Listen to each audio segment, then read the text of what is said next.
Hi, hi everyone. Very good afternoon, all of you.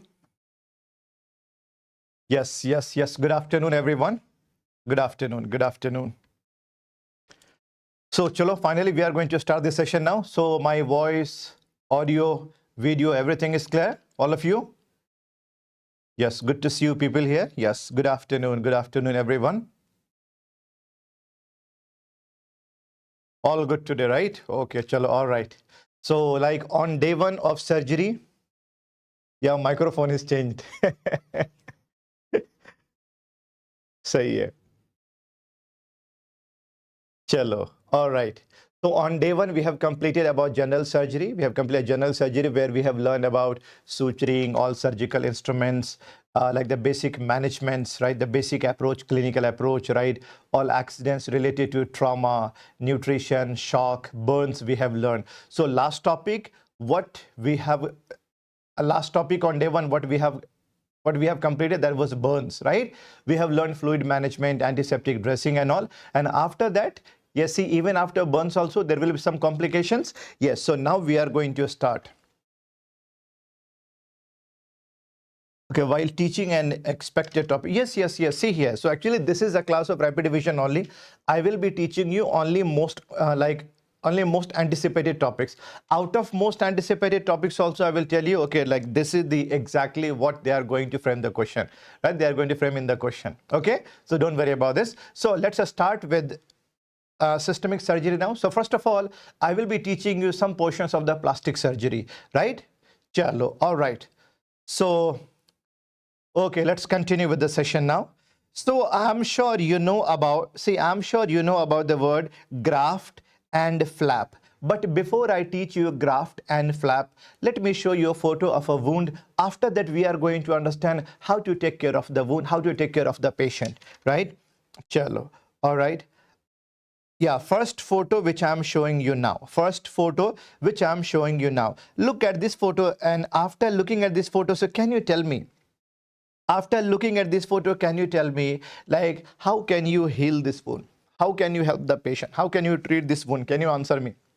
See, some of you might be thinking, ki, yes, you know, like there is a separation in between wound. I can do suturing also. So do you think you can insert needle from here and after that you are going to ligate it easily? Like actually there is a big surface area. This is a raw wound.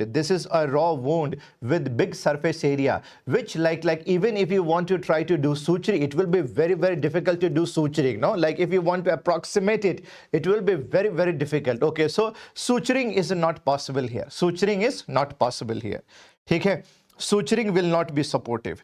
Second, you might be thinking, sir, on daily basis we can do antiseptic dressing. On daily basis we can clean with the normal saline and you know, like the betadine solution, right? Now betadine solution we can use on daily basis. We can do the dressing, slowly it will heal. It will take many weeks, many months also. So it's very, very difficult for the patient. So now if I ask you, what do you think now as per your thought process? Can you answer me? See here, are you able to do something where you can help the patient in healing the wound, like in healing the wound in short span of time, So what I can do now?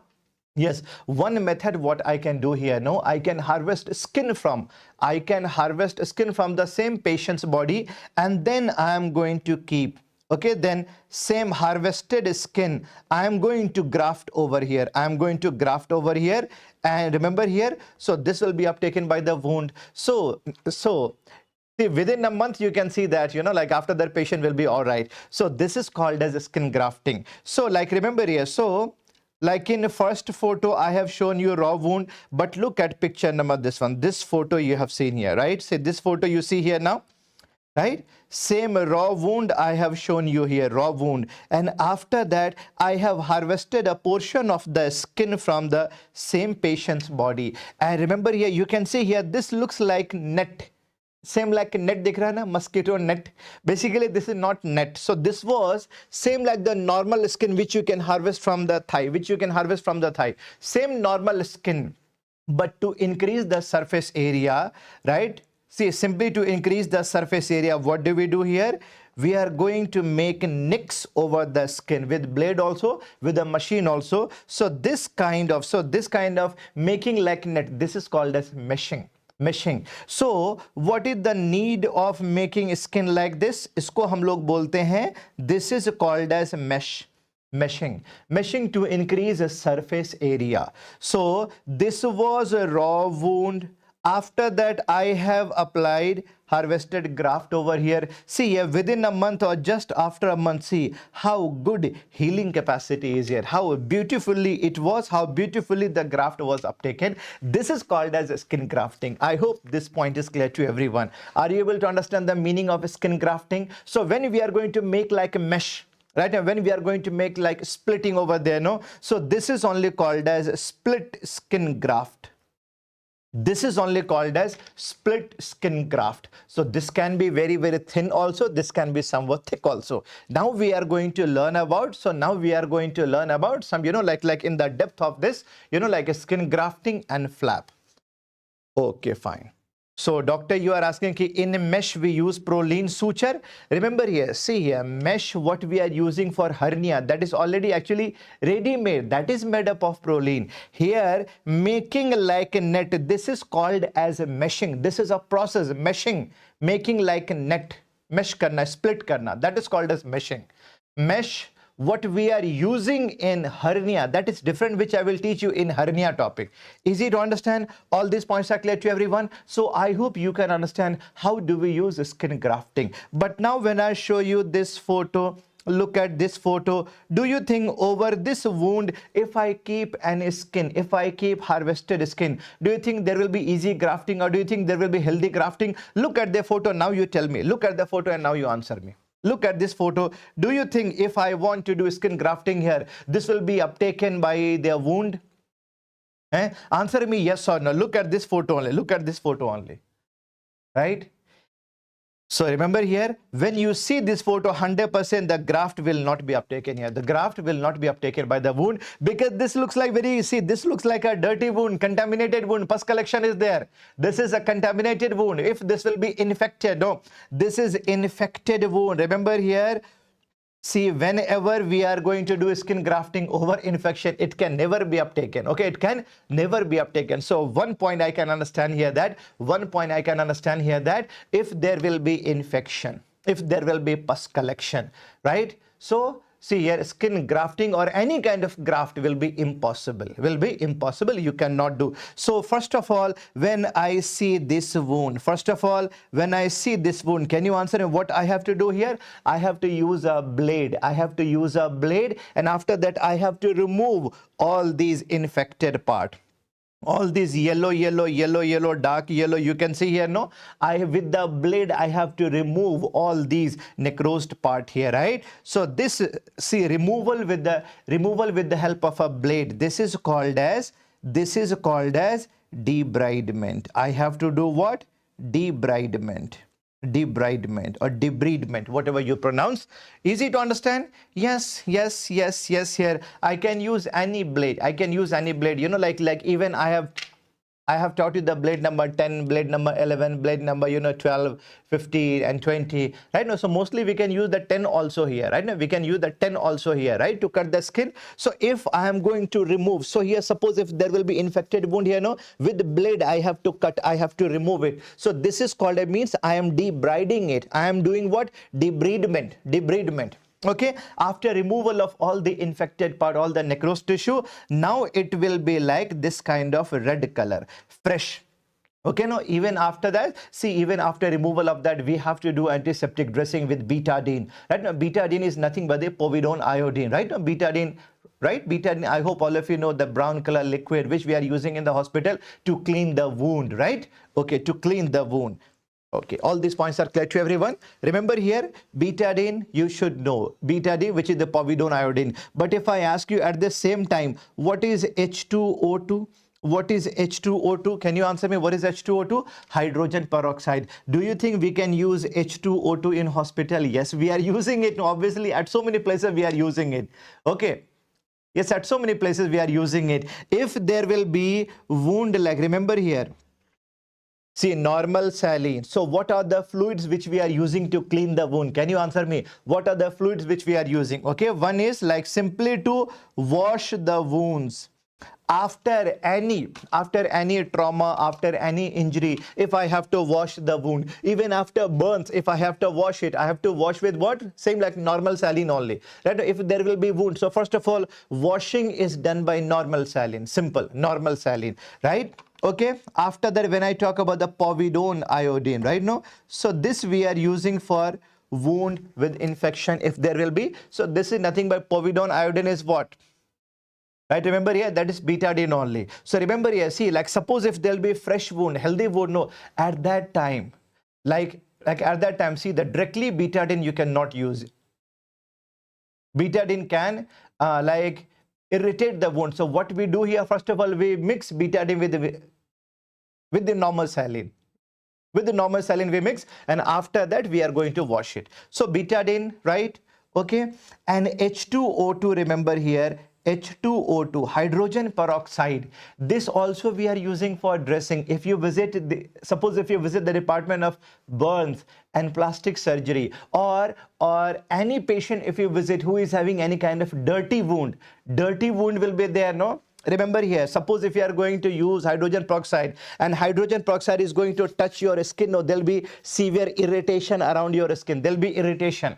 So hydrogen peroxide 1.5% we are using to clean dirty wound. We are using to clean dirty wound. Suppose like if there will be a case of diabetic foot which is smelling very, very bad, foul smell is there and something like this. So this kind of wound also, here also we can use hydrogen peroxide. Easy to understand. After the debridement will be easy. All right. Now, one more question related to your microbiology. Suppose if the nurse was taking blood sample and one drop of blood fell on the floor, which chemical you are going to use to clean the floor, right? Which chemical you are going to use to clean the blood, or maybe, you know, like if there'll be a discharge pus on the floor. Can you answer me? Yes. Bolo? Yes, there you have to use what? Sodium hypochlorite. This is repeatedly asked question. I'm telling you, this is repeatedly asked question. Sodium hypochlorite. Sodium hypo. Please write down sodium hypochlorite. Make a circle on sodium hypochlorite. Repeatedly asked question, right? Suppose if there'll be spillage of blood or spillage of the pus, okay, which chemical you are going to use to clean the floor? So 1.5% sodium hypochlorite. Hydrogen peroxide we are using for dirty wound. This much point is clear. Old wound like diabetic foot. All these points are clear to everyone. Yes? Very simple things I'm teaching you now. But remember here, these are already old question, repeatedly asked question. Sodium hypochlorite, betadine, normal saline, hydrogen peroxide. Okay, so remember here, so first of all, I have to do what? I can do antiseptic dressing. I can wash with hydrogen peroxide. I can do debridement. And after that, when situation will be like this, then it will be called as what? Fresh, healthy tissue. You can say this is called the granulation tissue. Whenever there will be the granulation, after that only you can see blood supply will be normal. After that, if you are going to keep any graft of the skin there, no, then there will be healthy uptake. This kind of red wound, I hope you are able to recall. You are able to recall about the pathology, the granulation tissue, granulation. Yaad aa raha hai sab? Very easy to understand. All these points are clear to everyone. So now we can understand the meaning of skin grafting. This one point is clear to everyone. Kafi hai. So over the raw surface area, I can use skin grafting. But skin grafting, when I am going to harvest skin from the same body, can you answer me? This will be called as what? Autografting, allografting, isografting. What it will be called as? Like from same human being. It is called as autograft. Please write down here. I am writing 4 types here. Autograft, allograft, and then I am writing here isograft, and then xenograft. Autografting means what? Suppose if I am the patient, I had severe burns over my chest. I had a laceration over my chest. So from my own thigh, like skin will be harvested and this will be grafted over here. This is called as auto grafting. Auto means self, same body. But allografting means what? If there will be organ exchange, organ transplantation in between brother and sister, means same species, allografting. Iso means in between identical twins. In between identical twins. Xenografting means from different species, right? These days, like in USA, it is being tried that heart from the pigs, like that can be transplanted into human beings. Easy to understand. All these points are clear to everyone, right? Okay, fine. Here only one more question I can ask you related to organ transplantation. Related to organ transplantation, which I have taught you in, like even in forensic also. So the question is that suppose if you have harvested one organ in this hospital, you have to carry it to some other hospital, which is half an hour far from here. Okay, fine. Which chemical you are going to use to preserve the organ? Harvested organ, can you answer me? Harvested organ you can preserve in which chemical? In which chemical? Okay, in which chemical? Please write down name of chemical is UW solution. Please write down here. Harvested organ can be preserved in UW solution. University of Viscott, where it was discovered. University of Viscott solution we are using to preserve the harvested organ. All these points are clear. Not formalin. Formalin we are using for what? Formalin we are using in the dead body in the postmortem for embalming. Remember here, UW solution. UW solution we are using to preserve harvested organ. Please make a circle on UW solution, old FMGE question only, right? Chalo, this much point is clear to everyone. All these points are clear to everyone. So for skin, we can use skin grafting. But when I am harvesting skin does not have its own blood supply there. And I see, okay, that time it will not be having its own blood supply at that time. Okay, fine. Chalo, theek hai. So like skin grafting can be done here. But what will you do if there will be exposed bones after road traffic accident? Okay, this much big flesh came out. You can see exposed bone, big surface area. Do you think if you do skin, do you think you can do skin grafting and this will be uptaken here? No. Remember here, for this, when there will be exposed bones, if there will be a big surface area, I should be using not only the superficial skin, I should be using a tissue which is having its own blood supply. That is called as flap. That is called as flap. I hope you can understand the basic differences between skin graft and flap. Now let's learn this in detail. We are going to learn now. Now, first of all, skin graft, remember here, skin graft, when I talk about the graft, okay, this does not maintain its blood supply. But flap, maintaining its own blood supply. Skin grafting limited to the transplantation of skin only, and this requires the pressure dressing. Okay, fine. But flap, when I talk about here, no, so remember here, okay, this is related to the,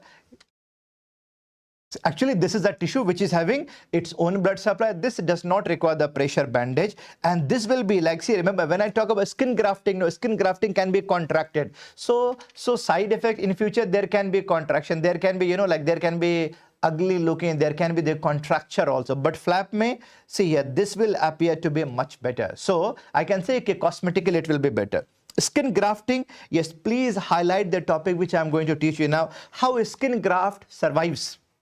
Basically what I have said here, skin, superficial layer of the skin, it will not be having its own blood supply. So how does it survive, by the way? How does it survive? Basically, if you are going to harvest it, no. So like after a few hours, this should be dead only, no, this should be dead. But how it is going to survive? How autografting is actually possible? Let's learn this here. So how it is surviving here? Within 2 days, first 2 days, first 48 hours, this survives by plasma imbibition. What is the meaning of the plasma imbibition? Harvested skin is going to imbibe the nutrition. This is going to imbibe the plasma from the bed of wound.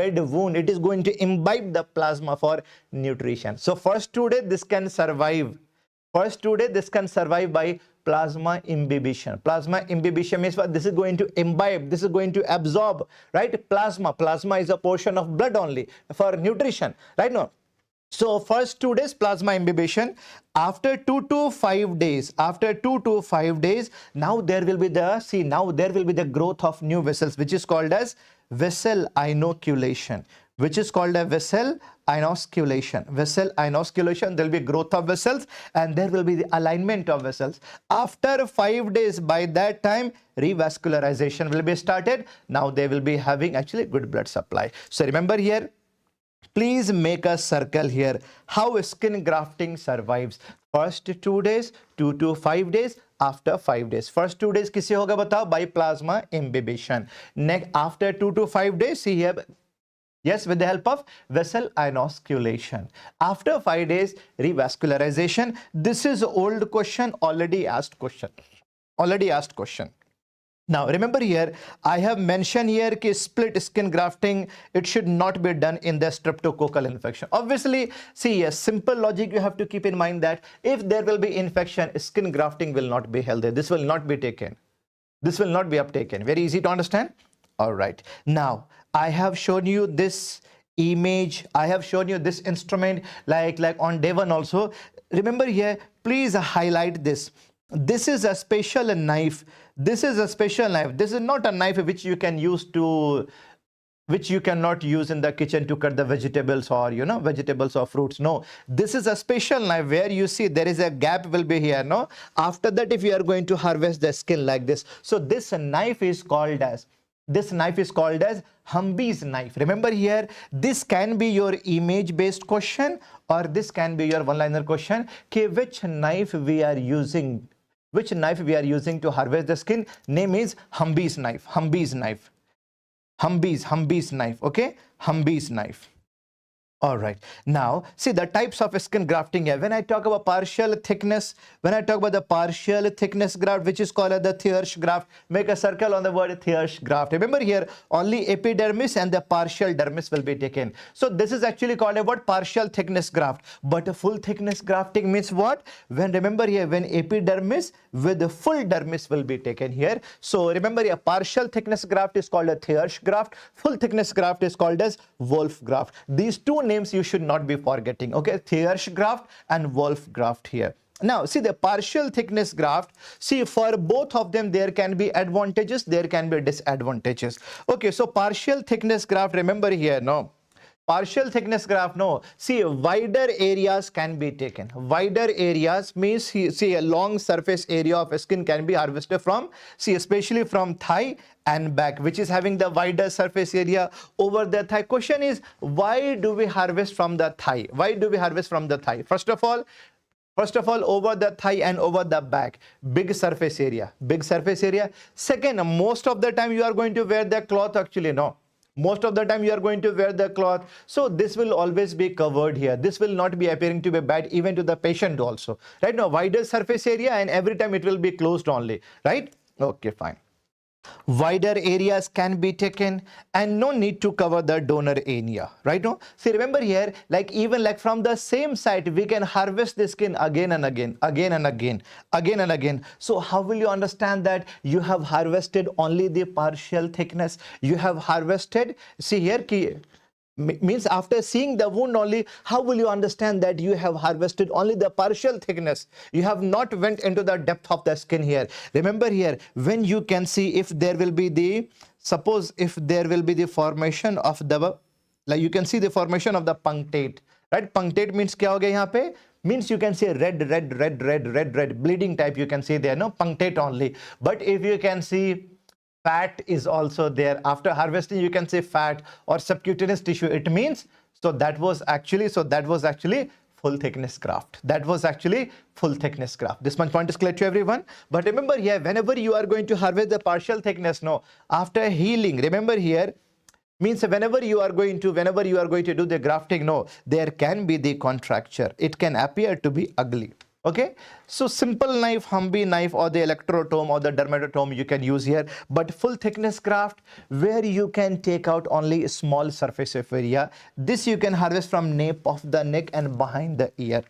Okay, see, the cosmetically good है, no contracture है. But remember here, whenever you are going to harvest, even the donor area you have to treat. And here you are going to use surgical knife. So remember here, can you answer me here? First of all of you, please start writing now. All of you, please start writing now. All of you, please start writing now. How skin grafting, how skin grafting is going to survive within first 2 days? All of you, please write down. Please write down, all of you. First 2 days में कैसे करेगा survive बोलो? First 2 days में with in 48 hours plasma imbibition. After 2 to 5 days, can you answer me? After 2 to 5 days vessel anosculation. Vessel anosculation. After 5 days, how it is going to survive? After 5 days, revascularization. Revascularization. What are the 2 types of skin grafting I have taught you? I have taught you partial thickness and full thickness. What is the name of the partial thickness grafting? That is called as, bolo? Yeah, that is called a Thiersch. I can see the chat here. I can see your chat here. Yes. Okay. Partial thickness grafting is called as, partial thickness is called a Thiersch graft. Thiersch graft. And a full thickness graft is called as what? Wolf graft. Wolf graft. Right? Okay, fine. Chalo. All right. All these points are clear to everyone. So you can see here that we can use the dermatome or we can see the electrum. Right now, see electrum here. Like say this here. So this we are going to harvest the skin. So actually this is actually full skin you can see here, but either with the blade I can give the nicks like this, okay, or we can use a machine like this. We can use a machine like this, and after that here only you can see this kind of like same formation like the meshing actually. Right now you can see like this. You can see like this here, no? So this is called as meshing of skin. Okay, meshing of skin. Question is, why do we do meshing of skin? क्यों करते हैं? Right, to increase surface area. To increase surface area. This much point is clear to everyone. To increase surface area. Chalo, all these points are clear to everyone. So this is, you can say what, electrotome or dermatotome, and you know, see, this is the normal skin. After that you can see this is called as meshing, and after that you can see this is a type of skin grafting. Split skin grafting after meshing, you can easily understand here. All these points are clear to everyone. Now flap surgery. Now flap means what? Where you are going to lift, where you are going to take out the tissue which is having its own blood supply from the donor side, right? Okay, fine. So where can you use the flap? Now remember, whenever there'll be exposed bone and tendon. Or over the prosthesis, yes. If there'll be a big defect, the composite defect hai, yeah, radiation necrosis area. Remember here, if there'll be a big surface area like where you can see bone and all, you can use flap. You can use flap. Now, what kind of flaps? See, like even in the FMGE exam also, NEET PG also, INICT, they have asked different types of name of the flaps. Okay, let's learn here. So based on the name of the blood vessel, it is called as axial flap. So axial flap will be of 2 types. One is called the pedicle flap, which is having its own blood supply, and where you have to do microvascular anastomosis, that is called as free flap. One is the pedicle, another is free flap. Let's learn here for oral cavity cancer. Oral cavity cancer. Remember here, I am going to teach you here 4 types here. 4 types here. 4 types, like actually so many flaps are there, but these 4 flaps are repeatedly asked question. These 4 are repeatedly asked question. One is called the, see, one is known as the pectoralis major myocutaneous flap for oral cancer. Oral cancer means what? Oral cancer means what? See here, like if a patient is having oral cancer, like suppose if you are going to remove this much portion, like suppose if we have to remove this much portion, no, see, after that person cannot be like this only. You cannot keep it open actually, no. You have to close it, no. You have to close it. You have removed this much area, this much area is gone. Overall, this much area is gone, right? No. So, but what to do here? Only skin you are going to keep. This will not be uptaken. Simple, no. So, you have to keep a tissue here, no. So, from the pectoralis major, I am going to harvest a tissue from here. After the same, I am going to apply it here, right? This is called a PMMC flap here. Easy to understand? So, like in a male patient, I can use this area. Okay, fine. But female patient, I should not be using this area. I can be using from the deltoid muscle. So, deltopectoral flap. See, right? So, from here, I am going to take out the tissue. I am going to fix it here. Easy to understand. So remember here, one is called the pectoralis major myocutaneous muscle. Another is called a deltopectoral flap. Deltopectoral flap. I will show you photo. You will have more clarity. See here. Now you can easily understand here. You can easily understand here. No. See from here. So from here, if I'm going to take out from here, I'm going to take out the flap here, and after that, yes, I will be applying it here. I will show you more photo. You will have more clarity. See, first of all, on day one, I have taught you surgical site marking. Look at this photo. You can see here the black marking, right? Now, yeah, this black marking, right? On this black marking, you can see here black marking. So this is the marking. This is called a surgical site marking. By the surgeon, it will be done, right? Now, by the surgeon, means how much area you are going to dissect, how much area you are going to cut, where exactly you are going to give incision, so that you can preserve the anatomical structure. Easy to understand. So after surgical site marking, okay, now look at the picture number 2. When I have removed all these, and then from the, see from here, see from the pectoralis major muscle, I am going to take out this muscle, this tissue completely, and then I am going to keep it. Then I am going to keep it over the removed area here. This much point is clear to everyone. This is called as flap surgery. Flap surgery. Will you be able to recall the name? Can you answer me? What is the full form of PMMC flap? All of you, please, without seeing that, now you don't have time. Abhi ke time pe kya, you don't have extra time for more and more revision. Revise in class itself. Can you answer me what is the full form of PMMC flap? Bolo. PMMC flap. PMMC flap. Pectoralis major myocutaneous muscle. ठीक है? Pectoralis major myocutaneous muscle. Now, what about deltopectoral flap? Deltopectoral flap here. See, remember here from the deltopectoralis part, I am going to take out the tissue. Right now, deltopectoral, I'm going to take out the tissue, and after that, I'm going to do flap surgery here. So remember here, deltopectoral flap we are using for female, and PMMC flap we are using for male in a case of oral cancer. In a case of oral cancer, oral cavity cancer. This much point is clear to everyone, right? Now, what about the breast cancer? What about the breast cancer? Repeatedly asked question. Old question. If you see old question paper, now you will see repeatedly they have asked about this. See, repeatedly they have asked about the. So many times they have asked about the tram flap. So many times they have asked about the tram flap, which is called the, which is known as the transverse rectus abdominis muscle flap. This is the type of the pedicle flap. But so basically, after reading the name of the muscle, you can say here, I am going to take out from rectus abdominis. Rectus ये जो abs muscle है ना stomach में या abdominal जो above abs center में rectus abdominis muscle, I am going to use that. So after removal of the breast, suppose if I am going to take out rectus abdominis muscle tissue and then I am going to keep it here. No, this flap is called the transverse rectus abdominis muscle. Easy to understand. But do you think there can be some complications after this surgery? If I am going to remove a very much a strong muscle from the abdominal part here, from the frontal part here, don't you think after that this area will become weak and there will be higher risk of herniation? Then herniation risk will be there. No. So that's why now it is replaced by, we are not going to touch the transverse rectus abdominis. Now we are using what? Deep inferior epigastric perforator flap. Okay, this is a free flap based on the inferior epigastric artery. I will show you photo. You will have more clarity. Right? Now see here, this flap you can easily understand here. This is called the tram flap. This is known as the transversus flap. Right now, this is called a tram.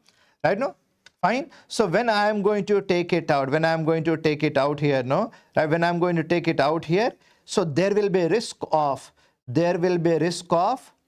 hernia. There will be risk of herniation. That's why now it is being replaced by this one. This is called a what? Deep inferior epigastric. Okay, fine. Epigastric perforator. So we are going to take out from here so that we can save rectus abdominis muscle here. Now, most commonly performed is what? Deep inferior epigastric perforator flap. I hope this table is clear to everyone. I am telling you here, remember here, these four flaps for oral cavity. I have taught you that we can use the pectoralis major muscle in male, like in a man, and see here deltopectoral in a female for oral cancer. For breast cancer, 2 flap I have taught you. One was the tram, second was actually deep. All these points are clear to everyone. Now, is there any confusion in between skin grafting and flapping? Can you answer me? What was the name of the partial thickness graft? Bolo. What was the name of the partial thickness graft? Name. All of you write down in chat box. Bolo, partial thickness, where I have removed only the epidermis and only small portion of the dermis. Thiersch graft, but full dermis, Wolf graft, right? Thiersch and Wolf. All of you, very good. Yes, I can see that most of you are able to answer here. Yes, we have learned about the plastic surgery done. Over. Okay? Chalo, fine. All right. We have learned this much portion. So basically, see, like actually plastic surgery is a super specialized department. So many surgeries we are performing there. But for the examination purpose, these 2 things are more than enough. See, remember here, after PG, super specialization department is the plastic surgery. Plastic, burns, microvascular, maxillofacial, all these are super specialized departments. Okay? Chalo, fine. All right. Now, one more flap is there which you should be knowing here. That is called as a Limburg flap. Limburg flap, which is like same like shape of a rhomboidal flap. So what we are going to do here now, we are going to take out, like suppose if there is a case of the pilonidal sinus, right? If there will be the pilonidal sinus, I hope all of you know the pilonidal sinus. This can be seen over the backside, over the buttocks, which is also called a Jeep disease, right? No, Jeep disease. And remember here, so here due to what? Due to so much of hair, like inversion of hairs. After that, there will be the bacterial accumulation, so many infection, like a small wound. After that, this will become like a big wound. And also pilonidal sinus over the backside, over the buttocks. Right now, if there will be hole type, circular hole, then at that time you will be in the need of a, flap. So if there will be bullet entry wound where you can see circular hole type, okay, fine, a circular hole type, right? So there we can use a Limburg flap, which is also called as what? Which is a type of what? Rhomboidal flap. This is a kind of what? This is a kind of the transposition flap where, like, see, like in this shape we are going to cut. In this shape we are going to cut, and then we are going to keep a flap over the pilonidal abscess. Remember here, like this one. Very easy to understand, right? Chalo, all these points are clear to everyone. One more flap only here, only you can mention, which I will be teaching you in urosurgery. Boyry flap. Please write down here. Boyry flap, which I will teach you. Boyry flap, which we are using, like suppose, during the urosurgery. I don't know, during urosurgery. Like suppose if there will be like, by mistake, if there will be, like the damage of the ureter, right? Or damage of the ureter. So from the bladder, we are going to harvest the flap and then we are going to repair the ureter. Right now, Boyry flap, which I will teach you there. Okay, don't worry about this.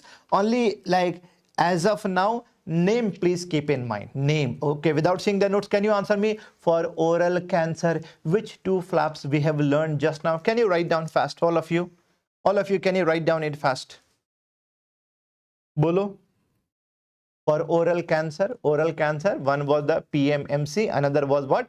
Deltopectoral. For the breast cancer, can you write down for breast cancer? Right, after removal of the breast, after radical mastectomy? Yes, you can use either. One was the tram flap, another was what? Deep inferior epigastric perforator flap. Yes, very good. Now, this is also the complication after the surgery. Right now, I have taught you that, see, Langer's line. So you have to give incision. Along the Langer's line so that there should be less scar formation, good scar actually. But remember here, after surgery, there can be formation of, there can be secondary complication. One scar, what you see here, this is called as hypertrophic scar, which is limited to the surface area, which is limited to the wound area. But you can see here one more scar, you can see here big, which has expanded beyond the zone, beyond the boundary line. This is called as keloid. This is called a keloid. This is called as hypertrophic scar. Hypertrophic scar, remember here, these two can be your image based question.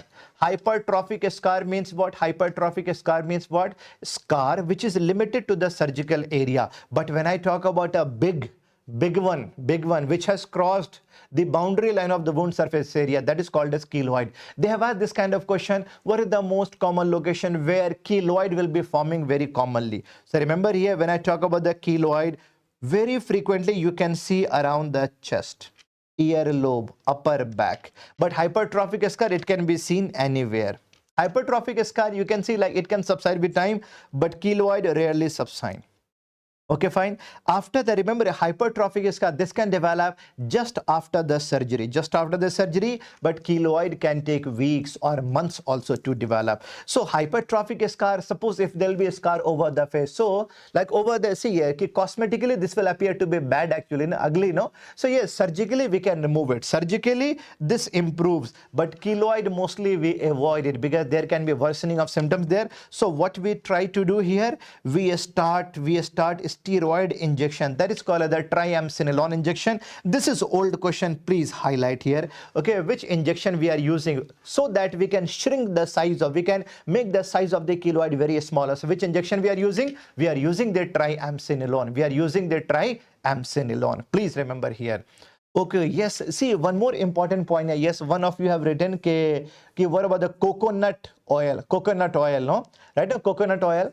Okay, coconut oil, I'm telling you one thing. See, after burns, no, you would have seen like in family also, among relatives also, who had, accidental burn. So even after, when there'll be healing, no, there'll be severe itching also. So at that time also, you can use the coconut oil. So that is called a desi ilaj, desi type. So coconut oil, if you can use, no, so that can, like itching will be decreased. And, like somewhat, like it is seen that, like actually good healing type. All right, fine. Okay, now even even if you are going to see, like suppose if there'll be a small swelling, all of you, can you answer me? Even if there'll be a small swelling over the back part of the palm, here you can see a small swelling over the tendon sheet. I'm sure you would have seen somewhere a small swelling, that is called as what? Yes, that is called as a ganglion, right? That is called as ganglion. I'm sure you would have seen this somewhere, or some of you might be having also ganglion, right? No, ganglion you would have seen, right? No, okay, ganglion, like a small swelling over, so that will be especially over the tendon sheet actually, right? No, here, just back of the hand here, right, over the dorsal part here. Okay, here you can see. So here also, how do we treat it? How do we heal it? Remember, if there'll be accumulation of the synovial fluid here, no, so what we can do here, no, first of all, in the beginning we do not operate. So what do we do here? Like with the syringe, first of all, we are going to like insert a needle, and whatever fluid accumulation is there, I'm going to remove it out, and then I can inject with the like steroidal injection there, anti-inflammatory, so that it can decrease the size. But when patient will start having feeling of pain, or there'll be obstruction of movements and all, right? So if there'll be range of motion difficulty, restriction in the movements, at that time under local anesthesia we can give incision, we can remove it. Easy to understand. Every time we don't approach for the surgery. All these points are clear to everyone? Yes? Chalo, fine. Some of you are asking, what about the annotated PDF of the last surgery video? I think some kind of editing work is going on, but it will be shared very, very soon. Okay. So now please focus on the class. Okay. Chalo, fine. It will be shared by the team. Don't worry about this, all of you. Thank you so much. Now, some other skin lesion. Suppose if there is a patient of the leprosy patient is there, syphilis patient is there, and so leprosy and syphilis patient is there over the, see here, so they can develop a kind of the neuropathy. So especially over the sole of the foot, no, you can see formation of a wound there, and this is called as, this is known as the trophic ulcer. Yes, this is known as the trophic ulcer here. So this will be developing exactly mostly over the bony prominences, over the sole. But remember here, so since it is seen because of the neuropathy part, so it is also called as what? Neuropathic ulcer. And remember, it is painless. It is painless, and this will be like, shape will be like the same like the punched out. But over the dorsum of the foot, over the arterial part there, remember, a wound like this over the vasculature, over the vasculature part, yes, you can see arterial ulcer, which will be very, very painful, punched out, and over the dorsum. In this case, remember here, when you want to check, can you answer me? Suppose if a doctor is going to palpate over here, suppose if this is the dorsum of the foot, and if a surgeon, if an orthopedician, if a doctor is going to palpate over here, can you answer me which blood vessel he wants to palpate? Which blood vessel he wants to palpate, all of you? Even after road traffic accident, even after bone fracture, no. Yes, you have to palpate. No, you have to palpate. You have to check the pulses. No, if you can see the pulses, it means the artery is safe. If you don't see pulse, oh my God, arteries also got ruptured. That is serious condition here. So remember here, over the dorsum here, you see a dorsalis pedis artery. No, you see a dorsalis pedis artery over here. No, dorsalis pedis artery. But over the medial malleolus, suppose if this is leg, this is foot. Suppose if this is the foot. So here there will be medial malleolus, here lateral. So just behind the medial malleolus, can you answer me which artery you want to palpate? Yes. So there will be actually what? See here, so there will be the posterior tibialis artery over the dorsum of the ped, dorsalis pedis artery, over medial malleolus, posterior tibialis artery. Image based question related to the anatomy, they are asking this kind of question. I am telling you, repeatedly asked question, which blood vessel is being palpated here? Which blood vessel is being palpated? Very easy to understand here, no? So remember here, arterial ulcer will be painful, but when I talk about the trophic ulcer, it will be painless. Yes, in a case of DVT, right? In a case of deep venous thrombosis, you can see, and I see in a case of deep venous thrombosis, even in a case of varicose vein, over the same location, you can see a sloping edge ulcer, which is called as varicose ulcer, varicose, which is having good healing capacity. See, I have shown you these photos now just for, like image-based question. One-liner question they're asking, image-based question they're asking. So on the basis of the location, you can mark them. Over the sole, trophic ulcer. Over the dorsum part, like around the arterial vasculature, arterial ulcer. See, like around the varicose veins or DVT at the lower part of the leg, yes, varicose ulcer. Now, some skin hemangiomas, same like see, remember here, same like the port wine or a strawberry, right? Okay. Now, see the port wine stain, which will be developing, which will be seen, which will start happening, right? Which will start appearing by the age of 4 to 6 months after birth, which is also called as a non-involuting hemangioma. Non-involuting hemangioma. Remember here, this does not disappear. This will be there. So this will be there always. This does not disappear, port wine stain. So remember here, this looks bad here. This looks bad here, no? Right? This looks bad here. So yeah, for that, yes, we can do actually what? We can do laser therapy. But when I talk about a strawberry hemangioma, this is rapidly involuting capillary hemangioma. This will also be starting at 4 to 6 months, but this can disappear in 5 to 7 years.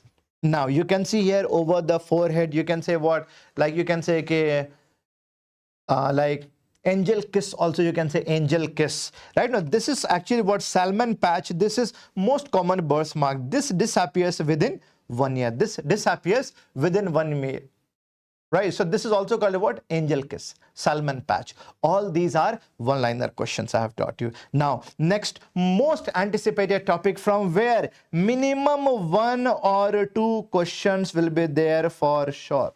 Hernia. Very, very important topic we are going to learn now. Hernia mein most anticipated topic. First of all, the classification of hernia. After that, surgeries of the hernia. Then see the secondary complication, nerve injury during hernia. This will become your question. Can you answer me what is the meaning of the word hernia? Herniation. Kya matlab hota? Herniation means what? Meaning of this. Bolo. Herniation means what? Outpouching. Outpouching or bulging out. Bulging out. Okay? Bulging out. Suppose if this is the, suppose if a person is standing here, right? If a person is standing here, right? And I'm making, actually see here, my diagram is very beautiful, so don't worry about this. Suppose if I'm making, this is the abdominal wall of this person. This is the abdominal wall, like this, and abdominal wall here.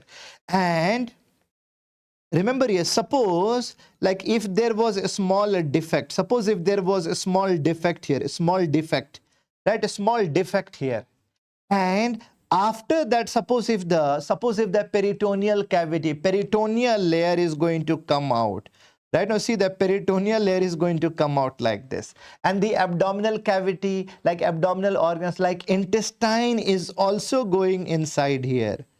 Okay, no, inside. So remember here, so this out pouching what you see here, no, this out pouching what you see here, this is only called as hernia, right? No, this is only called as hernia. Hernia, very easy. Out pouching from a defect, from the muscular defect, very easy to understand. This much point is clear to everyone, right? So which is coming outside, no, so this you can say here. So remember here what I have mentioned here, remember herniation जो मैंने बना दिया यहाँ पे, और same person, remember here. So now, so basically you can say here that this was the mouth, and this was the mouth of hernia, mouth, and this will be called as neck of hernia. This will be called as a neck of hernia, neck of hernia. This is called as body of hernia. Body, actually body here you can say somewhat. See here, so you can say this is the body here, and this will be called as the fundus of hernia. This will be called as fundus of hernia. So out of all these, when I talk about mouth, neck, body and fundus, so can you answer me which one is the narrowest portion of hernia? Can you answer me which one is narrowest portion of hernia? So narrowest portion of hernia will be neck. Neck is the narrowest portion. Neck is the narrowest portion, right? Narrowest hai ye, narrow most, okay, narrowest hai neck. Okay, fine, this much point is clear to everyone. Narrowest, okay, fine. So my question to you is that, do you think if there will be herniation from the muscular defect, from the abdominal defect, do you think if there will be herniation, or if there will be neck will be very, very constricted, do you think this may not be able to go back? Yes. Do you think at the place of the neck, do you think there can be a strangulation also? Yes, there can be a strangulation also. Do you think so? So do you think there can be formation of gangrene also? Yes. Very easy to understand. All these points are clear. Are you able to understand meaning of hernia or herniation? समझ में आ गई बात? Very easy to understand. Fine. Let's learn this in detail. First of all, so now on the basis of the location, different hernia. See, like around the inguinal part, this is called as inguinal hernia, right? Inguinal hernia from the inguinal canal, from the femoral canal, femoral hernia. At the epigastric region, because of what? Linea alba, when the preperitoneal fat will be coming out, that will be coming out, that is epigastric hernia. Epigastric hernia. From the umbilicus, umbilical, near the umbilical, that is called the, that is called the para-umbilical hernia. Now, see here, Esophageal hernia. Esophageal hernia is what? From the esophageal fascia, right? From the esophageal fascia, which I will teach you like in between the abdominal muscles. Okay, fine. Suppose if old surgery was performed here, always keep in mind, especially related to the abdominal surgery, whenever we are going to operate, suppose if you have operated a patient for appendicitis, or if you have removed the gallbladder, or if you have given incision inside, in and around the abdominal cavity, after surgery, do you think muscle will get pura ka pura 100% strength back? Do you think muscle can get 100% strength back? No, remember here, after any surgery, strength will be only 70% strength will be back. Only 70% strength will be back. Right now, see, muscle will never be the same like before. Muscle will not be same like before. Remember here, only 70% strength will be back. This will be recovering only with 70% of the strength. This one point is clear to everyone? Okay, fine. So whenever we are going to operate a case over the abdominal cavity, old surgery was there, and after that, because of the heavy lifting of the weight, because of the severe cough, from the incision part, now with the Now, if there'll be rupture after that, if there'll be herniation, no. So that is called as what? Incisional hernia. All these points are clear to everyone. Incisional hernia. So on the basis of the location, yes, we can understand. Now, very, very important area we are going to learn now. See, remember this circular shape. This is it. This circular shape. This is deep inguinal ring. And this shape, what you see here, this is called a superficial inguinal ring. Okay, opening to the inguinal canal is what? This is deep inguinal ring. And remember here, ki like exit from the inguinal canal, you can see superficial inguinal ring. Length of inguinal canal. Length of inguinal canal is, this is approximately 4 centimeter. Approximately 4 centimeter. 4 centimeter. 4 centimeter approximately, like actually 3.75. Please keep in mind length of inguinal canal. Length of inguinal canal is 4 centimeter. Please remember it. Okay. Now, how we are going to understand here? How we are going to understand direct inguinal hernia, indirect inguinal hernia? I will make a diagram of basic diagram I will make. Yes. Okay, you are asking ki, like, is it enough for FMG? Remember, now only naming is not enough. Actually, 7-8 years back, only naming was enough. But now these days, even, you know, I'm telling you, so many questions of INI, CT and FMG surgery questions will be almost similar. Almost similar. I will teach you procedure also. See which nerves you are going to damage here. So what is the reality of the FMG exam that I will be teaching you now? Take a hernia, I will take minimum 45 minutes to teach. But it is, I'm telling you, it is very, very important. The most anticipated topic, minimum 1 or 2 question, pakka, mandatory, it will be there on 17th Jan. Okay, so now first of all you see here now, so first of all you see here, okay, this was actually defected. This was the defected muscle here, right? Defected muscular wall. So from here, like from here you can see, right? So there will be the bulging out like this. Okay, fine. So this, so here surface area looks like big.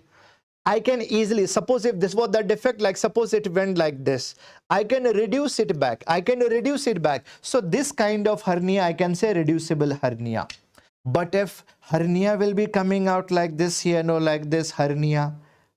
So this is actually what? Peritoneal cavity only. And this has become what? This has become the content of hernial sac. Right now, this is called as what? Right now, this is called as what? This is called as sac. Sac of the hernia, right? So far, see, yeah, so basically this is what? This is also bowel only, no? Bowel only. Bowel matlab intestine only, right? Intestine has become the content here. Intestine has become the content of the sac of hernia. But easily you can understand here, no? Because of that, there was adhesion in between sac and the peritoneal wall here, adhesion, which you cannot reduce. So this kind of hernia will be called as what? This kind of hernia will be called as what? Irreducible. Irreducible. You cannot reduce. But when you look at this photo, can you answer me here now? When you look at this photo here now, you can see black discoloration. Oh my God, what has happened here? At the neck, there was severe constriction. Because of that, lack of blood supply, that has formed gangrene. That has formed gangrene here. So this type of hernia is called as strangulated hernia. This type of hernia is called as strangulated hernia. Easy to understand. All these points are clear to everyone. So now after reading, so now I'm sure you can understand meaning of hernia, how hernia will be there. If it is reducible, reduce it, no problem at all. But if it is non-reducible, if there will be gangrene formation, do you think I have to cut from the neck? I have to remove it from the neck? Yes, yes. Easy to understand? Fine. Now, so on the basis of, remember here, how we are going to understand this. देखो बहुत ही easy है. Let's learn this. Suppose, see here, so you can easily understand here. You can easily understand with the photo here. Like, I'm making the diagram like this. Okay, see, suppose if this is the suppose if this is the defected part here. This is the defected part here. This is defected part. Okay, fine. This is defected part. After that, from here only, so there was like this. So this is called as mouth of hernia. This is neck of hernia. And this is body. This is fundus. If there will be See, suppose if you cannot reduce it back, if there'll be a risk of what, strangulation, what I can do here, from the neck I'm going to cut. From the neck I'm going to cut it. So when I'm going to remove the hernia, when I'm going to dissect from the neck, no, when I'm going to dissect from the neck, actually, no, when I'm going to dissect from the neck, this is called as herniotomy. Herniotomy. This is called as herniotomy. Herniotomy. I have dissected the neck. You can easily understand I have dissected from here. I have dissected from here. Now see here, so there was actually what, see, I have dissected from here, so there was the defected wall also now. Then I have to do floor reconstruction also. I have to do what, floor reconstruction also. Floor reconstruction matlab jo defected wall hai, I have to reconstruct that. No, I have to either I have to do reconstruction with suture. I have to do reconstruction either with suture or with the mesh. If I am doing, suppose if I am going to reconstruct the floor, defected floor, it is called as herniorrhaphy. It is called as herniorrhaphy. Herniorrhaphy. When I am going to keep a mesh, it is called as hernioplasty. आगे बात समझ में? Very easy term. Only dissection of neck, only dissection of the hernia sac, herniotomy. Floor wall reconstruction, herniorrhaphy. You are keeping a mesh, hernioplasty. Enough. Very easy to understand. Simple terms में you have understood the meaning, word meaning समझ में आ गई बात. Very easy to understand. Now let's learn here naming of hernia on the basis of the content of the sac. What is going inside the sac, inside the hernial sac? Uske basis pe name. Suppose if omentum is the content. Omentum, it is called as omentocele. If there will be loop of intestine, that is becoming the loop of intestine, that is becoming the part, that is becoming the content, that is called enterocele, right? Enterocele. Only a portion of the circumference of intestine is becoming the content. It is called a rictus. Even if Meckel's diverticulum has become, Meckel's diverticulum has become the content that has gone inside the hernial sac, that is called as a Litter's hernia. One liner question. When, see here, W shaped, remember here W shaped, see the two loops, right? Same like this, same like this. Okay, now W shaped, when two loops of a small intestine is going to herniate, it is called a Madel's hernia. I'm telling you, these are one-liner question, word and meaning question only. When appendix is becoming the component, when appendix is becoming the content of the sac, it is called as Amyand's hernia. Amyand's hernia. You have to memorize the names here. Remember here, rectors, Litter's, Madel's, and Madel's hernia and the Amyand's hernia.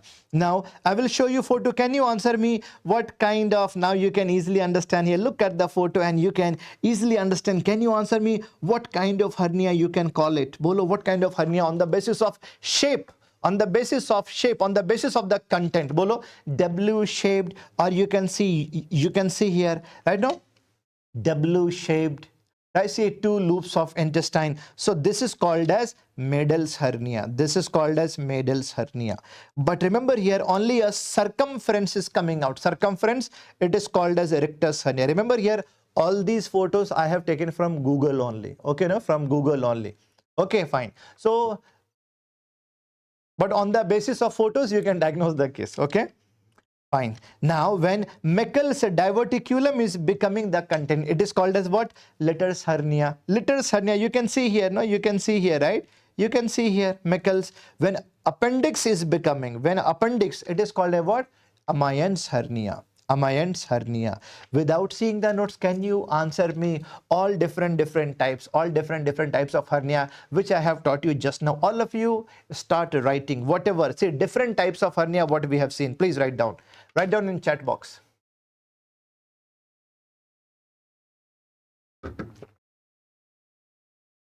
Bolo.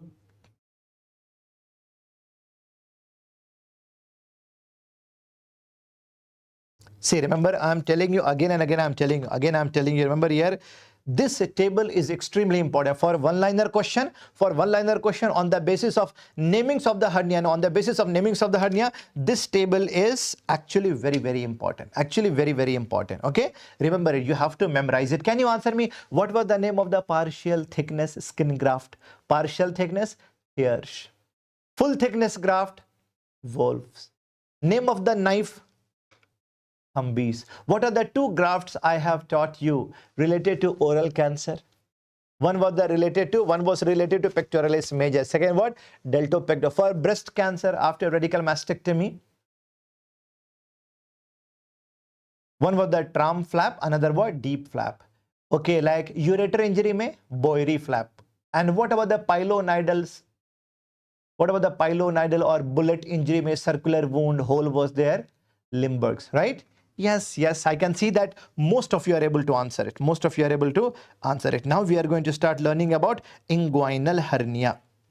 See, inguinal hernia may, first of all, you should know basic anatomy. I am telling you one more time, without anatomy, you cannot learn surgery. You cannot understand surgery. And remember here, these days, when I talk about FMGE exam or INICT or NEET PG exam, no, most of the anatomy questions are not being asked in their direct format.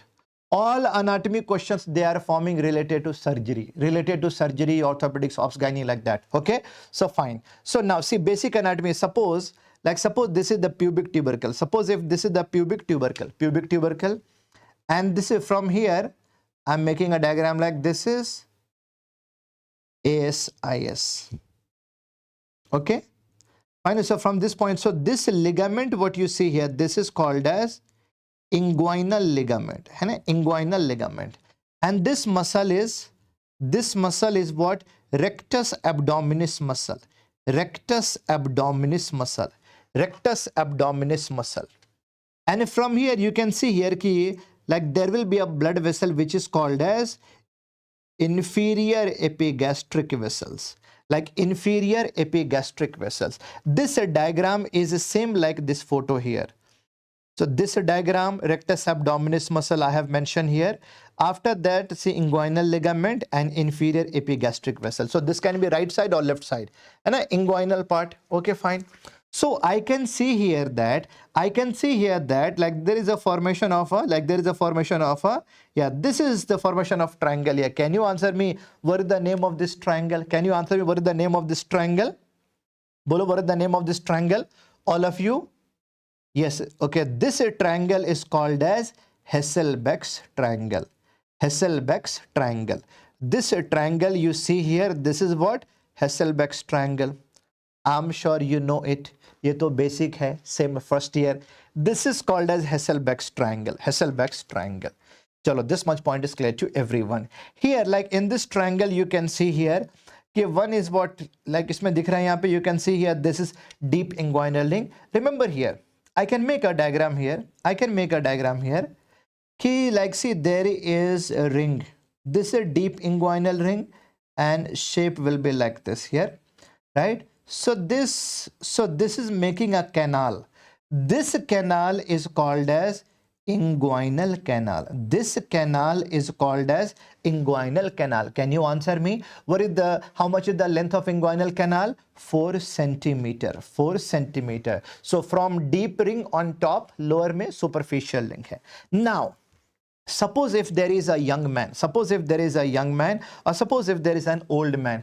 If there will be an old man may you can see here that this portion can be weak also, this portion can be weak. So suppose if herniation of abdominal organ directly into the Hasselbeck's triangle, herniation will be directly into the Hasselbeck's triangle, it is called as direct hernia. It is called as direct hernia. But in a young man, young person, remember here, first of all, herniation. See, the abdominal content will be entering into the deep ring. Then this will be coming out from the superficial ring. So this is coming inside here, but like indirect entry is here. So from the deep ring, no, this is called as, this herniation is called as indirect inguinal hernia. Indirect inguinal hernia. I hope this is clear to all of you. Itni baat samajh mein aa gayi sabko. Very easy to understand. है ना? See here, herniation directly into Hasselbeck's triangle, it is called a direct hernia. But first it is entering into the deep inguinal, then it is coming out of the superficial. This is called an indirect inguinal hernia. Indirect inguinal hernia. All these points are clear to everyone. So remember here. So when I talk about if there will be herniation through Hasselbeck's triangle, it is called as a direct hernia. Herniation through, herniation through inguinal canal, it is called as indirect inguinal hernia. Indirect inguinal hernia. This much point is clear to everyone. Please mention here itself, indirect inguinal hernia is the most common type of hernia. This is the most common type of hernia. This is the most common type of hernia. Remember here, indirect inguinal hernia is most common type of hernia overall. See, the direct hernia will be seen especially in old people. Old people. Even in male also, female also, young may, more common type will be indirect only. See, indirect only. But if I ask you, what about, see, remember here, I have made a diagram here. You can easily understand here. Chalo, this, ये जो inguinal ligament है ना, I will be writing separately here. So this ligament, ये जो मैंने बनाया था, see this one. So this one was inguinal ligament. Inguinal ligament. But see, just below this, no, femoral vein, and there will be femoral canal. Femoral canal, right? Femoral canal, saphenous opening there, and a saphenous opening. So, see here, herniation through Hasselbeck's triangle and indirect, or like inguinal canal is called a what? Inguinal hernia. Herniation through femoral canal, then it will be called as what? Femoral hernia. It will be called as what? Femoral hernia. Please mention here itself, femoral hernia is much more common among females. Much more common among females. Femoral hernia can be seen after, maybe old female, or where muscles will be weak, maybe after the diabetes or after the multiparity. So remember here, femoral hernia is much more common among, see, females. And remember here, risk of strangulation. Risk of strangulation is much higher. Risk of strangulation is much higher in femoral hernia. Femoral hernia. See how I have started teaching you hernia. First of all, I have taught you definition of hernia. After that, I have taught you meaning of reducible hernia, then irreducible hernia, then strangulated hernia. Okay, when I'm going to cut the neck, when I'm going to remove the sac of the hernia, that is called as herniotomy. I have reconstructed floor wall, that is called as herniorrhaphy. I have kept a mesh also there, that is called as hernioplasty. After that, I have taught you all the contents. On the basis of the contents, naming of hernia, I have taught you, okay, which we have completed. After that, I have started teaching you about inguinal hernia. Inguinal hernia. This much point is clear to everyone. Easy to understand. Very easy to understand now. When I talk about direct hernia, indirect hernia, direct hernia, indirect hernia, femoral hernia, the question is where surgery is must.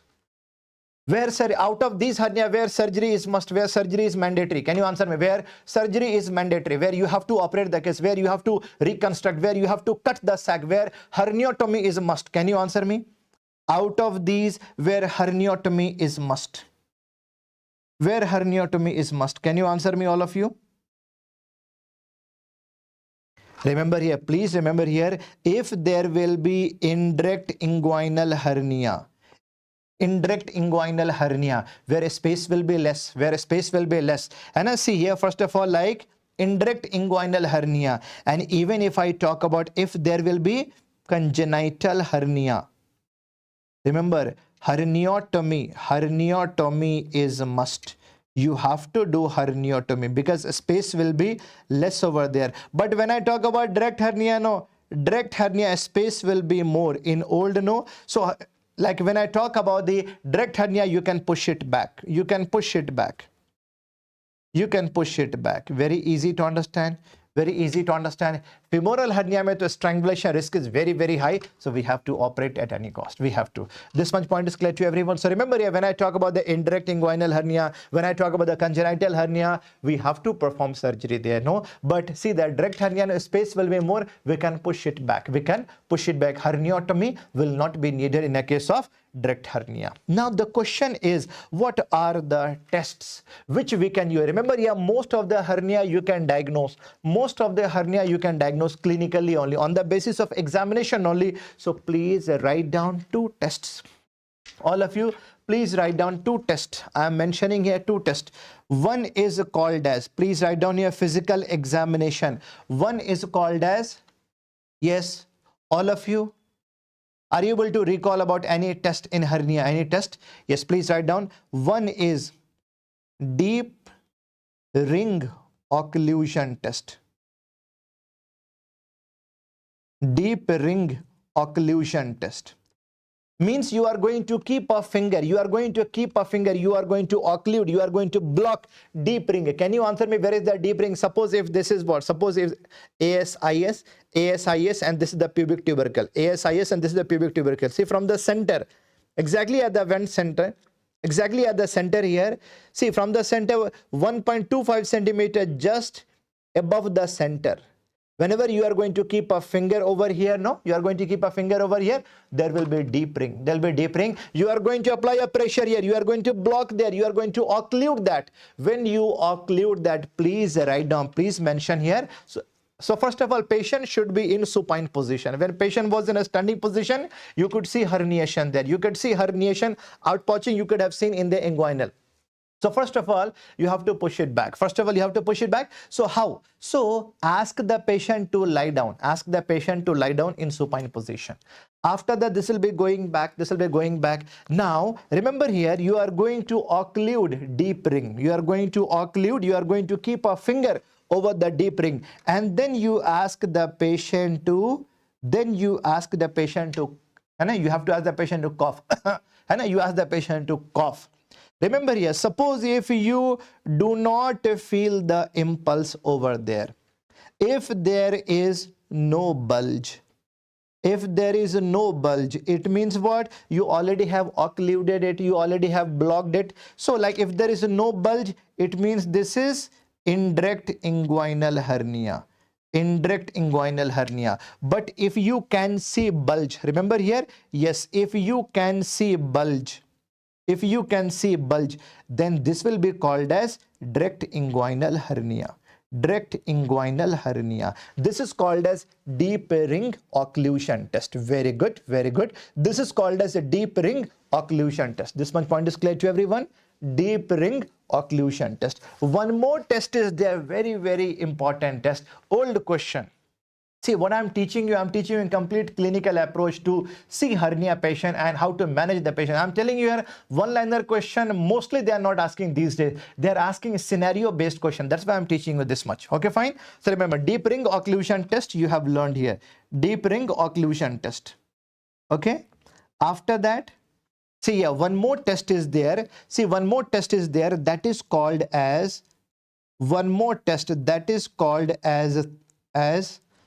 a 3-finger test. That is called as a 3-finger test. This test is called as a Zeman's test. This is called as Zeman's test. Zeman's test. How? So basically you are going to keep your 3 finger over the inguinal part. Over the inguinal part you are going to keep your 3 fingers. And now you should know here, suppose like this is 1 finger, this is 2nd finger, this is the 3rd finger. Okay, this is the 3rd finger. So 1 finger, remember here, 1 finger you are keeping over deep ring. Basically, when you are keeping the finger, one will be at the deep ring, superficial inguinal ring, deep inguinal ring, superficial inguinal ring. At the lower part, femoral ring, deep inguinal ring, superficial, and then femoral ring, deep inguinal ring, and then superficial inguinal ring, and then if there, femoral ring. Now you have to see here, now you ask the patient to cough.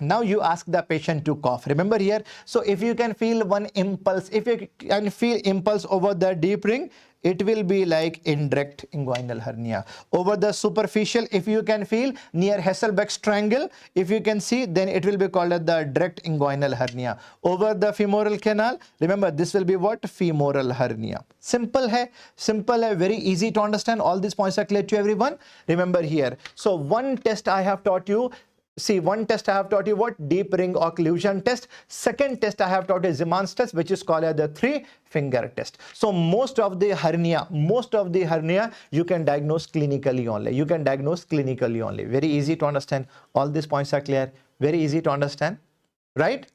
Fine. Chalo. These points we have learned in detail.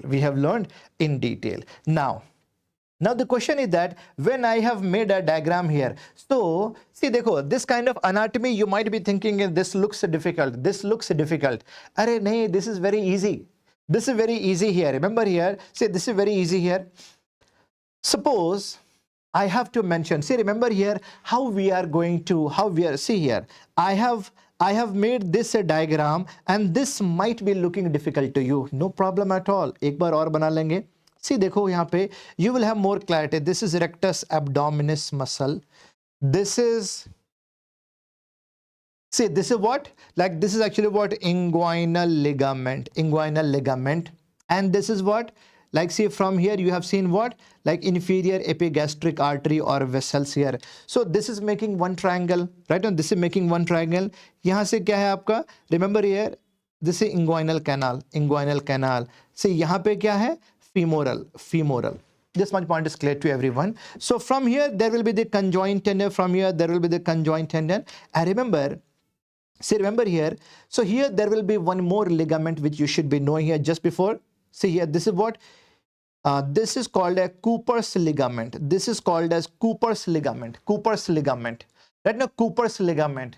So this is iliopectineal Cooper's ligament. One more Cooper's ligament is seen in the breast. That is called a suspensory ligament of the Cooper. Here iliopectineal. Now the question is that if I have to operate it here, if I have to operate like inguinal hernia, no, I have to basically see, the defect is there. The same defect I have to reconstruct.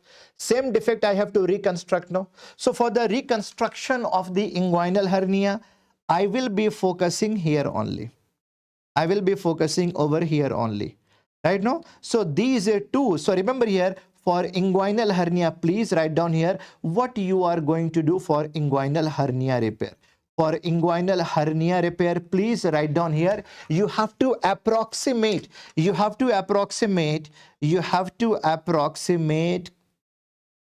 conjoint tendon. You have to approximate the conjoint tendon with inguinal ligament. ये तो समझ में आ गया. For inguinal hernia, I am going to approximate conjoint tendon and inguinal ligament. But if I have to treat, okay, see, remember here, like if I have to treat femoral hernia, no, then this portion I have to focus here. This portion I have to focus here, right, to approximate, to make it tight so that there should be no herniation. So for femoral hernia, please write down here, for a femoral hernia repair, please write down here what I am going to approximate. One is the inguinal ligament and Cooper's ligament. Please write down here, I have to repair inguinal ligament plus Cooper's ligament I hope this is clear to all of you. Basically, what I am teaching you here in hernia repair, yes, we have to repair only anatomical structure only, no, that you have to memorize. All these points are clear to everyone. Very easy to understand. Remember here, I have taught you in the easiest language. Inguinal hernia and femoral hernia, we can easily understand. Overall, more common type is what? Indirect inguinal in all young. For the direct, we can say what? Direct may, like for the old people, but femoral hernia is much more common among females. This much point is clear to everyone. Very good. चलो ठीक है, ये तो सबको समझ में आ गया. Very easy to understand. All these points are clear to everyone. Fine. Okay, fine. Yes. चलो fine. So यहाँ पे क्या होता है femoral hernia में क्या होता है? यहाँ पे when I talk about like see, when I talk about like inguinal ligament, yes, like see here कि that should be in the front and the Cooper ligament at the back side. Okay, at the back side. Chalo, all these points are clear to everyone. I have taught you with easiest. My diagram is not so much good, but I feel you can understand. You can just imagine where is the inguinal ligament. Okay, Fine. So main is what? Main central part is the inguinal ligament. Inguinal ligament, where we have to reconstruct the floor, where we have to do suturing, or where we have to keep the mesh wherever there is a defect. Now, relation of inguinal hernia and the spermatic cord. See the cord. My question to you is that can you answer me overall what are the contents of the inguinal canal? What are the contents of the inguinal canal? Can you answer me? What are the contents of the inguinal canal? All of you. What are the contents? What are the components of inguinal canal? Can you answer me? What are the components? See, if you don't remember, please write down here. When I talk about inguinal canal,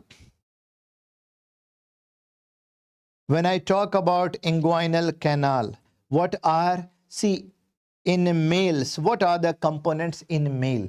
What are the males? First of all, spermatic cord.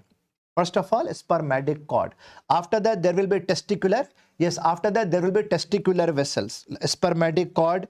And then there will be the testicular vessels. Right? See the testicular vessels. Right? Testicular vessels and nerves. And a nerve over there. Right? And after the especially what? Testicular vessels and nerve. And then ilioinguinal nerve. Ilioinguinal nerve. ये तो male में हो गया, but can you answer me what are the components of inguinal canal in female? Female में what will be there? Obviously a spermatic cord and all, it will not be there. Testicular and all, right? It will not be there. So what will be the contents in female? Can you answer me? What will be the contents in female? Bolo, basic anatomy which you would have learned in obs gynae also. Yes, round ligament of uterus. Round ligament of uterus. Round ligament of uterus and ilioinguinal nerve. Round ligament of uterus and ilioinguinal nerve. All these points are clear to everyone. Very easy to understand. Yes. Now the question what they have asked here, what is the relation between inguinal hernia with the cord? What is the relation of inguinal hernia with the cord? This is old anatomy question. They already have asked this question. Here. So please remember here, when I talk about indirect inguinal hernia means what? Like see the herniation is from deep inguinal to superficial, whereas spermatic cord is also there. So like indirect inguinal hernia, sac is anterolateral to the cord. Same side में, anterolateral, same length में. But what about the direct hernia, that is from Hasselbeck's triangle? So sac is lying posterior to a spermatic cord. Sac is lying posterior to the cord. Please highlight this. This is the anatomy question. They already have asked this question. You may anticipate this kind of question. Relation between inguinal hernia, right? Relation between inguinal hernia and the cord. Why it is important to learn this? So that we should not be damaging the cord. So that we should know anatomical relation of the cord and hernia, right? So that we can preserve the nearby structure during surgery. All of you? Yes. Very easy to understand. Now, next question they have asked. What is the relation between? See, remember here, see, inguinal hernia and femoral hernia. You can see here, femoral hernia is lying somewhat lower, at the lower part of the like inguinal ligament, lower. But here, please remember here what I'm showing you here. You can easily understand here that this is what? ये जो दिख रहा है आपको, this is what inguinal ligament. This is inguinal ligament. Right? Inguinal ligament. See, inguinal hernia is lying above and medial to pubic tubercle. Above and medial. See here, inguinal above and medial. But femoral hernia, you can say below and lateral to pubic tubercle. This is also old important question, old anatomy question. I'm telling you, please highlight this. Relation between inguinal hernia and the cord we have learned. Okay, how to, on the basis of the location, how we are going to understand inguinal and femoral. Inguinal will be somewhat above, femoral will be somewhat below. This much point is clear to everyone. Very easy to understand. All these points are clear, right? Now, Some special types of inguinal hernia on the basis of name. Suppose if the inguinal hernia is there with hydrocele, this is called as a Gibbon's hernia. Gibbon's hernia. When direct and indirect hernia all together, both together, it is called the, this is called a pantaloon, same like the pants, okay, pantaloon hernia.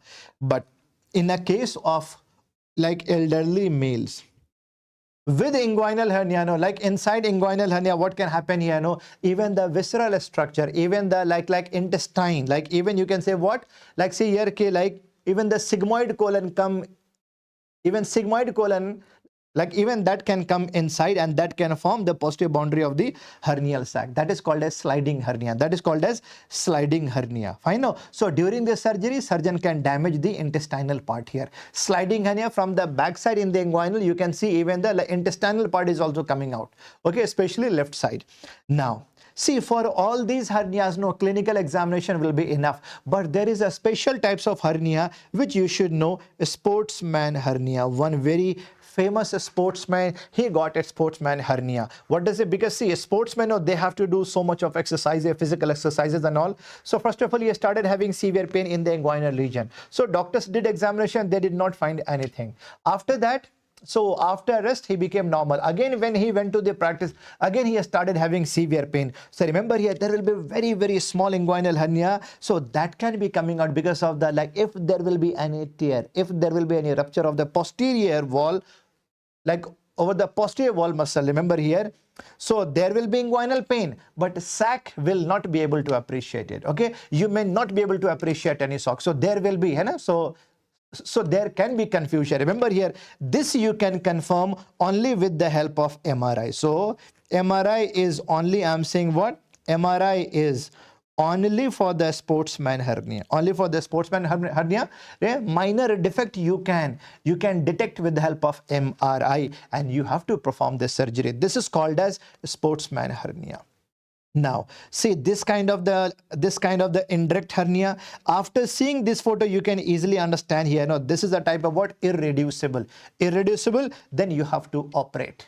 So if you have to operate, I have taught you how to operate. If you have to cut, suppose if you are going to cut the sac, it is called as herniotomy. If you are going to repair the floor wall, herniorrhaphy. You are keeping a mesh, hernioplasty. Now let's learn here. Let's learn here. I'm showing you this photo here. This is sac you are going to dissect from here, herniotomy. Floor wall reconstruction if you are going to do, herniorrhaphy. If you are keeping a mesh, in between, hernioplasty. Remember this hernia mesh, no, this is made up of the proline. This is made up of the proline. Hernia mesh is made up of the proline. Okay. Now, even one more important question here, that if I have to do floor reconstruction, if I have to do defected floor reconstruction, I have to do suturing. No, suturing of what? Like with inguinal ligament, like especially what? Fascia transversalis. Question is that if I have to do suture, which suture material we are using? Which suture material? For suturing also we are using the proline. Size, big size actually, 1O. 1O will be actually thick. 1O will be thick. So proline size 1O. Remember here, if I have to do suturing.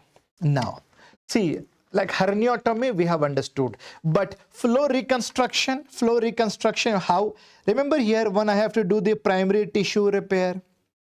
Okay, means, what is the meaning of the word primary tissue repair? Suppose if there will be a small hole, right, a small defect, that I can do suturing. Only suturing with the muscles, only suturing with the ligament, right? That is called the primary tissue repair. But suppose if defect will be big here, defect will be this much big. Say this much I can suture easily, no problem. But this much big, if it will be there, no. If I try to suture it, if I going to approximate it tightly, no, there can be necrosis. So what I can do here? Remember what I can do here now? I can keep, remember here, a tension-free mesh. I can keep a mesh over here. Over here, I can keep a mesh, so there will be no tension. This is called the tension-free mesh repair. Okay, and so remember when I am doing it, open surgery, that is fine, but these days most of the open surgeries are replaced by lap surgery, where we are doing what? See here, pre-peritoneal repair, no, that can be done by open, but these days most of the surgeries are replaced by laparoscopic surgery, which we are going to learn. So now the primary tissue repair namings are important here. Primary tissue repair, one is called a Bassini, Scholdice, and remember here, modified Scholdice. Remember only the name. What is happening here? Let's learn this. So first of all, basic anatomy, all of you, basic anatomy. जो central muscles, whatever you see here, now central muscles, whatever you see here, abs जो दिखता है center में, rectus abdominis. But after that, from the side here, oblique में, outside superior oblique, then interior oblique, then there, see after that there will be the transversus abdominis, and inside fascia transversalis. Center में rectus abdominis, but after that outside, please remember here, outside superior oblique, inferior oblique, then there will be the transversus abdominis, and then at last you can say what? Fascia transversalis. All these are the name of muscles only, no? Superior oblique, exactly outside, superior oblique, then inferior oblique, then there will be transversus abdominis, at last, yes, fascia transversalis. All these points are clear to everyone.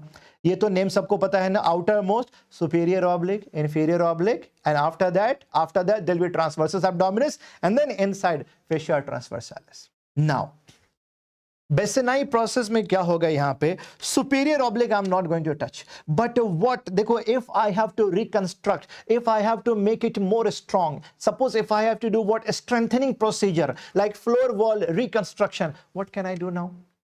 Suppose if I am going to suture all this together, if I am going to ligate, Bassini procedure. All these I am going to ligate together so that they should become strong. So remember here, like inferior oblique, outside ko we don't touch. Inferior oblique, and see the transversus abdominis and fascia transversalis. And with the shelving portion of the inguinal ligament, we are going to suture it. So basically we are making it strong so that there should be no herniation in future. But remember here, when we are going to ligate all this together, no, high risk of the tension. But this is called a Bassini procedure. But high risk of tension. In future, risk of recurrence.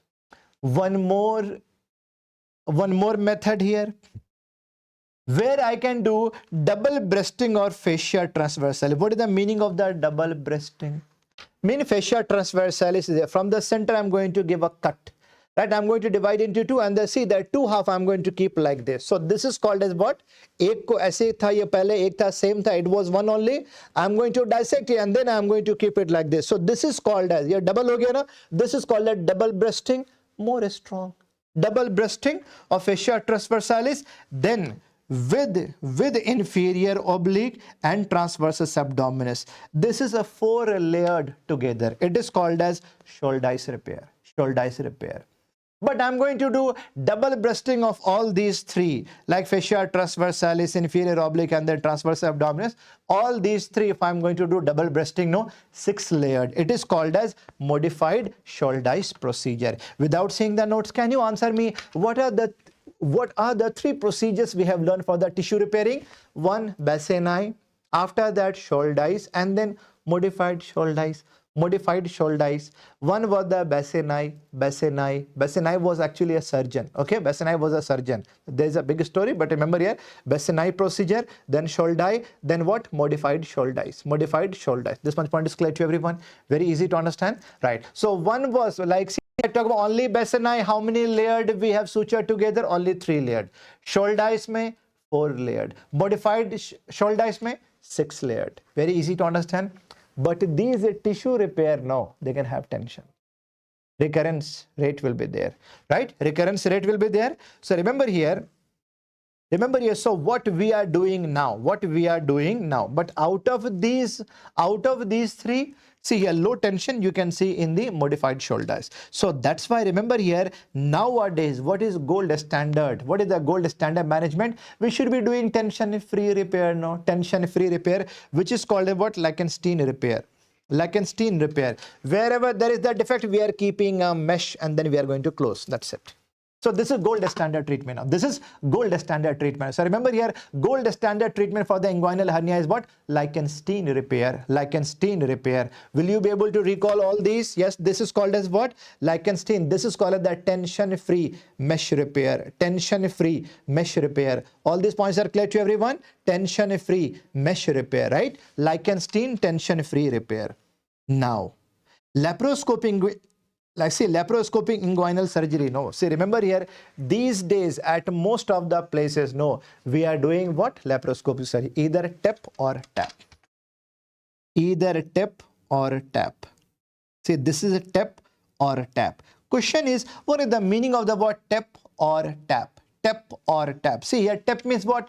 Total extraperitoneal repair. Total extraperitoneal repair. What does it mean? Suppose if this is the peritoneal layer, from here to here we are going to inguinal part, we are going to inguinal part, right now inguinal part. So total extraperitoneal, basically we are not going to enter into the peritoneal cavity. So for this I am having, remember here I am having only this much space. This is what extraperitoneal, and this is what, so this is what extraperitoneal, out of the peritoneal cavity. So for this, like surgeon hand should be very much expert, senior, you know, like a skilled surgeon is needed. Means you are going to, like you are going inside and very, you know, very smoothly you are going inside. You are not going to touch it, and then you are going to reach into the inguinal part.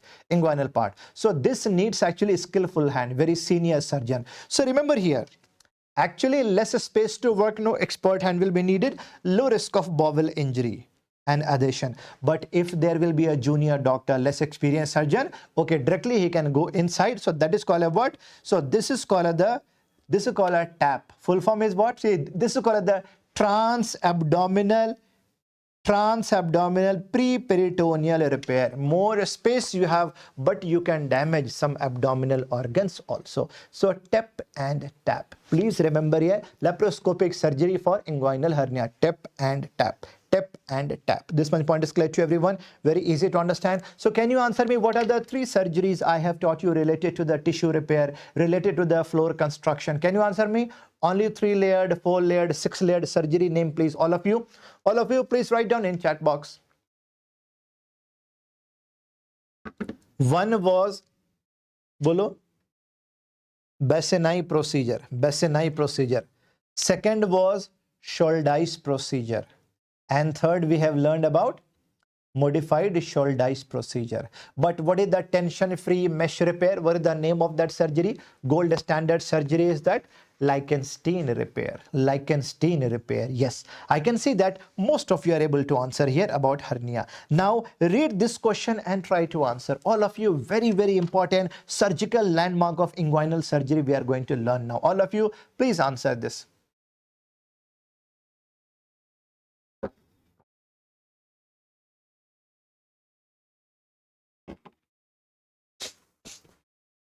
Read this question and please answer this.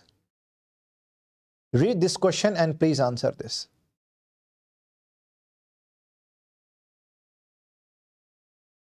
During laparoscopic inguinal hernia, attacker was accidentally placed below and lateral to the iliopubic tract. After the operation, patient complained of pain and soreness in the thigh. This is due to involvement of which nerve? This is due to involvement of which nerve? Can you answer me here? See, if I talk about, you know, like see, this is, I'm showing you this is a tissue paper. So basically you can feel that this is actually, you can imagine this is a mesh, right? Mesh here. This is mesh. Okay.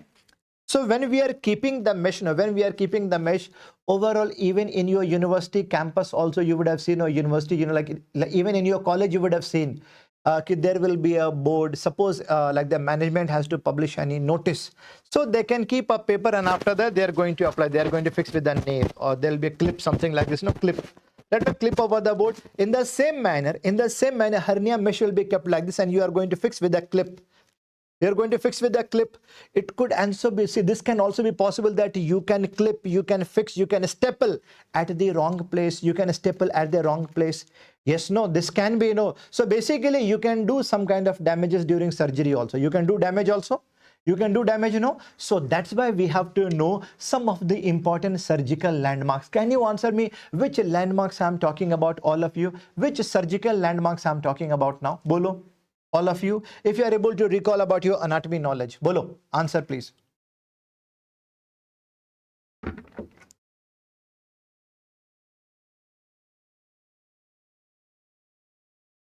Which landmarks I'm talking about? Chalo, I'm making a diagram. After that, you can tell me. See, after that, you can tell me. Suppose if this is a deep ring, deep ring, deep ring, right? From here, you can see here vas deferens. This side, you can see vas deferens medial side. And lateral side, you can see gonadal vessels. Gonadal vessels. At the lower part, you can see inferiorly, you can see the inferiorly, you can see this is the peritoneal reflection. And here, this is what iliopubic tract. Iliopubic tract. Bolo. Do you think I have made here actually two triangles? One, see, this is the first triangle and this is the second triangle.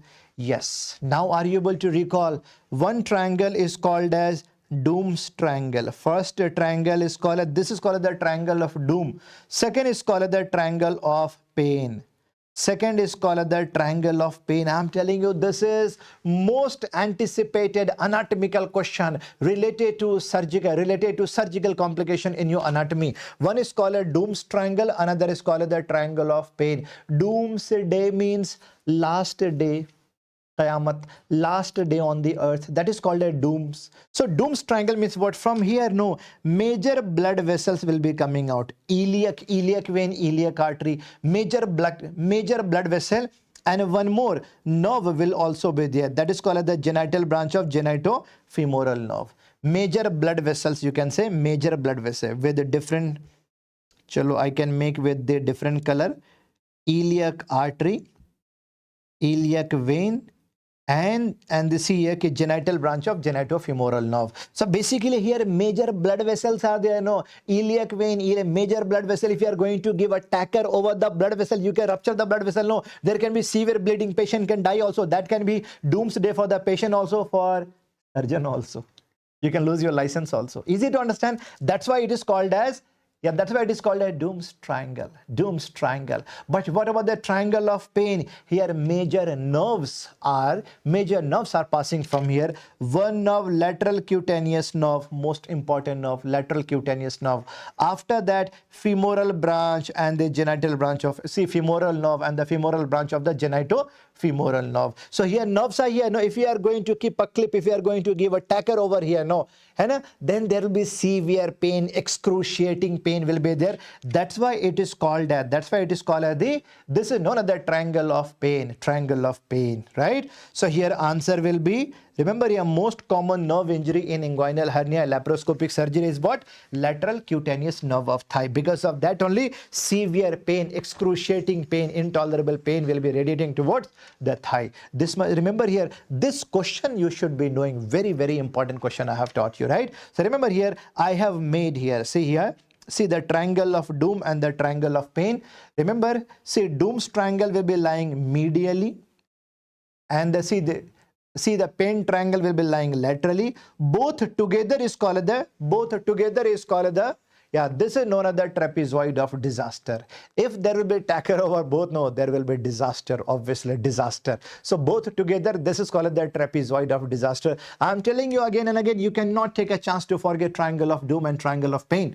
Okay, one is lying medially, another is lying laterally. All these points are clear. And one more landmark is there, very, very important. That is called the corona mortis. Doom's triangle, pain triangle. Okay. Corona mortis, which is also called a crown of death. Remember here, see, always keep in mind, when I talk about laparoscopic surgery, the most common nerve injury will be lateral cutaneous. But open, see here, open hernia repair, most common nerve injury will be ilioinguinal. After that, iliohypogastric. Okay, remember here, what is the corona mortis? What is the corona mortis here? This is actually, remember here, aberrant obturator artery here, aberrant obturator artery over here, aberrant artery over here. Remember here, this is actually what? This is also a type of what? Like, see, remember here, this is the branch of what? Inferior epigastric artery. And if there will be damage of this, there can be severe bleeding. So that's why it is called as the crown of death. So remember, related to inguinal hernia, what are the three landmarks for surgery? One is called the triangle of doom, triangle of pain. And after that, see, after that, corona mortis. Corona mortis. All these points are clear to everyone. Now, see, there is a weak point. Now, remember here, this I wanted to add here. See, there is something, there is a weak point at the lower abdominal part. There is a weak point at the lower abdominal part, which is called a myopectineal orifice of Froschott. Myopectineal orifice of Froschott. Basically, remember here, from this weak nose, so from here direct inguinal hernia also, like indirect also, and femoral hernia. Suppose if there is an old man, if there is a weak part, right, he is having herniation again and again. If I am going to close it, suppose if I am going to close this orifice means opening. Suppose if I am going to close it, no, I can prevent 3 hernias, direct, indirect, femoral. This is called a myopectineal orifice of Froschott. This is also anatomical part. This is also important anatomy question. Now, femoral hernia, please remember here, femoral hernia, much more common among females. Medial to lateral, vein, artery and nerves. Vein, artery and nerves. Okay, chalo, I'm asking you one clinical question. Okay, one clinical question. When I joined, see, first of all, like I have worked as a junior resident, like in the burns and plastic surgery also. My hospital was RML Hospital, Ram Manohar Lohia in New Delhi. Okay. When I joined the burns department for the first time, okay. So there was a patient actually, who was having 90% burn. So like across the body, there was a bandage, pura, same like Jawan. Across the body, full bandage was there. So my senior asked me, go and take the blood sample. Said, okay, fine, sir, I can take. But when I went to the, when I went to the dressing room, I could see that patient, he was having full bandage across his body. A full bandage. I asked my senior, okay, sir, how to take the sample? Like full body is fully covered. He asked me, you make a way, you go and search, you go and make. But okay, you have to do this. I said, yes, sir, I don't know. Bhai, remove some kind of bandages. So I just wanted to take sample from here. So when I removed some bandage from here, I could see that there was black necrosed area here. Black and necrosed, hard leathery, same like eschar formation. And eschar formation. So like see the like eschar formation, or see the black leathery structure will be this much strong that you will not be able to penetrate needle also there. So I said, sir, this is actually, so after that he told me, yeah, entire body is like this only, you have to make a way. I said, sir, how, sir, this is impossible. He said, bhai, this is burns patient, on daily basis we have to take his sample, we have to send his sample, because on daily basis there can be fluctuation in blood counts, LFT, renal function test, CBC, every day on daily basis we have to check. So do something. So do you think you will get a healthy patient? Now you take the sample. I said, no, sir, but you make a way. After that, what my senior did, no, he removed a small gauze from the femoral part. Femoral part say, he removed a small portion of the bandage. After he asked me, okay, wear gloves. I could see there 1 centimeter thick mayonnaise. Means 1 centimeter thick pus collection over there. Okay, fine. So don't hate mayonnaise now. Okay, 1 centimeter. He asked me, now you search. I said, sir, there is pus collection. How can I insert? So how can I feel where there is a blood vessel? So after that he asked me, wear gloves. And now you are going to push here. Now you are going to palpate here over the femoral part, right? Now see in between this, the pubic tubercle and ASIS. Okay, center mein. After that he asked me, you palpate over there. So when I kept my 2 fingers like inside the pus, I did like this. So he asked me, are you feeling any femoral pulse? Yes, sir. Well, yes, no, basic anatomy, no. See, basic anatomy, medial to lateral, you would have learned it, no, you would have learned vein, artery and nerve. So you keep index finger over the femoral vein, you keep like this, and just above the, just above the index finger, you can insert your needle. Blind shot. See, exactly you will be inside the vein. Right now, so remember here, basic basic anatomy and how you are working in hospital, right? Now everything, whatever you are learning now, you are going to practice everything. Fine, no? So day one was very difficult for me. Obviously, there will be very, very foul smell. But after 5 to 6 days, I became very much normal. I became, okay, fine. So basically, hospital life will be different. All right. So now the question is that, see, remember here, see the location of VAN, vein, artery, and nerve. Remember here, chalo, all these points are clear to everyone. Most of the time, it will be, see here, approximately 20% it will be bilateral, and it is never congenital. See, it is never congenital, much more common among females. Remember here, see, remember here, if there is a case of femoral hernia, no, very high risk of strangulation will be there. Very high risk of strangulation will be there. So operate as soon as possible. See, once upon a time we were using a belt. Name of the belt was TRUS. TRUSS. Please highlight this. Once upon a time, we were using a belt to wear around the inguinal part, around the femoral, pura matlab pelvic part tha. So the belt name was the TRUS. Please remember here, earlier we were using this, but now this is no more in use. This belt is no more in use. Chalo, all these points are clear to everyone. Now, on the basis of the femoral hernia, so remember how we are going to name it. See, remember, first of all, you see the anatomy here. See, this is the pubic tubercle. And this is, remember here, so this is the lacunar part of the lacunar ligament here. So, femoral hernia through lacunar ligament, this is called as Logier's hernia. And you can see here, these are the blood vessels here, right? These are the femoral vessels. You can see here, femoral vessels, right? Femoral vessels. Like if you cannot see this, remember here, these are the femoral vessels, right? Now, femoral vessels. So remember here, ki hernia, see, like if the location of hernia will be, like if it is, suppose if it is prevascular, like in front of the femoral vessels, it is called a Welpause. But hernia behind the femoral vessels, it is called as Seraphini. Welpause in front, Seraphini at the back. Femoral hernia behind femoral vessels, especially in a case of a child who was having the congenital dislocation of hip. This is called as Nerath hernia. But this is the pectineus fascia. Hernia behind pectineus fascia, this is called the Cloquet's hernia. These are one-liner question. Remember here, Logier, Welpause, Seraphini, Nerath, and the Cloquet hernia. Where I have taught you direct, indirect, both together, that was called as what? That was the pantaloon type of hernia.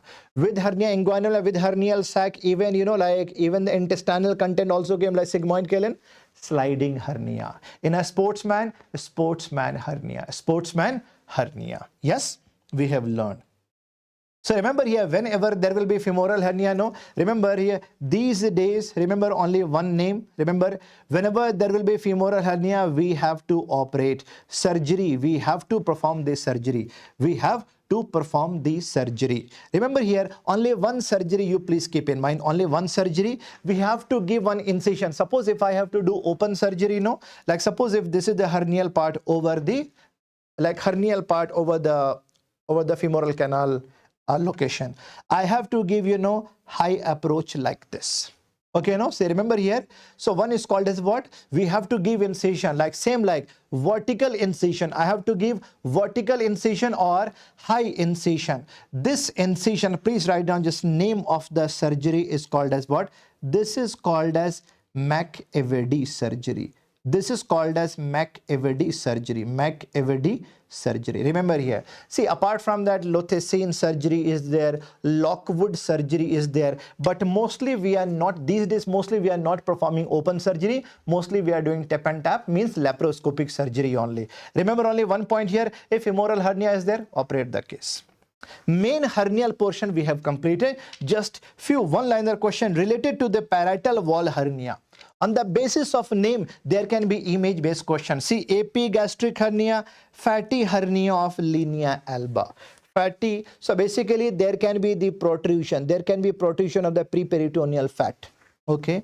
Near umbilicus, which is coming out of the ring, umbilical hernia. Adjacent to the umbilicus, para-umbilical. From old surgery, incisional. Okay, from like Esophageal, you can say Esophageal, what like, see, like in between the muscles, like whenever there will be herniation through Esophageal fascia. Just image based question, and we have to learn simple points so that we can keep in mind up to the exam. Remember here, linea alba, or you can say what, fatty hernia of linea alba. Okay, defect in linea alba. Remember here, very important, especially fat will be coming out. This can be occurring anywhere in between lower part of the sternum, sternum to umbilicus, sternum to, like mostly in midline you will see, and this will be mimicking like peptic ulcer disease, epigastric hernia. Now see, incisional hernia, see, incisional hernia due to failure of fusion of the sheath because of, weak suturing, because of the bad suturing. Yes, there can be the risk of incisional hernia in a future. Post-operative hernia, you can say post-op ventral wall hernia. From here they have asked, last time in FMGE exam they have asked, what is the gold standard treatment for incisional hernia? Are you able to recall about IPOM or onlay, inlay, sublay? Very commonly as no onlay, inlay, sublay, or IPOM. Let's learn this. What is this? See here, okay, gold standard surgery if I have to do. See, gold standard surgery if I have to do, remember here, onlay repair, and you can say what? Intraperitoneal onlay mesh repair, which is IPOM. IPOM is what? Intraperitoneal onlay mesh repair. So where we are going to keep the mesh here? I will show you photo, you will have more clarity. Remember here, first of all, when I talk about the central part here, over here, so this you see here, this is rectus. So these two are what? Rectus abdominis sheet, rectus. After that, you can see this is subcutaneous tissue. And at the lower part, you can see here, this is the peritoneum. This is the peritoneum layer. In between, you can see a external oblique, internal oblique. There will be the transverse abdominis and all. Fine.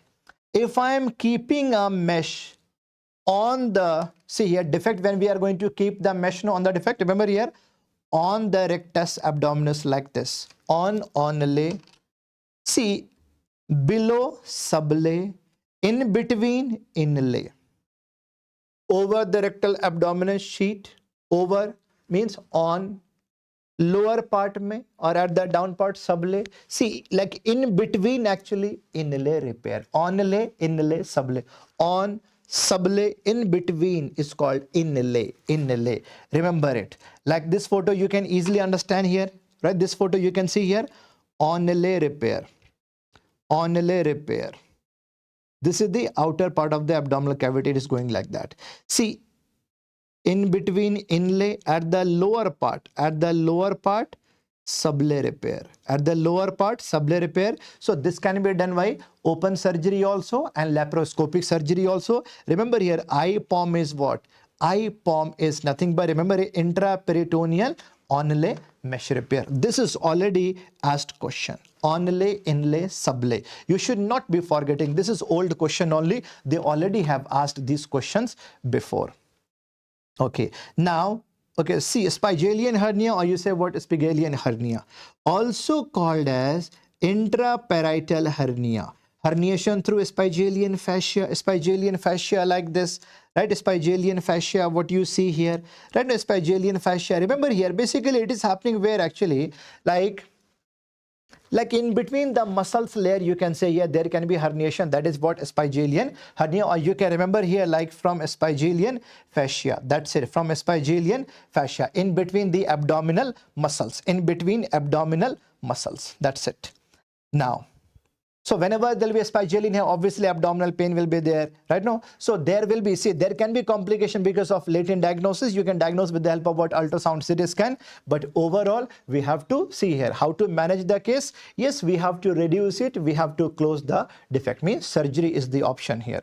Surgery is the option here. Sliding hernia, see, along with the inguinal hernia, if the part of omentum is coming out, if the part of the, like, left colon actually, or if the part of, sigmoid colon is coming out, sliding hernia, which is also called as hernia inglacid. Remember here, especially in old age cases, old age, mostly in males, most common content is what? Sigmoid colon, right? Management is what here? So remember here, we have to reduce it and we have to close the defect. On the basis of photo, you can understand here, one is umbilical hernia, another is called as the para-umbilical hernia. When I talk about the umbilical hernia, remember here, we can wait and watch. We can try to reduce it. So there should be conservative treatment for 2 to 3 years after that surgery. But if there will be a case of the para-umbilical hernia, no, surgery is must in all the cases. Surgery is must in all the cases. Now, last year, lumbar hernia from the back side. See why I have taught you all these. No, hernia is an easy topic. Like when you revise it, no, this will be easy topic, I'm telling you. On the basis of the location, image-based question you can solve. Remember here, basically from the posterior abdominal wall, right, occurring in the lumbar region, right? Okay, fine. So this is most commonly seen like at the left side here. Remember here, so there will be a defect. So defect will be big, strangulation will be less. So you can reduce and repair in lumbar hernia. Abdominal wall defect. This is also an important topic. Like one is called a omphalocele, another is called as gastroschisis. Omphalocele and gastroschisis. In omphalocele, first of all, you can see that there is a sac. Abdominal content is there inside the sac. Right? Abdominal content is there inside the sac. But in this photo, see, gastroschisis, you can see open. Abdominal organs are coming out. Okay? Fine.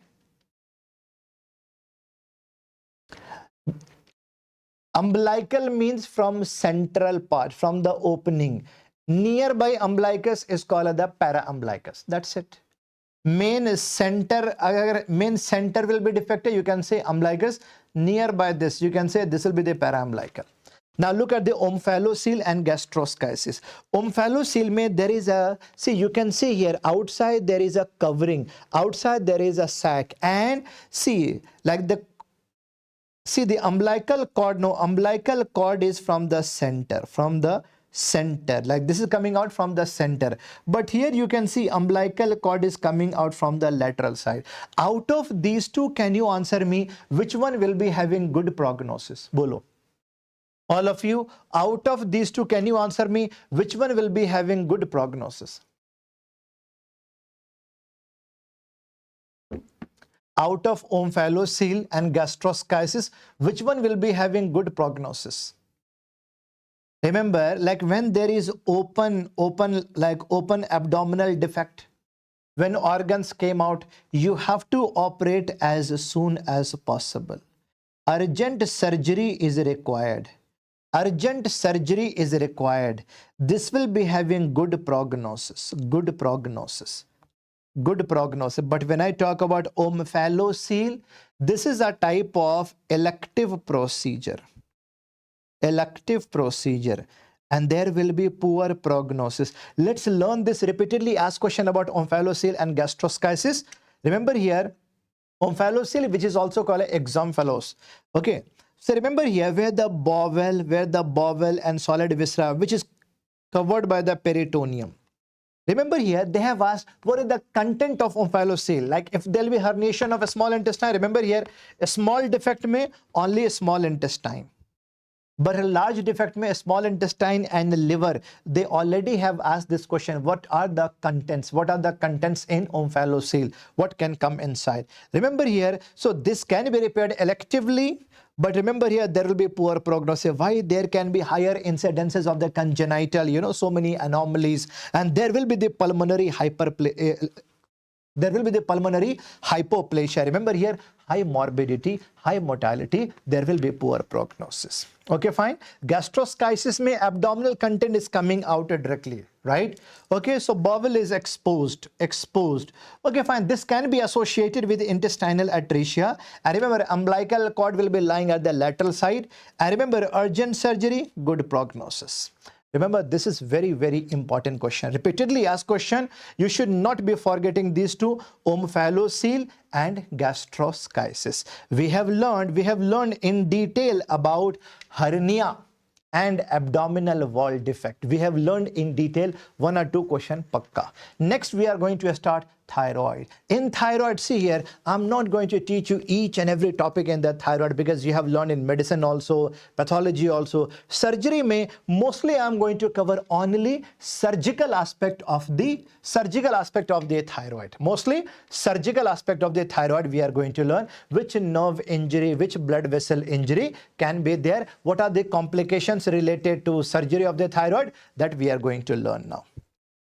First of all, read this question and try to answer. Read this question and try to answer. Bolo.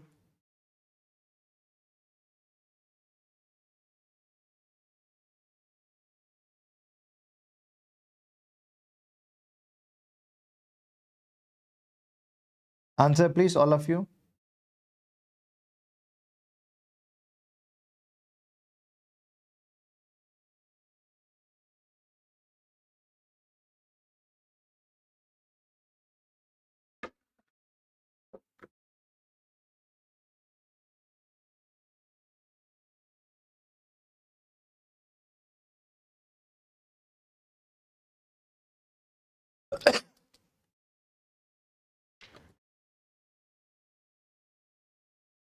Read the question carefully and try to answer.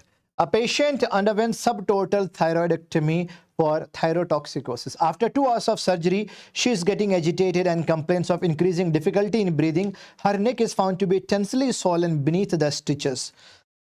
On examination, central sinuses is noticed and pulse rate rises. What is the most appropriate management in the case?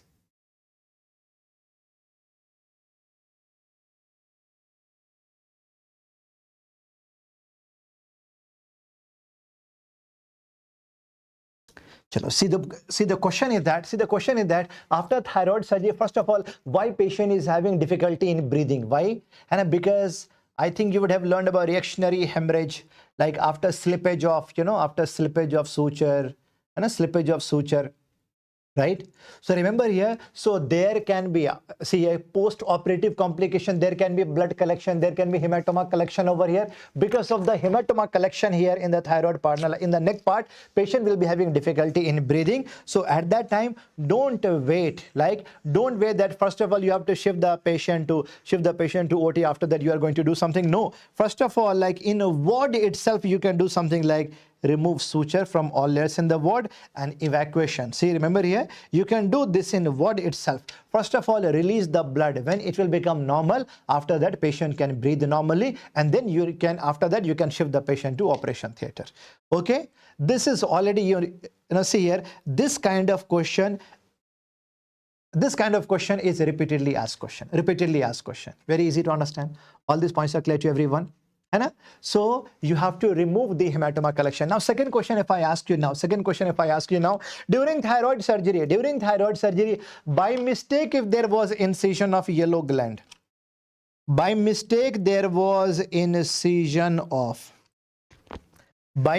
suppose if there was incision of yellow gland, bolo, तो क्या करोगे? What will you do then? By mistake, if there will be incision of yellow gland is nothing but the parathyroid gland. Yellow gland is parathyroid gland. Can you answer me? What will you do now? Yellow gland means yes. Okay, this is called the parathyroid gland. So, kya karoge yahan pe? What will you do then? So basically what I'm saying here, that suppose if I had a patient of the thyroid cancer, I was operating the case and by mistake what happened? No, yellow gland, like see here, okay, one parathyroid gland got incised. One parathyroid gland got incised. What will you do? Are you going to throw that? Are you going to throw the yellow gland in dustbin? Are you are going to present into the nurse? Okay, have it in. Okay, have this. Eh? Or you are going to do what? Reimplant. Reimplant. Yes, you have to do what? Reimplantation. No, please write down. You have to do reimplantation. You have to do reimplantation. Question is, where will you reimplant it? Question is, where will you reimplant it? You are not going to throw it, because see, the parathyroid gland is very, very important for releasing which hormone? Parathormone. And that is related for what? And that is related to what? Say, parathormone is for the calcium metabolism, for the calcium, yes, metabolic part here, right? For maintaining the calcium. So that is very, very important. No, very, very important. So reimplantation, number one, remember here, under sternocleidomastoid muscle.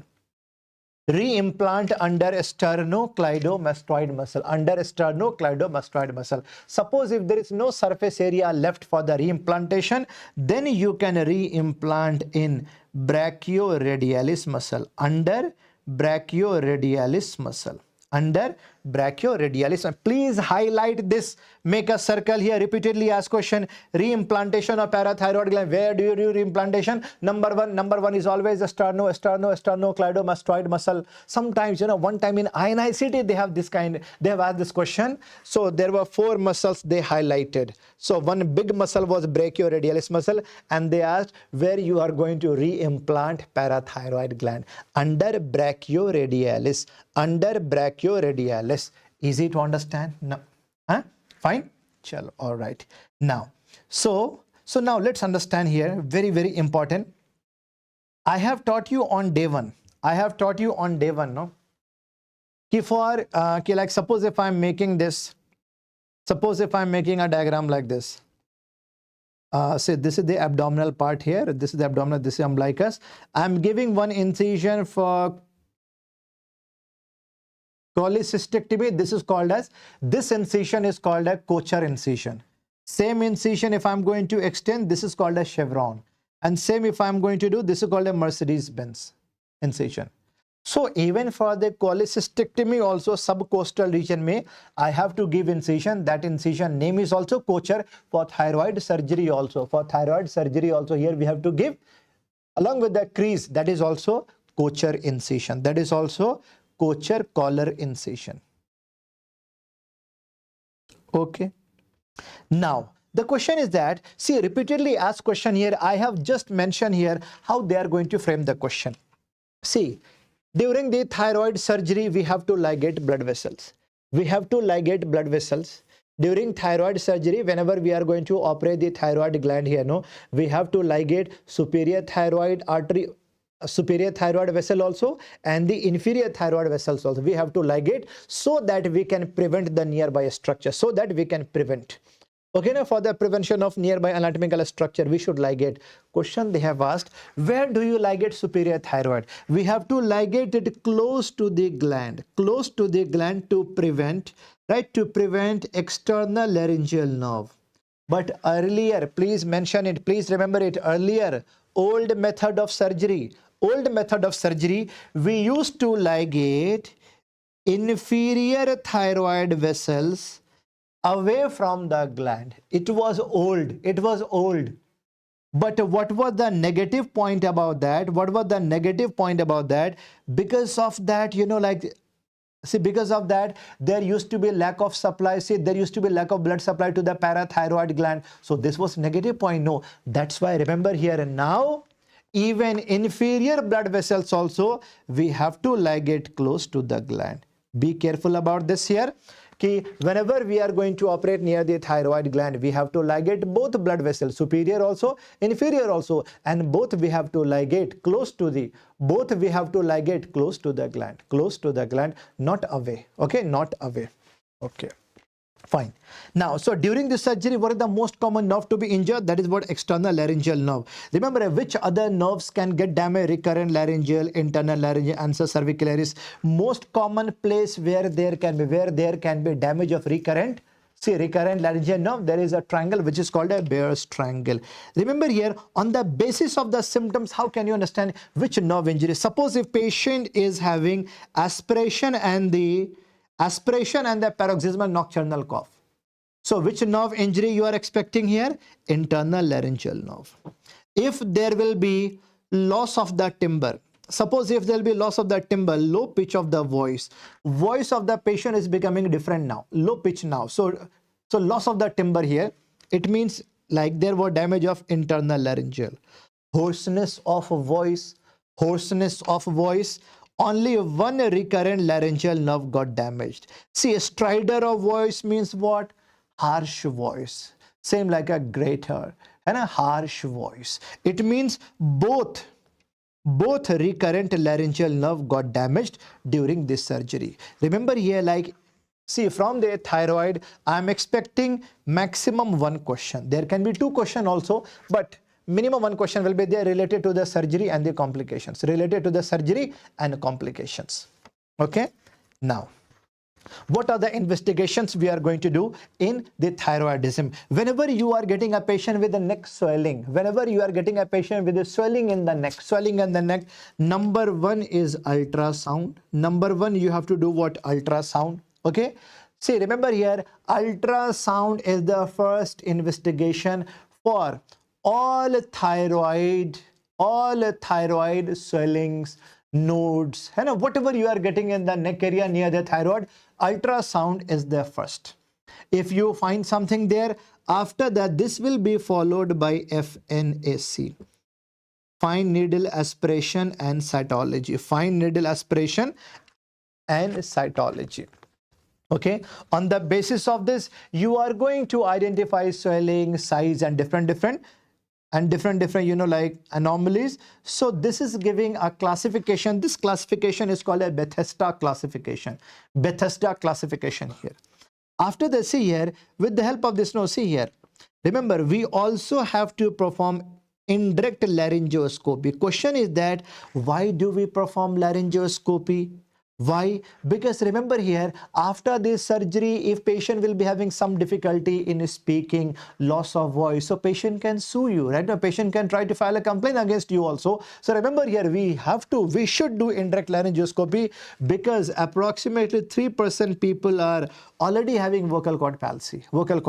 Fine, no? So you have to document it before this surgery. So that's why indirect laryngoscopy is must. After that, you can do a scan. So for scanning, after that, for scanning, I can do radioactive iodine uptake scan. Remember, 123, iodine 123 and iodine 131. All these are related to radiology part, right? Radiotherapy. So remember here, only one point you have to know here. That we are doing radioactive iodine uptake study. I am doing scanning with the help of iodine 123, but if I have to treat, if I have to manage, or if I have to treat actually Graves' disease or any metastasis, remember here, METS hai, ya thyroid cancer hai, ya even if I have to treat the Graves' disease, we are using iodine 131. So remember here, iodine 123 we are using for scan study, and 131 we are using for the management, for the treatment. This much point is clear to everyone. Very easy to understand, right? Okay. So half-life, they already have asked in radiotherapy, how much is the half-life of iodine 123? Iodine 123 half-life will be 12 to 14 hours. Okay. Iodine 131 half-life will be 8 days. Iodine 132 and see the technetium 99M. Remember, all these points are clear to everyone. The question is that how scanning is being done. I have mentioned here so that there should be no confusion. Remember here, whenever you are giving iodine therapy, radiation therapy, so this will be taken up by the thyroid gland. After that, what will happen here? They will start emitting beta radiations. which can be scanned by the gamma camera to look for the amount of uptake. See, the thyroid gland, what is the special property here? No, if you are going to give iodine from outside, no, this will uptake all the iodine. This will uptake all the iodine here. Here I am giving radiation here. Here I am giving radiation. After that, this will start emitting beta radiation. Fine. So which we can detect with the help of gamma camera. All this you would have learned. All this you would have learned from Dr. Khalil sir, right, in radiology, right? Okay, fine. So keep in mind, radioactive iodine uptake study, we are using 123, iodine 123, but the treatment we are using 131. Now, how to differentiate, how we are using it for the diagnostic purpose, how we are using for the diagnostic purpose. Remember here, see, normal, suppose if there will be uptake of 16% to 48%, it is normal. See, if the uptake by the thyroid gland is less than 16%, it means your patient is having hypothyroidism. Uptake is more than 48%, hyperthyroidism. Okay, one, how to differentiate hypo and hyper. Now, warm nodule, right now, warm nodule where it can take more, warm nodule, only 5% malignancy risk. But if there will be cold nodule, no, 40% malignancy. See, approximately I would say 20 to 40% malignancy. Now, suppose if there is a child who is having very, very important topic, who is having a thyroglossal cyst here. Like if there will be the thyroglossal cyst over the thyroglossal duct. So before I remove this with the help of a surgery, first of all, we have to check whether the thyroid gland is working normally or not. Because see, this gland is very, very important for the growth and development. For so many things, this gland, this hormone is very, very important. Right now. So remember here, before I operate a case, before I remove the thyroglossal cyst actually, I have to check with the help of radioactive iodine uptake. So the question is that what is the name of the surgery with the help of which we are going to remove the thyroglossal duct there? Name of surgery, please write down. Name of surgery is called as cyst trunk operation. Name of surgery, please write down, cyst trunk procedure, cyst trunk surgery, cyst trunk operation we are using for thyroglossal cyst. If thyroid gland is working normally, we can wait for some time, because remember here, thyroid gland is very, very important for the growth and development. Easy to understand. Name of the surgery for thyroglossal cyst is what? Cyst trunk operation. Suppose if there is what? Ectopic thyroid gland. So if I am going to give, radioactive iodine radiation, if I am going to give wherever thyroid will be there, no, it can, right? It can reuptake it. So if I have to locate ectopic thyroid, yes, I can use iodine therapy.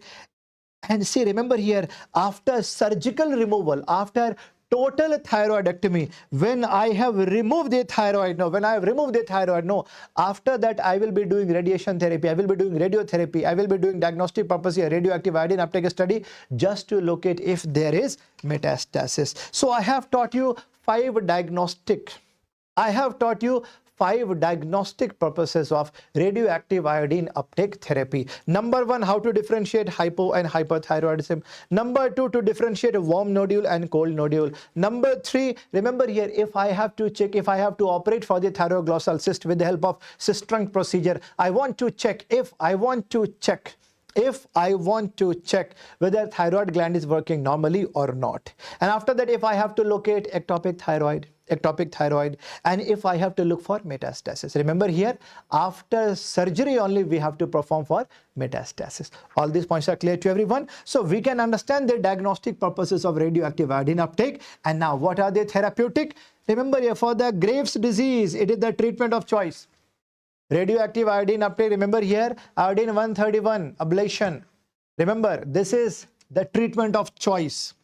And high dose will be given to destroy mets, right?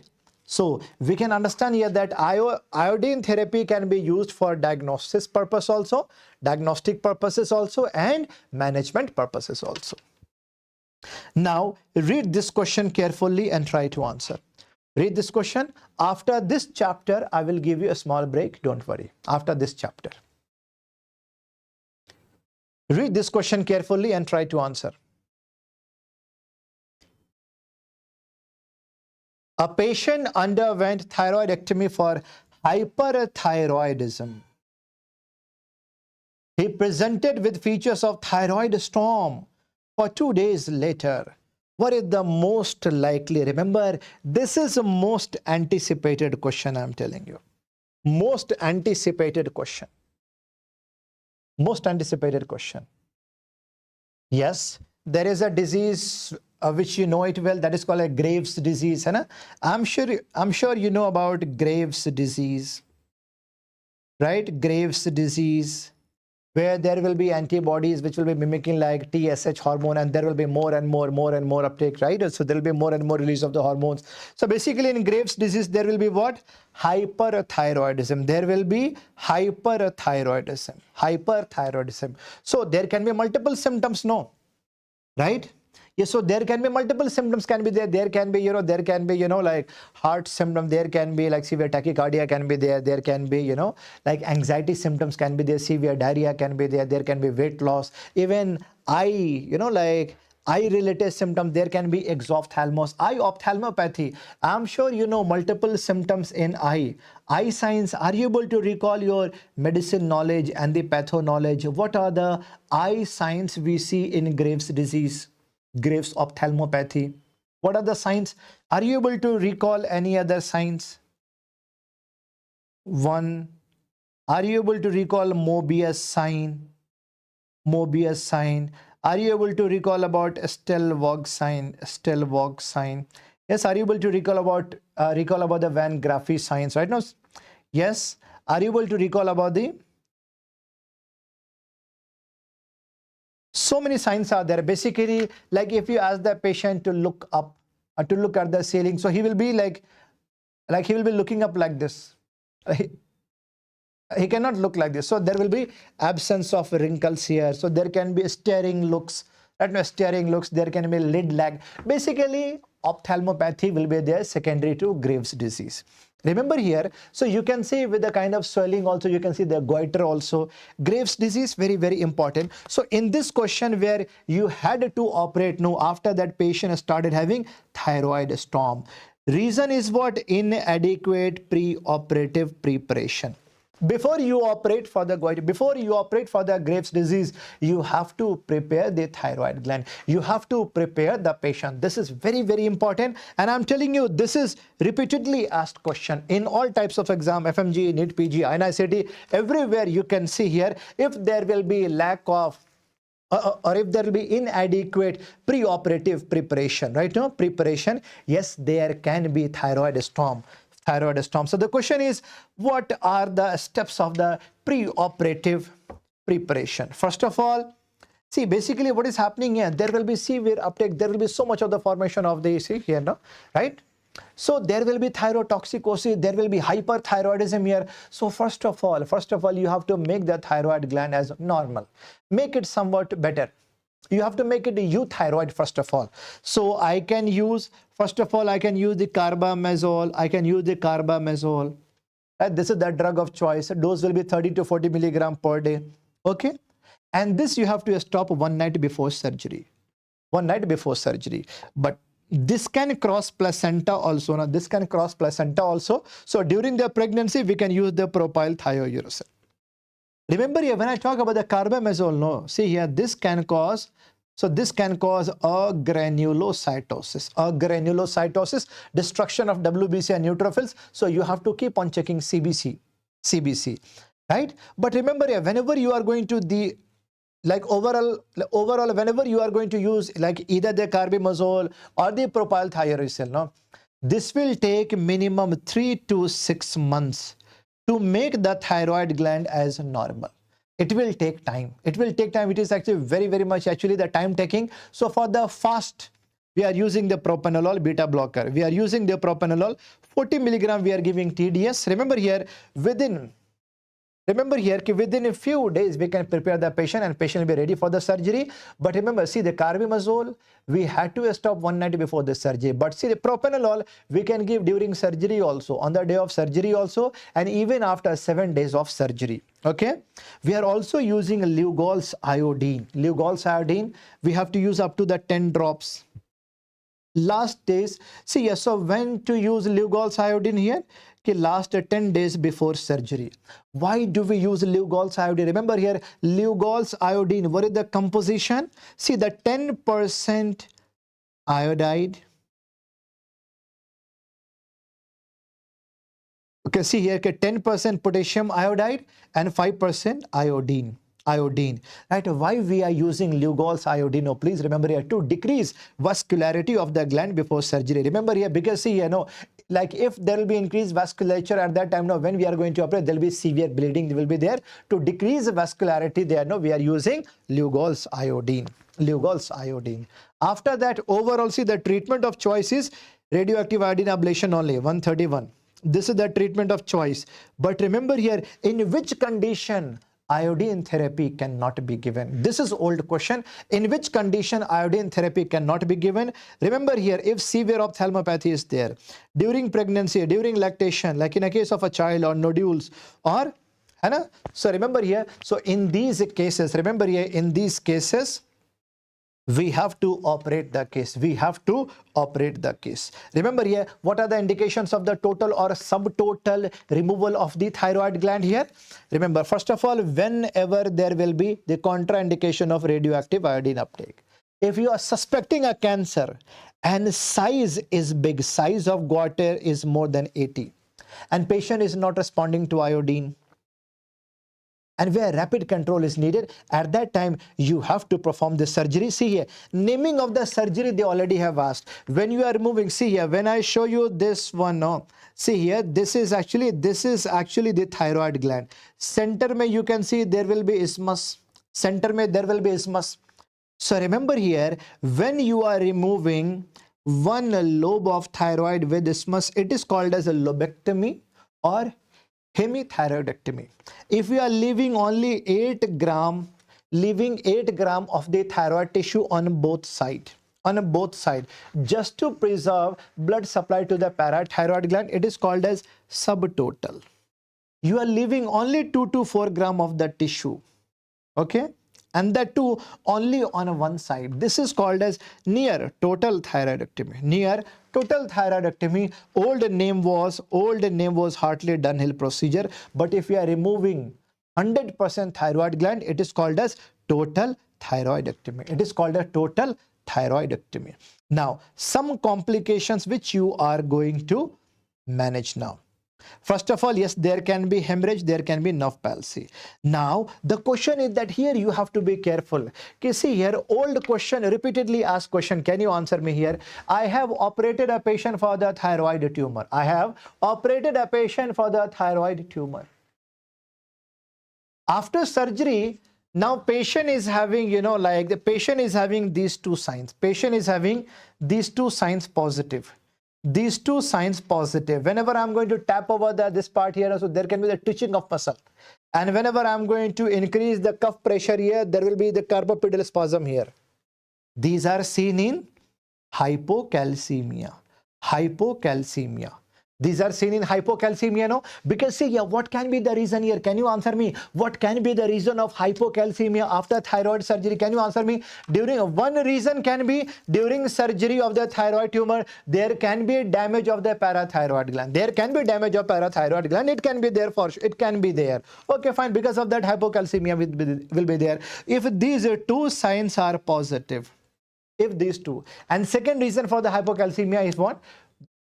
The most important reason is lack of blood supply to the parathyroid gland. And the question is that how will you manage? If these two signs are positive, how will you manage? How will you manage the patient? Are you going to give IV calcium gluconate or oral calcium? Bolo. Oral calcium or IV calcium gluconate?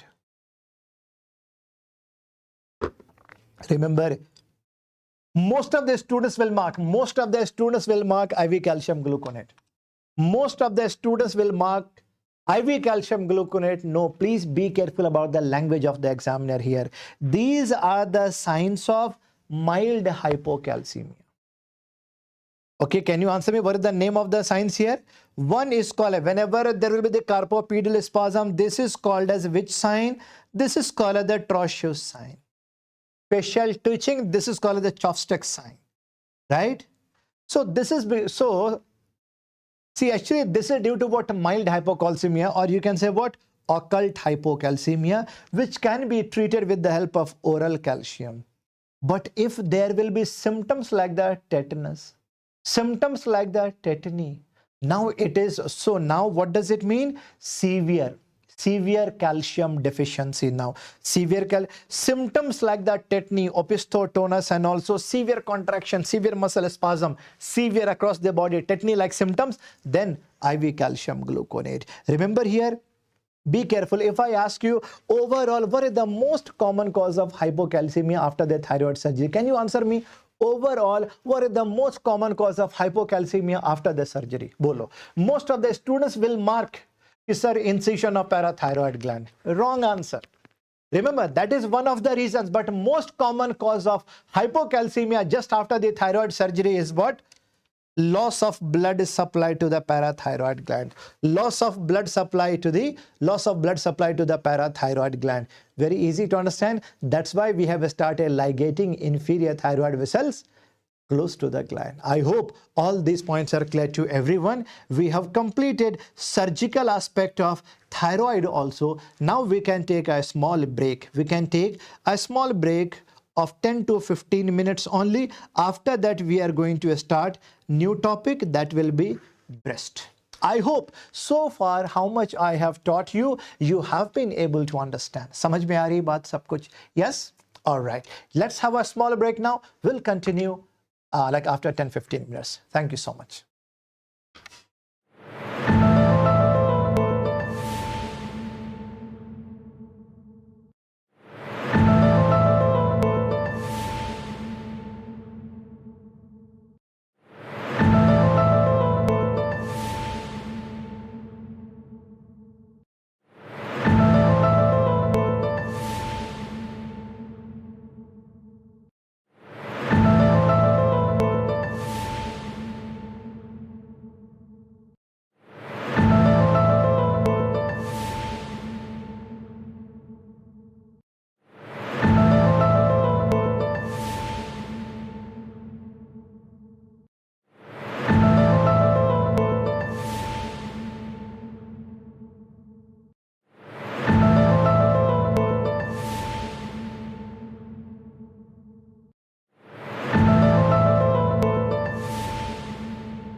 Yes, everyone, we can start now. So now the new topic, what we are going to start, that is breast. Very, very important topic. From here, we can expect minimum 1 to 2 questions for sure.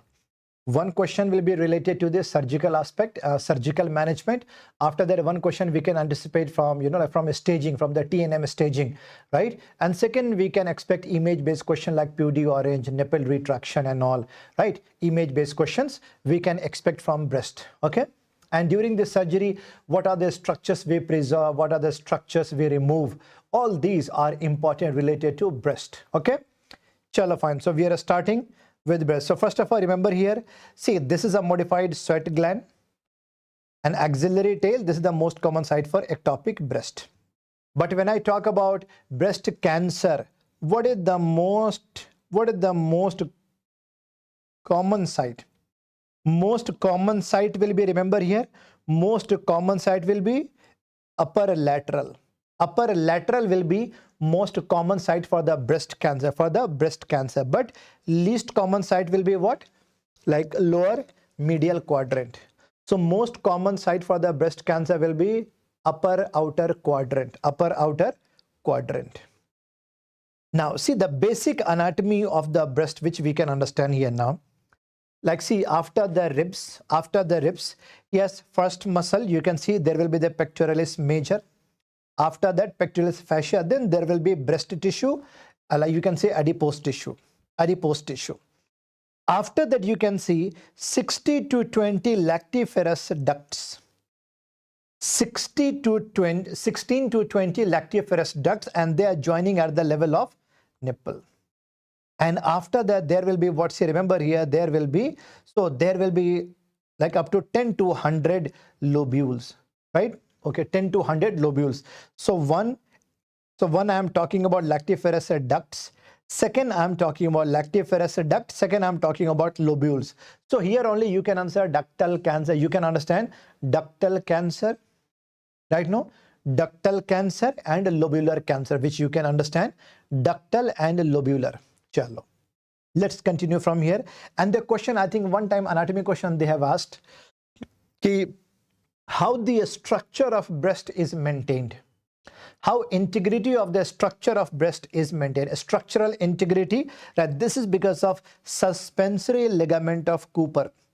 Suspensory ligament of Cooper. Just now I have taught you hernia mein, like there was also Cooper's ligament, but that was actually related to femoral hernia, nearby femoral hernia type, and a femoral canal, right? No, so that was iliopectineal, actually Cooper's ligament. But here, remember here, to maintain a structure of the breast, suspensory ligament of breast. After looking at the photo also, you can understand here. Sabse pehle, you can see the muscle here. This is the pectoralis major. After that, fatty tissue, then suspensory ligament, then glandular tissue, then ducts, and all are joining at the level of what? All are joining at the level of what? Nipple.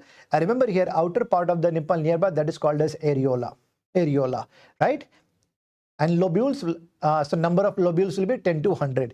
Basic anatomy only, right? Now, see, very, very important topic, what we should be knowing in a case of the breast cancer, that, like we know the fact that, see, the first cell which is going to receive the cancerous cells will be called as sentinel node. Sentinel node, first lymph node will be receiving first cancer cell. So that is called a sentinel lymph node. And related to the breast cancer, we know here that actually there are multiple nodes here. No, multiple nodes are here. So the question they have asked, on the basis of which muscles you divide, see here, you divide axillary lymph nodes. On the basis of which muscle? So on the basis of the pectoralis minor muscle. See this muscle you see here, on the basis of the pectoralis minor muscle. So what actually you do here? Remember here, nodes which are lying, see, on the basis of the location near to pectoralis minor. So if nodes will be at the lateral side, or you can say at the lower part here, remember here, so it is called as level 1, lateral to pectoralis minor. At the level of the pectoralis minor, level 2. And see, just above just above pectoralis minor muscle or just below clavicle, like infraclavicular, that is called as level number 3. Level number 3. So always keep in mind when I talk about axillary lymph node dissection, during the surgery of the breast, how many nodes we have to remove? Remember, minimum we have to remove up to 10 nodes. Minimum we have to remove up to 10 nodes. Okay, fine. So level 1, level 2, level 3. Old anatomy question. These levels are divided on the basis of which muscle? On the basis of pectoralis minor muscle. Pectoralis minor muscles. But you have to examine, see here, whenever there is a patient of breast cancer, you have to examine all the nearby lymph nodes also, like supraclavicular also, like internal mammillary nodes also. Now, sentinel node, first node. So anterior group of this node is called a Giuliano node. Remember here, sentinel node for breast cancer is called a Giuliano node. So how we can identify, how we can diagnose which one is the Giuliano node, how we can understand that which one is the sentinel lymph node? We are using a dye, we are using a color, we are injecting a dye, that is methylene blue. This is old question. Name of the dye is methylene blue or isosulfan blue. Isosulfan blue. Basically, remember blue, methylene blue. Repeatedly asked question here. For that, so when we are going to see the patient of the breast cancer here, no, we are using a needle. Please remember here, this needle is called as a core cut biopsy needle. Core cut biopsy needle, or you can say, okay, you can also say this is a type of the true cut biopsy. Okay, but be careful here. Don't get confused with the needle which we are using in a spinal anesthesia, that is called the Tohe's needle. And so see, even the spinal anesthesia needle will also be almost similar. So there will be a gap at the gap of 1 centimeter. There will be a gap, there will be lining like this. But remember here, so spinal anesthesia needle, that is a needle. But here you look at the tip here, this is not only needle. So this is going to take out, a small portion of tissue also. See, actually, this is going to take out the small portion of the tissue also. That's why, see, after that only we can do biopsy. No. So this needle we are using for what? Biopsy in a case of the like suspicious breast cancer here. So this needle is used for what? Core cut biopsy needle. Core cut biopsy needle.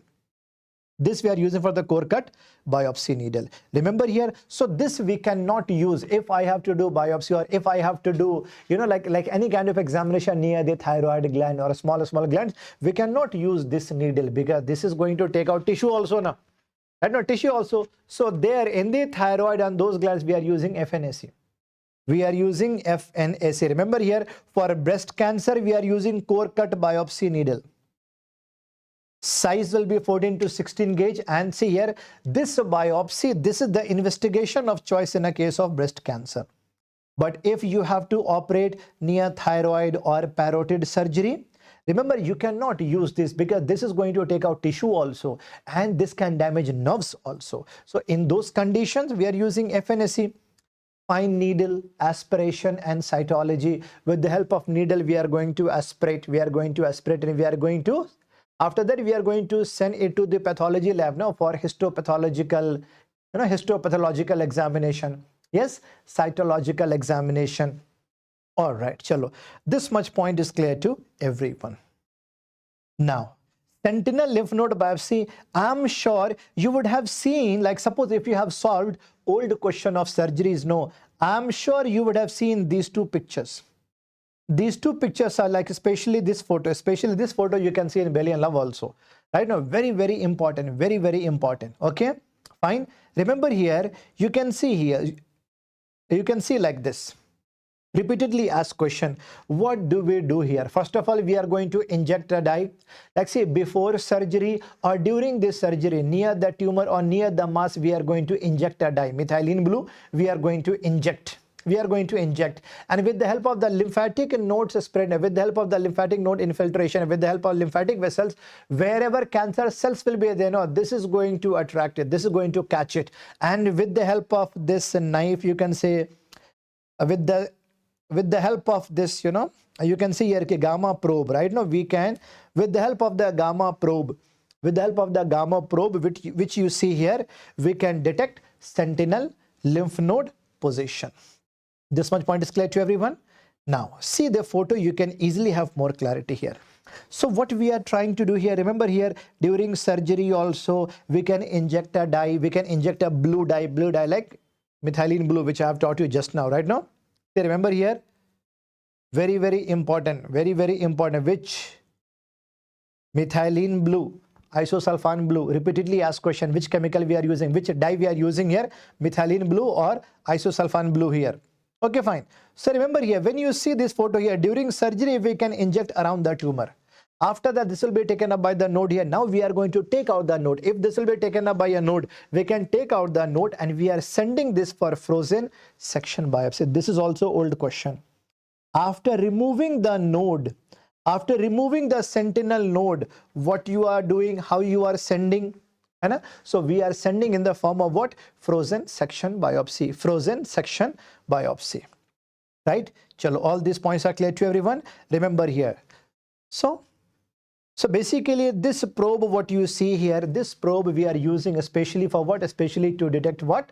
Like if there will be sentinel node, Kafi hai. This is enough. Now, suppose if you are getting a patient of the breast cancer, see, like in the beginning, I cannot say the patient is already suffering from the breast cancer. I can say, suppose if you are getting a female patient of, 40-year-old, 50-year-old, 60-year-old female, she can feel a mass in her breast. When she can feel mass in her breast, mass in her breast. So at that time, so how you are going to start doing examination? Can you answer me? Who is at the higher risk? Who is at the higher risk of the breast cancer? Who is at the higher risk of the breast cancer? Can you answer me, all of you? Higher risk of the breast cancer. See, number one, when family history is fully positive.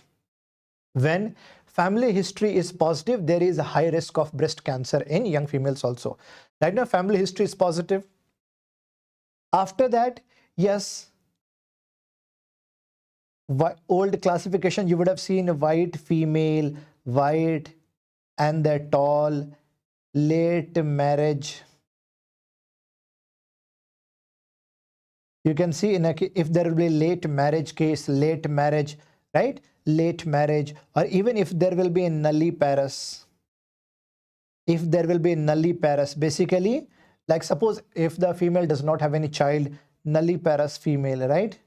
Nulliparous female, yes, BRCA1, like see the gene mutation BRCA1, BRCA2, BRCA positive, right? BRCA1, BRCA2 positive, right? Now BRCA1, BRCA2 positive, nulliparous female. All these points are clear to everyone. Basically, remember your family history is actually so. Like family history will be having very, very higher risk.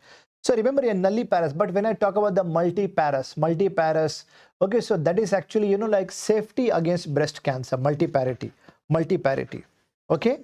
Now, like even alcoholism also, see, it is said that like smoking does not have any role. Like actually we could not find 100% clarity there, but it's right now. Alcohol, right? After that, you can see here, yes, like if there'll be early menopause, right? All these points are clear to everyone. Late menarche, right? These are the risk factors for the breast cancer. Chalo. Now, suppose if there is a female, she is presented to your hospital with mass in her left breast. So how you are going to do? So how you are going to start doing examination here? We can do the triple assessment of breast. One is called, so what is the triple assessment? One is called as clinical examination. After that, radiological examination. And then we can do the pathological examination. One is the clinical examination, physical examination, you can see, right? Okay, fine. So and after the radiological investigation, and then there will be pathological examination. See here, like actually we suggest all the female that during bathing, during, during taking bath, okay, there can be self-examination. There will be self-examination, or suppose if the family history is positive, so self-examination, it can be done, right? So that like even if she can find out even a small mass, because the sooner the better. As soon as possible, if you can diagnose, you can treat most of the cases, right? Okay, fine. Now the clinical examination means what? Like first of all, we have to do what? We have to do physical examination, we have to take history taking and physical examination. Radiological, like suppose if age of the female is less than 35, less than, so young female will be having dense breast, right? So there will be dense breast. So at that time, investigation of choice, we are doing what? Ultrasound only. Age after 35, we are doing mammography. And when to perform MRI, that I will show you. Okay, that I will teach you afterwards when to use MRI. First of all, remember ultrasound and mammography. Less than 35 ultrasound, more than 35 mammography, right? Mammography. MRI, like if there will be implant or if there will be already, a scar because of the previous surgery, then we can, especially for the MRI indication, I will teach you. Remember here, so what are the features of the ultrasound? See, the ultrasound can detect even the cancer, even benign lesion also, cystic and solid lesion also. Remember, whenever there is breast lump, investigation of choice, mammography. See, in most of the developed countries, now they have started screening for the breast cancer after 40 years of age. After 40 years of age, screening mammography should be done. I don't know, like in most of the developed countries. But what about the pathological? We can take the biopsy, we can send with the frozen section, and see here, pathologist will be doing this examination. Remember, whenever we are going to do the triple assessment of the breast examination, or clinical, radiological, and pathological, yes, 99.9% accuracy is there. All right. Now, see the clinical examination of breast. Remember here, whenever we have to do clinical examination, what should be the position? First of all, when do you suspect that there can be cancer? First of all, if there will be any lump, suppose if there will be any lump like the painless lump, if there is a nipple discharge when blood is coming out, or if you can see retraction of the nipple, circumferential nipple retraction. And how do you do examination? Either female should be in sitting position, or there will be semi-recumbent position.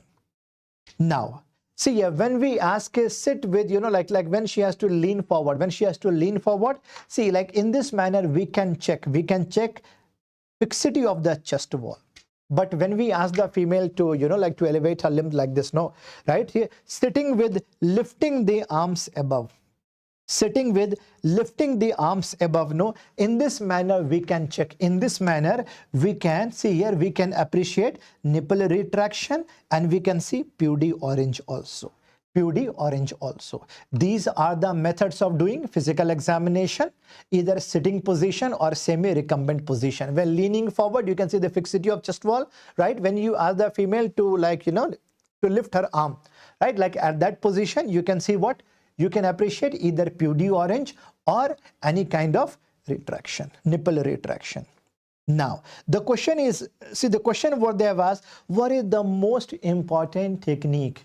What is a frequently performed technique to do the breast examination? Suppose if this is the breast portion, suppose if this is the breast area here, no? So how we are going to palpate? We have to palpate like this. So what is the method? This method is called as dial clock method. Please highlight dial clock method of breast examination. Basically outside to inside, same like the clock will be the same like the clock will be there. So 12, 6, 3, 4. So outside to, so see here. So how to put outside to inside like this. Same like this here, no? Same like this. See, this is called as, remember here, this is called as dial clock method.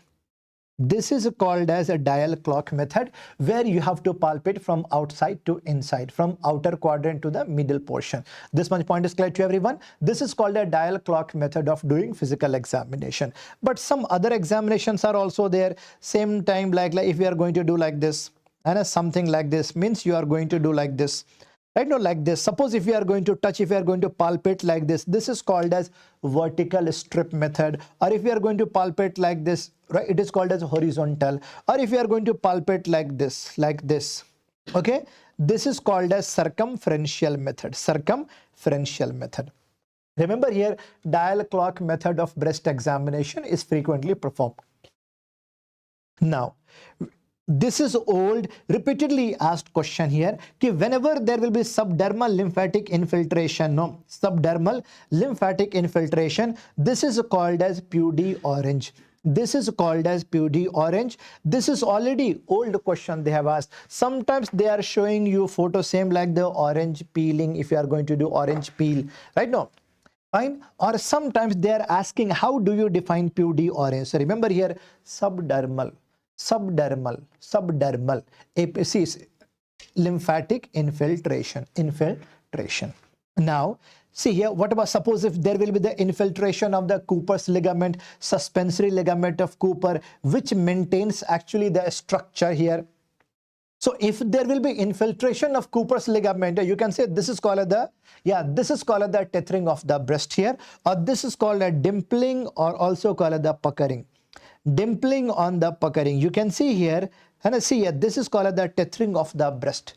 All these are, all these are the parts of what doing clinical examination, where you can see shape and integrity of the breast. Okay. So remember here, tethering of the breast is due to infiltration of Cooper's ligament. Okay, which is also called a dimpling on puckering. Now, retraction of nipple can also be there because of the infiltration of the Cooper ligament in subareolar area. Retraction of nipple, if you can see slit-like, if you can see slit-like retraction, no, mostly it is benign. Or if you can see circumferential retraction, mostly it will be cancerous. Mostly it will be cancerous. I think last time this was image-based question. I think this was the question here, where you can see nipple inversion. Nipple is going inside, nipple inversion. Yeah, but retraction like this, right now. So you can say this is an example of nipple retraction. Nipple retraction. Okay. All these can be your image-based question also. Image-based question. Now, Mondor's disease is what? See, sometimes suppose if a female is coming and she is saying, what, sir, I'm having some kind of, extra infiltration, or I can see something different, like just at the lower part of my breast. Okay, fine. So what you are going to do here? No. Sometimes, remember here, sometimes there can be inflammation of lateral thoracic vein. Sometimes there can be inflammation of the thoracoepigastric vein. Basically, it can lead to thrombophlebitis of veins over the breast. Okay, fine. So female will be saying what? Kisa, whenever I'm raising the arm, I can feel here, I can see here, you can see here, right? You can see some kind of a structure. This is called as Mondor's disease. Mondor's disease is nothing but the thrombophlebitis of veins over breast. Now, on the basis of a nipple discharge, I think from here also, last time they already have asked the question. On the basis of the nipple discharges, how you are going to diagnose the cases. Remember here, blood discharge is there from the breast. Young hai, so mostly it will be ductal papilloma. But old patient is there with bloody discharge, it can be cancer. If you can see serous or the clear discharge, most commonly from the duct papilloma. If you can see black color discharge, greenish discharge, or muddy discharge, it is a duct ectasia. This is also old question. If you can say milk discharge, so that can be secondary to, even I have taught you in psychiatry also, like after using first generation drug, haloperidol and all. Yes, or if there will be, or any condition where there will be hyperprolactinemia, there can be so like see here, so milk discharge, if you see here, milk discharge normally you get, like see here, like in a normal manner, there cannot be a milk discharge, no. So this can be due to, first of all, remember hyperpituitary. Hyper means, see here, okay, whenever there will be like excess of the prolactin hormone, or you can say okay, pituitary gland which is secreting pituitary tumor, it is causing actually galactorrhea because of some of the drugs here, because of some antipsychotic drugs here. So remember here, on the basis of the nipple discharge, how you are going to diagnose the case. This table is also important for your examination. Now, BRADS, breast imaging, reporting and data system. So this will be done by radiologists. This will be done by radiologists on the basis of ultrasound, mammography, MRI, whatever they do here. So they are giving 6 scores here. So they are giving some scores. On the basis of, on the basis of this course, they are going to categorize into first, second to sixth. See, like suppose if there'll be only first, no problem, second, benign only. See the third, okay, see the probably benign. Second way, mostly there can be fibroadenoma. Fibroadenoma means what? Like some kind of soft mass, something like a mouse. Fibroadenoma, soft mousy-like, mouse-like. Okay, fine. Now, suppose if there will be the grade 4, no, then suspicious of malignancy. Remember here, like up to 1, 2, 3, up to 1, 2, 3, no need of biopsy. Up to 1, 2, 3, no need of biopsy. Biopsy is not recommended, but the question what they have asked, remember here, biopsy is indicated. Biopsy is indicated from grade 4. From grade 4 as per BRADS. As per BRADS. So here, see here, from stage 4, no, suspicious of malignancy. Grade 5, highly suggestive of cancer, more than 95%. Grade 6 means what? Biopsy, proven malignancy. Biopsy, proven malignancy. All these are old questions which you should be knowing now. Now, when you will be doing MRI, remember here, in the beginning itself, I have said that if female patient is already having silicone implant, if she already has undergone, if she already has underwent before actually like any surgery, right now, so a scar over breast due to old surgery.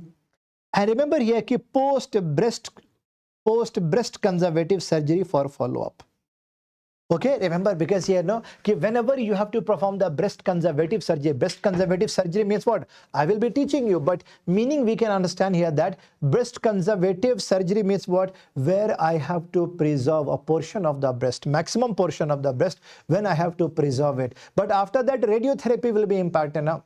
Like radiotherapy will be important, no? So we are using only MRI, not mammography. Remember here, in high risk cases, if there will be BRCA1 positive, BRCA2, P53 mutation, right now, then like in these cases, investigation of choice will become MRI. This will be MRI only. All these points are clear to everyone? Yes, please. You have to learn all these because these are old questions only. Now, when we have to see here, now when we are going to operate the case, so obviously we are doing what? Modified radical mastectomy. For this we are giving, one incision, one special incision we are giving here. The incision what you see here, no, this incision is called as Stewart's incision. This incision is called as Stewart's incision.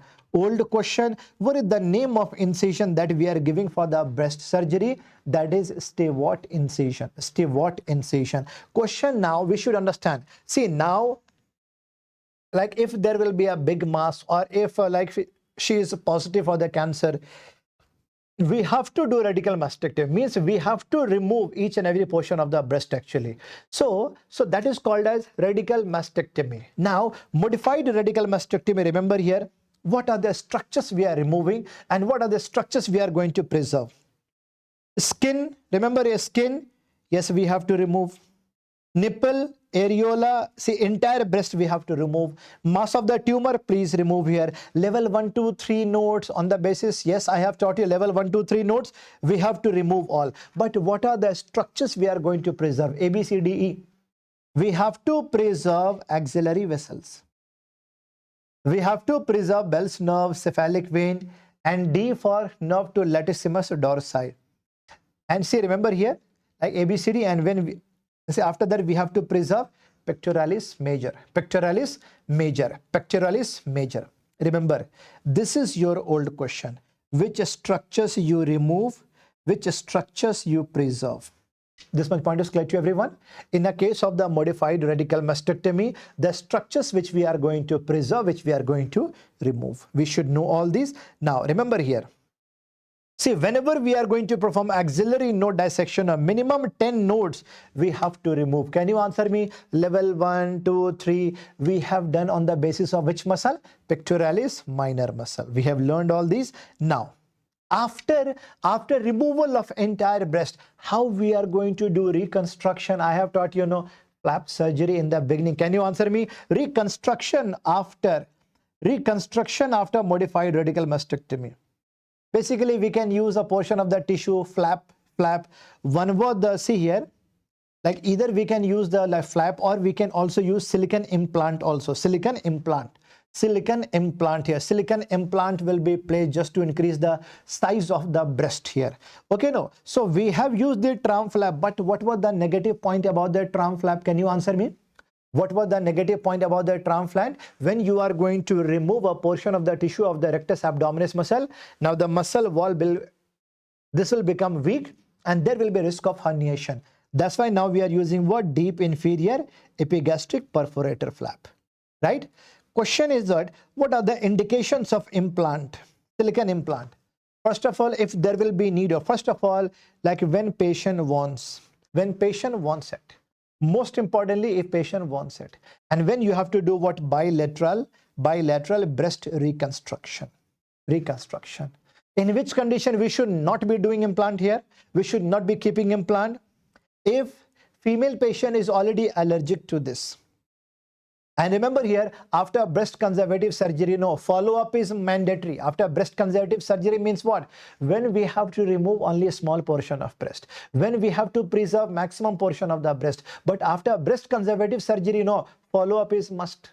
And with breast conservative surgery, we have to do radiotherapy.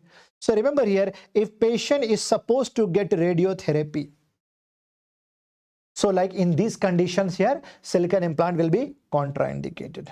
Now, I have shown you this photo about this flapping we have learned here. That's why now we are using what? This one. Can you answer me? What was the name of the knife which I have taught you? Name of the knife for skin grafting.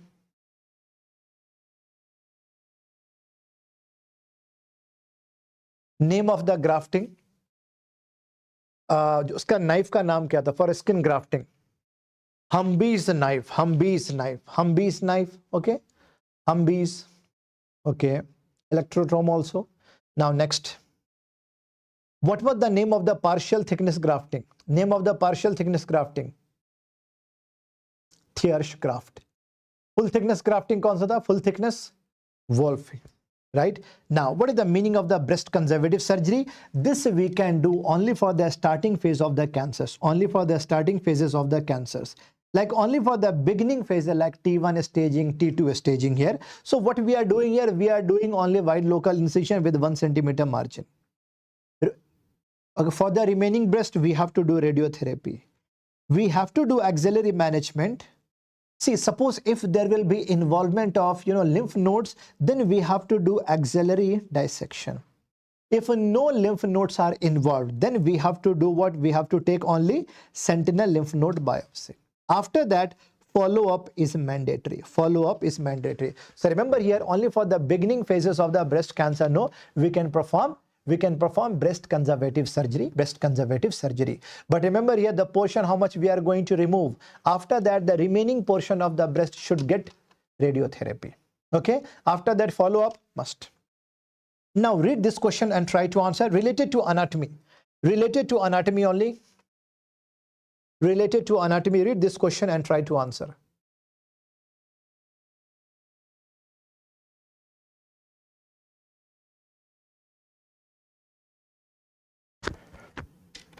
There was injury to long thoracic nerve.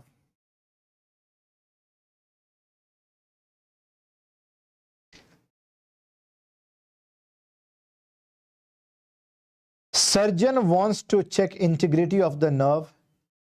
So it can be tested at bedside by asking the patient to. Most of you are marking D, some of you are marking C.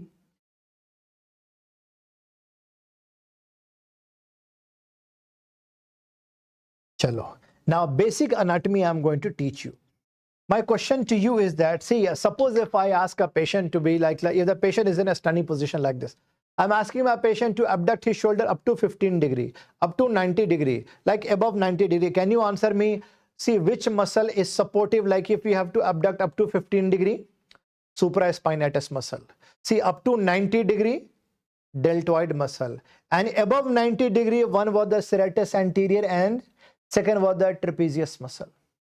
Here examiner has especially mentioned, no, there was injury to long thoracic nerve. Can you answer me? Which muscle is supplied by long thoracic nerve?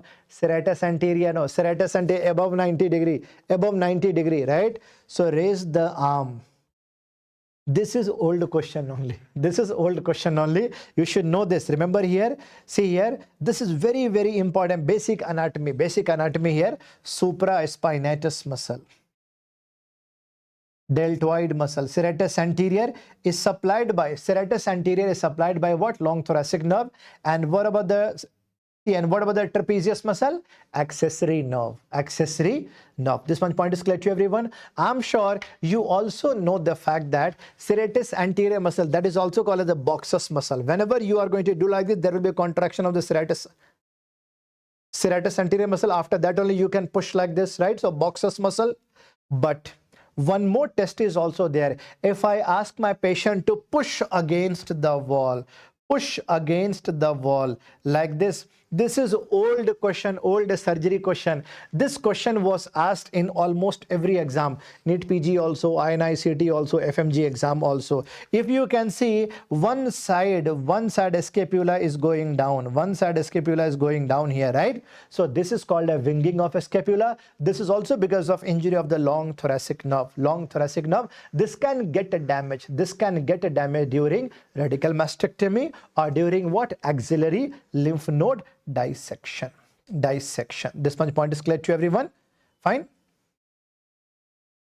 Now see the pathological classification here. On the basis of the pathological classification, see, there can be ductal cancer, there can be lobular cancer. There can be ductal, there can be lobular cancer. So in ductal cancer, the most common type is non-specific serous. But lobular cancer, you can see Indian file pattern. See, molecular classification, these days they have started asking here. So on the basis of the molecular classification, now the breast cancer can be luminal A type, luminal B, basal, and HER2 type. On the basis of molecular classification, how to memorize it? Please remember here. We have to see ERPR like estrogen receptor or the progesterone receptor and HER2 receptor. When I talk about luminal A, ERPR positive, HER2 negative. Luminal B, ERPR positive, HER2 can be positive or negative. Basal, both are negative. This is having worst prognosis. HER2 may obviously only HER2 is positive. Remember here, so molecular classification, these days they have started asking. These days they have started asking more. Now, on the basis of the, see here, how we are going to classify the staging. See, what are the TNM staging?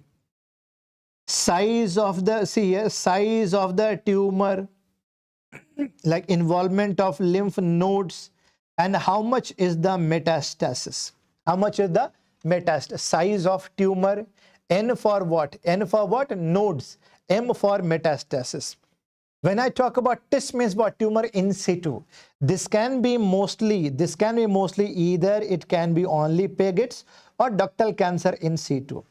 Remember, when the size of the tumor is less than 2 centimeter, it is called a T1. 2 to 5 centimeter T2. More than 5 centimeter, this is called a T3.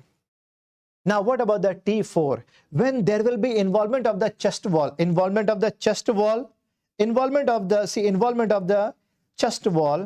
this includes ribs, intercostal muscles, serratus anterior muscle, which we are going to see here. So like if these muscles are involved, we can say T4A.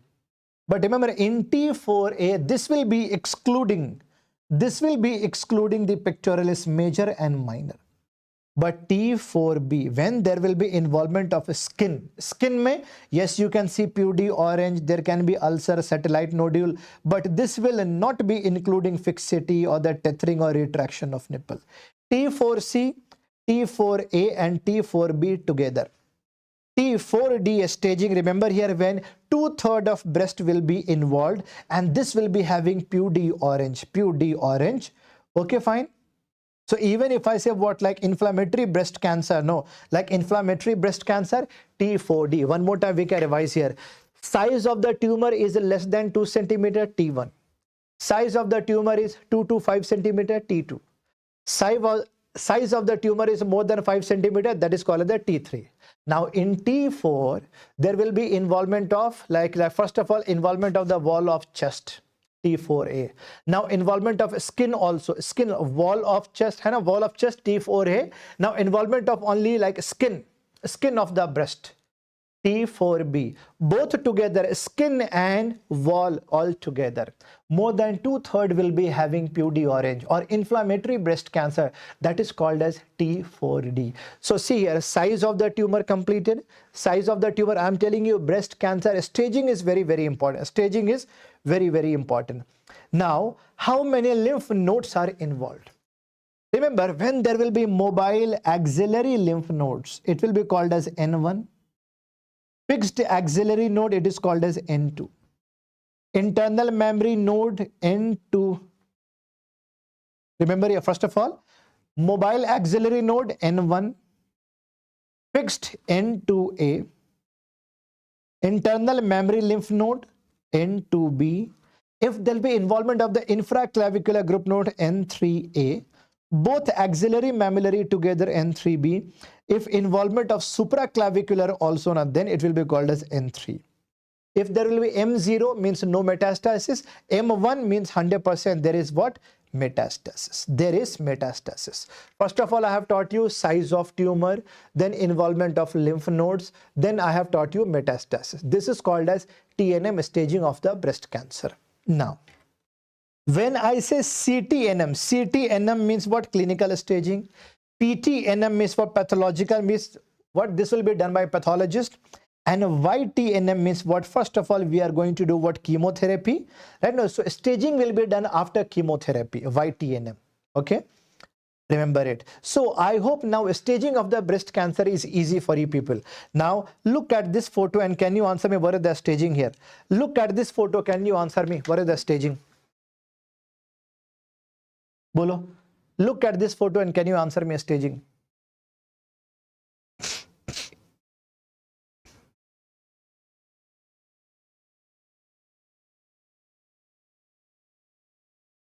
Here you can see in this picture you can see here, no, like see the pudgy orange you can see. You can see the pudgy orange. You can see the pudgy orange is over more than 2/3 of the breast. More than 2/3 of the breast. So here answer will be what?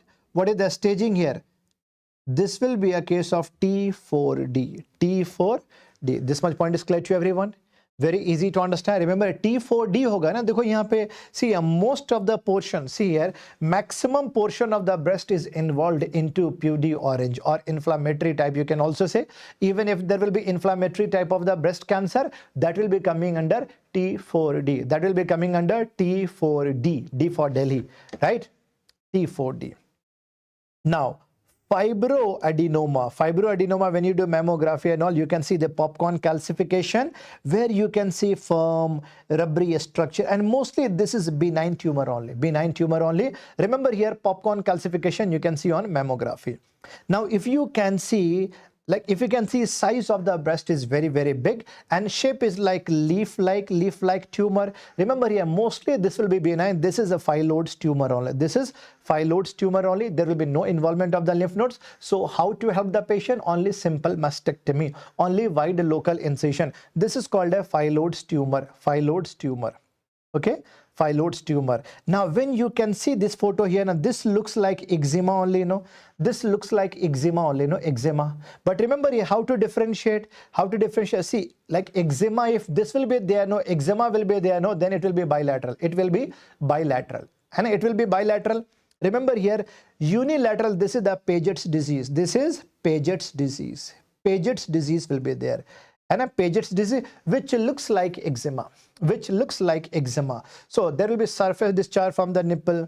Remember, this is a type of, mostly you can see in nipples, and this will be eroding nipples, right?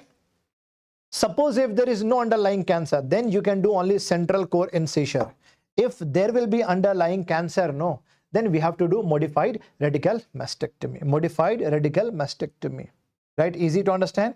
Remember here, if there will be breast abscess, Abscess means like a wound will be there, right? If there'll be abscess breast, you can see here, then we can do what? Incision and drainage, incision and drainage, and we can do what? Antibiotics like cloxacillin, or even we can use what? Like augmentin, right? No, so even the cloxacillin, augmentin like amoxicillin and clavulanic acid. So remember, incision and drainage, and after that antibiotics. In this manner we have completed breast also, right? Okay. See, T4B and T4D, how can it be differentiated here? In T4D especially, I have said what? Okay, there will be involvement of the pudy orange for more than the 2/3 or inflammatory type, right? 100% shape, and you can see when you do physical examination, it will appear to be 100% different. But when I talk about T4B, there will be involvement of the skin, right? Involvement of the skin area, right? No. So see here, so like especially pudy orange, like see here, so that can be over the limited area also, but more than 2/3, if there'll be pudy orange, it will be 4D only, it will be 4D only. Okay, doctor, fine. Now we are going to start learning about GIT surgery. We have completed major portion of the surgery. Now we are going to complete GI surgery, after that urosurgery. GI and urosurgery. Remember, from GIT surgery, no, we should be expecting 8 to 10 questions minimum. I'm saying 8 to 10 questions minimum, 8 to 10 question minimum, or minimum 6, 7, 8 type, है ना? It will be there from GI surgery. So first of all, we are starting with esophagus. I'm sure, okay, can you answer me? Okay, how much is the length of esophagus in total? How much is the length of esophagus in total? How much is the length of esophagus? Length of esophagus, like in total, it will be 40 centimeter, right? 40 centimeter, 12 or 25 centimeter. Bolo. 40 centimeter, 25 centimeter, doctor. Yes, here only there will be confusion, like examiner will try to trap you here. Examiner will try to trap you here. Remember here, see here, esophagus length will be only 25 centimeter, only 25 centimeter. But what is the significance of 40 centimeter? Why doctors will be see, why medicos will be confused? Remember here, because in esophagus there are some narrowing points. First narrowing point you can see here at the beginning of the esophagus. Second, you can see here like in the middle, and see the third you can see at the lower part, at the diaphragm. So first, remember here, first narrowing part, first constriction of esophagus is 15 centimeter, like see at the beginning of esophagus, 15 centimeter from upper central incisor, This we are using for the length measuring for what? Endoscopy. So this 15 centimeter, now most of the medicals will confuse 25 plus 15, so in total 40 centimeter it was. No, length of esophagus is only 25 centimeter. But remember here, first constriction we can see at the beginning part, here, and this will be because of, first you can see here, this will be because of what? So this will be because of what? Cricopharyngeal muscle, right? Now first, please remember here, this will be because of what? Cricopharyngeal muscle, right? So so remember here, beginning of the esophagus is narrowest part of GIT, and this is the narrowest part of GIT and narrowest part of esophagus. Narrowest part of GIT, narrowest part of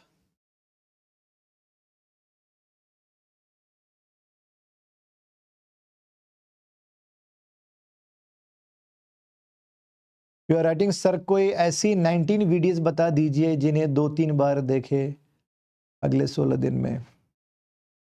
देखो last 16 days में for FMG exam I am telling you, last 16 days में, चलो since we have had this question, चलो let me tell you, no problem, because so many of you will be having this kind of difficulty right now.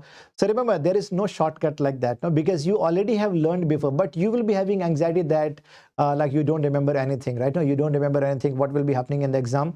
Last 16 days, I suggest all of you, first of all, number 1 subject will be surgery, obs, gynae, medicine and PSM and pathology these 5 subjects are the game changers. You can get a 140 to 150 questions from here only. 140 to 150 questions from here only. ठीक है, surgery, obs, gynae, medicine, PSM and patho. Now for these subjects, now in the last 16 days, no, even if you have to spend 7 to 8 days for these 5 subjects, you should. Worth hai ye pura. Remaining, see here, from remaining 14 subjects, no, you will have approximately 150 to 160 questions. 150 to 160 questions. So you can use 8 days for these 5 major subjects, and next 8 days you should have fast revision of all remaining subjects. After this, forensic, ophthalmology, ENT, pediatrics. Okay, no. And all short subjects you will be having higher accuracy in solving the question of short subjects like psychiatry, forensic, anesthesia, derma, radio, ortho, right? No, then major subjects. I know. So 16 days में only this much you can do. Only this much you can do. Now you cannot look for all 19 subjects with finest of revision. No, you cannot. You cannot. So you should be doing only those things which is possible in last 16 days. Remember, if we are going to focus on these 5 subjects and remaining fast, you know, a fast revision of the remaining subjects, you can pass the exam. You cannot run behind, you cannot be the perfect in 19 subjects, but you can be very, very good in 14 to 15 subjects. And I'm telling you, 14, 15 subjects will be enough to pass the exam. Okay? All right. Let's continue with the subject now. Okay? All right. Fine. So first, see, narrowest portion, what I'm saying here, that narrowest portion or the narrowest part of the GIT or esophagus is the beginning of esophagus. This is because of the cricopharyngeal muscle here. Okay, so that's why this is the most common location for the obstruction of foreign body. Most common location for the obstruction of foreign body. Obstruction of foreign body, like you might have seen a question, a mother came to emergency department with a history that her baby has swallowed a coin or a battery. So what is the most common location of the obstruction here? See, at the upper part of esophagus, which you can remove endoscopically, right? Okay, fine. Second constriction will be due to arch of aorta at 25 centimeter. At 25 centimeter from upper central incisor. Okay, and this is the level of the diaphragm. See, the third constriction is at 40 centimeter. Because of this only there is confusion. Third constriction of esophagus is at 40 centimeter from upper central incisor. Okay, fine. So see, some books will be adding one more constriction here, like due to left bronchus at the size of the 27.5, at the size of the 27.5, okay, 27.5 centimeter. So mnemonic is BALD, bald. BALD, bald. Beginning, arch of aorta, left bronchus, and D for diaphragm. D for diaphragm. This much point is clear to everyone. Very easy to understand. So remember here, this kind of question repeatedly they have asked here. How will you understand that if there is, like suppose if the coin is in esophagus, or if the coin is in windpipe? Okay. So remember here, for this, like suppose if you are getting a patient, you know, like suppose if there will be a patient, mother with her baby, with history of, you know, coin or battery in the like esophagus or trachea, you have to do X-ray. First of all, you have to do X-ray. Like in which direction you are going to do? AP lateral, antero, posterior, and lateral. Remember here, like when you are going to see if there will be coin in esophagus. Now, coin in esophagus, like if you see in AP, you know, like see the coin size will be bigger here. So esophagus size is also big here. So if you can see like circular from the front, esophagus, if you can see lateral, if you can see here, like if you can see lateral from the, if you can see circular from the AP direction में, AP में circular है, it is in esophagus. AP में lateral है, this is in trachea. And suppose see here कि lateral में if it is in the front, lateral में if it is in actually what, see here कि tilted, it is in the trachea. One more is there, we can understand like this. One more is there, we can understand like this.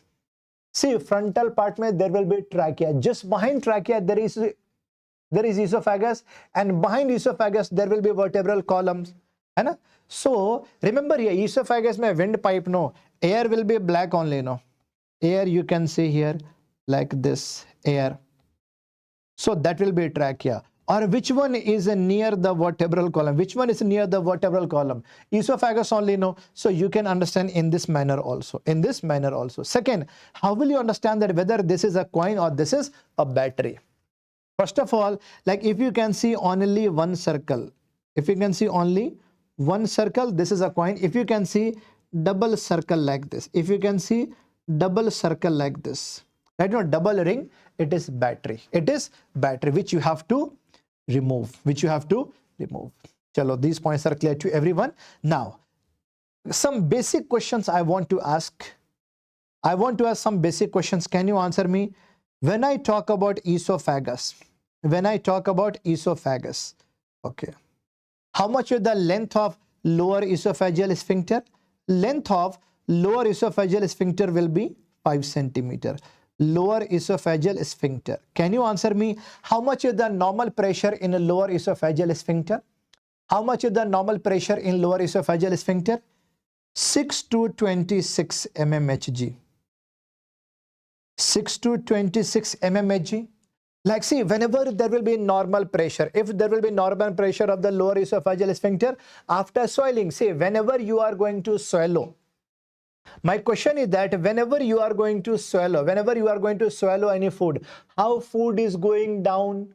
How food is going down from your mouth to your stomach? How it is going down? Okay, this is going down because of which movement? Can you answer me? This is going down because of peristaltic movement. Because of which kind of movement here? Peristaltic movement. Peristaltic movement.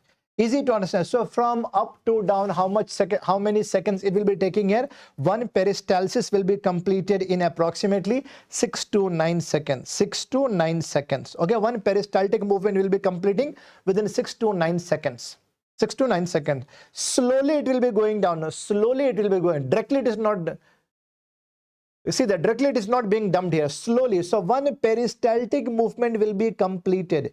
One peristaltic movement will be completed. Okay, in 6 to 9 seconds. Okay, fine. After that, see, whenever you swallow something, there will be peristaltic movement. That is called the primary peristaltic movement, right? After food, if there will be peristaltic movement, it is called the primary. This is called the primary. This is called the primary contraction. But suppose after having food, if food particle will get stick to the esophageal wall, because of that, if there will be the contraction because of the food particle over the esophageal wall, then it will be called as secondary contraction. Without any food particle, without anything, if there will be contraction, that is called the tertiary. Right? That is called the tertiary, which can be pathological. Very easy to understand. I have taught you 3 types of peristaltic movement. I have taught you 3 types of esophageal contraction. One is called the primary contraction. One is called the primary, right? Because of swallowing of food. Okay, secondary, because when food particles will get stuck to the esophageal wall. Without any food, if there will be contraction, that is called the tertiary. That is called the tertiary contraction. Chalo, this much point is also clear to everyone. Can you answer me? See here, now, when lower esophageal sphincter pressure, I mentioned here that normal is 6 to 26 mmHg. When it is more than 26, it means there can be hypercontraction and less relaxation. So this can give rise to motility disorder. This can give rise to motility disorder like achalasia cardia, diffuse esophageal spasm, nutcracker esophagus. Yes, suppose if the pressure is less than 6 mmHg, what does it mean? Oh my God, it will be very much relaxed only. No, when a person will be in supine position from here, see from here, HCl will keep on going inside, no? Hydrochloric acid, so less than 6, this can lead to GERD, GERD, gastroesophageal reflux disease. Very easy to understand. All these points are clear to everyone, right? See here, so on the basics of the on the basis of the basics of the physiology, we can understand the diseases here. Now, so can you answer me, in our GIT, how many nerve plexuses are there in our GIT? Can you answer me, all of you? In our GIT, how many nerve plexuses are there? In our GIT, bolo? Yes, there will be Ayurvedic plexus. In our GIT, Ayurvedic plexus, and there will be Meissner's plexus. Ayurvedic plexus is also called as myenteric plexus. Myenteric plexus. Can you answer me, what are the main functions of the Ayurvedic plexus and Meissner's plexus? Ayurvedic plexus, this will be causing, this is responsible for peristalsis. This is responsible for the peristaltic movement, But remember here, Meissner's plexus will be responsible for secretion. Meissner's plexus will be responsible for secretion in our body, right? Secretion in our GIT. Very basic physiology I'm teaching here. Now the question is that, please remember here, do you think when I talk about esophagus, both nerve plexuses are present here? Both nerve plexuses? No, please remember here, in esophagus, Meissner's plexus is absent. Meissner's plexus is absent in esophagus, so there is no secretion. The secretions will be absent in esophagus. Meissner's plexus will be absent in esophagus. There will be only Ayurvedic plexus. Which is responsible for the peristaltic movement. So if I ask you one question here, that in a case of the achalasia cardia, where there will be contraction but failure of relaxation, can you answer me, in achalasia cardia, what is the pathology? There will be damage of Ayurvedic plexus or Meissner's? Bolo. Bada easy hai ab to. Of course, in achalasia cardia, there will be neurodegeneration of Ayurvedic plexus. Simple. If you understand anatomy and physiology, you can understand pathology and surgical part here. Anatomy, physio and patho, then you cut, that becomes surgery. Easy, no? You dissect it, you remove it surgically. That is surgery only. So surgery is very easy if you understand basics of anatomy and physiology, then physiopatho. All these points are clear to everyone? Very easy to understand? Yes. Remember here, all these points are clear to everyone? Okay. Now, see, all the layers of the esophageal wall. Can you answer me, which layer is absent? Which layer is absent in esophagus? Can you answer me? There can be mucosa, submucosa, there can be muscularis propria and serosa. So can you answer me, which one is absent? Which one is absent in esophageal wall? Remember here, serosa is absent. Serosa will be absent, right? No, serosa will be absent. Remember it. All these points are clear to everyone. Now we are starting with the first. See here, now we are starting with the first disease, GERD. Gastroesophageal reflux disease. Gastroesophageal reflux disease. From here, they are asking pathophysiological question here. First of all, like whenever there will be incompetent, yes, submucosa will be absent in the gallbladder. Yes, doctor, very good. But in esophagus, serosa is absent. Okay, submucosa is absent in gallbladder. Okay, fine. Now, what are the features of the incompetent lower esophageal sphincter? Incompetent. See, normally, remember here, normally actual length of the lower esophageal sphincter is 5 centimeter. But if length is less than 2 centimeter, easily acid can go up. Can you answer me, which cells of the stomach will be secreting hydrochloric acid? Can you answer me, which cells will be secreting it more? Which cells?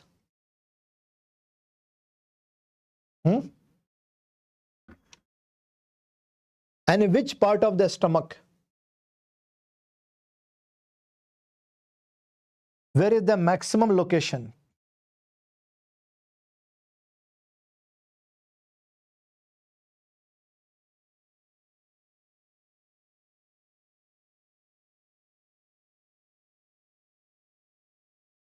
See, this is called as fundus, body, antrum, and pylorus here. Pylorus, after that, duodenum 1, and then there will be duodenum 2. Then there will be duodenum 2, right? Duodenum 2.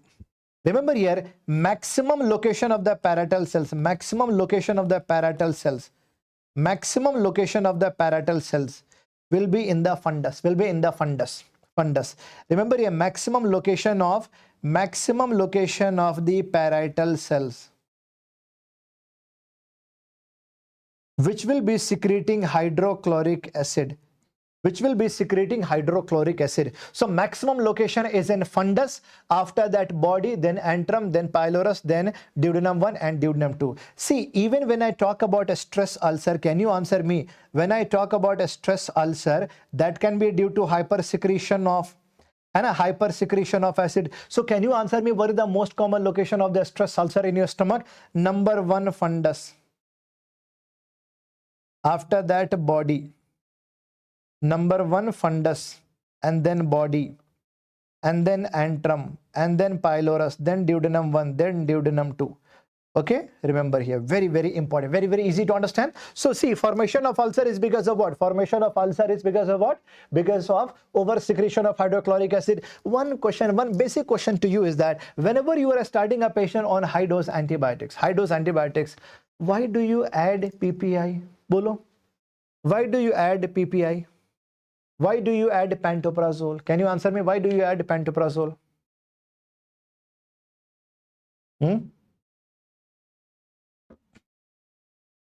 Why do you add pantoprazole? Or whenever there will be upper GI bleed, or GI bleed will be there, first drug is always PPI. Can you answer me? Why do you give like this? Why?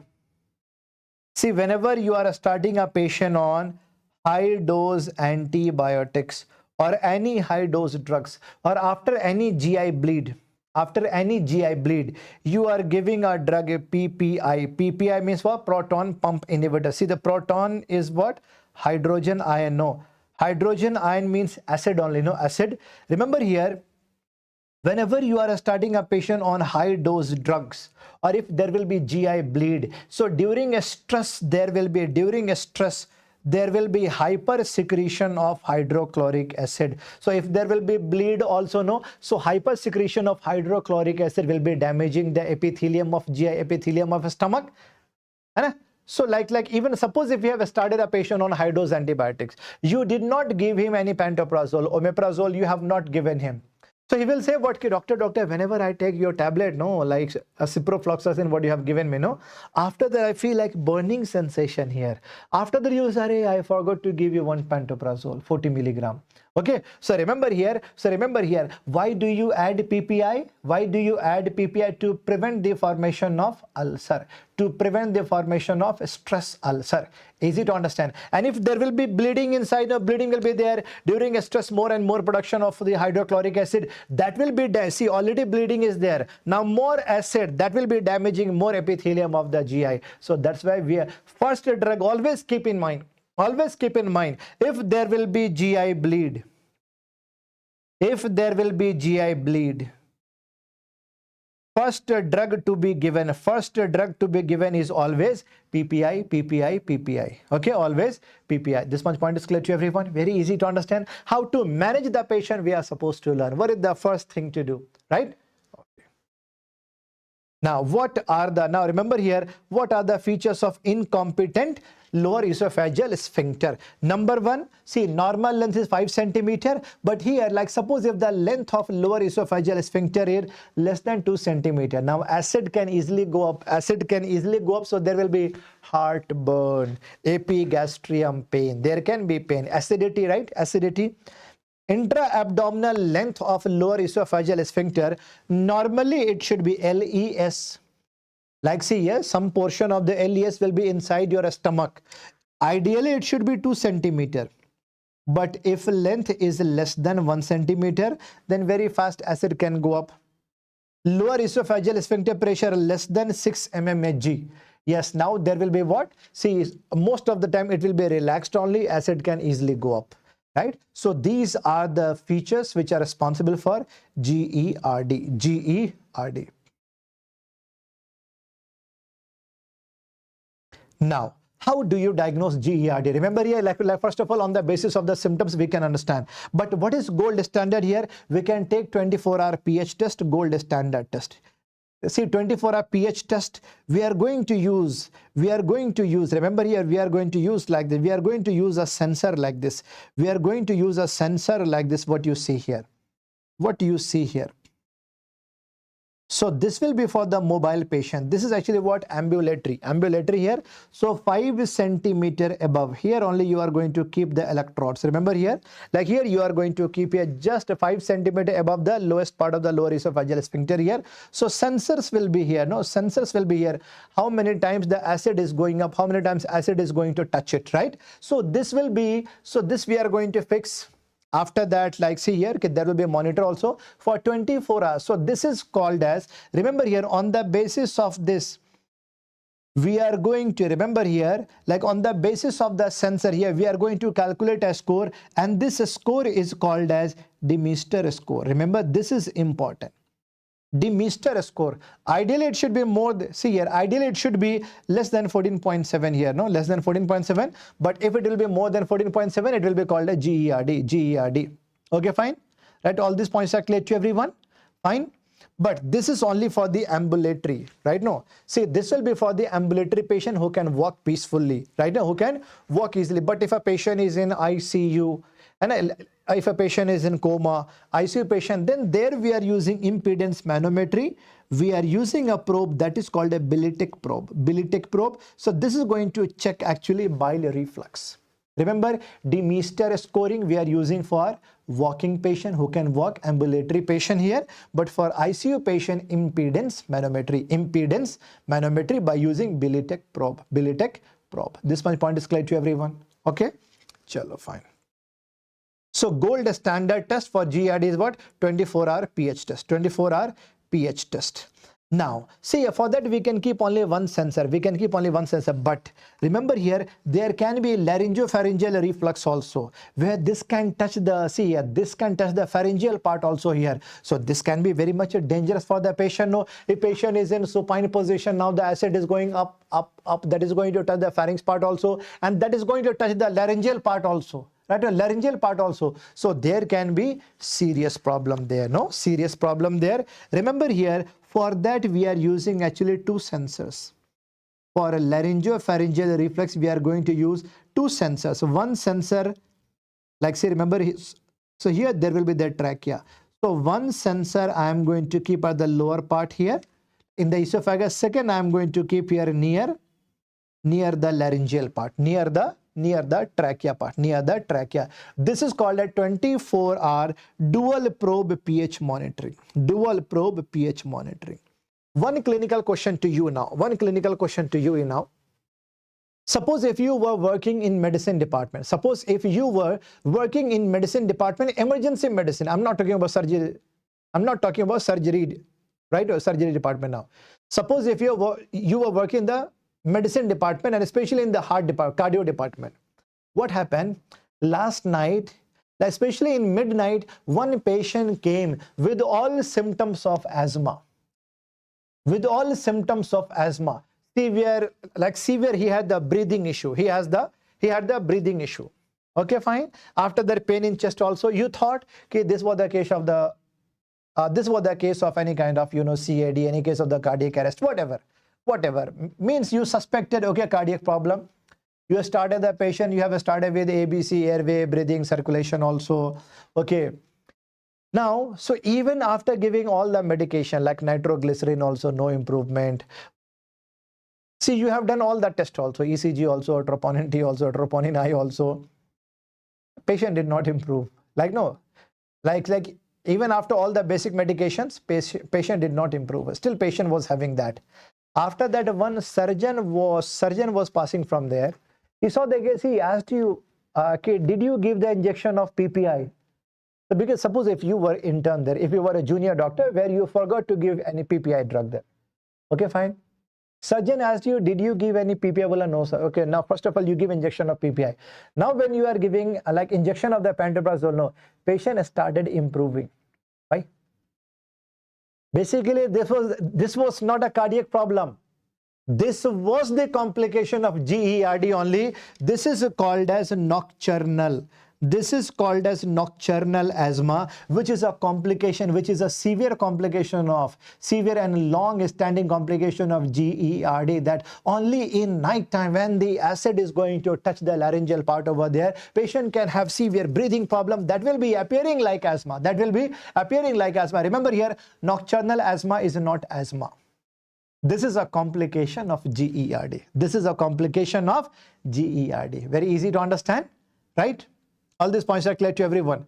Nocturnal asthma, very important topic we have learned.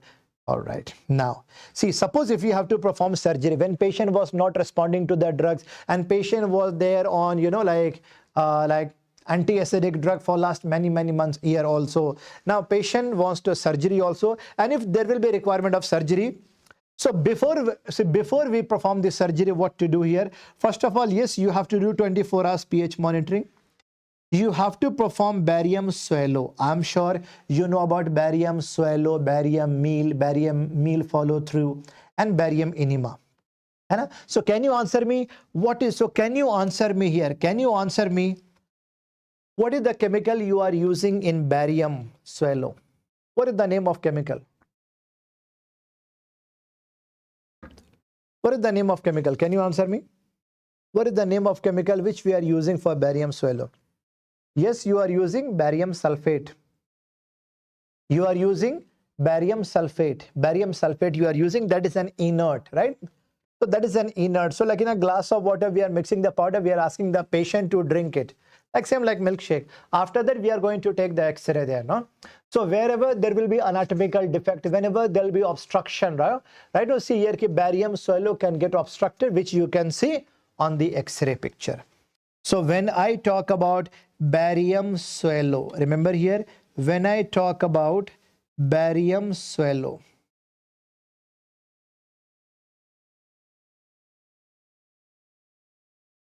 barium meal, and second is barium meal follow through. Barium meal follow through.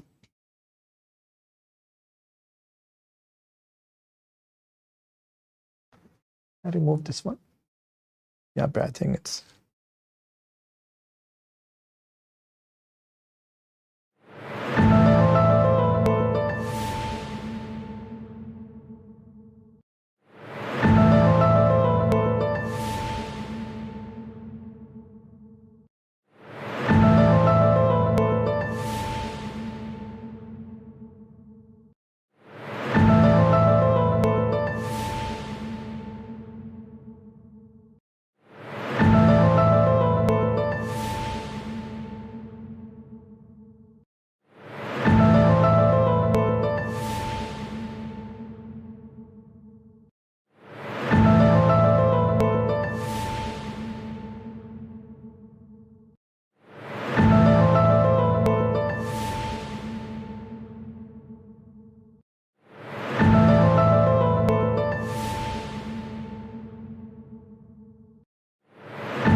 Yeah, okay, fine. Chalo, theek hai.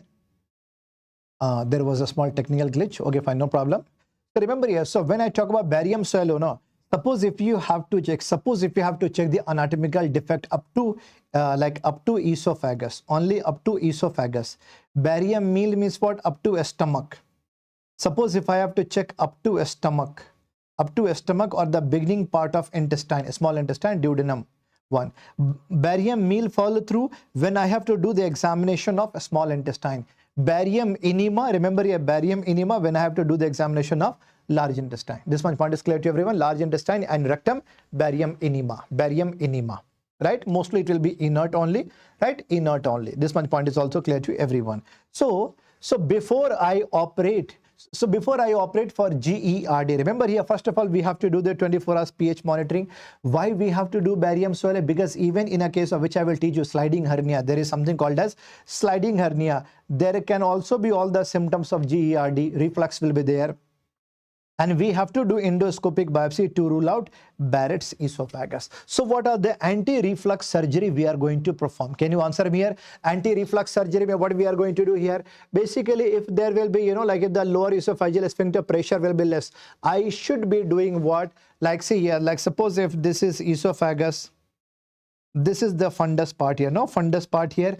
I can wrap the fundus around the lower esophageal sphincter and I can increase the pressure over there. That is called a fundoplication. So remember here, if I'm going to wrap all around 360 degree, this is called as Nissen's fundoplication. Laparoscopic Nissen's fundoplication. This is the gold standard treatment for GERD. But if there will be GERD in infants, how to understand here? What are the most common symptom? Failure to thrive, and there will be recurrent pulmonary symptoms. So remember here, fundoplication, after looking at this photo, you can easily understand here. No, you can easily understand here, right? No, so first of all, I'm going to take out the portion of the fundus and I'm going to wrap all around the lower esophageal sphincter here. So this kind of surgery, this is called as 100% is there. Then it will be called as a Nissen's fundoplication. Nissen's fundoplication. Now different types of fundoplication will be there. 100% if I talk about 360 degree, most commonly used Nissen's. Only 90 degree anterior fundoplication, it is called a Watson. 180 degree anterior, it is called as a Dorr. But 180 degree posterior fundoplication, right? Or subsequently, like this is modified to 270 degree wrap, it is called a two-pet. See, 270 degree anterior, from the anterior side, it is called a Belsey Mark 4. Remember here, out of these many fundoplication name, like if you can remember only one, it is enough to solve a question. Nissen's fundoplication is gold standard for GERD. Nissen's fundoplication. Remember here, you can see here 100%, all 360 degree, full 100% circumferential Nissen's. But you can see here, right? You can see this is a case of Taupet fundoplication on the basis of degree of fundoplication. Now, what I am saying here that, so what can be the complications of GERD? Now, can you tell me if again and again, if the acid will be going up, again and again, if the acid will be going up at the lower part of the esophageal sphincter here. So do you think this can damage epithelium, lower epithelium? Do you think it can damage lower epithelium? Yes, it can damage. No, remember here, so here, like earlier there was a squamous epithelium. Now when it will be replaced by the columnar epithelium, it is called as metaplasia, right? So whenever there will be, see, remember here at the squamocolumnar junction,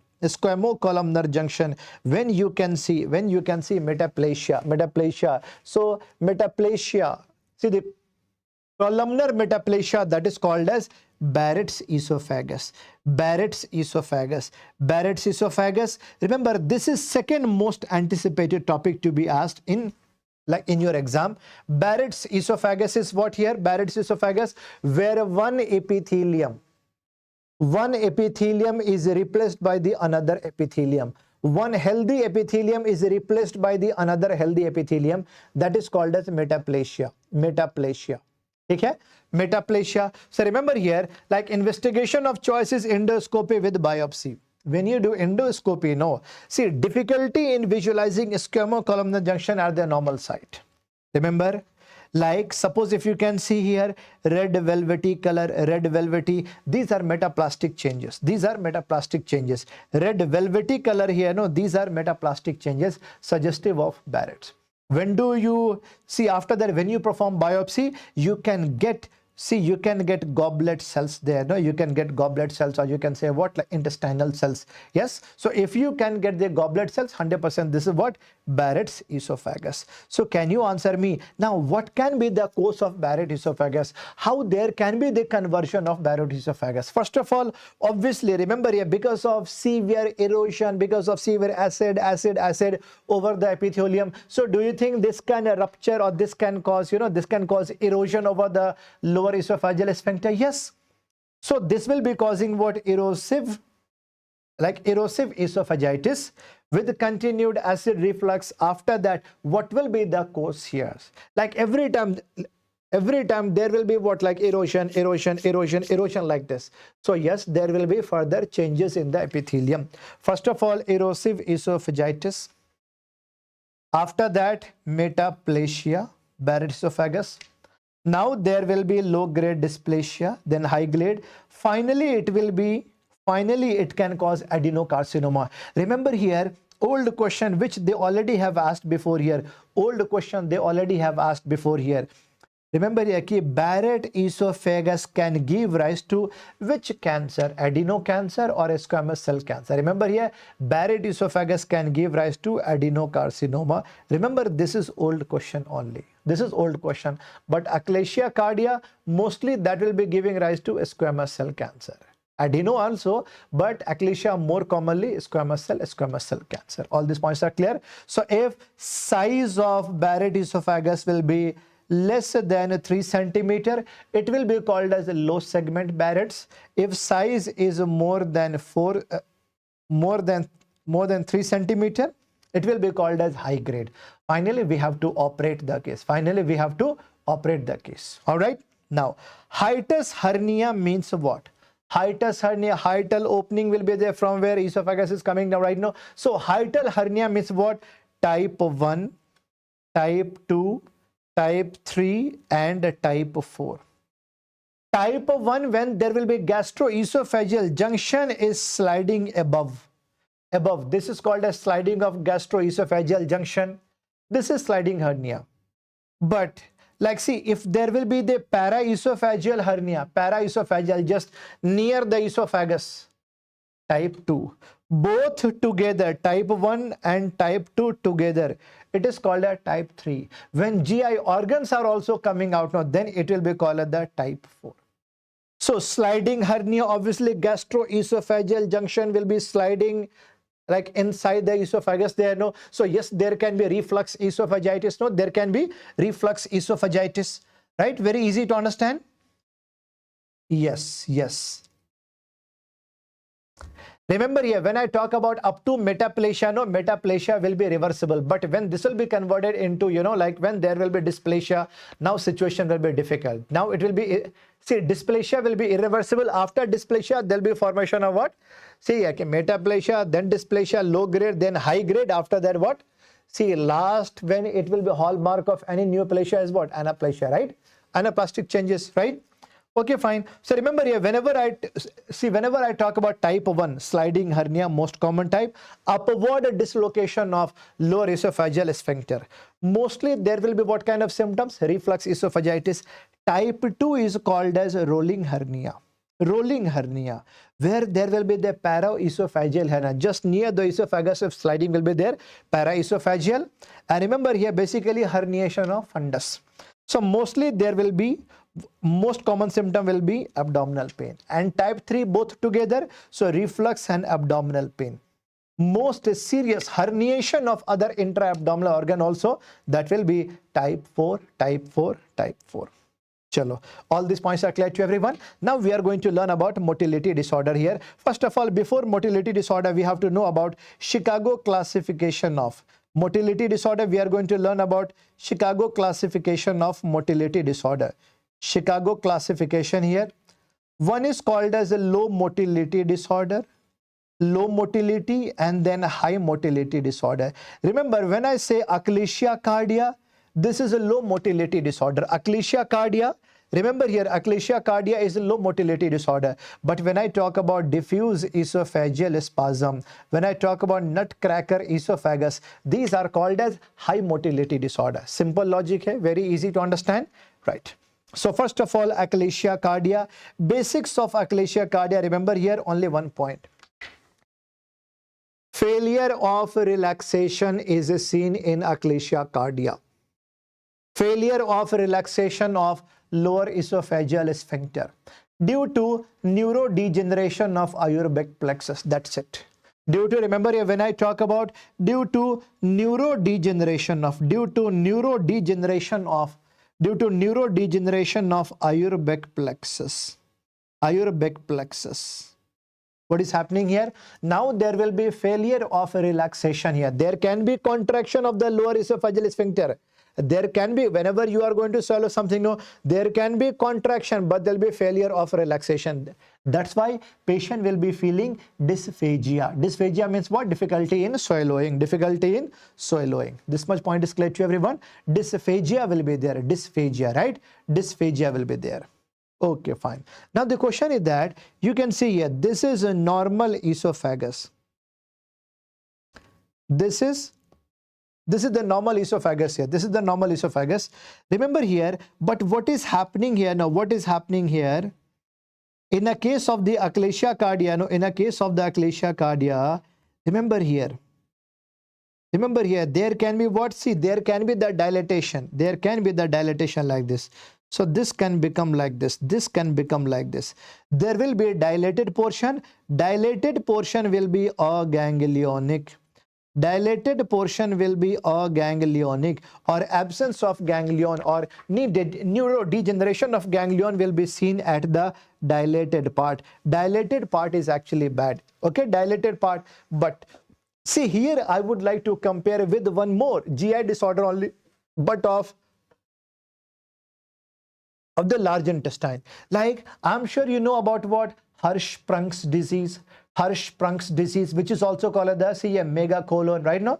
Hirschsprung's disease. Basically, this is called as what? Aganglionic megacolon. Aganglionic. Yes, very good. So when I talk about Hirschsprung's disease, no, it will be like this.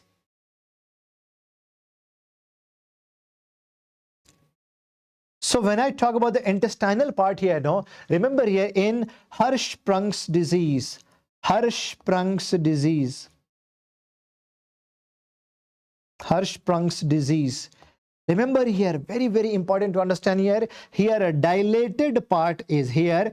Dilated part is aganglionic. Dilated part. But in Hirschsprung's, no, what is happening here? No. See here. Constricted part will be aganglionic. This will be aganglionic. Remember here, this is the difference between these two here. See here, when I talk about esophagus, in esophagus we have only Ayurvedic plexus, but remaining part of the GIT will be having Meissner's also, Ayurvedic plexus also. So when I talk about Hirschsprung's disease, now remember, see the constricted part will be having absence of, this will be having absence of ganglions. Absence of ganglions like Ayurvedic also, Meissner's also. This much point is clear to everyone. All these points are clear to everyone? Yes. Chalo, fine. Now the question is that in a case of the achalasia cardia, yes, there will be dysphagia. There will be dysphagia. There will be slow dysphagia. But when I say, see, I'm saying what? Slow dysphagia, you can see. Slow dysphagia means what? Slowly there will be obstruction of, slowly there will be obstruction. When a patient will be complaining what? Ki, sir, whenever I'm consuming some food, no, I can feel some obstruction here. I can feel some obstruction here. But when I jump from the table to the floor, after that only I can pass it. I can pass it, right? Okay. But suppose if there is rapid dysphagia, then what does it indicate? Rapid dysphagia. See, slow dysphagia you see in achalasia cardia, but where do you see rapid and progressive dysphagia? Rapid dysphagia you see in esophageal cancer. Rapid dysphagia you see in esophageal cancer. Slow dysphagia you can say in achalasia cardia, no problem at all. But remember here, rapid dysphagia, suddenly within few months only, no, there will be 100% obstruction now. So rapid dysphagia we see in esophageal cancer here, right? Chalo, fine. So when we are going to do barium swallow, you can see a structure like this, no, white structure. You can see repeatedly asked question here. This is called as bird beak appearance, bird beak appearance. Okay. So what kind of surgery we are going to perform now? Remember here, the dilated part I have to remove from here, right to here, I have to remove. So basically we are doing what? Myotomy here. But some portion of the lower part of esophagus, which is there inside the stomach, no. So I'm removing some portion of the stomach also. So this is called as cardiomyotomy. This kind of surgical procedure is cardiomyotomy, and name was Heller's cardiomyotomy.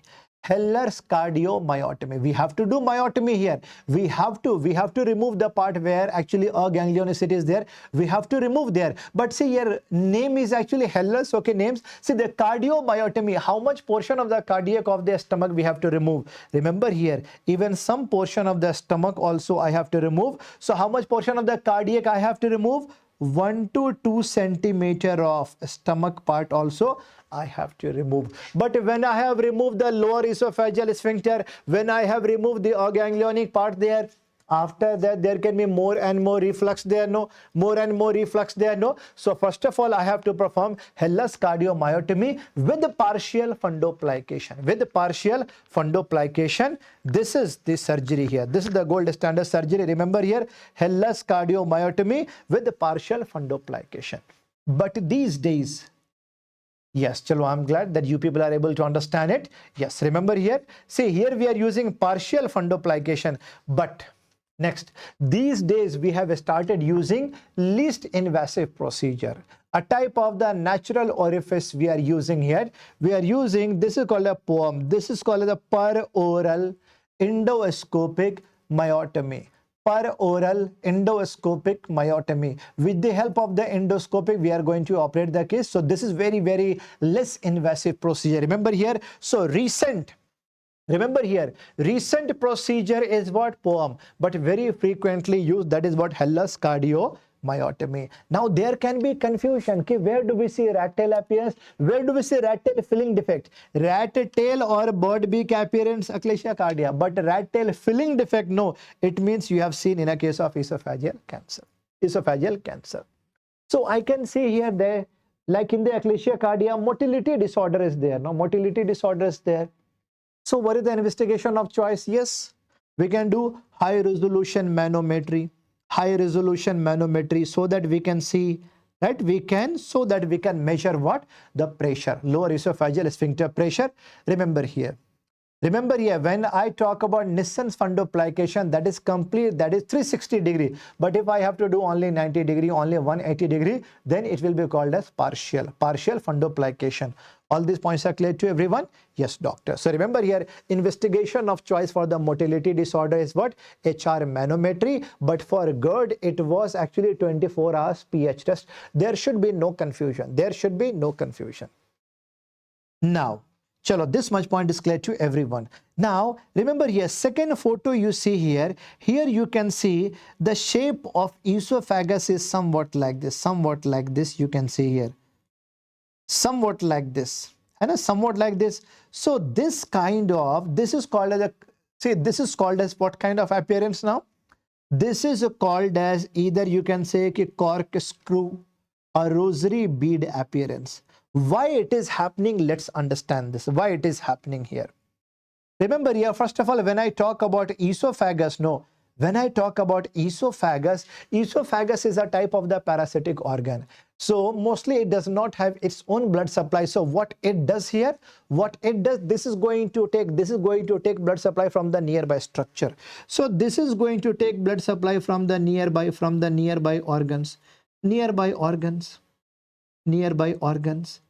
And remember here, what is happening in the diffuse esophageal spasm, without any, remember here, there will be the tertiary contraction.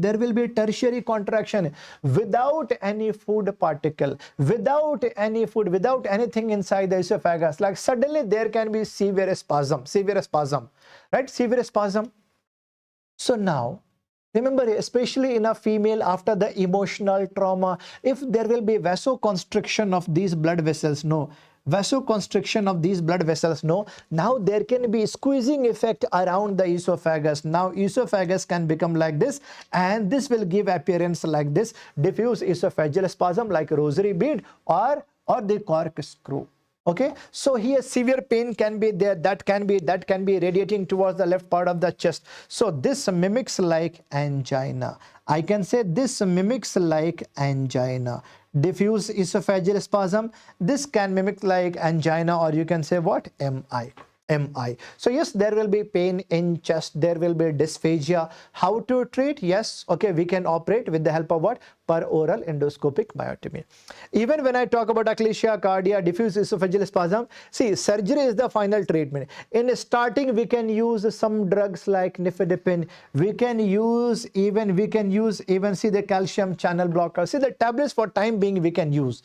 Right now we can use. Right, but final will be surgery only. Nutcracker esophagus, severe squeezing. See, remember here, this is actually diffuse esophageal spasm. But what about a nutcracker esophagus? Severe squeezing esophagus. There will be severe pain in the chest, and that will be making 100% like heart attack or myocardial infarction. Chalo, all motility disorder is also clear here. So when I am going to remove like this is actually a case of what? Hellas cardiomyotomy. But remember here, see, per oral endoscopic myotomy, what we are going to do here, from the posterior part, we are going inside here. We are going inside with the help of endoscopy. Then we are going to dissect. Then we are going to perform myotomy. Remember here, POEM is the latest surgical treatment for achalasia cardia, even for diffuse esophageal spasm also. You have to learn all these. Yes. All right. Now esophageal diverticulum here. This is esophagus,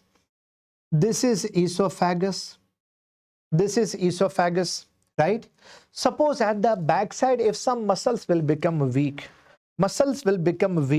like when I show you this photo here, you can see here, see the muscle which I show you here, this is what? Inferior pharyngeal constrictor muscle here, right? Okay, fine. And remember here, there is, see, this is actually obliquely placed. Here you can see there is a triangle, there can be a gap. This is called a Killian's triangle. This triangle is called as Killian's triangle. So weakness of the triangle, weakness of the muscles. So because of that, suppose if there will be increased intraluminal pressure, like secondary to any abnormal motility disorder and all, and because of this, what can happen? Now mucosa can be pushed through a muscular defect in the wall of the esophagus, and this is going to create a diverticulum. This kind of diverticulum, because of increased intraluminal pressure, this is called as pulsion diverticulum. This is a false. All three layers are not coming out. It is a false diverticulum like Zenker's diverticulum and epiphrenic diverticulum. Mucosa, Zenker's and epiphrenic. Zenker diverticulum here, just behind at the backside here, remember from the posterior part mucosa, outpouching will be there from the posterior part, but the pouch will be coming out to the lateral side of the side, right? So remember here, backside there will be Zenker's. At the lower part near the diaphragm, there will be epiphrenic. These two are examples of the pulsion diverticulum. These are the examples of false.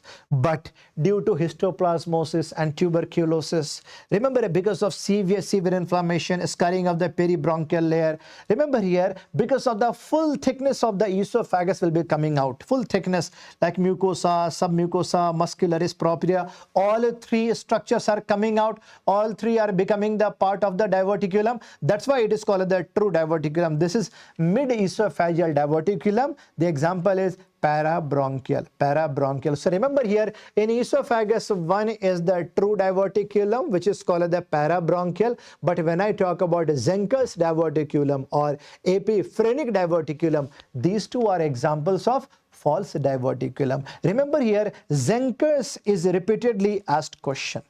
Zenkus is the favorite topic here. Zenkus, which is also known as pharyngoesophageal diverticulum. This is the type of the pulsion, so false diverticulum. Most of the time examiner will give you this kind of scenario that one old patient more than 50 is complaining of dysphagia also. Dysphagia means difficulty in swallowing, and there is halitosis. Halitosis means foul smell from the mouth, halitosis, and there is gurgling sound also. Gurgling sound also, which he can feel here, like some kind of, like when I move it like this, when I push it, gurgling sound. 100% this is a case of Zenkus diverticulum. Zenkus diverticulum. Okay, fine. So remember here, mostly this can be because of what? You can say neuromuscular incoordination. Remember, sometimes they are asking this kind of question. See, the diverticulum that will be coming from the backside only, from the posteriorly only. Mouth of the divertic, see here, mouth will be in the midline, but sac will be going towards laterally. Remember, when I show you this photo, you will have more clarity. After barium swallow, you can see one outpouching here, very easy to understand. Or if I make a diagram like this, if there will be outpouching here like this, outpouching like this, this is a case of Zenkus diverticulum. This is a case of Zenkus diverticulum, right? Zenkus diverticulum. This much point is clear to everyone. Very easy to understand. All these points are clear. Now, what can be the complications of Zenkus diverticulum? That is also important to understand. Okay. Most common symptom, yes, dysphagia. So all symptoms you can see here. So sometimes there can be aspiration also, which can lead to pneumonitis also, which can lead to lung abscess also. Very commonly seen complications here. After that, there can be perforation also, there can be bleeding also. If there will be severe inflammation which is going on in future, it can lead to malignancy also in future. See here, like simple logic is that, like in the same thing I have taught you in GERD, on daily basis, suppose if this is the esophagus, and suppose if this is the lower esophageal sphincter, on daily basis acid is going up, acid is going to rupture like acid is going to rub it like this. So slowly in future there can be inflammation, further inflammation, and after that erosion, and after that there can be the change of epithelial metaplasia, then low level dysplasia, then high level dysplasia, finally malignancy. Same thing can happen in Zenkus also. Zenkus can give rise to squamous cell cancer. So remember here, barium swallow diagnostic, yes, very easy to understand. All right, now what is the surgery we are going to perform here? Surgery, remember here, gold standard surgery of outpouching is we have to do myotomy. Mostly there will be other pharyngeal part here, no? Right, a pharyngeal part only. So remember here, we have to do cricopharyngeal myotomy. We have to dissect the sac. We have to remove the sac. So gold standard is always cricopharyngeal myotomy. This is always the cricopharyngeal myotomy and removal of the diverticulum. Diverticulum means like a pouch. We have to cut and remove the pouch. So gold standard treatment will always be cricopharyngeal myotomy with the diverticulectomy. ये तो simple है, ये तो normal सी बात है. But in some special cases, remember here, if size of diverticulum is less than 2 centimeter, then if you remove the portion of the, like suppose if we are going to perform the cricopharyngeal myotomy, no, it will be enough. It will be enough, no problem at all, less than 2. But if there will be, suppose if there is old patient agar hai, if there is old patient is there, where that old patient is not fit for the surgery, then see here, like if large diverticulum is there, old patient is there, what I can do now when patient is not fit for the surgery? When patient is not fit for the surgery, what I can do here? I can divert the pathway of, see dekho, like when Shape will be like this. Now, whatever food is, see, this is stomach part, no? This stomach part. Whatever food he's going to have, whatever food can get deposited over here, no? Food can get deposited over here, no? Because of that outpouching, halitosis, and there can be so many other complications. What if I can? What if I have a patient who is old, who is not fit for any kind of surgery? I can divert the pathway. What if I can divert the pathway like this? What if I can divert it? What if I can divert the pathway like this? Same pouch I am going to fix like this. Same pouch I'm going to fix like this, and after this, basically diversion of the pathway. This is called a diverticulopexy. I have diverted now, no. So when I have diverted it, no. See, when I have diverted it, no. This is called a diverticulopexy. Now in this situation, even if food will be going in a food like of over, finally food will be going down only. So remember, for old patient, for large, we can use a diverticulopexy. Diverticulopexy. Basically, I have just diverted the path of diverticulum. Very easy to operate. Very easy. Okay. Now, if size of, remember here, if size is more than 3, then these days we have started using one more procedure.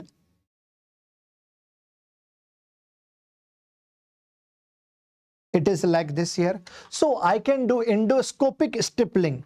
I can do endoscopic stippling like this. I can do endoscopic like stippling like this. No. So endoscopically, I am going to see endoscopically what I am going to do here. No, I am going to stipple the septum between esophagus and the diverticulum, and finally it will be like this. And finally it will be like this. It will be like this. So this endoscopic stippling, this is called as Dolman's procedure. This is called as Dolman's procedure. There should be, see, remember here, there should be no confusion in Dolman's procedure and Hellas cardiomyotomy. Hellas cardiomyotomy we have used for achalasia cardia, but Dolman's procedure we have used for Zenkus diverticulum. When there will be no obstruction, there will be no dysphagia. Patient will be very comfortable now. Very easy to understand, doctor. Yes. Yes, very good, very good. Chalo. All these points are clear. Now some more, see here, some more small points related to esophagus. Some people know they can take some tablets without using water. Right now, without using water. So do you think, like the tablet can get stick to the esophageal wall?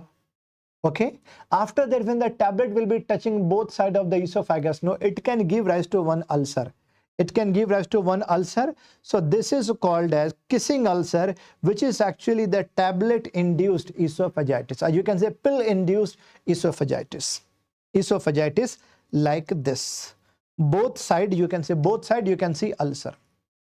But cytomegalovirus infection, you can see shape of the ulcer will be like a snake, serpentine ulcer, which is also called a geographical ulcer. See, punched out ulcer, you can see in which infection? Herpes simplex virus. White curdy patches around the mouth inside the esophagus, you can see in candidiasis. Very easy to understand. Next, very important chapter very important topic which we are going to learn, that is esophageal perforation. Repeatedly asked question here, Mallory-Weiss-Tear or bare half syndrome. Mallory-Weiss-Tear or bare half syndrome, how to differentiate this? Very, very important topic I am telling you now. Very, very important topic. Very easy to understand. Like I can give you the example. Like suppose if there are the two friends here. Suppose if there are two friends, A and B, both were alcoholics, both went to a pub. They had a binge of alcohol. Remember here, history of alcohol is important. Both were alcoholic, both had binge alcoholing. After that, both had retching, vomiting. When they are going to have vomiting, no. After vomiting, what happened? Both had bleeding. Both had upper GI bleed. Both had upper GI bleed. Upper GI bleed, both had. But one walked himself. He was walking, he walked himself and he came to hospital, but B got collapsed there itself. Patient A who was walking and who reached hospital on his own will be the example of Mallory waist tear. Mallory waist tear, but who got collapsed will be a case of bare half syndrome. Bare half syndrome. Very easy to understand. Why he was able to walk himself? Because remember here, in a case of Mallory waist tear, no, there can be the partial tear. See, there can be the partial tear near the cardia. There will be partial tear only. But in a case of bare half syndrome, remember here, at the lower part of, at the lower esophageal sphincter, there can be the complete perforation. There can be the complete perforation of lower esophageal sphincter. Remember, that's why he became very, very serious. Very, very serious. This much point is very clear. So here I can say in Mallory waist tear, there was the partial tear. There was partial tear only, partial. But in bare half syndrome, there was the complete perforation. There was the complete perforation. Okay, there was the complete perforation. All these points are clear to everyone. So there should be no confusion between Mallory waist tear and bare half syndrome. Remember, 90% of the Mallory waist tear will improve on its own. Only with the help of the conservative treatment only, 90% of the patient will improve on its own. There will be a stoppage of bleeding. No problem at all. Okay, so 10%, if there will be no control in the bleeding, like in the bleeding, after that you are going to do what? Endoscopic, ligation and angioemboli. Extreme condition, then after that only there will be need of surgery, laparotomy. But bare half syndrome, remember here, within 24 hours, if patient is presented to you, see, remember in bare half syndrome, no, surgery is must. Surgery is must. If patient will be presented to your hospital after 24 hours, mortality rate will be very, very high. 50% patient can die. 50% patient can die. All these points are clear to everyone. So remember, there should be no confusion. There should be no confusion. What is the location of Mallory waist tear here? Mucosal tear at the cardia. At the cardia. But bare half syndrome, remember here, the posterolateral aspect of approximately 5 centimeter above gastroesophageal junction. But chalo, bare half syndrome, we have to operate. Surgery is the final treatment in a case of bare half syndrome. But if I ask you about a Mallory waist tear, one question where examiner will try to confuse you. In a case of Mallory waist tear, there is a tube. Sayings taken Blakemore tube. Do you think I can use this to stop bleeding? I'm sure in a case of portal hypertension, you would have learned, about sayings taken Blakemore tube. Like in a case of the esophageal varicose bleeding, we can insert a tube inside the esophagus and after that we can inflate the balloon. So that will be working like pressure bandage. My question is, do you think sayings taken Blakemore tube can be used to this can be used to prevent bleeding in a case of Mallory waist tear? Answer me yes or no. Answer me yes or no. This can be used for Mallory waist tear. Answer me yes or no only. Yes, you are saying, doctor. Wherever there is confusion, there is question. Remember, always keep in mind, I'm showing you the photo here. This is called as, remember here, see, this is called as sayings taken Blakemore tube. This is also called as a red color tube. Mostly at the PHC level, no, we are using this mostly here. So this balloon will be there inside esophagus and this will be there inside your stomach. This will be there inside the stomach, gastric balloon. So first of all, we are going to inflate this and then this. Remember here, this will be working like the pressure bandage only, no? Right, a pressure bandage. Okay, fine. So remember here. So here you can see here, like this can be the triple lumen, this can be a double lumen. Okay. My question is, it can be used or not? Please remember here, sayings taken Blakemore tube should not be used for Mallory waist tear. This is the question here. It should not be used. It should not be used for the mammillary waist tear. Why? This will become your question. Please write down. This will become your question. Why it should not be used? First of all, remember here, things taken Blakemore tube we are using in a case of varicose bleeding.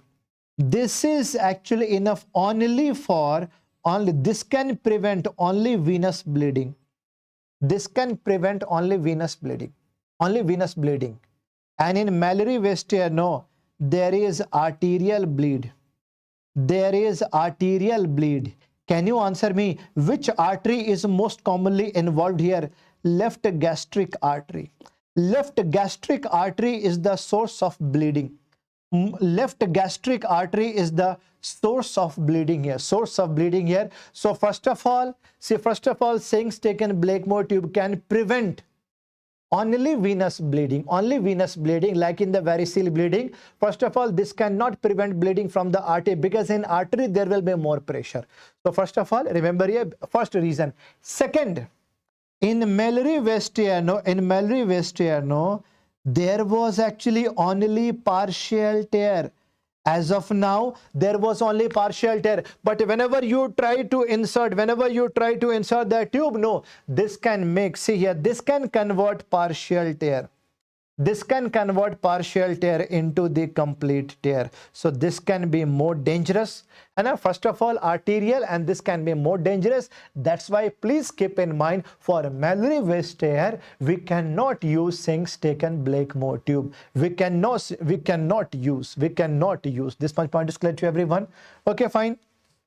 So double and triple lumen, See here, there are how many lumens are here?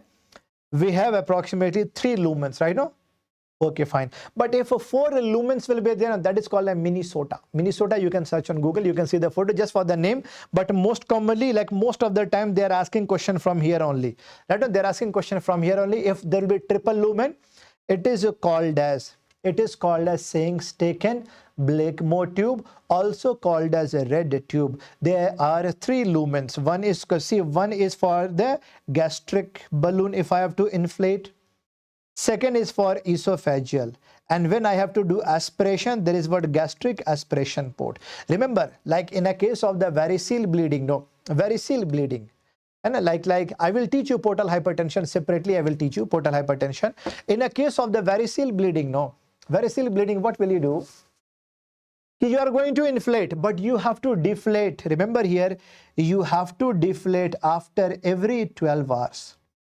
After every 12 hours, you have to deflate it. Because more than 12 hours inflation, no, it can cause ischemia. It can cause necrosis. Okay, all these points are clear to everyone? Fine. So most of the mammillary waist tear we can treat with the help of 90% we can manage with the help of only conservative treatment. But some important points, remember here. See here, remember here, things taken Blakemore tube, like everything I have mentioned here. But bare half syndrome, remember here, bare half syndrome, it is very, very dangerous. Very, very dangerous. Whenever there will be forceful and repeated vomiting against the closed glottis, there can be severe perforation. There can be complete perforation of the lower esophageal sphincter. Remember here, and after that, patient can have a severe pain, severe thoracic pain, retching, vomiting, and there will be subcutaneous emphysema also. This is making a triad. This triad is called as Mackler's triad. Please highlight, make a circle on Mackler's triad. Mackler's triad we see in bare half syndrome. Mackler's triad we see in bare half syndrome. This one point is clear to everyone. Remember here. The question is, now how you are going to diagnose it? Are you going to use barium swallow? No, remember here, barium swallow, if there will be any kind of perforation and all, no, you should not be using barium swallow. Over the GI epithelium, barium is inert, but inside, some other organs, if it is going inside, barium swallow, if it can enter mediastinum, no, it can cause mediastinitis, no? So there we should not be using. So remember, what is the investigation of choice for the bare half syndrome or upper GI bleeding, or if there will be perforation in the esophagus? Water soluble contrast esophagogram which is called as gastrographin. Remember here, gastrographin we are using more than HIPEC. So remember here, what we are using here in a case of, Behr syndrome, we are using gastrographin, which is nothing but water soluble contrast is there. Okay, so remember here, within 24 hours, if you get a patient, you have to repair the perforation, ICD insertion, intercostal drainage, and feeding jejunostomy. Mortality rate will be 20%, but more than 24 hours a patient is coming, no, necrosis will be seen. So how much portion of the esophagus got necrosed? You have to cut, you have to dissect and remove that much portion. So esophagostomy, ICD insertion, feeding jejunostomy, mortality rate will be very, very high. I'm telling you one more time, Mallory-Webster and Behr syndrome, very frequently asked question in FMGE, INICT, NEET PG, everywhere. Now, some surgeries related to esophageal cancer. Remember, I have seen that in last four exams of FMGE, they have not asked these surgeries. They have not asked these surgeries. But in INICT, they already have asked. I anticipate that this time you can get a question related to surgery for esophageal cancer. Remember, if there will be like surgery, like suppose if there will be cancer over the middle third or lower third, you can operate. But if suppose if there will be the cancer over the upper cervical zone, you cannot operate. That will be inoperable. Okay, if there will be involvement of the nearby structure, you cannot operate. But middle third, lower third, you can operate. No, you can operate. So my question is that if I have to remove this much of the esophagus, I have to dissect. So now you think how I can reach near to the esophagus, how I can dissect it. One route is what I can give incision over the abdominal air, like over the abdominal part, that is called as, I can give laparotomy. One incision I can give for laparotomy. Okay, laparotomy. Second, I can give over the right thoracic part. So basically two stages surgical procedure is this, no? Laparotomy and thoracotomy. Okay, after that, when I'm reaching inside near the esophagus, I can dissect, and the remaining portion of the esophagus and the stomach I'm going to anastomose. But the anastomosis I'm doing inside the thoracic cavity. So what can be the risk? Do you think what can be the risk here? Do you think there can be anastomotic leak? Yes, this is most dangerous part here. There can be the anastomotic leak. That too inside the thoracic cavity. It can lead to severe mediastinitis. Okay, so patient can die because of this. So remember here, we were using this. So this was called as Ivor-Lewis surgery. After that, we have made one more pathway, that one incision I can do over the abdomen, laparotomy. And second, I can give incision over the thoracic cavity. Third, I can give over the neck. So this is called as a 3-stage surgery, which is called a McEwan surgery. But we are giving a 3 incision here, laparotomy, after that thoracostomy, neck incision. There also more risk of the complications. So now finally what we are doing now, one laparotomy. See here now. So remember here that, like when I talk about the respiratory muscle here, there will be the opening, hiatal opening will be here, hiatal opening. What I can do here, no, I can give incision for the laparotomy here. Incision I have given incision here. After that, when I'm going to see the thoracic part, see here, when I'm going to see hiatal opening, from there I'm going inside. From there I'm going inside and I'm going to dissect. See, suppose if this much portion of esophagus I have to cut, I'm going to cut from here. Okay, and the remaining portion of the esophagus and the stomach, I am going to ligate. I'm going to anastomose, but the anastomotic part I'm going to keep around the neck.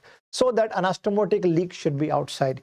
This is so one incision over like over the abdomen, second over the neck, very commonly used surgery for esophageal cancer. This is called as Oringer surgery, or you can say the transhiatal esophagostomy. I have taught you 3 surgery for the esophageal cancer. One is called as Ivor-Lewis McEwan surgery and Oringer surgery. Oringer is very commonly performed now. All right. Now, see, esophagus completed. Now, related to a stomach, we are going to learn now stomach surgery. Now, stomach surgery may, I'm sure you would have heard about CHPS before. CHPS means the congenital hypertrophic pyloric stenosis. CHPS is what? Congenital hypertrophic pyloric stenosis, but it is not always congenital. So now the name is changed. It is called as IHPS, infantile hypertrophic pyloric stenosis. Means during infancy, this can be seen here. This is the pylorus, you know, this is the pylorus. If there will be pyloric stenosis, if there will be pyloric stenosis, if there will be hypertrophy here, hypertrophy of the, see the pyloric part here, yes, now there will be, see, hypertrophy. So this will be called as what? Hypertrophic pyloric stenosis. Because of that, whatever a child is going to consume like milk, there will be obstruction over here. Because of the reflux, there can be vomiting also. This is called as infantile hypertrophic pyloric stenosis. During infancy, hypertrophy can lead to stenosis in pylorus. Simple, right? So what will be the symptoms there here? See, what will be the symptoms here? Multiple episodes of vomiting. There will be, see, there will be the projectile vomiting. There can be non-projectile also. There can be projectile also. And non-bilious vomiting. Non-bilious vomiting, since obstruction is above, yes, duodenum part pi, right? Now, so because of what? Due to severe, due to what? Due to recurrent, due to, you know, like frequent vomiting, do you think there can be metabolic disturbances? You can see here metabolic disturbances. Yes, because see, gastric juice will be rich in hydrogen also, chloride also, potassium ion also. So secondary to vomiting, what are the metabolic changes you are going to see in IHPS? This is old question. It can lead to hypochloremia, hypokalemia, and metabolic alkalosis. This is old question, repeatedly asked question. Frequently they have asked which of the following metabolic disturbances is not seen in an IHPS. Okay, so remember hypochloremia, hypokalemia, which with metabolic alkalosis. Sometimes in severe condition there can be paradoxical aciduria. Now, how to diagnose this? How to diagnose? Most of the time, see, most of the time mother can feel it. Most of the time, and see, during the time of feeding, no, mother can feel some kind of olive-like structure. Olive-like structure. Olive-like hard small thing in epigastrium. After that, remember here, after that, whenever you do physical examination, if you are going to palpate over here, like suppose if you are going to palpate over here, no, so you can see visible wave will be there. Visible wave will be there over the abdomen. Visible wave will be there over the abdomen. So remember, visible gastric waves on the abdomen. On the abdomen. So epigastric mass near, remember here, epigastric mass something like olive. Okay, so see a gastric wave movement, that is called as gastric peristalsis. You can see from left to right across upper abdomen. So clinically we can diagnose IHPS. Clinically we can diagnose it. But how to confirm? Yes, investigation of choice is ultrasound. Ultrasound, what you are going to see here, this is called as, see here. See, actually this is what? Hypertrophy here. This is hypertrophy, right? Hypertrophy here. Okay. Now you can see here hypertrophy, right?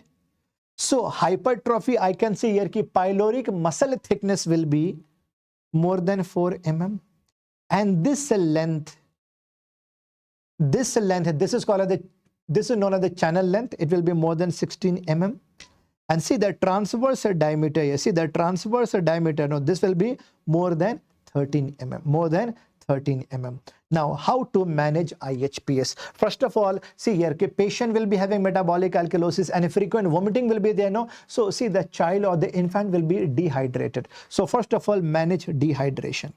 First of all, you have to manage dehydration. You have to manage the electrolyte, right? No, electrolyte. So basically, this is what electrolyte, you can say electrolyte abnormalities. Remember here, this will be the case of medical emergency. So fluid management is most important. IV fluid, remember fluid of choice is normal saline. But if there is extreme condition, if I have to operate, remember here, operation does not mean that we are going to cut entire pylorus. No, we are doing only, remember here, we are going to do only split of the pyloric mass without cutting the mucosa. This is called as Ramstead, or you can say Fredet Ramstead pyloromyotomy. Name of surgery is important. Heller's cardiomyotomy we have seen for achalasia cardia. Dolman's procedure we have learned for Zenker's diverticulum. Ramstead pyloromyotomy with fluid management we have learned in IHPS. All these points are clear to everyone? All these points are clear to everyone? Yes. Now, after that we are going to learn about the peptic ulcer disease here. Peptic ulcer disease. Peptic ulcer disease.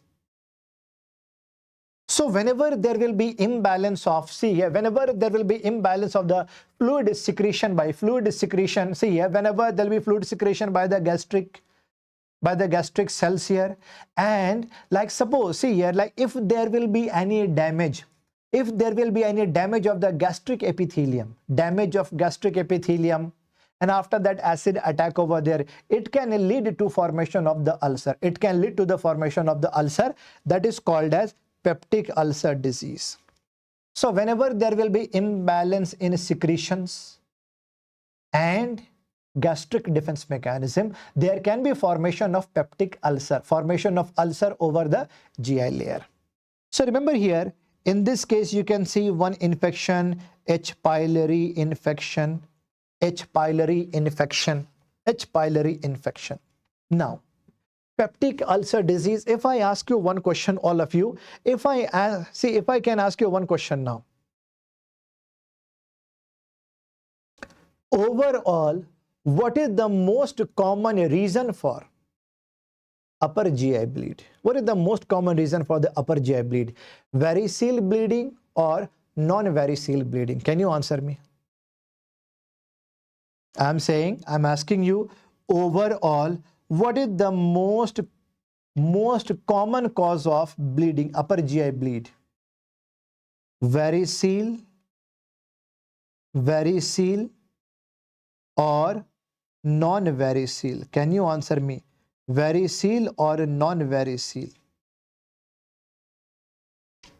Huh? Yes, most common cause of bleeding is non-varicose, like the peptic ulcer disease, especially which one? Duodenal ulcer. Duodenal ulcer is the most common cause of upper GI bleed. Okay, non-varicose bleeding. Non-varicose bleeding. Okay, even if I talk about diapause lesion, Mallory-West-Tear, like even lymphoma, even, right? Fine. So all these, like even the gastritis, yes, all these are examples of non-varicose bleeding, right? Okay, varicose bleeding means what? Whenever there will be rupture of a varices. Whenever there will be rupture of a varices. Question is that many of you might not be able to understand the meaning of the varices. Let's learn this. Very easy to understand. Ye varices hota kya hai? What is varices? What is the meaning of the varicose formation? Varices, what is the meaning of the varicose? Now, varicose formation means what? See here, okay, this is a liver, and this is the portal vein, right? And this is splenic vein, and this is a left gastric vein. I can say this is a portal vein, this is a splenic vein, this is a left gastric vein, and this is superior mesenteric vein. And if I like see here, now if I go like this here, no? So from here, This is a renal part. This is left renal vein and this side will be right. ये तो बहुत ही basic है. And from the back side of the liver, I will say from here there will be what? Like inferior vena cava, it will be coming up. Like the inferior vena cava. This will be what? Inferior vena cava, right? Inferior vena cava. I'm sure you know basic things that there are two types of circulation. One is called a systemic circulation, another is called a portal circulation. ये तो बहुत ही simple सी बात है. Okay. So basically whenever you are going to take the food and after that, like see here, whatever nutritions and also from GIT, now it will be going inside the portal circulation. After the portal circulation, again, that will be coming into the, like, okay, systemic circulation. Now, suppose if a patient, so can you answer me how much is the normal portal pressure? Can you answer me how much is the normal portal pressure? Normal portal pressure is 5 to 10 mmHg. Normal pressure is 5 to 10 mmHg. Normal portal pressure. Normal portal pressure is 5 to 10 mmHg. This is normal. Normal portal pressure. Ideally, see the portal vein. Ideally, portal vein should be giving, you know, like see here. Ideally, from the portal vein. Ideally, from the portal vein. Now, the blood from here, like this, should be going inside the inferior vena cava. Normally, it should be going like this only. No. Normally, it should be going like this. But what if the patient is having? What if the patient is having? Remember, what if the patient is having liver cirrhosis, severe liver cirrhosis? What if the patient is having liver cirrhosis? See, liver cirrhosis may micro and macro nodule formation can be there. What if the patient is having liver cirrhosis? Liver cirrhosis. So do you think if there will be liver cirrhosis now there will be abnormal blood filtration? Now portal vein may not be able to, like when, see, after that portal vein may not be able to drain the blood into the inferior vena cava. Yahi hai na? So after, you know, like if you are getting a patient of liver cirrhosis, if suppose if there is a severe alcoholic patient, it can be there, no? It can be there like hepatitis B induced, hepatitis C induced or alcohol induced. Yes, liver cirrhosis, it can be there, no? So after that, when portal vein is not able to drain the blood, so do you think now portal circulation? So do you think now, see, the portal pressure can be increased? Do you think portal pressure can be increased? When portal pressure will be more than 10 to 12, now it will be called as portal hypertension. It will be called as portal hypertension. Portal hypertension, है ना? This will be called as portal hypertension. Okay, chalo, let me write it somewhere else. Let me write it.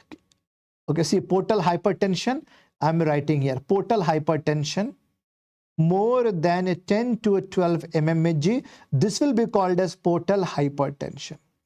Okay, portal hypertension. So one vein is coming from, see, one left gastric vein, this is coming from what? This is coming from portal circulation. And one wave will be also coming from the systemic circulation, or like I can say hemiazygous vein from the esophagus.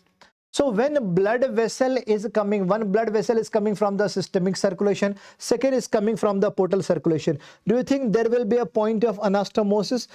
So do you think there will be a point of anastomosis where they are going to join? Where they are going to join? Yes. This will be the point of anastomosis. This will be the point of anastomosis. So do you think this will be weak? Right? This will be weak only. Weak only, no? So because of the portal hypertension, do you think there can be, so do you think there can be the tortuosity of this point of connection? I'm talking about this only. Do you think this can become like this? Like there can be the tortuosity of blood vessel like this? This tortuosity of blood vessel, this tortuosity of blood vessel, this is called as varices. This is called as variceal formation only. See, the tortuosity of blood vessel due to portal hypertension is called as varices formation. In esophagus, esophageal variceal bleeding. Near umbilicus, caput medusa. In the rectum or the lower part of the rectum, hemorrhoid. Simple. Now I hope you can understand the meaning of a varicose formation. So whenever there will be portal hypertension, no, even a splenic vein has to work a lot, no. So this can lead to, remember here, this can lead to splenomegaly. This can lead to splenomegaly. Whenever there will be portal hypertension, remember here, varicose formation and splenomegaly, these are universal finding. What I'm saying here, that whenever there will be portal hypertension, whenever there will be portal hypertension, varices formation and splenomegaly, these are universal finding of portal hypertension. This much point is clear to everyone. And when the portal pressure, dekho, up to 12 it was called as hypertension, but when it will go beyond 12 mmHg, now there will be bleeding. Now there will be varicose bleeding. I hope these points are clear to everyone. Sabko clear ho gaya ye? Basic pathophysiology of portal hypertension I have taught you. Portal hypertension will be a separate chapter where I will be teaching you all shunting procedures and all. Everything we are going to learn.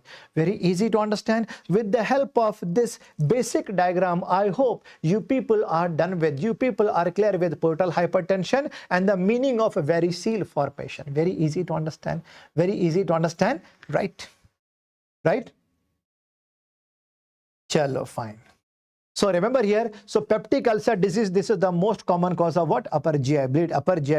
Remember here, most common complication of the peptic ulcer, okay, bleeding. Okay, this is bleeding only, bleeding. Most common complication when I talk about gastric ulcer, that is perforation. Duodenal ulcer, remember here, duodenal ulcer, location, suppose if the location is over the posterior part, remember a posterior bleeds more. Anterior will have the perforation over the duodenal ulcer. Now we are going to learn all peptic ulcer disease one by one. So peptic ulcer diseases, there are two types. One is called as gastric ulcer, another is called as duodenal ulcer. One is called as gastric ulcer. Remember, one is called as gastric ulcer, another is called as duodenal ulcer. One is called as gastric ulcer,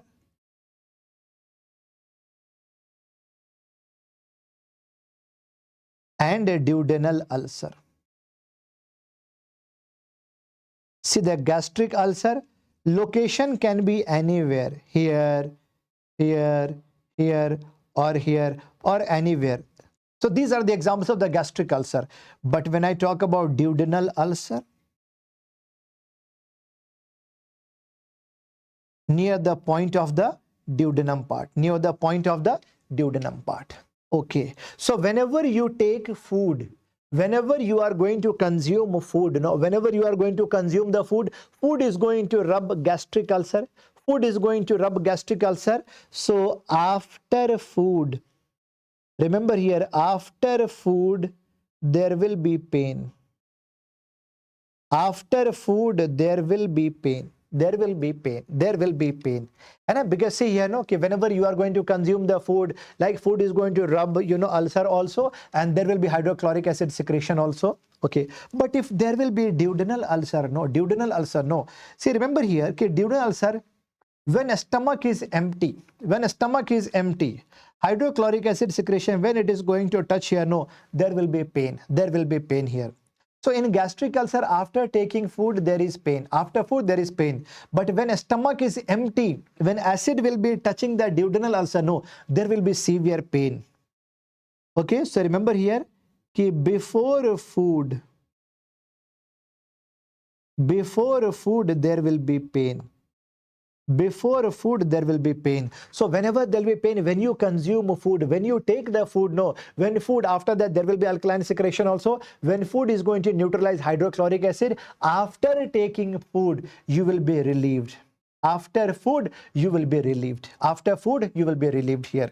So remember here, So food, so patient will keep on taking food. Patient will keep on taking food. That's why in gastric ulcer, patient will eat less. So there will be weight loss. In gastric ulcer, weight loss will be there. But in duodenal ulcer, patient will be eating more and more. Patient will be eating more. So there will be weight gain. There will be weight gain in duodenal ulcer. Weight gain will be duodenal ulcer. Okay. Fine. Yes. Even in the night time, in the duodenal ulcer, patient will be getting up because of fever, because of what? Because of, that appetite, and then appetite, and because of the pain, then he will consume the food, then he will feel relaxed. So remember here, a gastric ulcer in future, it can lead to gastric cancer. It can lead to cancer.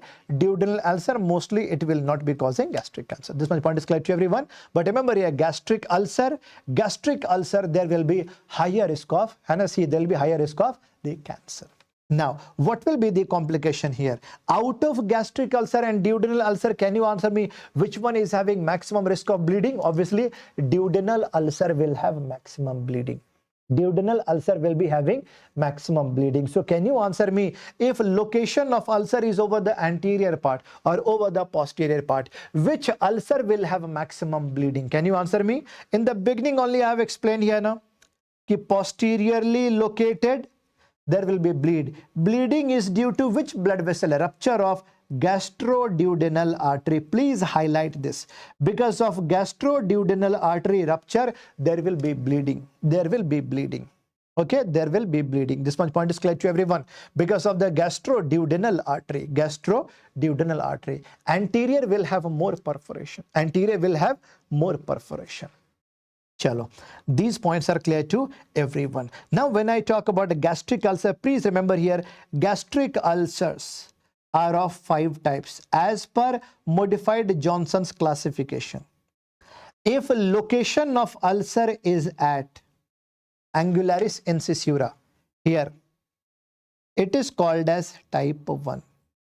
If 2 ulcers are there, one at angularis incisura, second at the entry point of the duodenum. Like if there will be 2 ulcers, 2 ulcers will be having 2 ulcers, type 2. Type 2. If you see the location of ulcer is near the prepyloric region like this, it is called a type 3. If location of ulcer is near the cardia, it is called as type 4. Anywhere else will be called as type 5. Here only please make it sure that type 5 gastric ulcers are NSAID induced. Type 5 is NSAID induced. NSAID induced. Remember here, so ulcer in the beginning itself I have taught you, because of the hypersecretion of the hydrochloric acid or because of the decreased mucosal defense. Yes, there can be. So remember here, what I am saying here, type 2 and type 3 are because of hypersecretion of hydrochloric acid. Type 2 and type 3 are because of hypersecretion of hydrochloric acid. Okay, so there will be more secretion of the hydrochloric acid. But when I talk about type 1 and type 4, remember here, type 1 and type 4, and like even the type 5 also, there will be a normal secretion, there will be a normal hydrochloric acid, or there will be a decreased hydrochloric acid. There will be hypersecretion of hydrochloric acid. So here, out of 5 locations, first of all, I have to understand how examiners are going to frame the question. First of all, location of type 1, 2, type 3, 4. See, if location is at angularis incisura, type 1.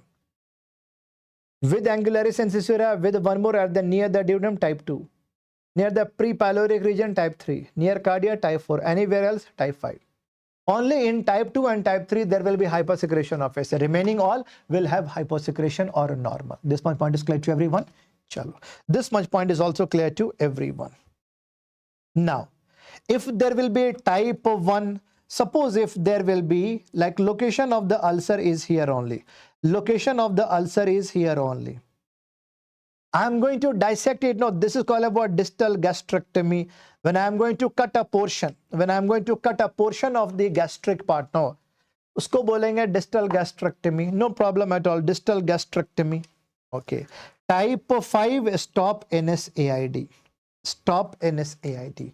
Type 4, when the location will be here, no, multiple different types of surgery will be there. When see here, I'm talking about only type 4. Only type 4. I'm talking about only type 4. Suppose if I'm going to dissect like this, I'm going to remove like a pouch. This is called the pouchet procedure. Okay. Suppose if I'm going to remove only this much portion, this is called the Kelling-Madliner procedure. But suppose if I'm going to remove from here and from here, see a maximum portion if I'm going to remove, that this is called a Sandis procedure. But when I have removed this much, I am left only this much portion of a stomach here. After that, remaining portion of the duodenum. So then after performing this kind of surgery, I have to do reconstruction also, na? Reconstruction also, na? That I will teach you how to do reconstruction. Same, I am going to anastomose here. So remember, only here, one is called the pouchet procedure, Sandis procedure, Kelling-Madliner procedure for type 4. Important what we are going to learn now, type 2 and type 3. So, see, when I talk about the type 2 and the type 3, what does it mean? Type 2 and the type 3. Type 2, see, location will be here, here and here. Yes, I have to do the antrectomy. I have to do the antrectomy. I have to cut. Hai na? I have to cut, no. I have to cut from here, right? Okay. I have performed here antrectomy, you can say, or I have performed gastrectomy. Okay. But after that, I have to do reconstructive surgery also. So when this surgery, see here, this surgery I am going to expand now. Suppose now the location is only this much. Suppose only this much stomach is left. I can do one thing. Remaining portion of the duodenum I am going to club here. It is called as a gastroduodenostomy. First time performed by Billroth 1. So it is called as a Billroth 1 surgery. Billroth type 1. But if duodenum is not in that, see, suppose if duodenum is not that much healthy, so I can do one thing here. I can club with jejunum part. See, this is the duodenum part and this is the jejunum part here. So this is actually, remember here, this is actually gastrojejunostomy. Second time we have performed, so it was called as Billroth 2 procedure. Okay, so basically this is a reconstructive procedure. All these points are clear to everyone, very easy to understand. But my question to you is that why there was hypersecretion of hydrochloric acid? Why there was hydrochloric acid? Why there was hypersecretion? Why there was hypersecretion of acid? Let's learn here. What was the root cause of hypersecretion of acid? Whenever there will be a stimulation, see, whenever there will be a stress, there can be a stimulation of vagus nerve. Now, let's learn basic anatomy of vagus nerve here.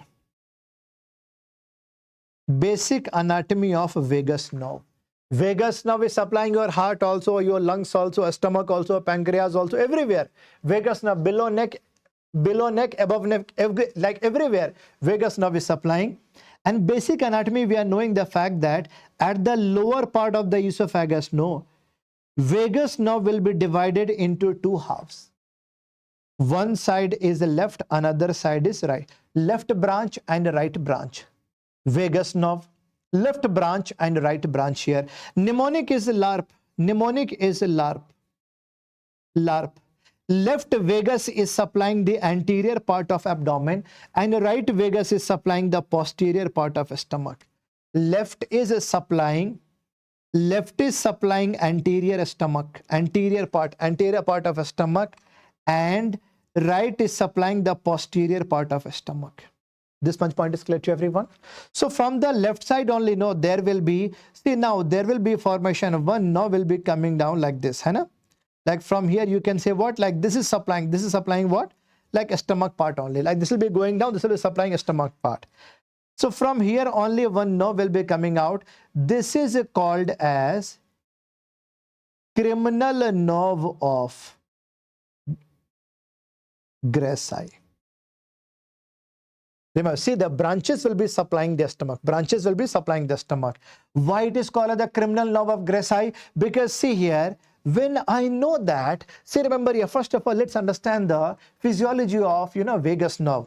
Vagus nerve is going to stimulate the parietal cells also.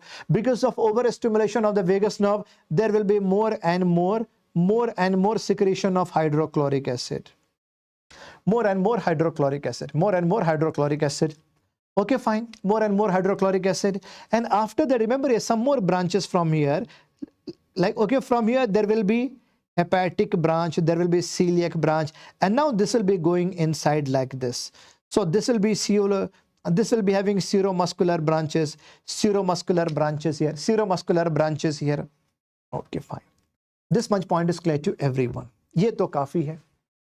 So suppose if I am getting a patient who is having gastric ulcer, who was having maximum secretion of the hydrochloric acid, I want to do here one thing, no, if I have to stop hydrochloric acid secretion, no, if I have to stop, acid secretion here, I should be doing vagotomy. Vagotomy I should be doing so that there should be no secretion of hydrochloric acid. Vagotomy means what? When you are going to dissect vagus nerve. So remember here, vagotomy. Vagotomy means what? When you have to cut vagus nerve. Vagotomy. When you are going to dissect at the main trunk. If you are going to dissect at main trunk, this will be called as, if you are going to dissect at the main trunk, this will be called as the truncal vagotomy. Truncal from the main trunk. If you are going to dissect, see, suppose if you are going to dissect at the hepatic branch, actually, this is called as selective vagotomy. And see here, like suppose if you are going to protect so many other structures, suppose if you are going to protect so many other functions of the vagus nerve, then highly selectively I'm going to dissect these small seromuscular branches here. This is called as highly selective vagotomy. So please remember here, when, see, I have mentioned here, one I have mentioned here, this is called the truncal vagotomy. Second is selective vagotomy, and third highly selective vagotomy. See when I talk about the truncal vagotomy, no, minimum recurrence rate will be there.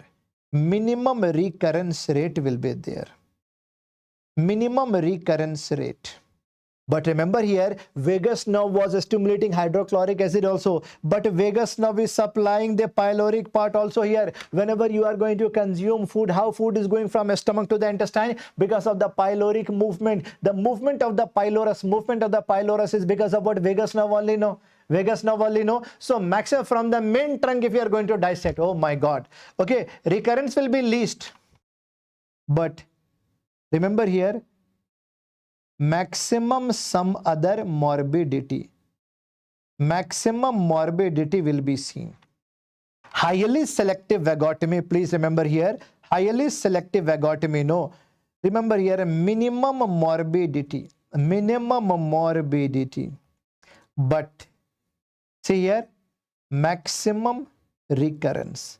There will be maximum recurrence, because see here, even if you are like suppose if you are, even if you are very senior surgeon, even if you are very much experienced, when you are going to perform, when you are going to do what highly selective vagotomy, like remember here ki one portion or few portion you can leave there. So that's why highest risk of recurrence will be there, highest risk of recurrence. Now I'm sure you can understand the meaning of the truncal vagotomy, selective vagotomy and highly selective vagotomy. This one point is clear to everyone, very easy to understand. समझ में आगे बात समझ में सबको?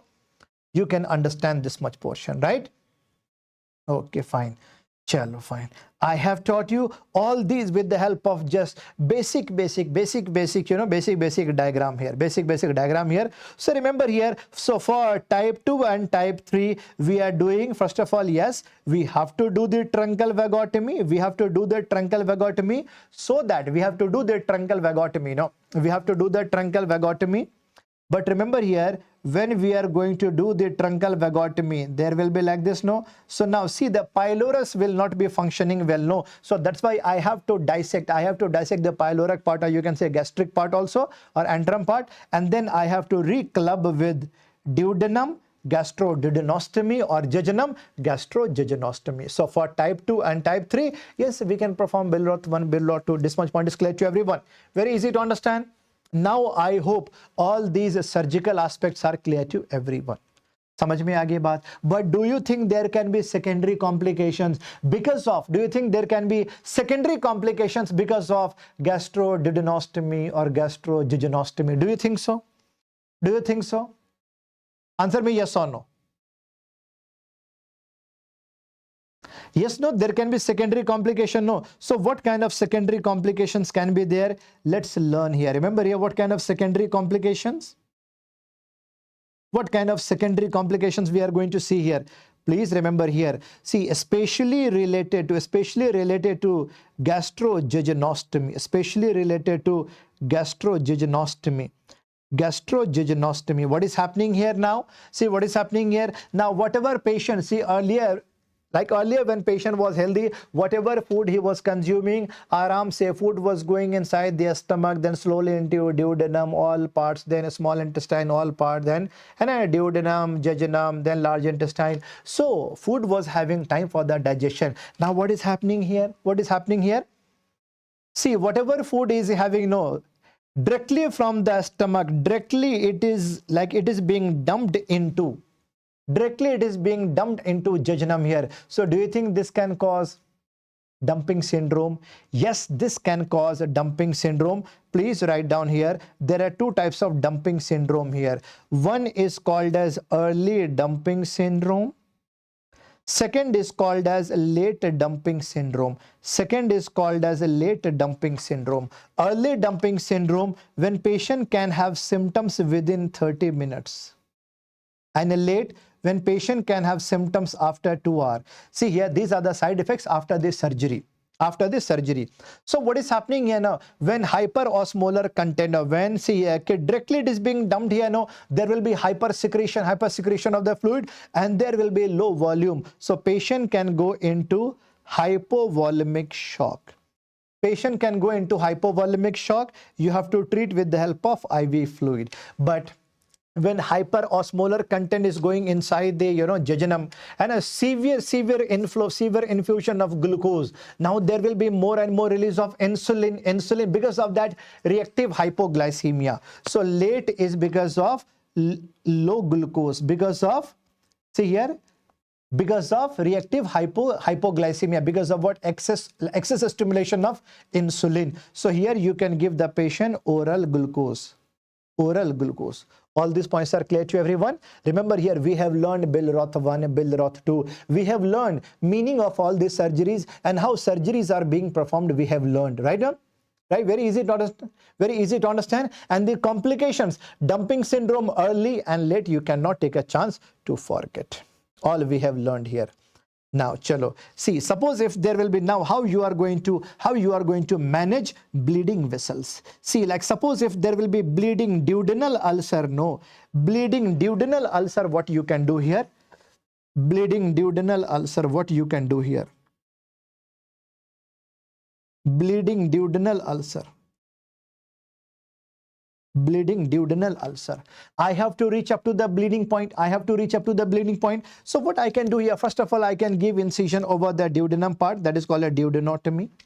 After that, I'm going to ligate blood vessel, that is called the ligation of the bleeding vessel. And then yes, here also, yes, I have to do the truncal vagotomy. And then see, after that, I have to repair the pylorus, which is called as pyloroplasty. So sequence where first of all, incision over the duodenum, duodenectomy, then ligation of blood vessel. We have to perform truncal vagotomy also. We have to perform pyloroplasty also. Pyloroplasty also. All these points are clear to everyone? Chalo, theek hai. See, dekho, I feel surgery is much easier than anatomy and physiology and biochemistry. I feel so. For me, I feel so, right? So I think if you can learn basic things, no, you can learn surgery in, like easiest manner. Bleeding duodenal ulcer, we have learned. Now, if there will be the perforation, remember here, see here, the posterior part will be having bleeding, anterior will be having perforation. Perforation means what? Like if there will be rupture. You can see here, this is the perforation here, no, this is perforation. Right now, perforation you can see here. You can see here perforation. So what I can do to repair? What I can do to repair the perforated duodenal ulcer? I can use, first surgeon name was the Graham's, Dr. Graham. What he did, see, the omentum layers will be there. No, across the different organs, there will be omentum. There will be omentum. So what he did, first of all, no, he keep one omentum patch. Omentum patch. This he kept over here, over the perforation. This is called the Graham's patch repair for perforated ulcer, which was not having blood supply, but now we are using omentum with its blood supply.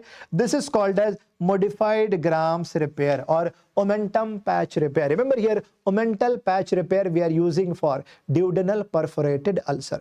Duodenal perforated ulcer. All these points are clear to everyone? Yes. Now, if there will be, see, after this surgery, there can be obstruction over the gastric part, no? So there can be gastric outlet obstruction, no? There can be gastric outlet obstruction. After surgery, or maybe if a patient is having a stomach cancer, there can be obstruction in the gastric outlet part. That is called as gastric outlet obstruction. Most common cause is a stomach cancer, and most common location of obstruction will be duodenum 1. Duodenum 1. So can you answer me how to manage? How to manage? First of all, name of the test for gastric outlet obstruction is Sline load test. Sline load test.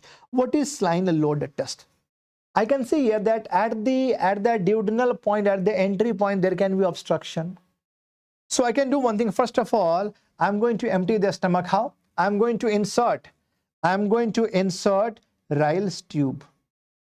I'm going to insert Ryle's tube. Or you can say nasogastric tube. Whatever fluid content is there, I am going to aspirate it. So I am going to empty the stomach. After that, I am going to infuse 750 ml of normal saline.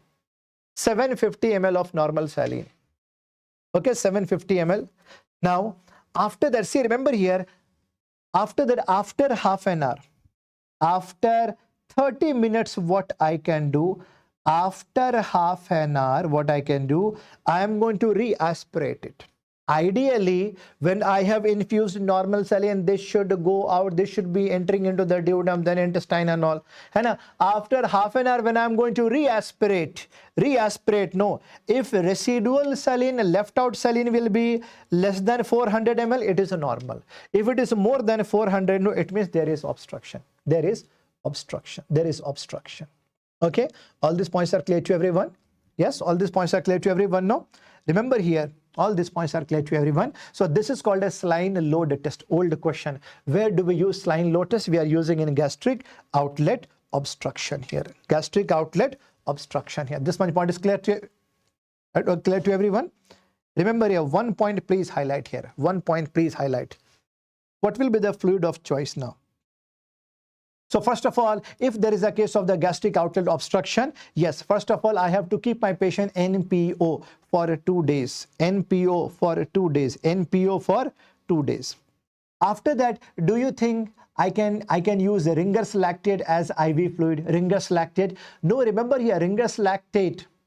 Ringer's lactate will be converted into ammonia, and that will be converted lactate will be converted into bicarbonate, है ना, bicarbonate, and after that more and more alkaline nature will be there, no. So in a case of the gastric outlet obstruction, more vomiting will be there, no. So in gastric outlet obstruction, there is metabolic alkalosis. So remember here, Ringer's lactate should not be used. Should not be used. Fluid of choice is normal saline only. Most of the patient will improve within 2 days. In non-responding cases, then you have to operate. In non-responding cases, then you have to operate. You have to do truncal vagotomy with enterectomy. With enterectomy. Suppose if like enterectomy is difficult, then you can perform what? Okay, then you can perform vagotomy with gastrojejunostomy. On the basis of the photo, you can understand here. See here, picture number 1, Billroth 1, picture number 2, Billroth 2. Now, Roux-en-Y procedure, very repeatedly asked question. Roux-en-Y, what is Roux-en-Y? Roux-en-Y. Let's learn this. If this is the gastric part, left out part, I can do one thing, you know. See, jejunum will be very, very long. Jejunum will be very, very long. So I am going to divide the jejunum into 2 halves. I'm going to divide the jejunum into 2 halves. And what I can do here, no, one jejunum part I will be keeping like this. One jejunum part I will be keeping like this, right? I will be keeping like this here, one jejunum part. And second jejunum part, limb, I'm going to reconnect here, like reconnect here. Shape like a Y only, no. Shape like a Y only, no. This is called as Roux-en-Y procedure. This is called as what? Roux-en-Y procedure. Roux-en-Y procedure. Very easy, no. देखो surgery में इधर काटो उधर जोड़ो, cut and ligate anastomosis, that's it, है ना? Fine. Easy to understand, very easy to understand. We have learned all these. But remember here, if there will be a duodenum part here, I have ligated here. If there will be duodenal blowout, no, remember here, there can be massive leakage. There can be massive leakage from the duodenal stump after Billroth 2. So what will be the symptoms of the duodenal blowout? Remember here, sudden intensive thoracoabdominal pain, severe abdominal pain will be there, sudden elevation in pulse and temperature, and severe deterioration of the physical condition of the patient here. Remember here, all these are the symptoms of duodenal blowout, and this you can see especially on 4th day after surgery. Especially on 4th day after surgery, or you can say in between 2nd to 7th post-operative surgery. All these points are clear to everyone, very easy to understand. So first of all, we have to keep the patient in PO. After that, see the conservative management, and then we have to take the patient to OT, right? Okay, chalo. See the dumping syndrome, I have explained you in detailed manner, everything I have taught you. And see radiological questions. If you can see single bubble sign, hypertrophic pyloric stenosis, double bubble sign, duodenal atresia, or annular pancreas. When you see the triple bubble, this will be seen in jejunal atresia. Jejunal atresia. All these points are clear to everyone. See, these are the radiological part which you would have seen for sure, but just for the revision here, I have added here single bubble sign, hypertrophic pyloric stenosis, double duodenal atresia, duodenal or annular pancreas, and triple jejunal atresia. Okay, now see here, so now we can take a small break now here. We can take a break for 20 minutes now. You can have dinner, and after that we'll continue. Okay, we are going to take a break for 20 minutes now.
yes, everyone. So we can start now. We have completed up to the stomach surgery here now. Now see here. Now there are some, when I talk about upper GI bleed. So can you answer me, how do you define upper GI bleed or lower GI bleed? How do you define upper GI or lower GI?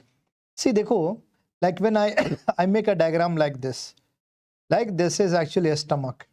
This is a stomach. After that, like this one. So this is called a what, DJ flexure. No, this is called a DJ flexure. Or here only there can be what, ligament of the treads, you can say, no, ligament of the treads. So the bleeding above this is called as upper GI bleed. Bleeding below this will be called as lower GI bleed. Simple logic, very easy to understand. Either you can say DJ flexure, there only there will be what, ligament of the treads.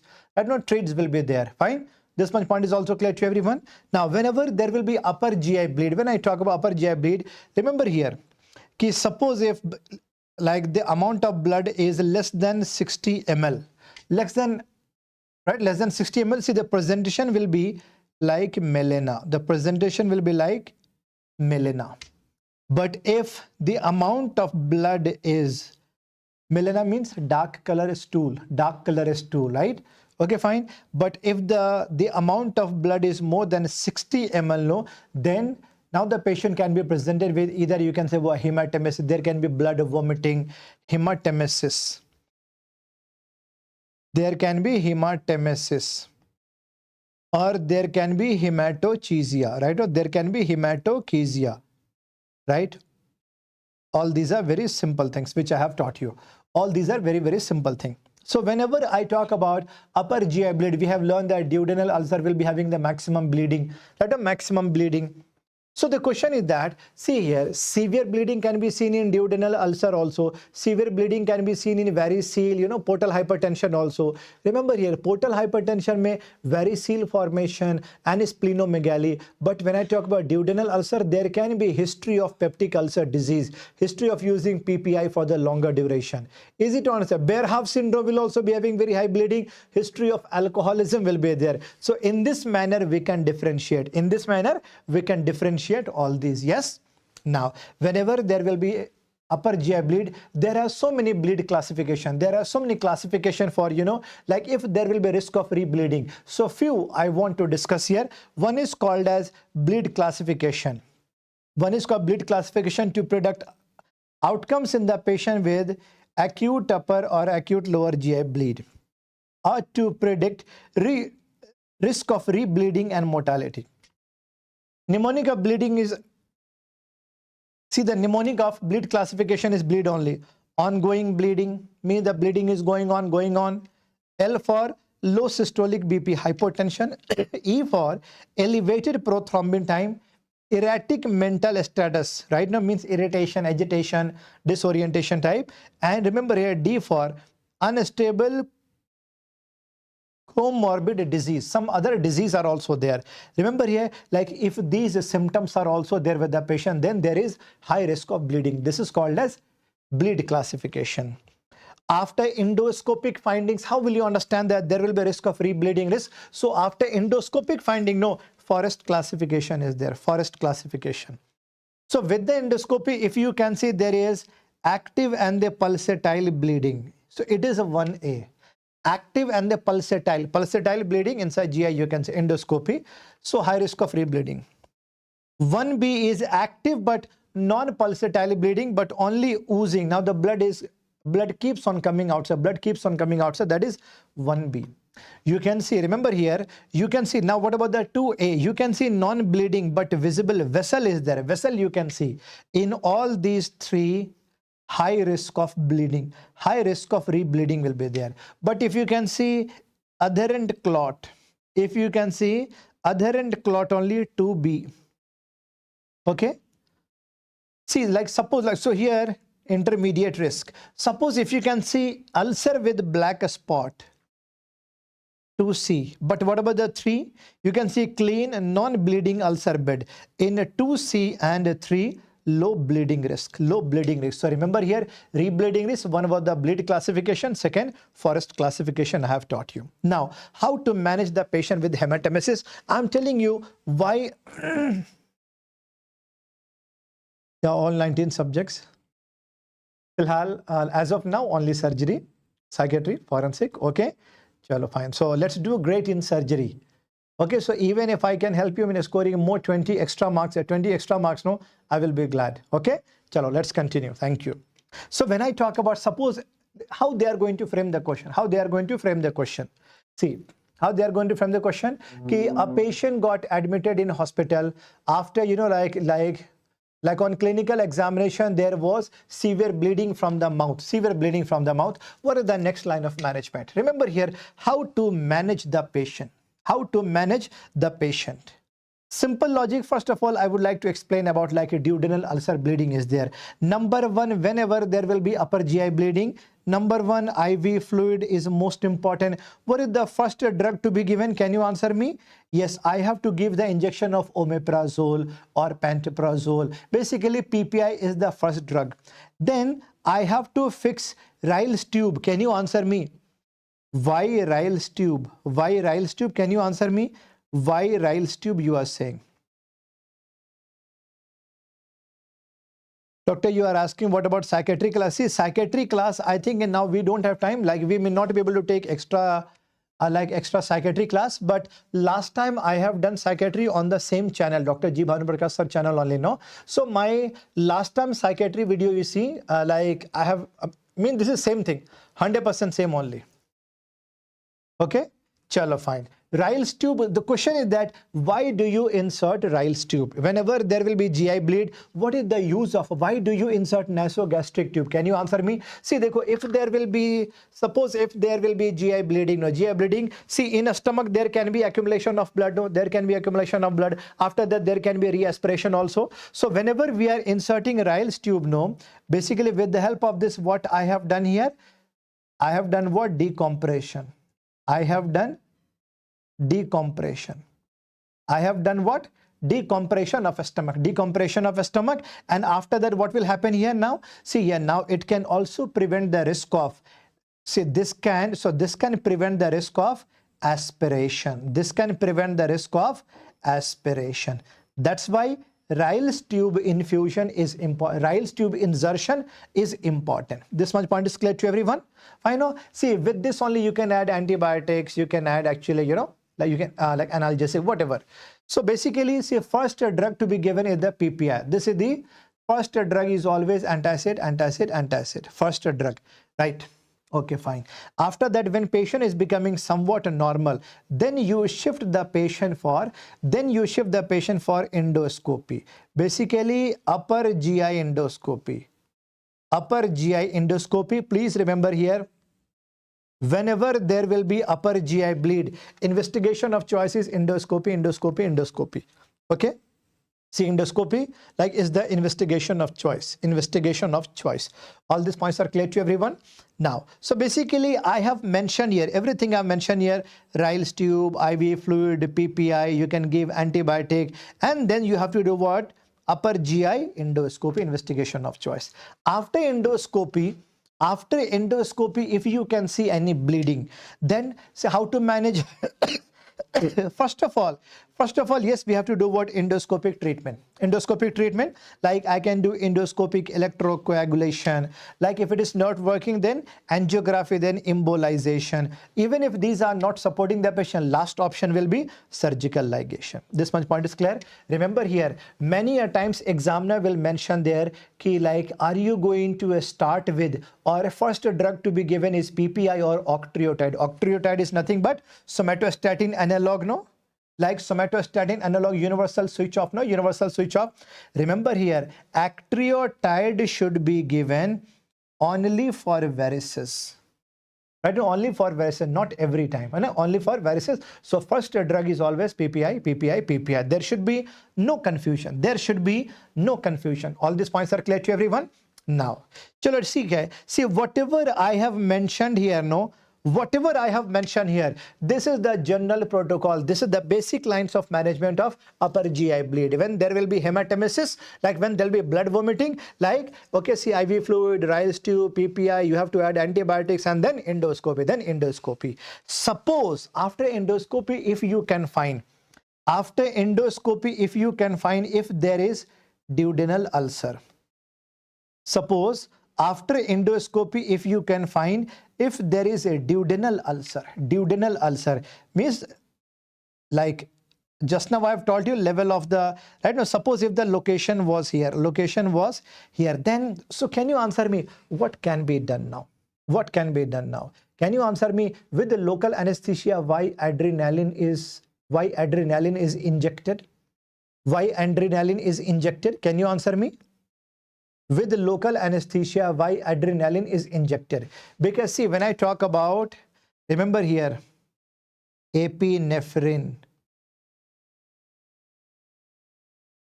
or adrenaline injection, this will be causing a vasoconstriction. This will be causing vasoconstriction, so that suppose if I had to operate over here, no, okay, I will be giving local anesthesia here. I will be giving local anesthesia. Okay, suppose if I'm giving only local anesthesia, no, see, there can be severe bleeding also. So if there will be pooling of blood, I cannot operate peacefully. So with the local anesthesia, I add adrenaline or epinephrine, because see, this will be causing vasoconstriction and less oozing of blood will be there. I can operate peacefully. So there are two reasons why do we add adrenaline with the local anesthesia. First of all, this causes vasoconstriction, and second, remember here, this causes vasoconstriction, and second, this will be increasing efficacy of local anesthesia. So remember here, if you can see bleeding from the duodenal ulcer, now directly you are going to inject here. You are going to inject epinephrine first of all. You are going to inject what? Epinephrine or adrenaline. Fine, no? So basically, after that you are going to do what? Endoscopic coagulation. Endoscopic coagulation. And if there will be a case of varicose bleeding, varicose bleeding. Please remember here, what is the gold standard treatment in a case of varicose bleeding? Gold standard line of treatment if there is esophageal varicose bleeding. Remember here, what is the gold standard line of management here?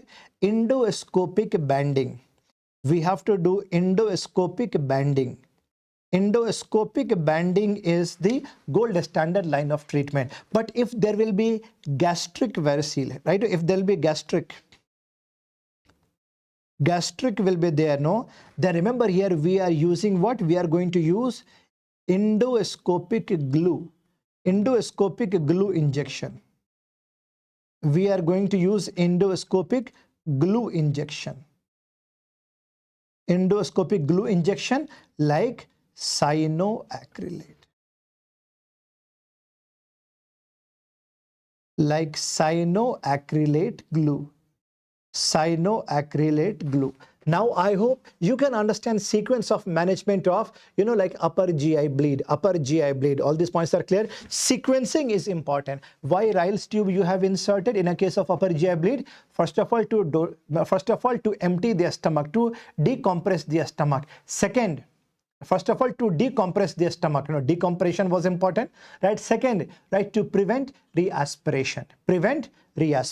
Very easy to understand. We have learned all these points. Now, if there will be gastric volvulus, what is the meaning of the word volvulus? Volvulus means what? See, this is like, suppose if this is the esophagus, and this is the stomach here. Sometimes a stomach will be able to rotate like this, right? Sometimes a stomach will be able to rotate like this. So this kind of rotation, this kind of abnormal rotation of the stomach, that is called as gastric volvulus. Simple. So this kind of abnormal rotation so when this will be rotating at the perpendicular line, it is called as organoaxial line. Organoaxial volvulus. If it will be like, if it is going to rotate like this, it is called as what? See here, mesentro, right? Gastric volvulus. So this is called as organoaxial and mesenteroaxial. This much point is clear to everyone. Gastric volvulus. Do you think this will be an emergency? Obviously no. This will be an emergency. But when I talk about coffee bean sign, I will teach you sigmoid volvulus. That will come separately. Don't worry now. Here, very, very important topic we are going to learn related to gastric volvulus. See, gastric volvulus will be if there will be, see, if a stomach will be rotating like this or like this, obviously severe constriction. Severe pain will be then abdominal pain. So remember here, there will be severe epigastric pain.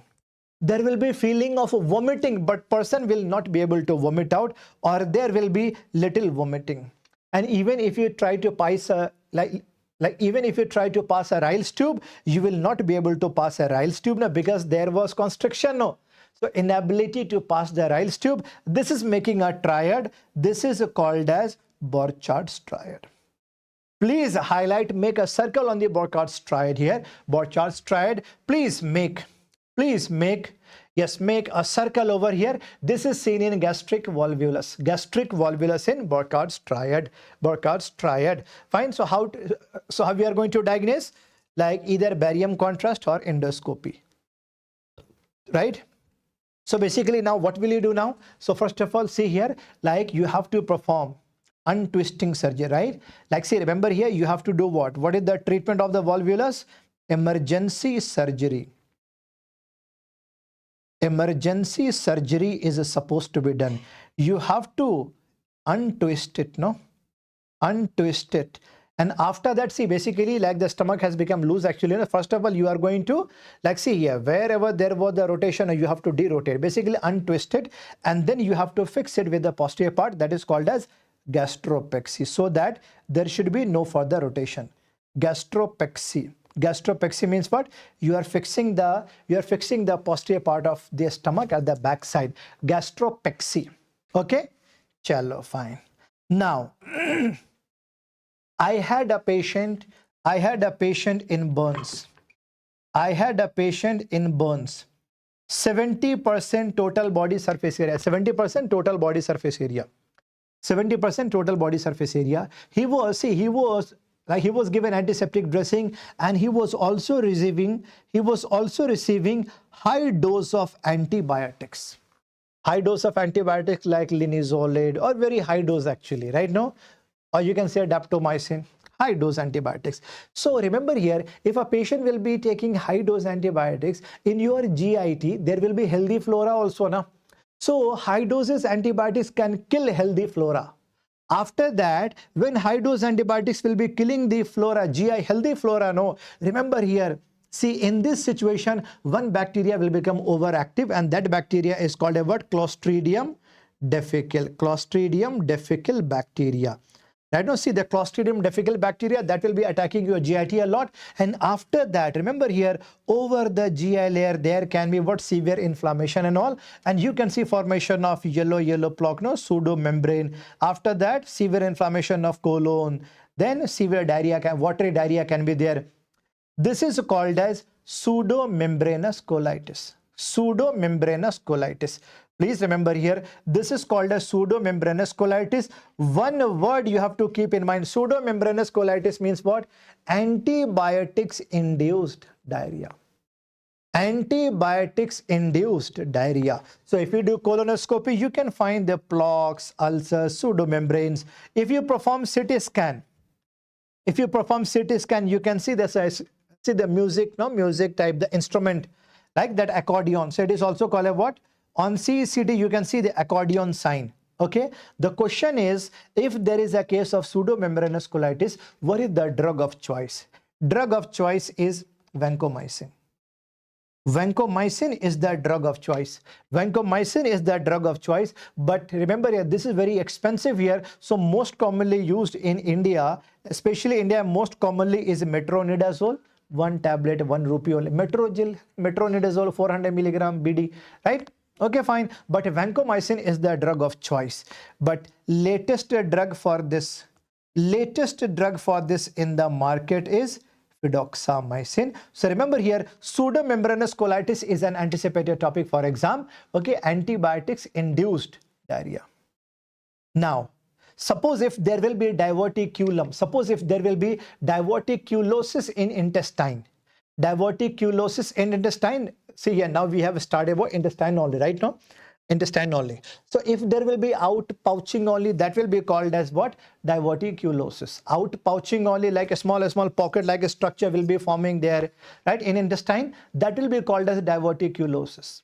But if there will be inflammation and infection of the diverticulosis, no, it can lead to diverticulitis. For that, see, severity of the diverticulitis, no, that is given by Hinchey classification. That is given by Hinchey classification. This is important. Hinchey classification, where you can see a stage 1, stage 2, stage 3. Like if you can see, the pericolic abscess, if you can see the pericolic, very small abscess, mesenteric abscess, stage number 1, no problem. But walled off, separate, you can see the pelvic abscess here, stage 2. After that, a small rupture of that, which can lead to generalized purulent peritonitis, no, now stage 3. Now, if there will be a full rupture of the abscess, after that, fecal peritoneum, along the peritoneal cavity, fecal matter can get, dispersed, stage number 4. Okay.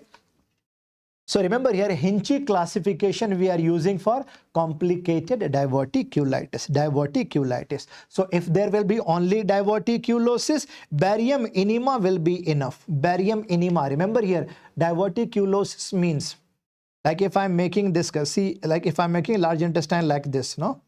Like this, if I'm making like this. If there will be outpouching like this, outpouching like this, outpouching like this. Okay, fine. So that will be actually what? See here, so that will be only what? Like diverticule. But if there will be problem in that inflammation, then it will be, after that, it will be becoming diverticulitis. So when you do barium enema, no, sawtooth appearance will be seen. Sawtooth appearance will be seen. But diverticulitis, investigation of choice will be CECT. CECT. Now, suppose if there is a lack of blood supply to any portion of the, intestine, like remember over the colon, remember ischemic colitis will be there due to lack of blood supply, due to the constriction of that much part. So remember here, most common side is what? Like see here, so there can be constriction, higher risk here, right? No, so less blood supply here, less blood supply here, sigmoid. So due to ischemia, if there will be inflammation, no, it is called as ischemic colitis. Ischemic colitis here, spleen, right? No.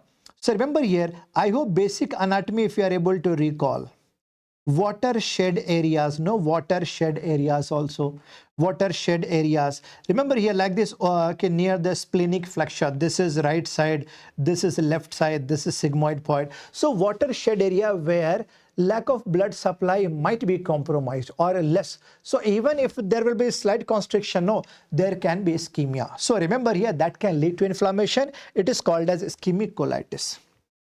Ischemic colitis, right now. So remember here, so like in ischemic colitis, you can see this kind of sign, which is called as, see, all these are repeatedly asked question, radiology, radiological, surgical question. This is called as the thumb printing sign, thumb printing sign. This is called as the thumb printing sign. For that, we can use barium enema, plain X-ray, right? No, but remember here, like splenic flexure of colon, splenic flexure of colon, right? No, splenic flexure, right? So there will be actually what? Maximum risk. So overall, what can be the more complication of ischemic colitis? There can be stricture here. There can be stricture here, okay, over sigmoid colon.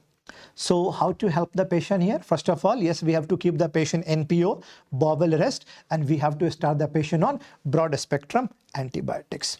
Now, suppose my question to you is that, can you answer me how much is the length of a small intestine, all of you? See, length of a small intestine is 6 meter and a length of a small intestine is 1.5 meter. So a small intestine is called as a small because of the small diameter. Large intestine is called as large because of large diameter, simple. So large intestine, first of all, length is 1.5 meter. So this is a large intestine now.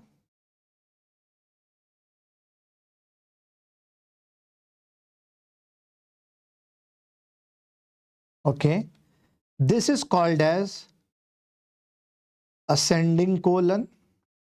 This is a descending colon. And this is known as the transverse colon. Here sigmoid colon, rectum, and then anus. And here cecum. Ascending colon, length will be, total length will be 5 inch, descending colon length will be 10 inch, and sigmoid colon 15 inch. I'm saying in inch. Now what about the transverse colon? This is longest size. Length will be, actually length will be 20 inch. Size of length will be, size of rectum. Size of rectum will be approximately 12 centimeter, anus 4 centimeter. Why it is important to learn about length? Because when I have to dissect, how much length of large intestine I should be dissecting here. Remember here, blood supply like this, no, blood supply from here. Like above, superior mesenteric vessels will be supplying. Lower, like inferior mesenteric vessels will be supplying.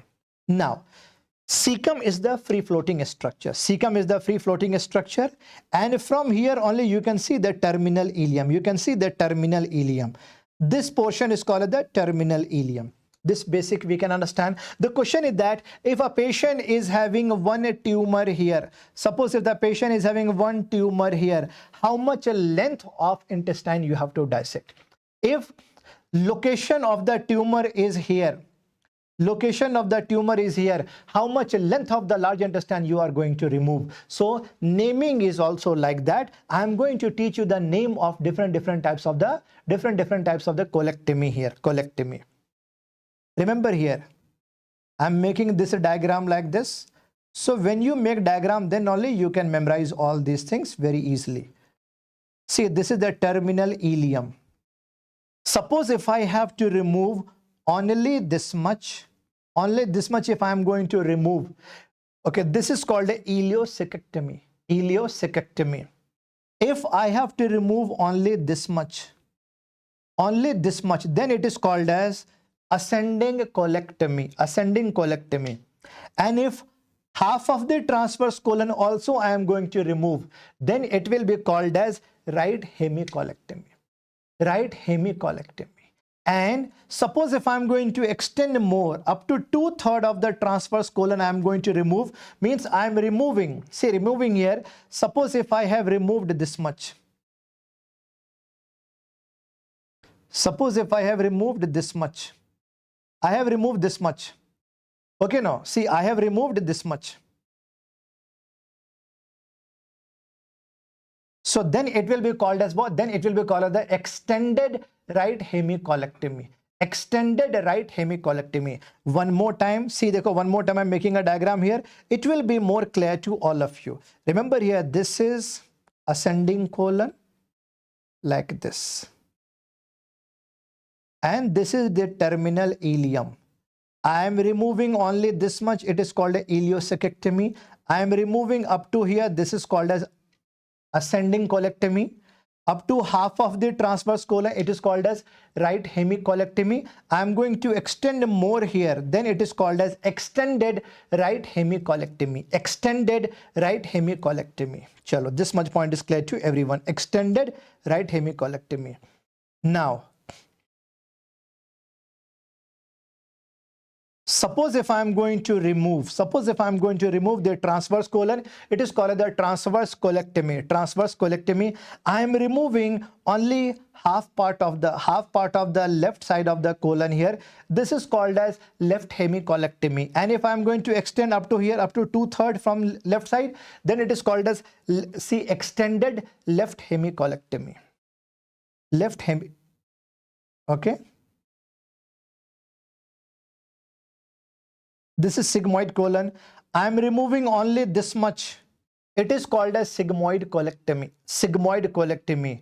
Right from the sigmoid, just above sigmoid to the terminal ileum. Above sigmoid to the terminal ileum, if I am going to remove, it is called as, right? It is called as subtotal colectomy. Subtotal colectomy. I remember here. And like even if I am going to remove up to the sigmoid, then it is called a total colectomy. Total colectomy. If I have removed rectum also, then it is called a total protocolectomy. Total protocolectomy. So on the basis of length only we can name. Right? No, only on the basis of name only we can, like only basis of length, how much portion of the of the large intestine we are removing, we can name the surgical procedure here. All these points are clear to everyone? Very easy to understand. Now, see, one is called as, very repeatedly asked question, one is called as familial adenomatous polyposis and hereditary non-polyposis. Hereditary non-polyposis colon cancer. Both are autosomal dominant. For familial adenomatous polyposis, see, the chromosome will be located on 5th chromosome, 5th.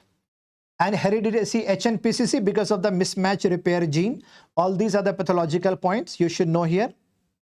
Remember here, when I talk about a familial adenomatous polyposis, no, more than 100 polyps. But HNPCC, hereditary non-polyposis, only few polyps. Familial adenomatous polyposis, no, 100% malignancy risk. 100% risk of malignancy will be there. But HNPCC, risk of malignancy will be 80%. 80%, you should know all these. Remember here, so when I talk about like FAP, familial adenomatous polyposis, like see, autosomal dominant hai. If there will be family history, then almost here, higher risk will be there, no? So remember here, ki polyp formation will start, let's see here, ki this will start forming at the age of the 10 year. And 100% malignancy by 40 year. But in HNPCC, polyp formation will start like up to 20 or after 20, but malignancy after 40 to 50 years of age. So the question is, that in a case of familial adenomatous polyposis, when you should start doing colonoscopy, you can start doing colonoscopy from the age of the 10 year only. But HNPCC, you can start after, you can start from 20 year. Remember here, if it is positive, no FAP, then see, in advance, you have to do total protocolectomy here. See here, here there will be indication of the prophylactic colectomy. You have to perform total protocolectomy by the, like it should be done before 20 years because secondary complication is very higher here. Now, but what about HNC? What about HNPCC? Remember here, you can perform colectomy when the cancer will be diagnosed. So remember here, what are the other syndromes which are associated with FAP? Are you able to recall about some pathological points? Are you able to recall about the Turcot syndrome? Are you able to recall about Turcot syndrome, Gardner syndrome? Right now, see the Turcot and Gardner, but with HNPCC, Lynch 1, है ना?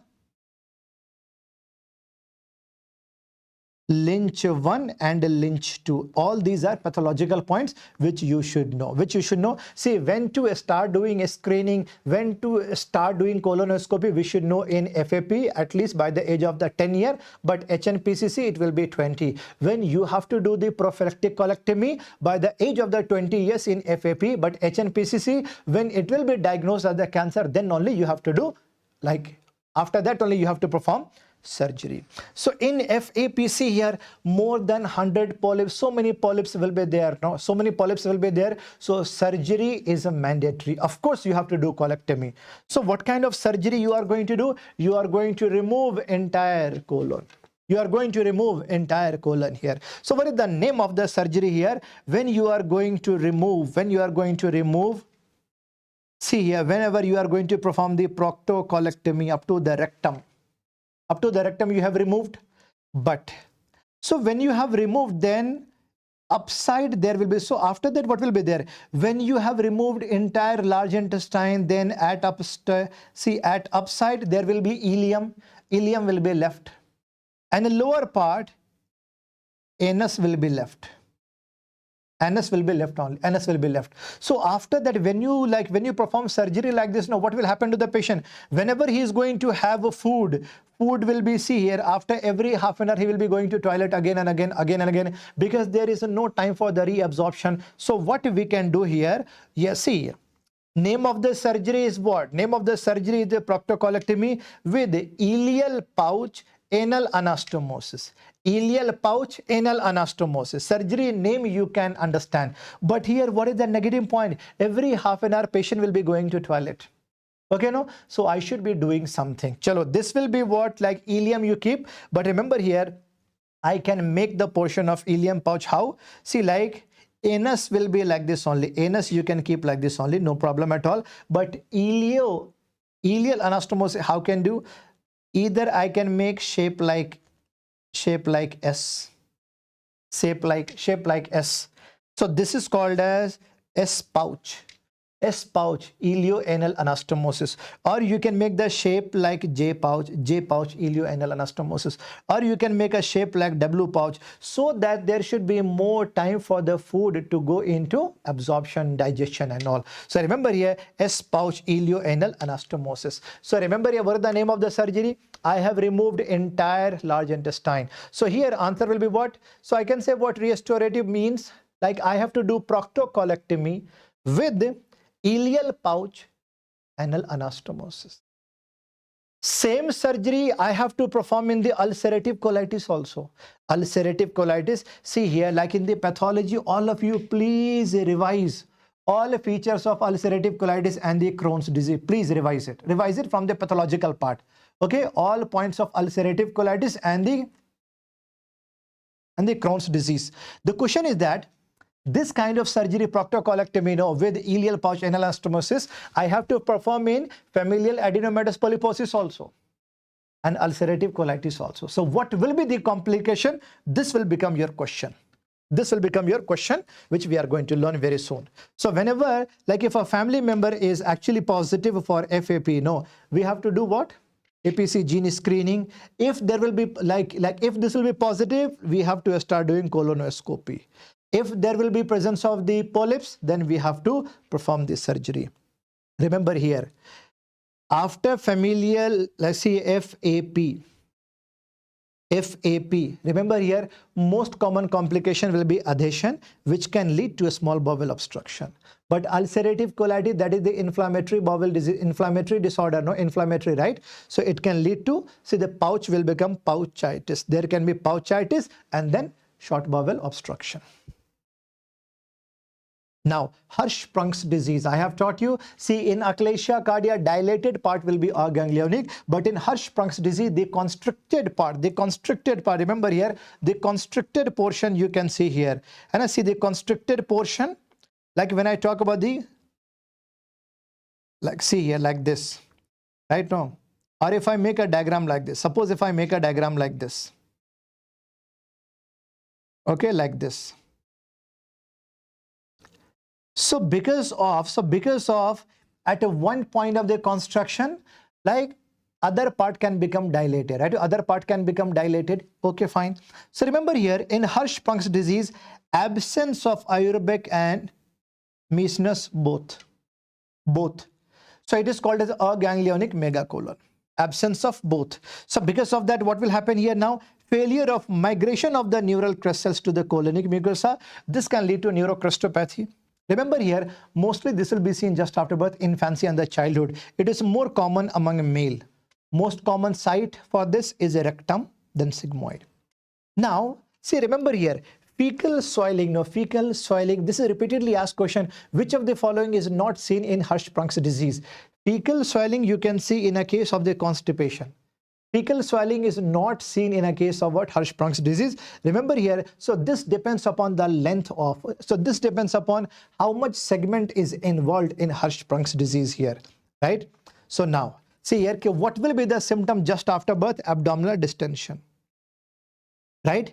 Failure to pass meconium, right? No, so within first 24 hours, like the baby will not be able to pass. After a few years of life, abdominal distension, long term there can be constipation, but in the older children, severe constipation will be there.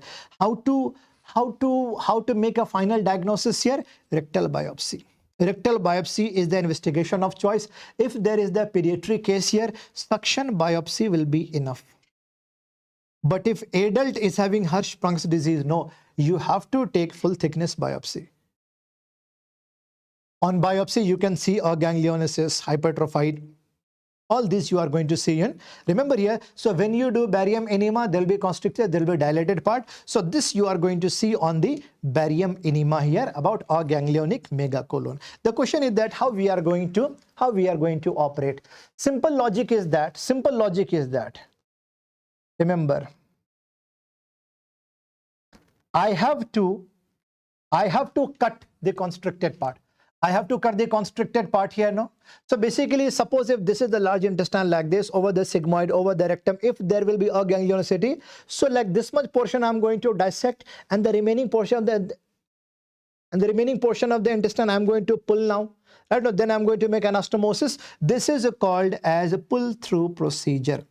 This is known as the pull-through procedure, which is called as Swenson, or approach can be different like Swaab or Duhamel, but remember here basically resection and anastomosis. Pull through procedure, Swenson, you have to keep in mind. Swenson, you have to keep in mind. Wherever there will be a ganglionicity, you have to dissect that, and remaining part you are going to anastomose. Pull through procedure. Now, diverticulitis, many a times, remember here, diverticulitis, where they complicated diverticulitis, I've explained you that, right? A Hinchey classification. Diverticulitis might mimic like appendicitis over the right side. It might mimic like appendicitis. So, on the basis of different defense scenario, what is your next line of management? Suppose, like, see, suppose if there was a patient of, suppose if there was a patient of the diverticulitis, all symptoms were similar to appendicitis, okay? Now, whenever you are going to operate, whenever you are going to open the abdomen, no. Suppose on surgery, like if appendix is normal, then what is next thing to do? You have to examine a small bowel, like you have to examine ileum at least 2 feet proximal to bowel. Right? If you get any diverticulum, you have to perform diverticulectomy. If there will be any diverticulum, you have to resect and do anastomosis. Resection and anastomosis. Jahan pe diverticulum hai, wo cut kar do, remaining part ko club kar do. Resection and anastomosis. But if no diverticulum is found, and if there is no appendicitis also, you have to remove appendix, so that in future there should be no confusion. Okay, fine. Now, Meckel's diverticulum, repeatedly asked question here. This is a congenital, this is all mucosa layer will be there. So this is a type of the true diverticulum here. Mostly it will be single, okay? Fine. After that, remember, this is situated at anti-mesentery border of a small intestine, and this is a derivative of vitellointestinal duct. Okay, old question. The question is that, remember here, when you see the Meckel's diverticulum here, no, when you see Meckel's diverticulum like this here, many a times there can be gastric, there can be ectopic gastric mucosa also. So ectopic gastric mucosa near Meckel's, gastric mucosa will be having, parietal cells, and that will be producing hydrochloric acid. So nearby this can erode, there can be bleeding also, no? There can be bleeding also. Are you able to understand? If there will be presence of ectopic gastric mucosa. So if there is a child, in a case of the child, gastric mucosa will be there. So most common presentation in a child is bleeding.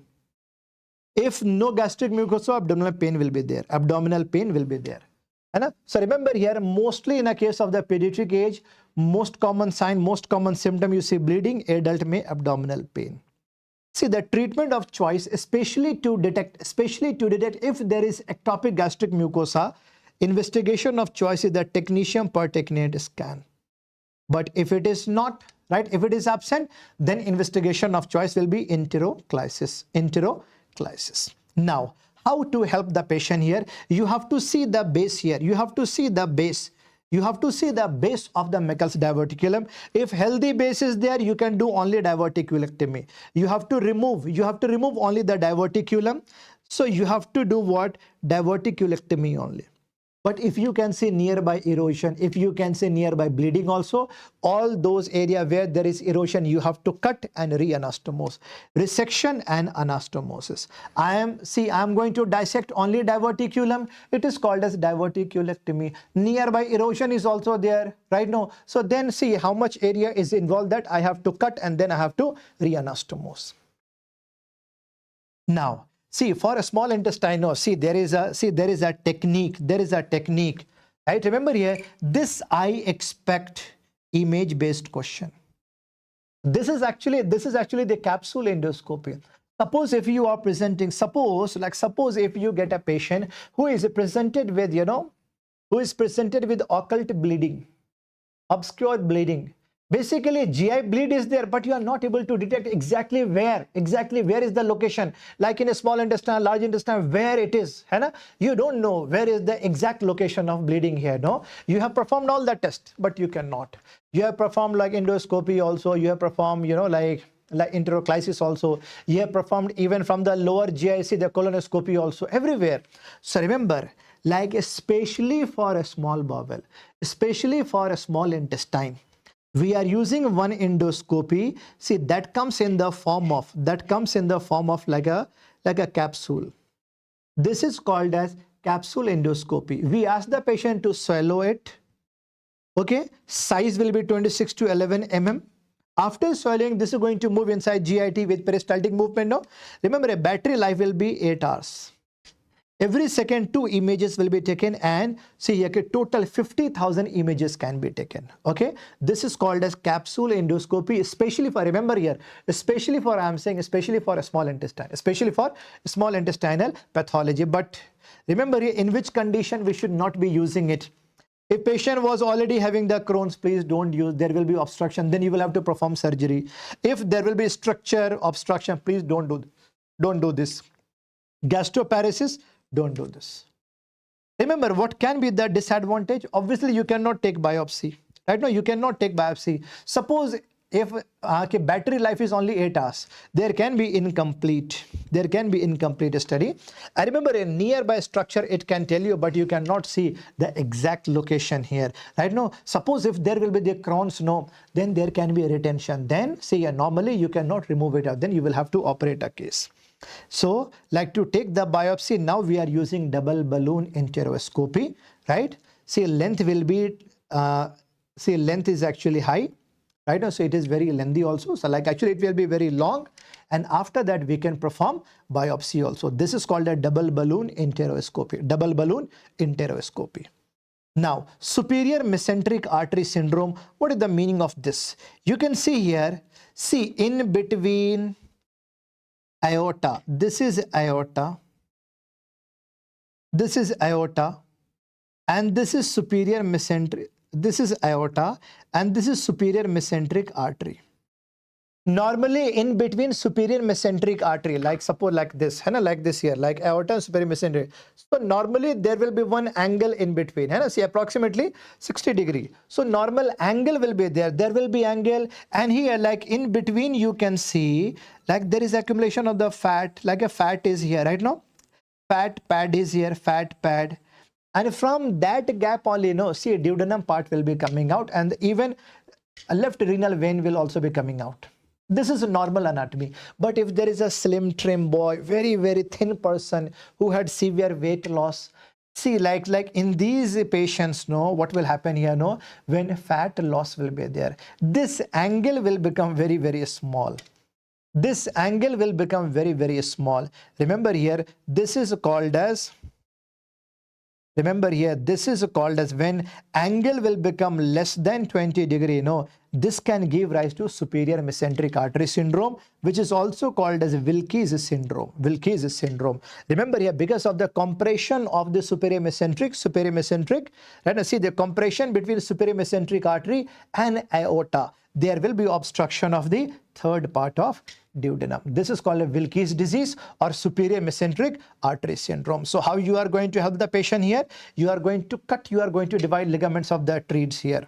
Ligaments of treads. You are going to mobilize the fourth part of the duodenum here. Okay, now, so we are actually performing what? Duodenojejunectomy. Duodenojejunectomy, right? This is Strong's procedure. Remember, Wilkes disease is nothing but superior mesenteric artery syndrome. Now, short bowel syndrome here.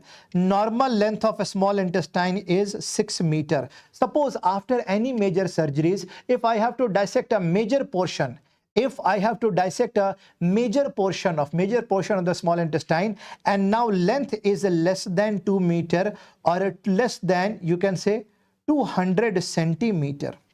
Okay, then it will be called as short bowel syndrome. So do you think afterwards there can be malabsorption now? Obviously, yes, no. Maximum portion of the short bowel you have resected. So short bowel syndrome, right? So remember here, in which condition you can see short bowel syndrome? Like if there will be a case of the, suppose if there will be, like if there will be case of the Crohn's disease, after the trauma, mesenteric trauma, severe ischemia, mid-gut volvulus, right? No, but when I like see here, when I see a child, most common cause is gastroschisis. The question is that, see, the question is that, can you answer me here? What can be the complications you can suspect here? What can be the complication? This is the ascending colon and this is the terminal ileum. Suppose if I have removed the terminal ileum also, this was important for bile juice, bile acid balancing. This was important for vitamin B12 reabsorption. So in short bowel syndrome, I can say metabolic deficiencies can be there. There can be vitamin B12 deficiencies. Yes, no, bile juice imbalance, it can also lead to gallstone. It can also lead to gallstone. So there can be so many other complications that can happen, that can be seen due to short bowel syndrome. Now, if there, see, like over now the length of short bowel, now the length of a small intestine is only less than 2 meters now. So do you think we can perform a surgery where we can make the like a small bowel as long, or any lengthening procedures can be done? Yes, lengthening procedures can be done, and this can become your surgery question. One is called as a Bianchi procedure, where there will be longitudinal intestinal lengthening and the tailoring. Suppose if I am going to see the photo here, from the center, I am going to dissect the bowel.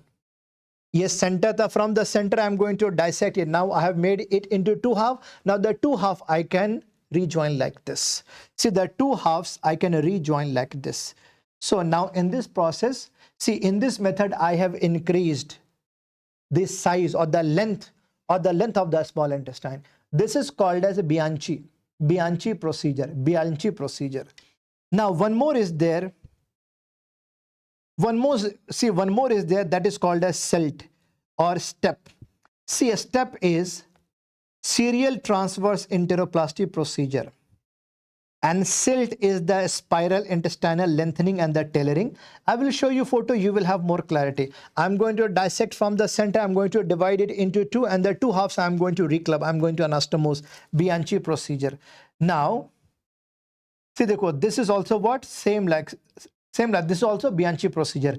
But suppose if I'm going to give a cut in between cut like this. Right now, suppose if I am going to give a cut like this, right now, after the size can be increased like this here, size can be, see, now when food will be coming, it will be taking enough time to travel here, no? This is called as what? Serial cutting step procedure, no? And this is, remember here, SILT, when I'm going to give a cut like this, and after that I'm going to rejoin like this. This is called as what? SILT. All these are lengthening process. Remember here, these are the procedures, surgical procedures, which we have used for a small bowel, for a small intestine, Very easy to understand, right? For short bowel syndrome, Bianchi procedure, step procedure, SILT procedure. Now, next important topic is the gallbladder.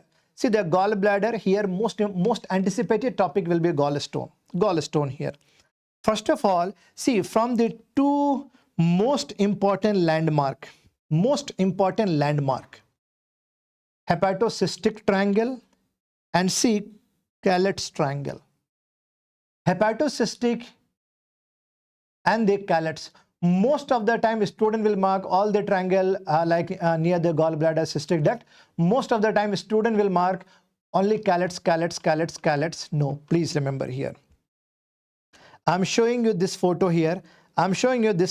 You can easily understand here. Remember, this is the gallbladder part, right?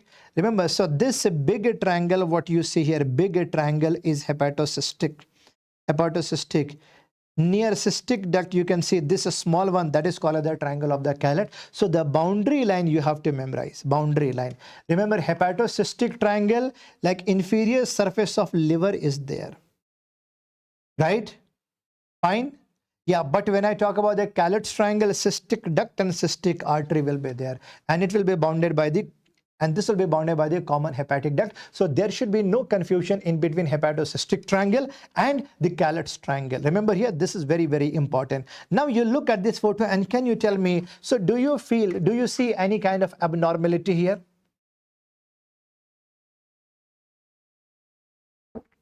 Bolo, any kind of the abnormality here?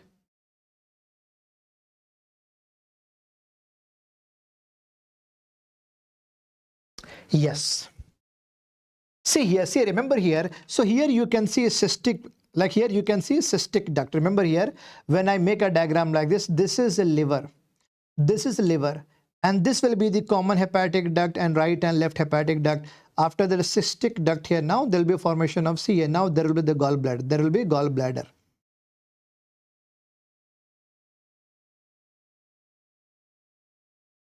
There will be formation of the gallbladder here, right? Gallbladder here, and after that, see remaining part of the, chalo, this much point. So I'm talking about this one. This one says cystic duct here. Cystic duct here. Remember here, cystic duct. This is an important landmark during surgery of the gallbladder.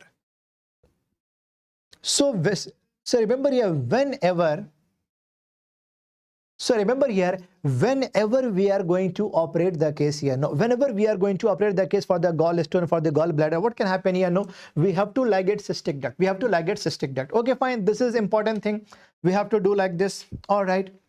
But remember, like in some people, there can be a congenital defect. There can be a congenital defect of right hepatic artery, which is going to supply the liver. There can be the tortuosity. There can be tortuosity. Same like this will be appearing like a caterpillar turn or Moyni's hams of right hepatic artery. That is going to supply the right part of the liver.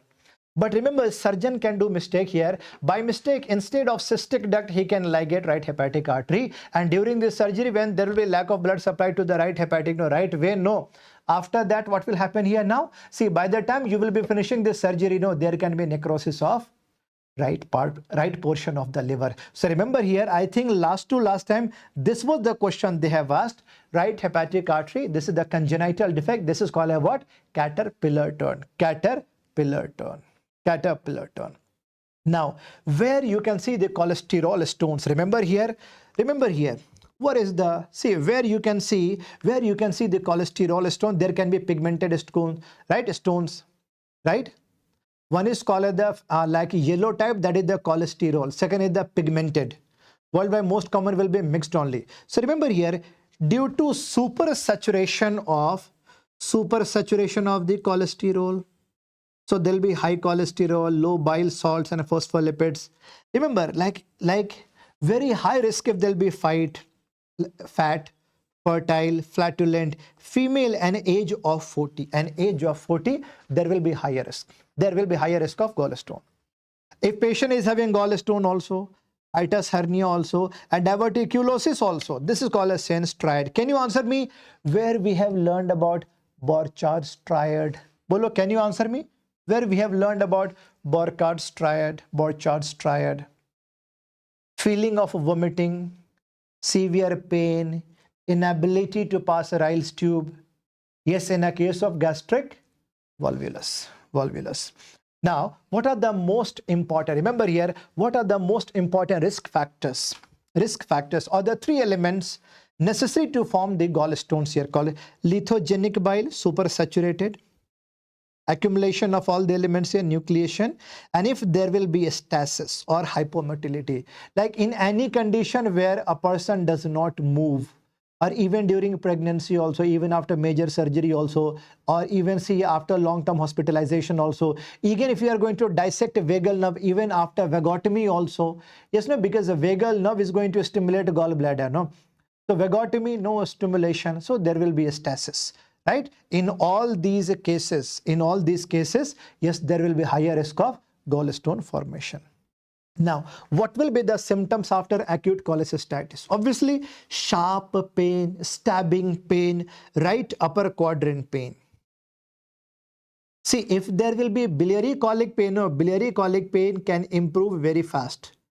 Biliary bile duct, biliary colic, no, that can improve, but If there will be gallstone, no sharp pain will be there. That will be for longer duration here. There can be fever, nausea and vomiting. And if you are going to palpate there, obviously there will be pain. You can see a mass. You can see a mass over there. Now, see, suppose if the patient is lying in the supine position over 9th intercostal space, over 9th intercostal space, if I am going to palpate, and I'm asking my patient to take a long breathing, take a deep breathing, when he will be doing like this, no. See, when I'm going to palpate here, no, suddenly when I'm going to touch, and when it is going to touch the gallbladder wall, no, suddenly there will be severe pain. So during long breathing, patient will be doing like this. This is called as respiratory arrest. This is only called as Murphy's sign. This is called as Murphy's sign. Murphy's sign, right? Murphy's sign. All these points are clear to everyone. But if you can see hyperesthesia over at the lower part of the scapula here, this is called as Boas sign. Remember here, Murphy's sign is also called as Nonin sign. Murphy's sign, Nonin sign, Boas sign, all these we see in gallstone. All these we see in gallstone. You can say what? Acute cholecystitis, when there will be severe inflammation of the gallbladder wall, right? And there can be mild leukocytosis, mild elevation in serum, bilirubin, all enzyme here. Remember here, investigation of choice, like very cheap, also easy access, it is ultrasound. Ultrasound here, ultrasound. But gold standard will be HIDA scan only, right? HIDA scan is the gold standard. This much point is clear to everyone. Now, the question is how you are going to manage the gallstone surgery, how you are going to manage it, right? How you are going to manage it. First of all, yes, IV fluid, there will be severe pain, IV fluids, analgesics, antibiotics. Finally, remember here, finally, if a patient is having gallstone, no, final treatment is surgery only. Final treatment is surgery only, 100% surgery only. You have to operate the case. You have to operate the case here. But remember here, early and delayed. Suppose if the patient is presented within 72 hours, after severe sharp pain, if patient is presented within 3 days of severe pain, operate as soon as possible. Operate as soon as possible. No problem. Operate as soon as possible. But if patient is presented after 72 hours, no, please do not operate. Keep the patient on the conservative management at least for 4 to 6 weeks. At least for 4 to 6 weeks, you have to keep the patient on, fluid management, antibiotics, analgesics, and antacid. Why? Because after 72 hours, now what can happen? Severe inflammation that can lead to adhesion in the nearby. So if you are going to operate, no, there will be higher risk of the bleeding. There will be, so like you can say a patient will be in the dangerous condition. So within 72 hours, operate.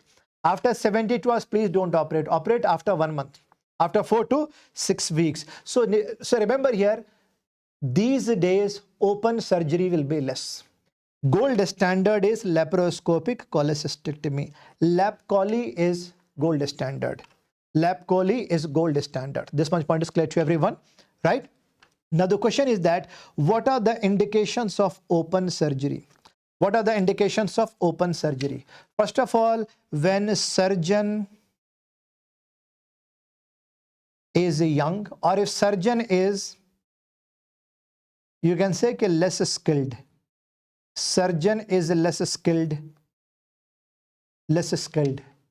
And if patient is having some other comorbidities, like if patient is also have coronary artery disease or diabetes mellitus, basically, and when old and patient is not fit for the surgery. When patient is not fit for the surgery, so lap chole can have the risk of, lap chole can have the risk of more complication. So in these cases, no, we are performing open. But remember here, these days, gold standard, lap chole. Lap chole is best, lap chole.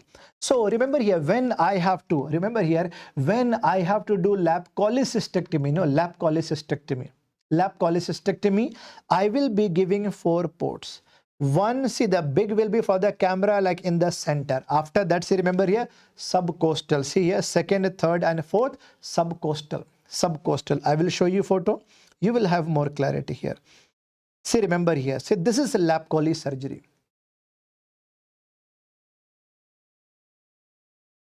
lap chole surgery. So remember here, when I have to talk about, remember here, when I have to, overall, when I have to talk about the lap chole, 4 ports. But for the appendix removal, only 3 ports will be enough. Only 3 ports will be enough for removal of the appendix. But for the gallbladder, 4 ports. 4 ports will be enough. 4 ports. Okay, fine. Now the question is that when we are going inside, anterograde means from, suppose if I am going to go from the Callet's triangle to the fundus, it is called as anterograde method. But first of all, I am going to check fundus. First of all, when I am going to check the fundus, when you cannot see the Callet's triangle, no, then it will be called as retrograde method.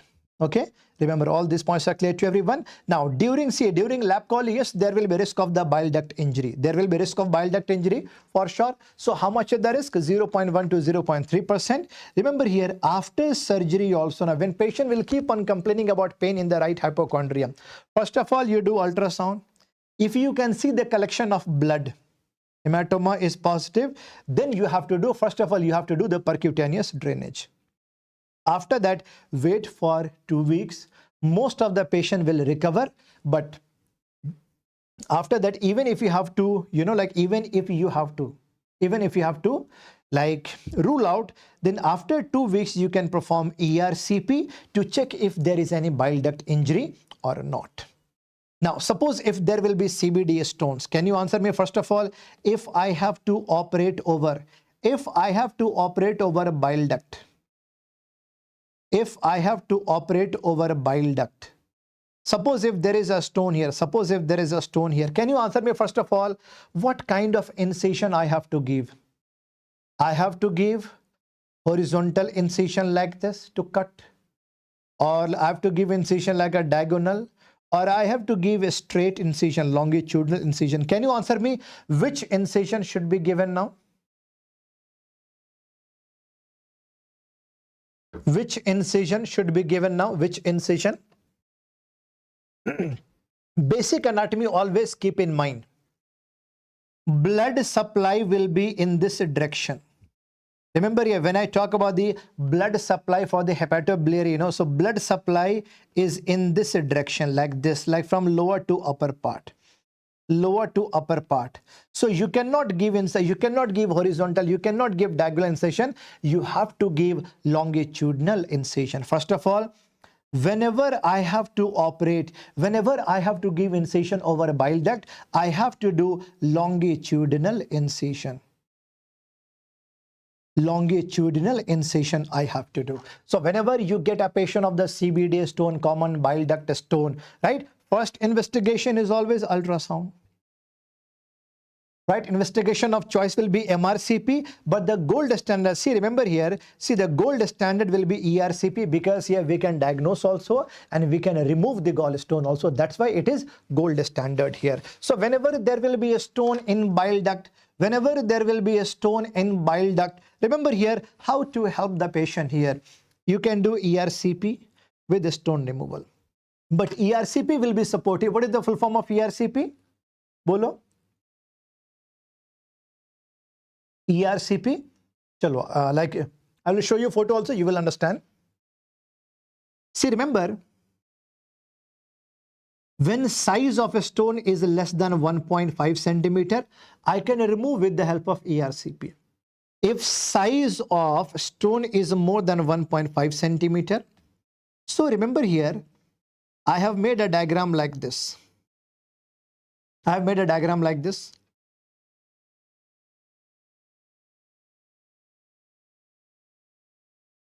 Right, okay, see, this is the duodenum part here.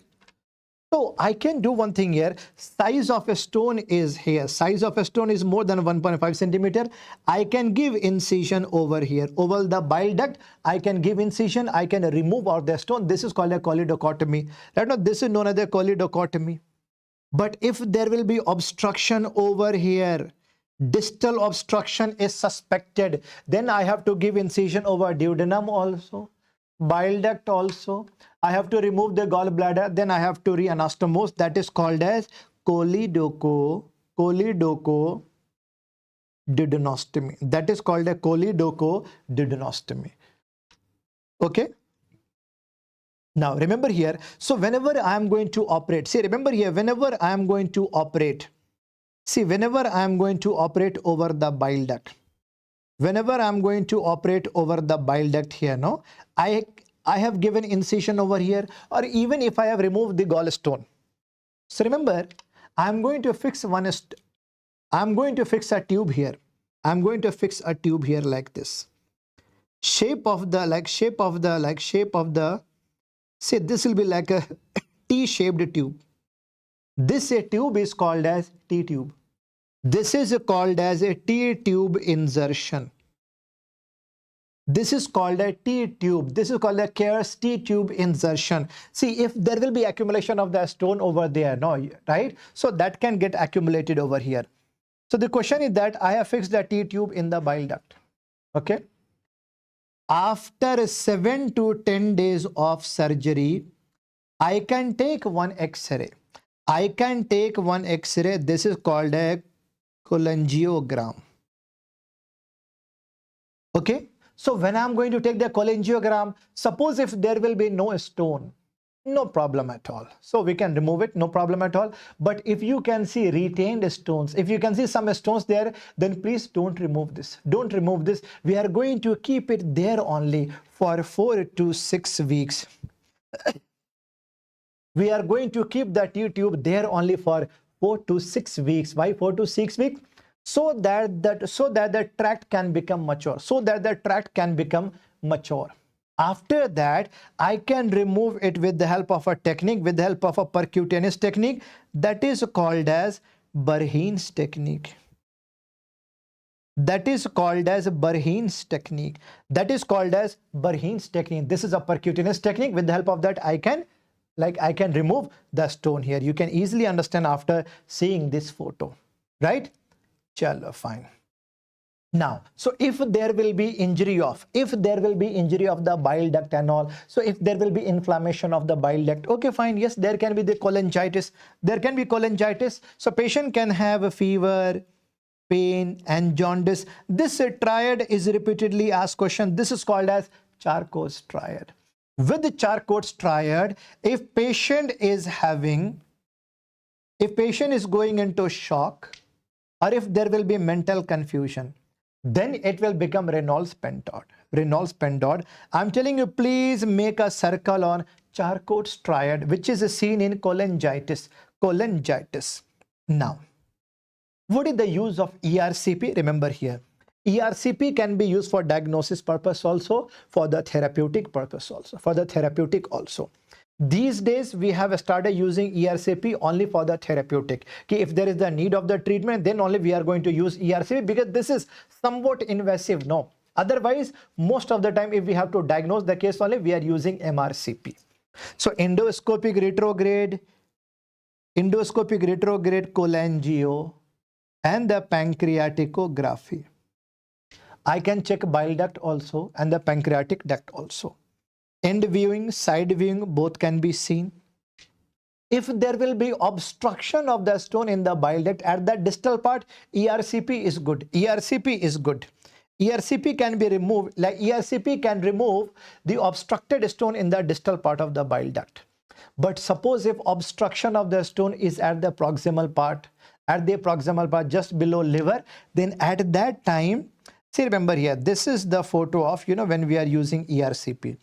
But if obstruction will be here, no, at the proximal part here, now I should be doing PTC, which is called the percutaneous, which is known as the percutaneous transhepatic cholangiography. This we can use for the diagnosis purpose also, for treatment also. If a stone accumulation will be there at the proximal part, yes, we can remove it. We can remove the stone. So whenever you get any patient of the cholangitis, no, first of all, always start with the conservative treatment, IV fluid, IV antibiotics. Remember how to understand that you have to start the patient on antibiotics. After any surgery, you would have seen that when you will start practicing in hospital now, or even during your internship, you would have seen that, like even during surgery also, you would have seen that, no, like After any surgery, next day when the consultant will be on the morning round actually, no. So first of all, he will be checking pulse rate and he will ask the nurse temperature kitna. So remember here, when after any surgery, if there will be increased pulse rate, higher pulse rate, or if there will be high body temperature, if there will be high body temperature, hyperthermia is there, no. If there will be hyperthermia, no, remember here infection has already started. Because if there will be infection, fever will be there, remember here. So that's why IV fluid, antibiotics, IV antibiotics, high dose. If there is no improvement, then please remember ERCP with the stone extraction. Again failed, then you have to do the PTC. Again failed, last option will be what? Open surgery, open biliary decompression with, you are going to keep a T-tube over there, Now, see here, now we are going to start liver. See, segment of the liver. First of all, first question they are asking related to this only. See, segment of the liver. Remember, a segment of the liver, very, very important. Very, very important here. Remember, this will be divided into 8 segments. 8 segments like this. 8 segments like this. First, you cannot see. First will be at the back side. So remember here, you can see segment number 2, here segment number 3. Here you can see segment number 4A, here 4B. 4B. If there will be, see here 5, 6, 7, 8. 8 segments of liver. Now suppose if there is a case of the, suppose if there is a case of the gallbladder cancer. Suppose if there is a case of gallbladder cancer. So in a case of the, in a case of the gallbladder cancer, can you answer me? In second stage, we have to remove the gallbladder. Okay, fine. We have to remove the gallbladder. But we have to perform a small hepatosegmentectomy also. Means we have to remove a portion of liver also. Remember here, see the gallbladder will be coming in contact with these two.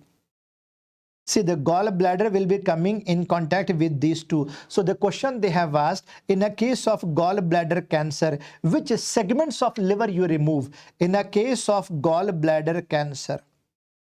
In a case of gallbladder cancer, which segments of liver you remove? Remember here, we have to remove 4th B and 5th. 4th B and 5th. These two I have to remove. These 2 segments I have to remove. I have to remove in a case of gallbladder cancer. Both I have to remove. Now, so this will be actually what a right part and this will be left part. Right anterior sector, which you can see from the front here. Now, which you can see from the front. Remember here, see this is a 5 and 8. 5 and 8 right anterior sector. 6 and 7 right posterior sector. But left anterior will be 3 and 4 and left posterior will be only 2. See, first which is called the caudate lobe, which you cannot see normally. That will be at the back side. So how much portion of the liver I have to remove? No. On the basis of that, I am going to give the name here. Remember here, right hemihepatectomy means right portion of the liver. Right portion of the liver you are going to remove. Right portion of the liver you are going to remove here. No, right portion here. So right hemihepatectomy, 5, 6, 7, 8. Left side, if you have to remove, only 2, 3, 4. What is the meaning of the extended? See, extended hepatectomy, right extended hepatectomy, 5, 6, 7, 8. With this, remember like this. Remember like this. I have to do the extended. This is right, this is the left. See, extended, I have to remove up to here. Up to here. 4A and 4B also, right now. But extended left, if I have to remove, I will be having, see, I will be in the need of removing up to here. So see, 2nd to 4, 5th to, right? See here, 5th and 8th, these two. 5th and 8th, these two. Remember here, you should know, like even when you are going to make your fist like this, no, you can memorize like this. Okay, see here, right side and left side. We are starting with actually what? We are starting one you cannot see. So that portion will be called as 4A, 4A, 4B. See, after that, right, extreme right side, like extreme, you know, like extreme right side, 5, 6, 7, 8 right side, remaining all left side. How much portion you are removing? You have to give the name. That's it. You have to give the name. Now, some liver infections, very, very important. One is known as pyogenic liver abscess, amoebic liver abscess. Few points, please write down. Most common organism responsible for this is E. coli. E. coli for pyogenic liver abscess. But what about amoebic liver abscess? Interamoeba histolytica. Interamoeba histolytica. Right? Interamoeba histolytica. Okay. Here you can see flask-shaped ulcer. Flask-shaped ulcer. One-liner question. Where do you see longitudinal ulcer? Can you answer me? Where do you see longitudinal ulcer? In which condition you see longitudinal ulcer? Can you answer me? See, the tie is in the longitudinal fashion, so I can see in the typhoid. See, in a case of the typhoid, I can see longitudinal ulcer. But where can you see the transverse ulcer? Where can you see the transverse ulcer? In a case of intestinal TB, in a case of tuberculosis. Flask-shaped ulcer we can see in amoebic liver abscess. Amoebic liver abscess. Okay. Here also, if you can see the pus collection, that will be having some different shape. That is called a what? Anchovy pus sausage. No? Anchovy pus. Anchovy pus. Right? Chalo. Now see here, some points we have to know about the pyogenic liver abscess and amoebic liver abscess. See here, when I say pyogenic liver abscess, mostly infection. Remember here, in male and female, this is equal. This is equal in male and female.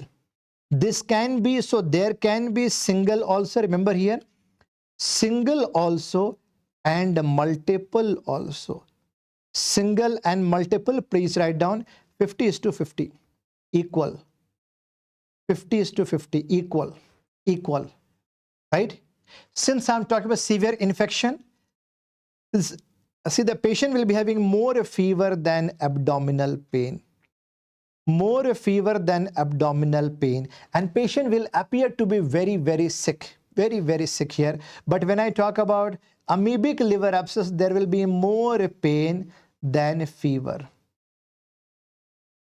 And this is more common among alcoholic patient, amoebic. But when I talk about pyogenic liver abscess, more common after diabetes mellitus, even alcoholism also, right?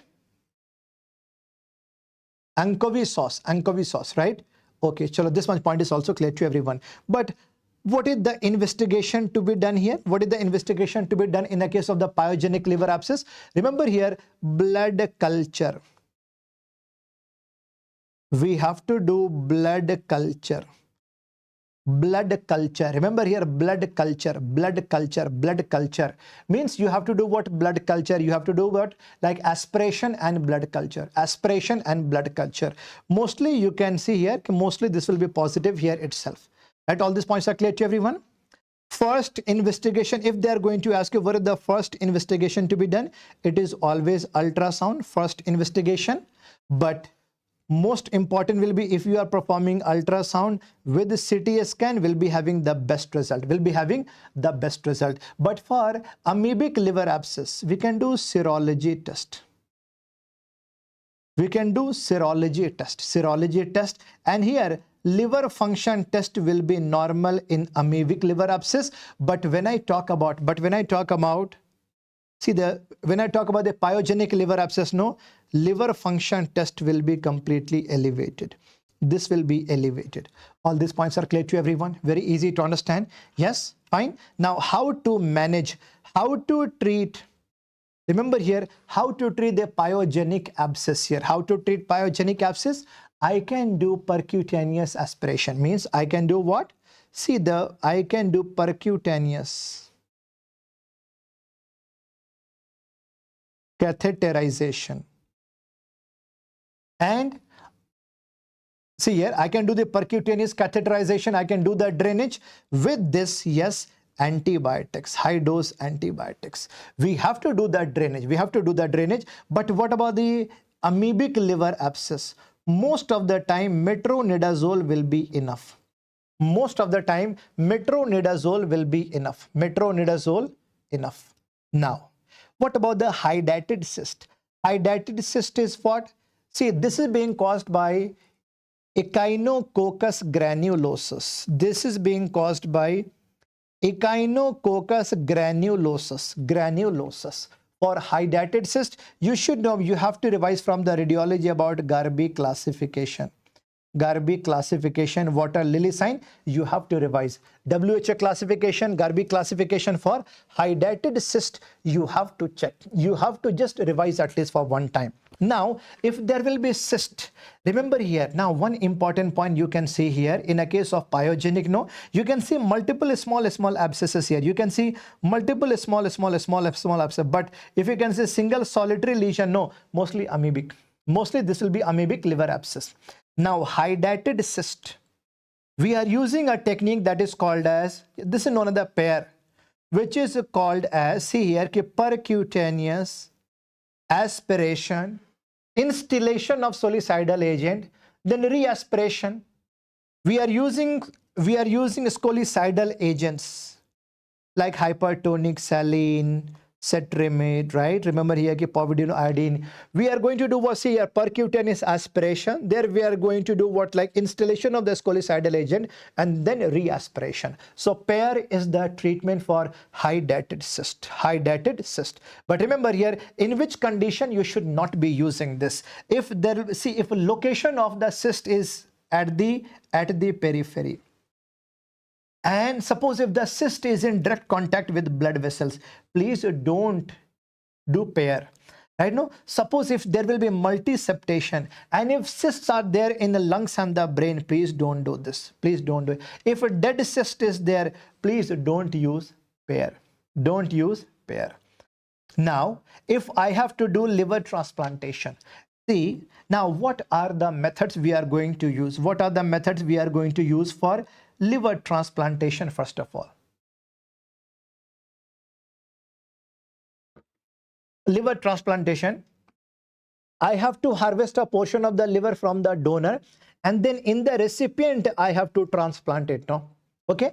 So when I have to harvest a portion of the liver, there will be hepatic artery, there will be hepatic vein, there will be portal vein, there will be the bile duct, and even the remaining portion of the inferior vena cava. I have to re-anastomose. I have to re-anastomose the portal vein of donor to the recipient, bile duct to the bile duct, hepatic artery to the hepatic artery. They have asked this question before. Actually, they have asked, okay, what is the sequence of? What is the sequence of? Remember here, what is the sequence of? See, this is not solicidal agents. This is mistyping actually.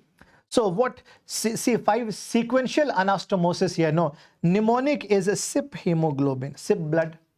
First of all, you are going to anastomose suprahepatic portion of the inferior vena cava, then infrahepatic portion of the inferior vena cava. P for then you have to anastomose portal vein, then hepatic artery. At last, you are going to anastomose bile duct. Old question, they already have asked this question before also. Ki what is the last structure to anastomose during liver transplantation? It is a bile duct. Remember, main blood supply to the liver is via portal vein only, no? Portal vein only, no? So they have asked this question also. Ki patient can get reperfusion syndrome. Suddenly fluctuation of blood pressure can be seen after anastomosis of which structure? After re-anastomosis of portal vein, portal vein, portal vein, portal vein, portal vein. So there can be reperfusion syndrome. Remember here, all these points are clear to everyone. Now, see here, suppose if there will be a case, suppose if there is a male pregnant. Male pregnant means after ascites. If you are getting a patient after ascites, if you are getting a patient after ascites, and ascites, there can be accumulation of fluid in the peritoneal cavity, right? In the peritoneal cavity, there can be accumulation. This can be seen in a case of liver cirrhosis. Multiple diseases are there. So for that, I have to do ascitic tapping. Same like for the pneumothorax, we have done actually thoracocentesis. Here we can do the paracentesis or the ascitic tapping. Question they have been asking, कि what are the dangerous zone where you should not be inserting the needle, where you should not be inserting the needle. Oh, okay. So remember here. So first of all, remember here, see the dangerous site, please remember here, dangerous site. See, dangerous site actually, see, okay, 2 centimeter right of umbilicus and 2 centimeter left of umbilicus. These are dangerous. These are dangerous sites. If you are going to inject, like suppose if you are going to insert the needle here, no. If you are going to insert the needle over here, you know, you can damage epigastric arteries. You can damage epigastric arteries. You can damage epigastric arteries. Just a minute.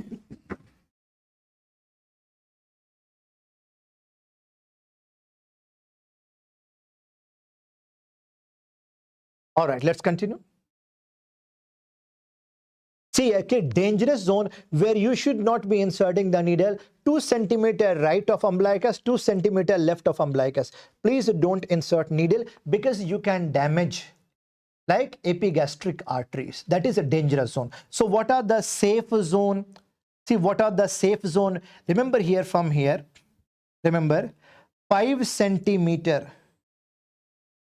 medial to ASIS or 2 centimeter below spine. 5 centimeter medial to ASIS and 2 centimeter below umbilicus. These blue section, what you see here, no, these blue, these are actually safe zone. These are actually safe zone for the insertion of, like for the insertion of needle, for the tapping, for the paracentesis. Okay, these are important. Very, very important here because like see here, 2 centimeter right and left of the umbilicus, you can damage epigastric arteries. Epigastric arteries. Portal hypertension, I already have explained you with, like I have explained you portal hypertension in detail, right? More than 10 to 12 hypertension, normal is this much. Remember a portal hypertension, most common cause is cirrhosis. Most common cause is cirrhosis here, but most common cause in the pediatric age group is EHPVO. For liver transplantation, please write down few one-liner points. What is the most common indication? Please write down what is the most common indication of liver transplantation. What is the most common cause for a liver transplantation in adults? In adults, please write down. In adults, answer is cirrhosis. And what about the pediatric age group? What about the, see, what is the most common cause? What is the most common indication of doing liver transplantation in a pediatric age group? Answer is biliary atresia. Biliary atresia, for which you might have learned in surgery that there is a temporary procedure. There is a temporary procedure. There is a, see, the temporary procedure which is called the Kasai procedure, which is known as the Kasai procedure. Basically, final treatment for biliary atresia. Final treatment for biliary atresia is liver transplantation only. But suppose if liver is not available, okay, some scoring systems are there. You should mention, just mention in. One is called as MELD, model for end stage liver disease, and second is called a PELD. See here, model for end stage liver disease and PELD. This is the pediatric end stage liver disease. Basically, we have to categorize the patient who is in the need of earliest liver transplantation. So on the basis of severity of, the condition, because see, every time, see, normally liver is not available, no. Liver is not available everywhere, no. So see, the patient will be in waiting line, patient will be in waiting zone. So on the basis of the severity, doctors will be deciding that who will get the liver first. So see here, that is called a MELD or PELD. MELD is for model for end stage liver disease. Remember it. Okay, fine. So like even for the biliary atresia, no, for time being, you can perform a procedure that is called a Kasai procedure. But final is liver transplantation only. But what is the most common indication of liver transplantation in acute condition? In acute condition, answer is paracetamol poisoning. Answer is acetaminophen poisoning, paracetamol poisoning. Remember it. These are one-liner question and they already have asked these questions multiple times. So, see the portal hypertension, remember, most common cause is a cirrhosis. In the pediatric, it is what? Extrahepatic portovenous. Okay, fine. So, remember EHPVO, obstruction here. Manifestation, I have told you in the beginning itself, no, ki universal finding, varices will be there, splenomegaly will be there. Splenomegaly will be there. Whenever there is a case of portal hypertension, investigation of choice, Doppler. Okay. First cause of death in a case of the portal hypertension, liver failure. Second is hematemesis due to varices. So all these points are clear to everyone. But the question is how we are going to manage varicose bleeding. In the same manner, the way I have taught you, how do you manage upper GI bleed? First of all, always fix IV line, IV fluid infusion, and then this is a case of varicose bleeding, no? So somatostatin analog octreotide should be given. Injection of octreotide. These days we have started giving the injection of the terlipressin also. Okay, fine. After that, when patient will become somewhat stable, then we can shift the patient to endoscopic room for endoscopic banding. This is gold standard.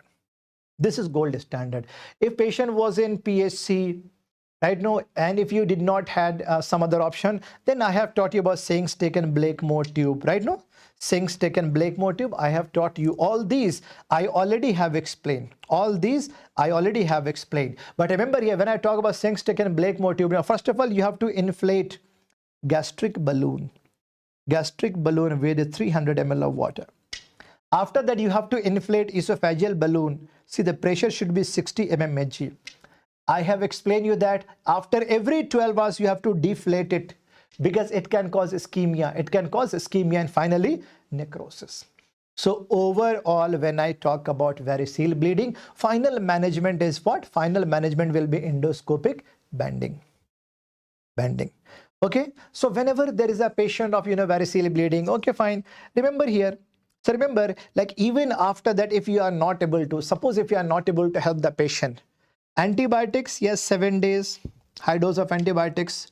So this can decrease actually, this can decrease infection also, a duration of a stay also, rebleeding risk also. Suppose, remember here, even after endoscopic banding, even after endoscopic ligation, if there is a rebleeding within 24 hours, repeat endoscopy. Even after that, if there is no improvement, then you have to go for surgical shunting system. What are the surgical shunt? This we are going to learn now. The repeatedly asked question, which is called a TIPS. What is the full form of TIPS? What is the full form of TIPS? Can you answer me? What is the full form of TIPS? What is the full form of the TIPS? Yeah, this is, remember here, this is called the transjugular intrahepatic portosystemic shunt. Portosystemic shunt. We are going to insert a needle in the jugular vein, then it will be going inside superior vena cava, then right atrium. After right atrium, from the inferior vena cava, this will be coming down, right? This will be coming down, right now. So after that, remember here, see, portal vein is going like this. Remember, see here, right hepatic vein here, and the portal vein here. So if there is a cirrhosis, suppose if there is the cirrhosis, then in between right hepatic vein, what I can do here, like in between hepatic vein and the portal vein, I can keep one stent. This is only called as the TIPS. This is called a portosystemic shunt.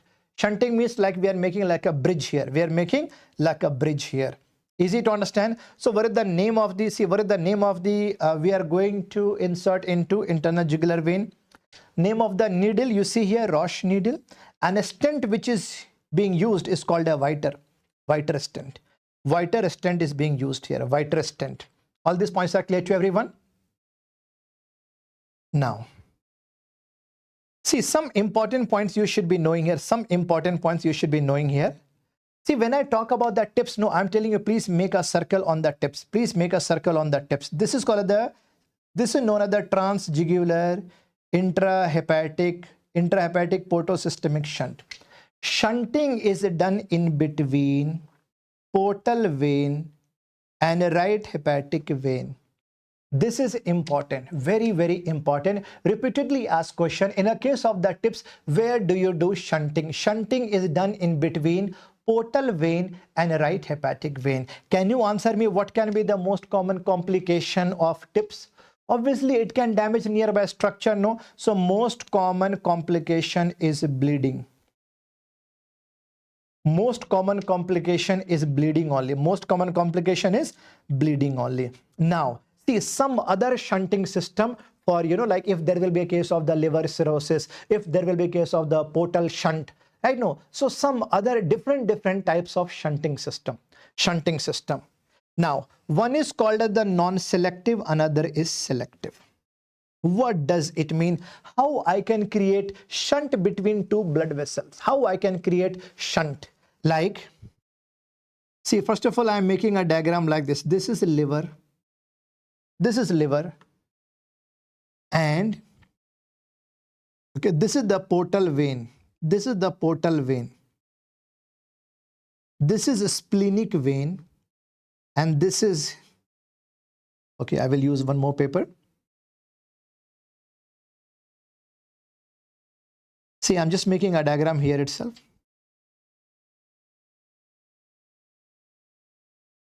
Liver. And this is the portal vein. Actually, portal vein is going down like this. And this is splenic vein.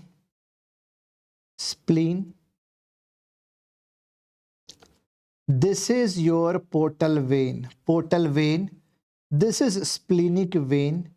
And this is superior mesenteric vein.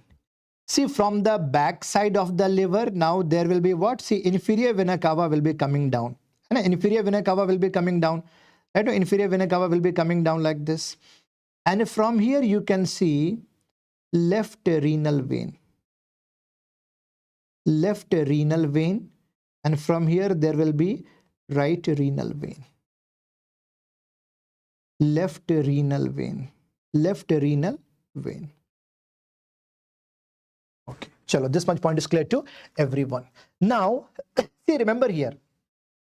Suppose I'm going to do something side to side portocaval shunt.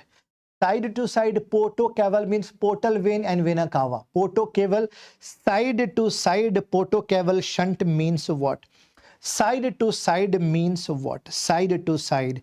Suppose if I'm going to give a cut over here. Okay, this was. Okay, suppose if I'm giving a cut over here. It is not.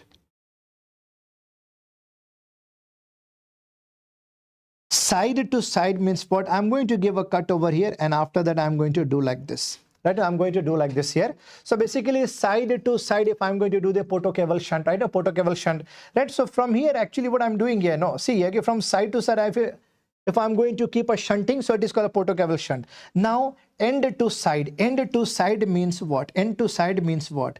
I'm going to, see, remember here, I'm making a diagram like this.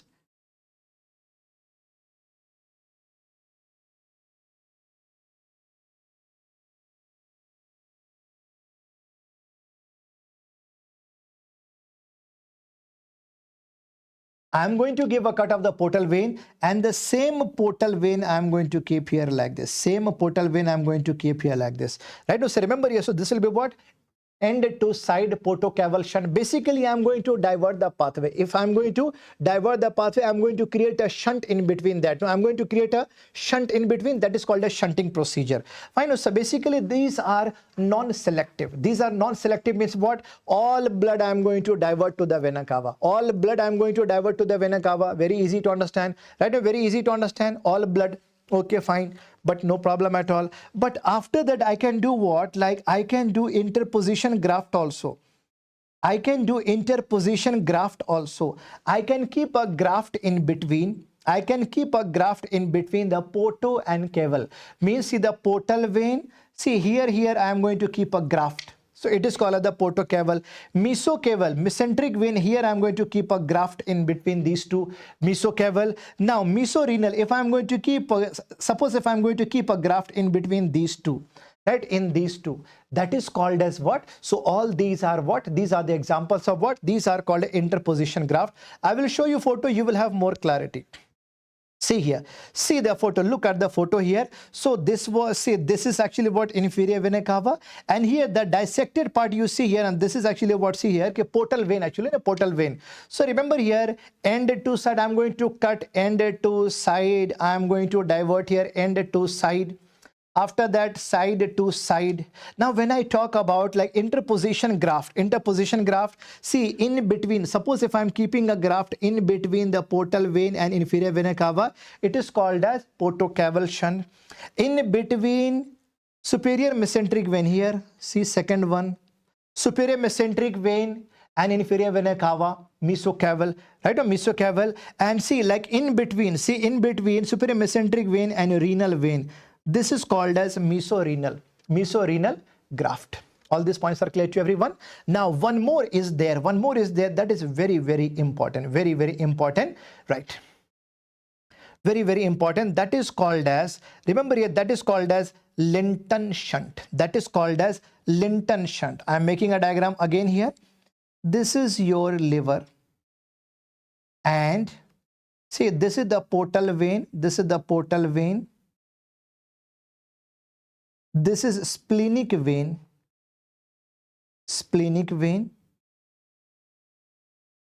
and this is going to be left renal vein.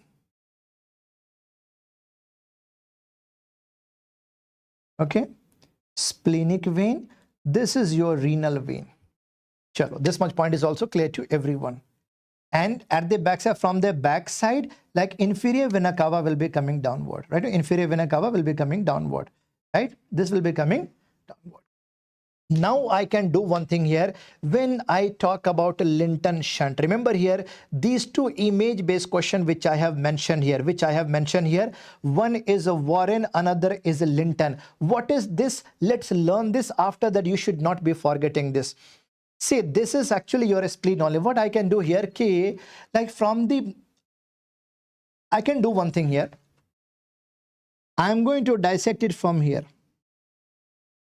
Like I can make the diagram like this. Like from the proximal part of the spleen, I have dissected it.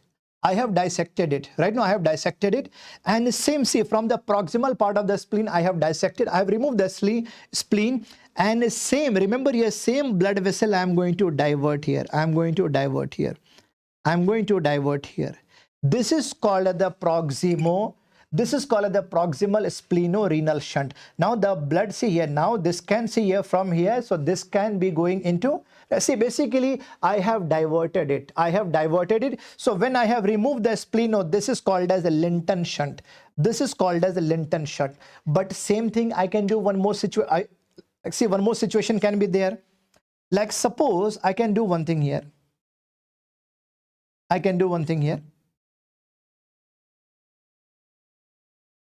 See,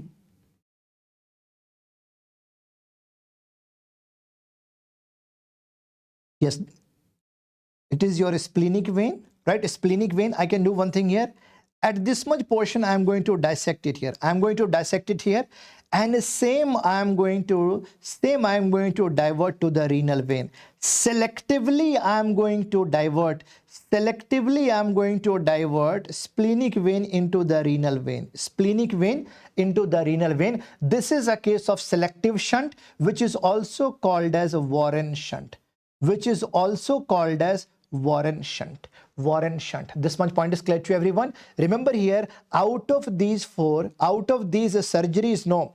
Remember these image based question which I have shown you here, this is very easy to understand. But most anticipated topic will be either a Warren shunt or a Linton shunt. Remember here, when I have to remove the spleen, it is called as a Linton shunt. When I have to divert splenic vein selectively, it is a Warren shunt. All these points are clear to everyone. समझ में आ रही बात? See, like when you are going to watch the video again, you will be having more clarity. You will be having more clarity. Okay, no. So the way I am going to operate the case, naming will be different. Naming will be different. All these points are clear to everyone? Chalo, काफी है. Portal hypertension, we have learned almost in detail. Now, see the pancreas.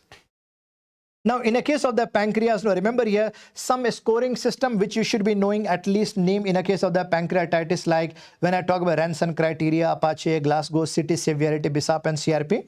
Remember, all these you have to memorize. But see, one topic where examiner will try to confuse you.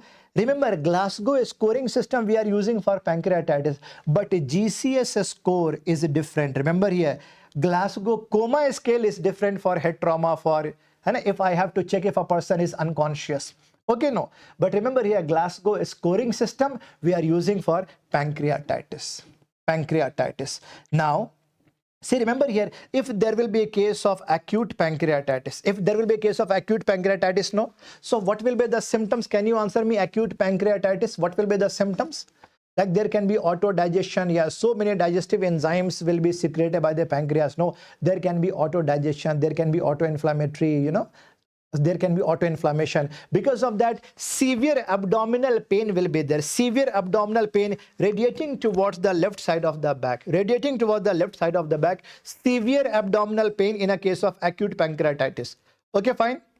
So this will be radiating towards the left of the back. After that, when patient will be leaning forward, no, after that only patient will be, right, after that patient will be having some kind of relief. This is called as the Muhammad prayer sign. Muhammad prayer sign. When leaning forward, after that there will be somewhat, you know, relief, somewhat relief. Whenever, so remember here, when symptoms are less than 1 month, acute pancreatitis. More than 1 month, that will be chronic. That will be chronic. Easy to understand, right? Okay. So some important image-based question which we should be knowing. If there is a patient with severe pancreatitis is there. Remember here, if you can see hemorrhage inside, if you can see blood collection inside, at the flank, if you can see at the flank, it is called a gray Turner sign.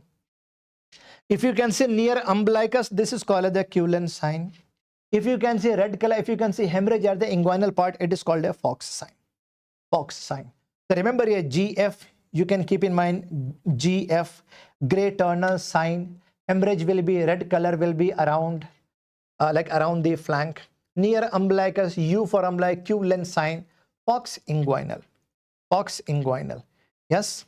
Now, so remember here how to diagnose acute pancreatitis. Obviously, yes, first of all, see the presentation, clinical findings. First of all, clinical findings and elevation of the pancreatic enzyme. Whenever you suspect any case of the pancreatitis, first investigation to be done is serum lipase. Serum lipase, most specific and most sensitive. First, the next investigation to be done is serum lipase, but most commonly is used serum amylase also. Serum amylase, most commonly performed. Serum amylase. Okay, fine. So whenever you suspect, see, like on the basis of the clinical findings, all you know, severe abdominal pain radiating towards the left of the back side. Yes. Okay, fine. So you can see here long standing pain will be there, severe inflammation of the pancreatic duct and all. So yes, you can do there. First of all, you can do the pancreatic enzyme test. After that, you can do X-ray of abdomen. X-ray of abdomen, you will be seeing what? See, like X-ray of abdomen, some radiological signs which you can see. Sentinel loop sign. Sentinel, yes, sentinel loop sign. Colon cutoff sign. Colon cutoff sign. And you can see gasless abdomen also. You can see gasless abdomen. You can see gasless abdomen. First investigation is ultrasound, but investigation of choice is always CECT. CECT. But remember here, on day 1, if patient was having severe abdominal pain, no, please on day 1, don't perform CECT. Don't perform CECT. Maximum, see here, the picture will completely be clear if you perform CT scan after 72 hours of pain. After 72 hours of pain. Remember here, whenever I talk about the pancreatic pathologies, no, for acute pancreatitis, because of that, if there'll be formation of abscess or necrosis or pseudocyst, even for the cancer of the pancreas, CCT is the investigation of choice. But when I talk about a long-standing pancreatitis, no, investigation of choice will be MRCP, where you can see chain of lake appearance. I'm sure you would have learned all these. Yes, you can see chain of lake appearance, chain of lake appearance. Yes. Now, how to manage if there is a case of, like whenever there will be a case of the acute pancreatitis, no, IV fluid, most important. Yes, oxygenation, very, very important. After that, Ryle's tube should be there, nasogastric decompression. You have to keep the patient on NPO, nail per oral, nail per oral. You have to keep on checking his, like saturation of the oxygen. Severe pain, so like analgesics will be the must. Metamizole, this is actually what NSAID of choice. NSAID of choice, remember here, but extreme condition will be there. If patient is having excruciating pain, patient is not able to tolerate the pain, then you can use what? Opioid, like the buprenorphine. Okay, we can see like in the beginning, we can avoid antibiotics. We can avoid antibiotics, right? Chalo, fine. Like suppose, like even after that, if there is no improvement, if you have to give the, the nutrition, so the better is what? Like enteral. Better is enteral nutrition. Enteral nutrition. Now, see, remember here, I have taught you about SIRS on day one, systemic inflammatory response syndrome, and QSOFA. See, QSOFA is the quick sequential organ failure assessment. Remember, in this case, no, if you see if respiratory rate is more than 22 per minute, systolic blood pressure less than 100, and mental confusion is there. Remember here, like if score is more than 2, equal to or more than 2, so now there will be higher mortality rate, higher mortality rate. For remember here, now how we are going to operate as a case of the chronic pancreatitis, means for long standing cases, the severe inflammation will be there, severe inflammation over the duct, will be there, right? Now, so can you answer me overall, what are the root causes here? What are the root causes for the pancreatitis? Gallstone, alcohol, all these are the risk factors here, right? So if there is a case of the chronic pancreatitis, what are the surgical intervention we can perform? One is the drainage procedure. Another is a resection procedure. What is the meaning of the word drainage? See, this is the pancreas here. Suppose if I have to remove this much portion from here, like severe inflamed part, I have to remove it from here. Okay, I have removed it. After that, I am going to re-anastomose with the jejunum part here. With the jejunum part here, I am going to re-anastomose. This is called as a longitudinal pancreatic jejunostomy. So whatever the pancreatic juice will be there now, that will be directly coming into the jejunum. So remember here, they see longitudinal pancreatico jejunostomy. This is called as Pisto procedure. But a resection, see, resection procedure means what? What I can do here, I can dissect. Remember, this was the pancreas. After chronic pancreatitis, remember here, I can dissect from here. Now it will be only this much here, no? It will be only this much, right? It will be only this much. So remember here, what I can do here, after head resection, I am going to re-anastomose with the jejunum. This is called as a Beger's procedure. And same after head resection, I'm going to keep up to here local resection of the pancreatic head with the longitudinal pancreatico jejunostomy. That is called as a Fraze procedure. I'm showing you photo, you will have more clarity. See, remember here, see, from the center I have dissected this much part, and then I have done here what? Longitudinal pancreatico jejunostomy. This is Pisto procedure. But now, see, Beger's mein what I have done, I have resected I have resected head of the pancreas, then end to end. This was the pancreas, so head to head. Like you can say here, what end to head pancreatico-jejunostomy, biggest procedure. Phrase, this was asked as image-based question 2 years before in FMGE exam, where after resection of head, we are going to perform what? A pancreatico-jejunostomy. Like we are going to do what? Longitudinal pancreatico-jejunostomy. Pancreatico-jejunostomy. Now, for the cancer of pancreas, which surgery we are going to perform? Which surgery we are going to perform?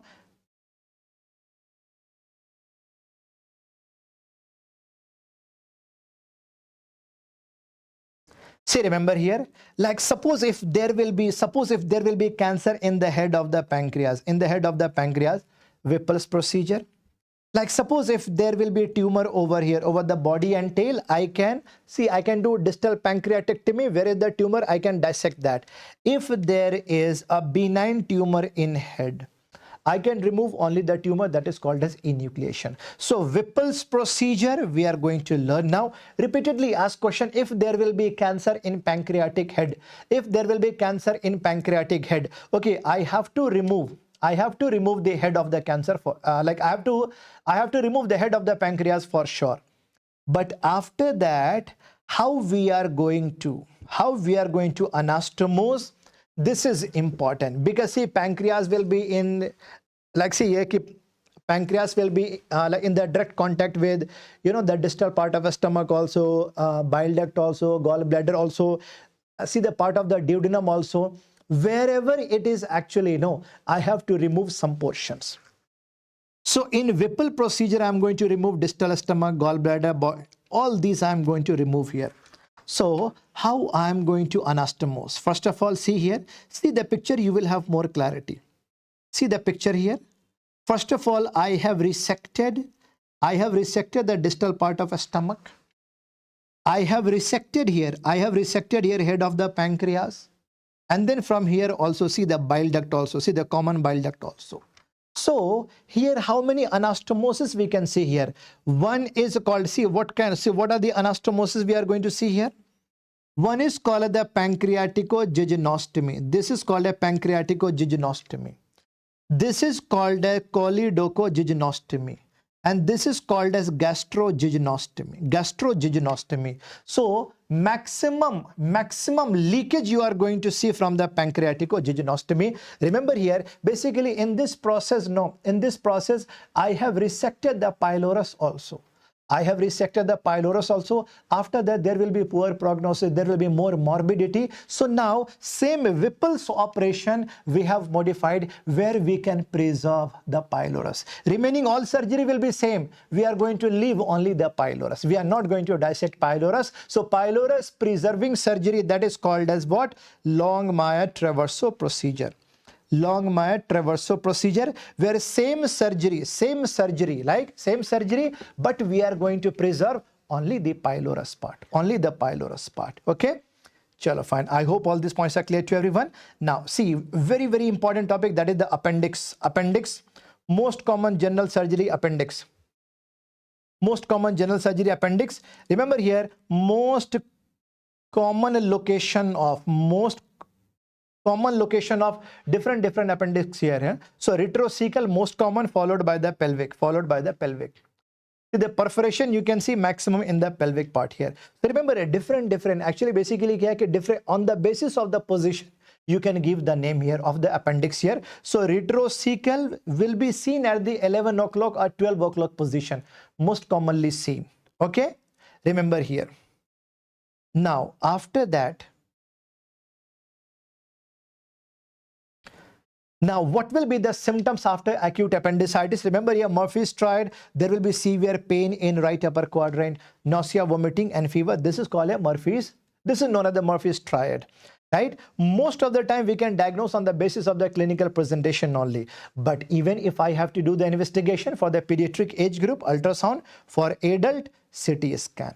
Remember here, see, after appendicitis, no, there can be some complications, like there can be formation of abscess, there can be Like see, there can be perforation also. There can be perforation also. Right now, so perforation of the appendix, that is the leading cause of death. That is the leading cause of surgical cause of death. Now, what are the different signs in appendicitis? What are the different signs of the appendicitis? If I'm going to palpate over the, see, appendix will be over the right side only, no. If I'm going to palpate over the left side, there will be pain over the right side. This is called as a Robsing sign. Over the McBurney's point in between AS, IS, okay, 2/3, like AS, IS, and umbilicus. If I'm going to palpate over there, there will be guarding and pain. Okay, firm pressure over the McBurney's point. If I'm going to remove it, Aaron sign. Okay, remember here, after the flexion of the hip joint, if there'll be pain, okay, so iliopsoas sign. I will show you a photo, you will have more clarity. Now, see, suppose if the patient is in a supine position, and after that you are asking the patient to rotate right thigh over hip joint, obturator sign. Obturator sign, okay. And remember here, like over the right iliac fossa, if you are going to palpate, and after that, if you are going to suddenly release it, no, it is called as a Blumberg sign. Blumberg sign. Ask the patient to cough. After coughing, if there will be pain, Dunphy sign. And if you are going to do gentle traction of the testis, like right testis, where there will be what? Right spermatic cord. This is called as the Ten-Horn sign. Remember here, Robsing sign is the most important feature. Robsing sign, very important. Robsing sign means what? Whenever you are going to palpate over left side, there will be pain over right side. There will be pain over right side. Remember here, one is called as iliopsoas sign, obturator sign. Iliopsoas and obturator sign. Iliopsoas sign, see iliopsoas sign, after that see obturator sign. After that, see, if you are palpating over left side, there will be pain over right side. This is called as what? This is the most important feature. This is called as Robsing sign. Robsing sign. After that, see, if you are going to palpate here over the McBurney's point, if you are going to ask the patient to cough, if there will be pain, then it will be called a Dunphy sign. Dunphy sign. Chalo, see, this is a Blumberg sign. All these we have learned, right? All signs, see, I'm telling you here. So now how they are going to frame the question in a case of the appendicitis. In a case of the appendicitis, how they are going to frame the question. First of all, like they can frame a clinical scenario. After that, some symptoms will be there. You have to diagnose the case. What is the case? Acute appendicitis.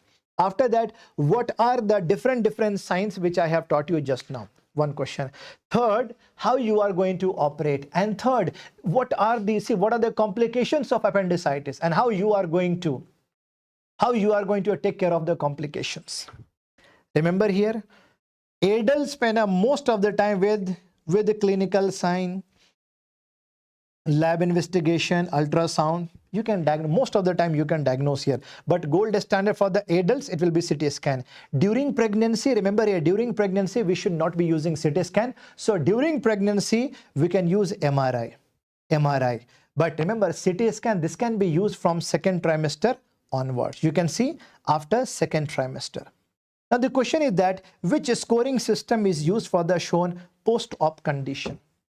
After seeing this, you can easily understand this is the inflamed. This is inflamed appendix. Inflamed appendix. Inflamed appendix, hai? Inflamed, right? So for this, which scoring system? Which scoring system? Can you answer me? Yes, Alvarado scoring system. Alvarado scoring system, which we are going to learn now. Last time in NEET PG, they have asked Alvarado. I think NEET PG or NICT. Alvarado scoring system, which is actually mnemonic is Mantrals. Mnemonic is Mantrals.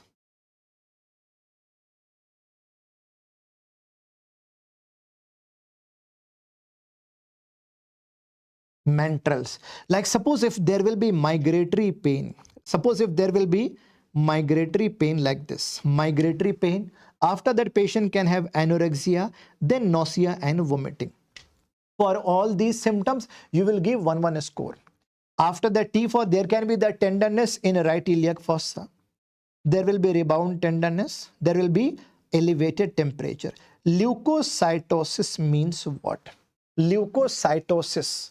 Okay, WBC will be increased and shift to the left of neutrophils. See, there will be fast release of the neutrophils, but there will be more and more immature neutrophils. That is called as shift to the left of neutrophils. For all these, you are giving 1 score. Only for, see, the tenderness in right iliac fossa and leukocytosis, you are giving actually 2 score. You have to memorize it. I'm telling you, this is an important. See, I'm telling you, this is an important topic for your exam here. Clinical features for appendicitis. Remember here, when a scoring system, when the score will be more than 7, when a score will be more than 7, no, then 100% appendicitis. Appendicitis. Okay, remember, Alvarado scoring system, very, very important. Now, what are the complications? One is the perforation. If there will be perforation, within 24 hours, there can be diffuse peritonitis. More than 24 hours, there will be localized peritonitis. Remember here also I'm talking about the peritonitis. Remember here, one point I want to mention here, there is something called as pneumoperitoneum. There is something called as pneumoperitoneum. Pneumoperitoneum, where you can see here, see, under this central tendon, you can see gas. You can see here accumulation of gas over here under the central tendon of diaphragm. This is called as cupola sign. Cupola sign. Okay. You can see big ball type of gas like this. This is called as football sign. You can see, suppose if this is the intestinal part here, one gas bubble you can see here, one you can see here. So this is called as a Wrigley's sign. This is also an emergency. This is also an emergency. You have to operate. In pneumoperitoneum also, you have to operate. You have to operate. Okay, fine, no. But when I talk about the peritonitis, no. When I talk about the, remember here, no air under diaphragm. No air under diaphragm. This is the complication of the appendicitis here. So remember here, whenever you see this kind of condition, operate as soon as possible. If there will be formation of abscess, you have to do what? Ultrasound guided drainage. Remember here, and after that, like in the same setting, right? Remember here, okay, first of all, like if there will be, suppose if there was a patient after appendicitis who got admitted in your hospital, okay? After that, there was the formation of what? Like abscess, which you can drain out. After that, you admit the patient. But before you discharge the patient after a few days, before discharging, you have to operate him. You have to remove his appendix. This is called as what? This is called an index appendicectomy. Before discharging the patient, operate. Now, suppose if the patient was healthy, suppose if there was a patient who was healthy, and after appendicitis, so nearby organs, no nearby organ like omentum hai ya bowel hai, or surrounding fat. So this can get, so remember here, now inflamed like appendix can get attached to nearby structure, and this will be making one mass. So that is called as appendicular mass. With appendicular mass repeatedly asked question, but before I teach you that, please read this question and try to solve. Read this question and try to solve.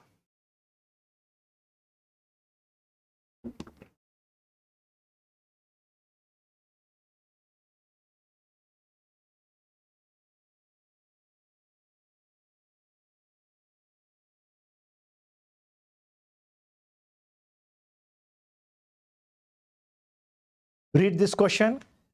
A 22-year-old male presented with the history of pain in right lower abdominal quadrant. He had 4 episodes of nausea and vomiting. After lab and radiological investigation, he is found to have appendicitis. He is posted for surgery. After spinal anesthesia, surgeon did palpation of his abdomen again, and a lump was felt in right iliac fossa.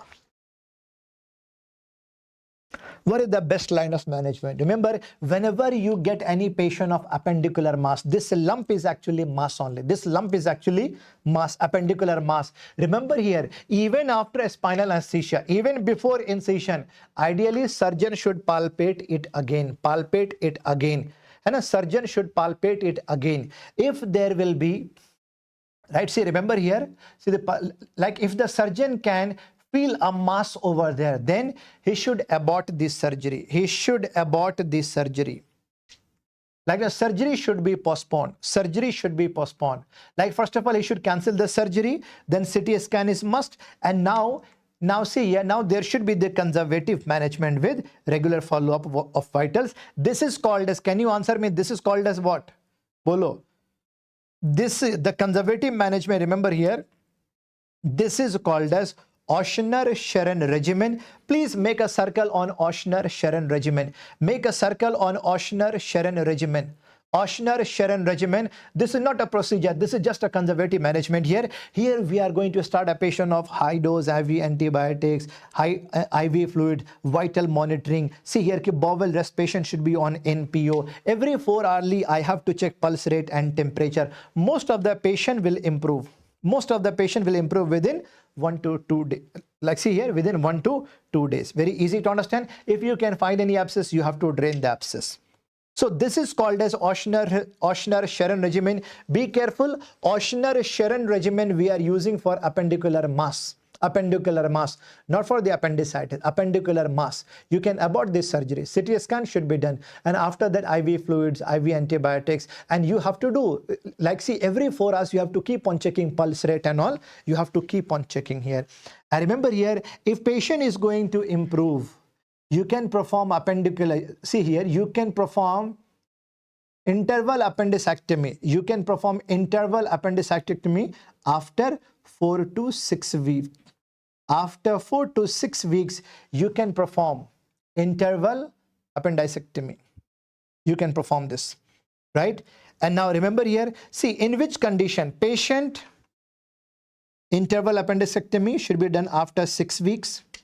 And remember here, even after conservative management, no, even after conservative management, remember here, when you have to perform this surgery, when see here, even after the conservative management, rising pulse rate, rising temperature, or severe abdominal pain, size of the mass is increasing, vomiting is there, Ryle's tube aspiration you can see here, then at that time, then don't wait. You have to do what? Exploratory laparotomy. Exploratory laparotomy. Very, very important disease. Now, see relation between appendicitis and the Crohn's. Suppose if the patient is having both. Patient is having appendicitis also, patient is having the Crohn's disease also.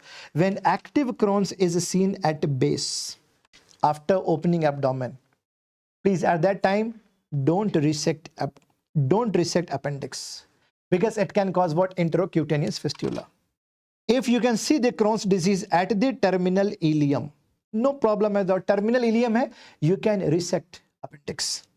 You can remove it. If active, see, like if you can see active Crohn's disease at base and appendix is also inflamed, please remove it. Otherwise, this can burst out and this can be very dangerous for the patient.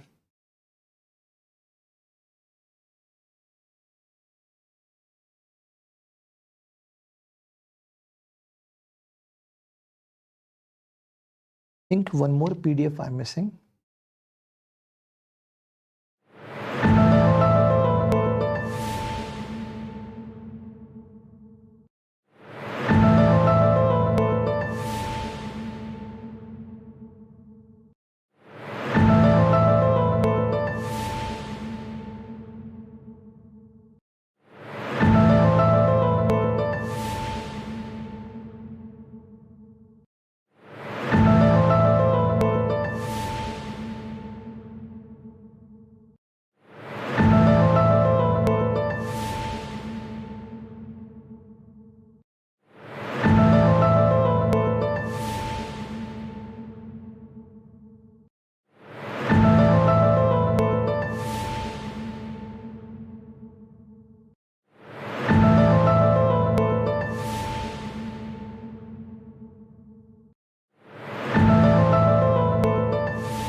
Yeah. Now the next topic we are going to learn about the hemorrhoid. See, hemorrhoid, like this is the normal anatomy of the distal rectum and the anal canal. Shape will be, see, remember here, basically these are what anal cushions, only anal cushions, right? So this will be in the position of the 3 o'clock, 7 o'clock or 11 o'clock position. So whenever there will be, remember here, suppose if a patient is having, severe constipation, if there can be injury of the tissues, so there can be painless bleeding also. There can be painless bleeding here. Okay, fine. Remember, overall, most common cause of lower GI bleeding, most common cause of lower GI bleed, that will be what? Hemorrhoids only. Hemorrhoids only. So remember here, because of the severe constipations and all, if there will be sliding downwards of these anal cushions, no, then there can be what? Then there can be, like you can say hemorrhoids or whatever the disorder you, yes, what about this? Like basically hemorrhoidal problem. Okay, fine. Now, see, remember here, one is called as, so remember here, one is called as the dentate line. So dentate line, remember here, one is called as the dentate line. One is internal hemorrhoid, second is called as the external hemorrhoid. Like internal and, so when I talk about dentate line now, see the proximal to dentate line, you can see this is actually what, this is internal hemorrhoids and this is external hemorrhoid. So when I talk about the internal hemorrhoid, no, mostly there will be transitional and there will be the columnar epithelium, so it is painless. But remember here, when I talk about the external hemorrhoid, no, richly innervated by squamous epithelium. So remember, if there will be the thrombosis, no, it can cause a severe pain. So internal hemorrhoids, painless. External hemorrhoid, it will be very, very painful. So that's why it is also called a 5-day painful self-curing lesion. Remember here. So remember, when I talk about the internal hemorrhoids, no, you can ligate it because it is not, see, you can ligate it because remember here, because it is not painful. But when I talk about external hemorrhoid, no, like it will be very, very painful. So we do not ligate it. We have to remove it. So excision should be done here. Excision should be done. The question is that when I talk about like hemorrhoid first grade, second grade, third, fourth, and see here, all these gradings when we'll know. Remember here, whenever we talk about first grade, no, first grading, if I talk about first grading, yes, there can be bleeding. No prolapse will be there. Only dietary modification will be enough. Cysts bath will be enough. Stool softness we provide, right? Yeah, but second degree, remember here, during defecation, there can be prolapse. There can be prolapse with a spontaneous reduction. This can go back on its own, but bleeding will be seen. Bleeding will be seen here. So here also you can do only banding. You can use what, a sclerosing agent like 5% phenol in almond oil. But remember, suppose if there will be the prolapse, which requires manual reduction, during passing the fecal part, right? Remember here, there can be prolapse. Okay. This requires manual reduction. Third degree. Fourth degree, this cannot be reduced back. Remember here, this cannot be reduced back. No, so we have to do what? Surgical hemorrhoidectomy. Very easy to understand, right? Cysts bath, I'm sure you would have seen all these cysts bath, right? Remember here, with the rubber banding, we do like this. We do like this, like the rubber banding and all. Yes, rubber banding. We can also use a sclerosing agent like injection we can do there. Now this surgery, remember here, Milligan-Morgan surgery, where we have to do excision. So after excision, no, this should become like shape of a flower, like this. Shape of a flower after surgery, that is called a Milligan-Morgan surgery. Remember, which is open hemorrhoidectomy. And these days we have started using a stapler also, which is called as Longo's stapler hemorrhoidectomy. Now rectal prolapse, remember here, very, very important, rectal prolapse. This is more common among females. Rectal prolapse, right? No, rectum will be coming out. There can be what, circumferential or a full thickness protrusion of the rectum. Okay, fine. Mucosal prolapse is more common, okay, especially among the kids. Now, see what kind of surgery we can perform for the rectal prolapse. Very, very important. First of all, if I can fix the rectum with sacrum, this is called as a rectopexy. Or if there is the extra length which I can excise and after that I can do fixation, which is called as a resection rectopexy. Or suppose if a patient is, suppose if the patient is old or patient is not able to tolerate the long surgeries, then we can do what? Narrowing of the anal canal with a prosthetic wire. This is called as anal wiring. Anal wiring. Okay. Now, what kind of surgery we can do here? If a young patient is there, I can operate peacefully here. Patient can see, patient can. A patient will be able to tolerate this surgery. So there we can do abdominal rectopexy. Right now, so we can fix the rectum either with the prosthetic sealing or by suture rectopexy. Name of the surgery will be enough here: Wells rectopexy and the Ripstein rectopexy. But for the old patient here, we are going to do perineal approaches here. Remember here, just name will be enough: Delorme procedure, Altimeyer procedure. Right now, or the Thiersch anal wiring. Basically, old patient who cannot survive the bigger surgeries and all. So even if you are able to recall the name of these surgeries, it will be enough for the exam. Now, if there is a case of rectal prolapse in the pediatric age group, most common reason will be the protein energy malnutrition. Most common risk is what? Malnutrition or worm infestation. So here we have to treat mostly root causes. But if the patient, if the pediatric age group, if the child already had sacral agenesis or some other neural tube defect, at that time we can use some surgical approaches. Like simplest and safest, you have to keep in mind only Lockhart-Mumry's rectopexy. Rectopexy. In a case of sacral, agenesis, we can use Thiersch operation. Just this much is enough. Now, see, like if there will be anal fissure, like there will be a crack because of what? Severe, there can be severe spasm of the anal, like internal sphincter, right? So remember, if there is a case of the anal fissure, no, severe, painful, it will be there. Please remember here, digital rectal examination or the upper rectal examination, you should not be doing, because there will be what? Because there will be severe pain. So SIDS bath with 1% potassium permanganate, stool softener. At medical management, yes, we can use actually what? We can use the calcium channel blocker, 2% diltiazem gel as a local anesthesia, or 0.2% nitroglycerin.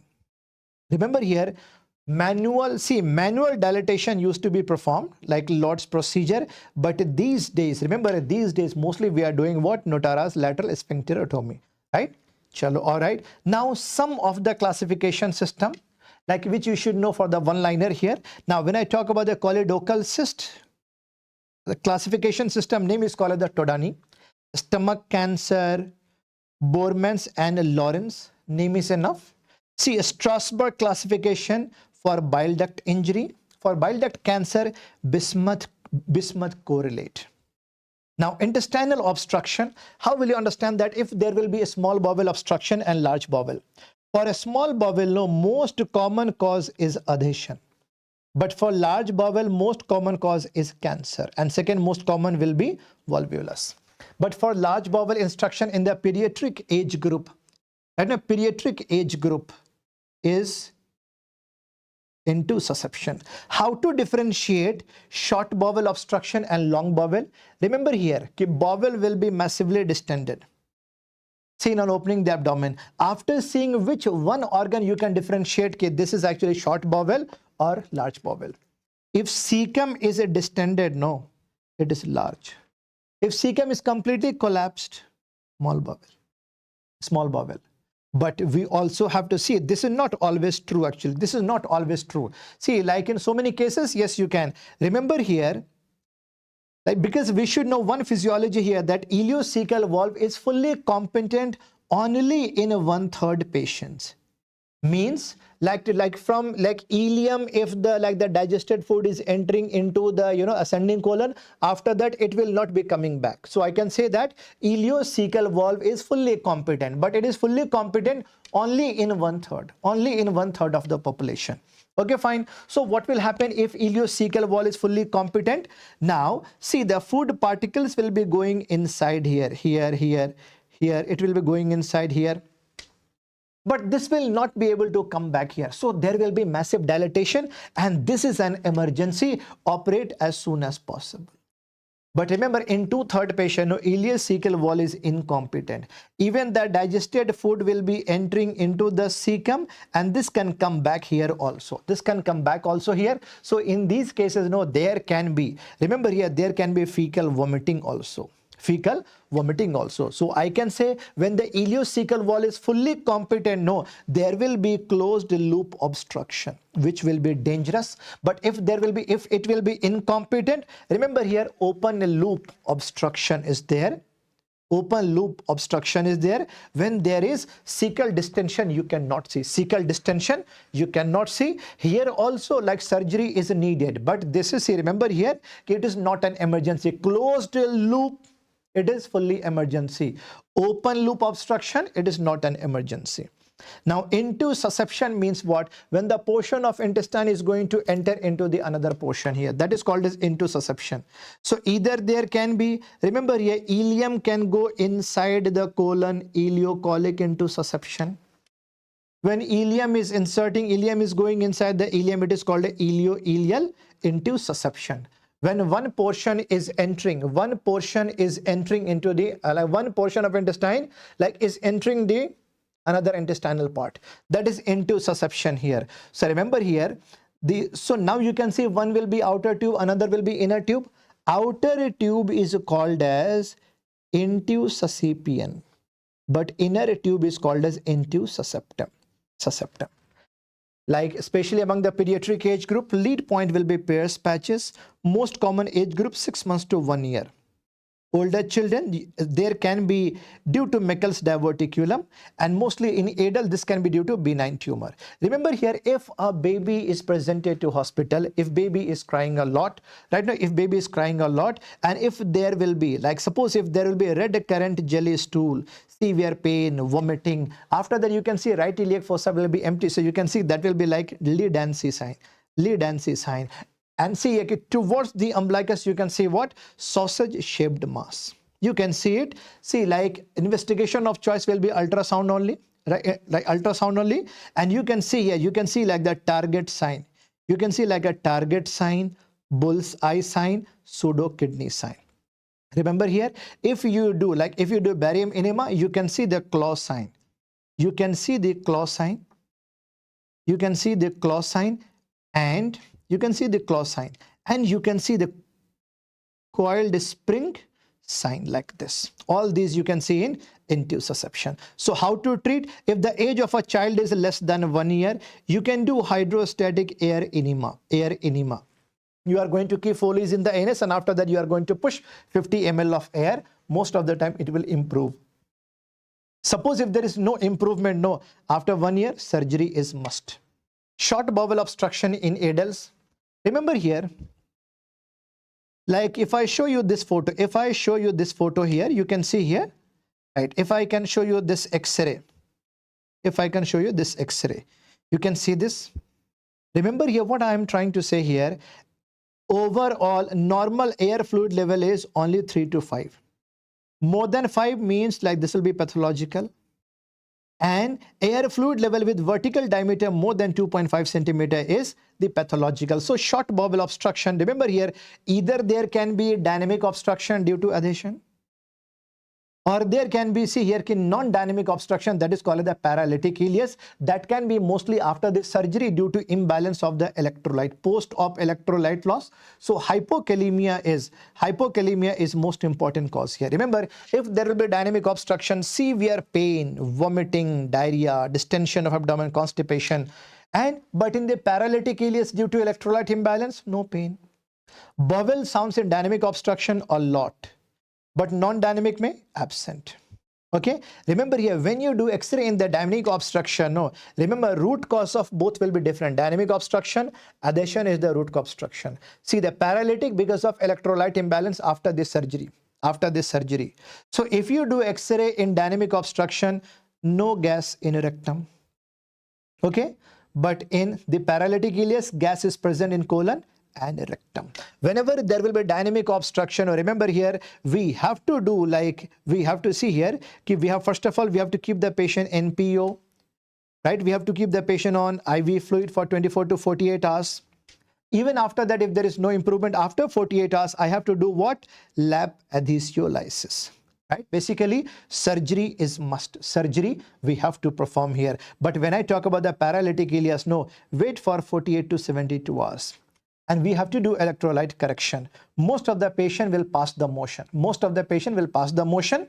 Fine. If there is no improvement, then we can give injection of neostigmine. Okay, injection of neostigmine for the paralytic ileus. This is called as catch-pole regimen. Catch-pole regimen. Remember here, dynamic and non-dynamic obstruction. Now, sigmoid volvulus. See the colonic obstruction. Old age में sigmoid volvulus. If you can see the twisting of volvulus here, old age में you can see, right? See, there can be the coffee bean sign. And remember here, whenever you see this, no, see, next management is what? Sigmoidoscopy reduction. Suppose if there is no, suppose suppose even after that, if there is no management, last option is what? Sigmoid colectomy. Sigmoid colectomy. This can be your image-based question, very, very important question, like coffee bean sign. Now, we are starting last topic here, urology. Urology part. When we talk about a ureter, no. See, in esophagus, we have seen multiple, narrowing was there, no. Esophagus, multiple narrowing was there, right? Hai so like at the beginning, like in the center, at the lower part, like 15 centimeter from upper incisor. See, like after that 25 centimeter, after that 40 centimeter. In the same manner, when I make a diagram like this, this is the kidney part here. And this is the ureter part. And this is bladder. Okay. See, inside you can see like renal pelvis. Inside you can see. So first constriction you can see in the beginning at the renal pelvic junction, right? Or you can say what, like at the pelvic ureteric junction. See the pelvis and the ureter here. First you can see at the pelvic ureteric junction. After that you can see one narrowing structure due to what? Due to common iliac artery. Okay, one more like see here also you can see this is due to vas deferens. You can see narrowing or the constriction, and one more you can see at uretrovesical junction. Okay, these are the narrowing stones. Remember here, so why it is important? If a stone can be impacted over there, if there will be, like suppose if the stone is going to get like stuck over there, so how the pain will be radiating? Remember here, see, suppose remember, always keep in mind here, if there will be obstruction of a stone at the pelvic ureteric junction, now the pain will be radiating towards the testicles. In the center, if there will be obstruction, right side, this will be mimicking like appendicitis. Left side, this will be mimicking like the diverticulitis. Remember here, very, very important topic I'm teaching you now. Like if there will be obstruction of pain at upper ureter or the pelvic ureteric junction. See, now the pain will be radiating towards the testicle via genitofemoral nerve at the middle of the ureter due to crossing of the gonadal vessels and the and ureter here. So remember here, now the pain will be radiating towards McBurney's point via hypogastric nerve. Right side, this will be mimicking like appendicitis. Left side, it will be mimicking like diverticulitis. At the pelvic brim, at the uretrovesical junction, if there will be obstruction, now the pain will be radiating towards the groin or middle side of thigh. If there will be, suppose if there will be inside the intramural ureter, no, there can be a strangury. Like, see, remember here, there will be what? Painful and a fruitless desire to pass the urine. Now, remember here, renal stones, very, very important topic. Renal stones, whenever I talk about a renal stone, this will be more common among males, and especially in the midnight, there will be pain at the backside. Pain at the backside in a case of renal stone. Pain at the backside. Okay, in a case of renal stone, pain. Back pain is classically seen. Back pain. Now, different types of the renal stone. Remember here, Like see here, all stones we have to memorize. When I talk about most common type of a stone, that is called the calcium oxalate. Shape of a stone will be like this. Same like, same like this, like mulberry. Like mulberry. So this is also called as mulberry stone. Remember, so because of this kind of shape only, this can damage the ureter more, and this is the most common cause of hematuria. Hematuria. Remember here, when I talk about the calcium oxalate monohydrate, strongest, difficult to break by ESWL, right? So overall, what are the root causes? What are the culprits for the formation of renal stone? One is the calcium, another is the oxalate. Calcium and oxalate, these together, yes, they can cause renal stone. Okay, now what about the triple phosphate? Remember here, when there will be composition of the calcium, magnesium, ammonium phosphate all together, this is the only stone which can be seen in the alkaline urine. If like see, especially like after UTI, so this is more common among female here. If there will be infection by the proteus here, right now, which can split urea to ammonia. So remember here, mostly there will be what? Alkaline urine, alkaline. Remember here, so this is called the triple phosphate stone, which is also known as Struve stone, also called as the staghorn calculus.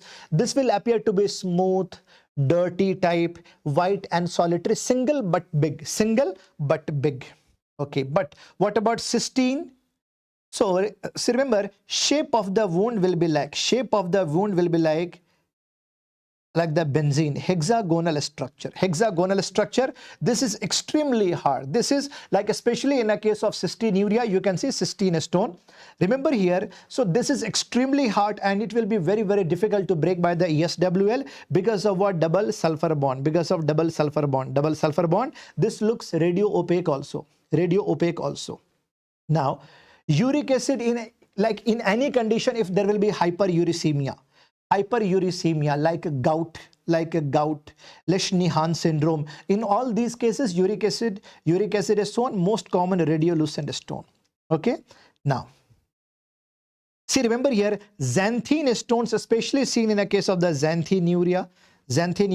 Like suppose if a patient of AIDS who is already on a drug like that is, which is called Indenavir, right? Right now, so like there will be formation of the Indenavir stone because of what? Because of like the protease inhibitor drug. A patient who was using antacid for last many months or years, silicate stone. Antihypertensive drug, it can also cause the triumph stone. Now, how to manage? Remember here, when I talk about renal stone, more common among male. But when I talk about infectious renal stone, obviously UTI, so more common among female. Remember, only one stone is there which can be formed in alkaline urine, that is struvite. Stones formed in the acidic urine is, see here, okay, calcium oxalate, uric acid, cystine. But you have to keep in mind only one stone which can be formed in the alkaline urine. That is what? See, struvite or a staghorn, or you can say the triple phosphate. All these are radiolucent. Remember here, 90% of the renal stones are radio opaque. The most, or you can say hardest, okay, is actually the calcium oxalate monohydrate. All these are one-liner questions. Now, see, remember here, on the basis of shape of the stones also you can diagnose the case. Hourglass shape or dumbbell shaped, you can say this is the calcium oxalate monohydrate. Square shaped, like a square envelope shaped, calcium oxalate dihydrate. Needle shaped, if you can see needle shape, this will be bruchite stone. Amorphous, you can see in the calcium phosphate. Rectangular or like a coffin lid, struvite. Multifaceted, uric acid, hexagonal, benzene ring, cystine. I'm showing you photo, you will have more clarity. Here you can see shape of a stone is like dumbbell shaped. Shape of the crystals, dumbbell shaped or hourglass. This is seen in calcium oxalate monohydrate. If you can see here, like a square envelope shaped. This is seen in calcium oxalate. Same like a coffin lid. Same like a coffin lid. वो dead body को coffin lid. This is what screw white or a staghorn. Amorphous calcium phosphate. Amorphous. If you can say if you can see multiple faceted like this. This is seen in uric acid stones. Hexagonal shaped stones. Cystine stone. Needle shaped bruchite. Needle shaped stone bruchite. All these are old question, image based question. Now, whenever there will be a case of, remember here, if there will be a case of renal stone, investigation of choice is what? See, remember here, like NCCT. NCCT is the investigation of choice. NCCT is the investigation of choice. Remember it. NCCT is the investigation of choice, right? NCCT. NCCT. After that, remember here, whenever you get any patient of, like renal stone and all, yes, we have to do urine, routine and microscopy test. First, always start with X-ray of kidney, ureter and bladder. If because of the secondary complication, if there will be formation of accumulation of water, if there will be hydronephrosis, then you have to use ultrasound. And to check site of obstruction, I can use IVP, IVU. Distal obstruction, I can use RGP, retrograde, pyelogram. Remember here, on the basis of the size of the stone, which method we can use? Size of the stone is less than 1.5 centimeter.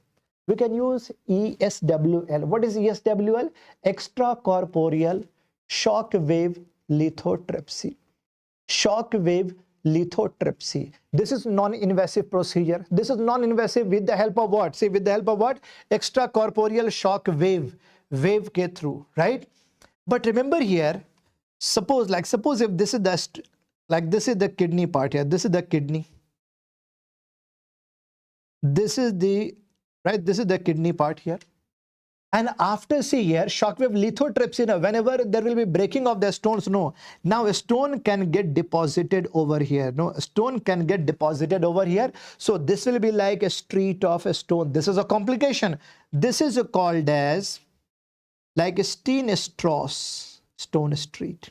This is important. There can be obstruction. See here, so the broken stones can make, like same like the stone street there. So that's why in advance we are keeping, suppose if this is the kidney part here, we are keeping one stent here. We are keeping one stent here so that you can, get the stone removed. Okay, now remember here, so ESWL, especially if size of the stone is less than 1.5 centimeter. But it should not be used if patient is already having some kind of obstruction, bleeding, diathesis. If patient is already having infection, because see here, like whenever there will be a stone obstruction, or that can be more risky to the patient. During pregnancy, we cannot use. Size is more than 2 centimeter. We are using now, see, we are using PCNL. Can you answer me? PCNL is what? Okay, that is called a percutaneous nephrolithotomy. Like this is also percutaneously only we are going to remove. So, like whenever there is obstruction or infection, we can use PCNL. Now to insert the needle, see a percutaneous, there can be two approaches. One can be the transcostal. So, one can be the transcostal, so there will be a risk of lung injury. There can be subcostal, there will be a risk of, abdominal organ injury, PCNL. Now, if there is a case of a staghorn calculus, especially when I talk about this one, this looks like very big stone here, big stone you can see here.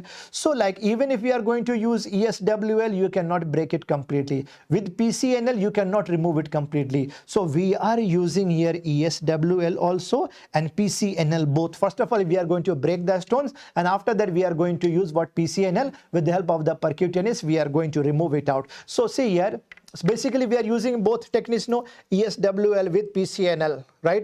So remember here, this is called sandwich technique actually, sandwich technique. So remember here, when I talk about a staghorn calculus or triple phosphate, we are using both ESWL plus PCNL both. Now, see, size of a stone, remember here, size of a stone is less than 5 mm. Size of a stone is less than 5 mm, no need of any alteration. This can pass normally. This can pass normally. Easily it can. Remember here, Kehana? So remember here, less than 5 mm. Easily a stone can pass along with urine, but size of a stone is more than 5 mm. No, then we can use ureteroscopy. This is a type of retrograde intrarenal surgery. We are going to insert a tube from the urethra. We are going inside, and this is called a Dormia basket technique. Whatever a stone is there, we are going to catch, we are going to remove it out. Okay. Now, renal cell cancer. Renal cell cancer, which is also called a Gravid's tumor, hypernephroma, clear cell adenocarcinoma. Remember here, mostly this will be arising from PCT. Mostly this will be arising from PCT only. Proximal, we are going to arise from. Just a minute.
Yeah, so when I talk about renal cell cancer, renal cell cancer, which is also called the Gravid's tumor, this will be arising from PCT, the proximal convoluted tubule. So remember here, what will be the presentation of renal cell cancer here? Renal cell cancer, hematuria, pain and mass. Hematuria, pain and mass. Remember here, renal cell cancer can involve renal vein also, blood vessels also. So how we are going to do the staging? Stage 1, when size is less than 7 centimeter. Stage 2, when size is more than 7 centimeter. Involvement of renal vein, inferior vena cava, right atrium nodes, adrenal gland within gyrotous fascia. Stage 3. Out of the gyrotous fascia, stage number 4. Remember it? Now, so see here, now in a case of the renal cancer, yes, we can perform partial nephrectomy. We can perform radical nephrectomy.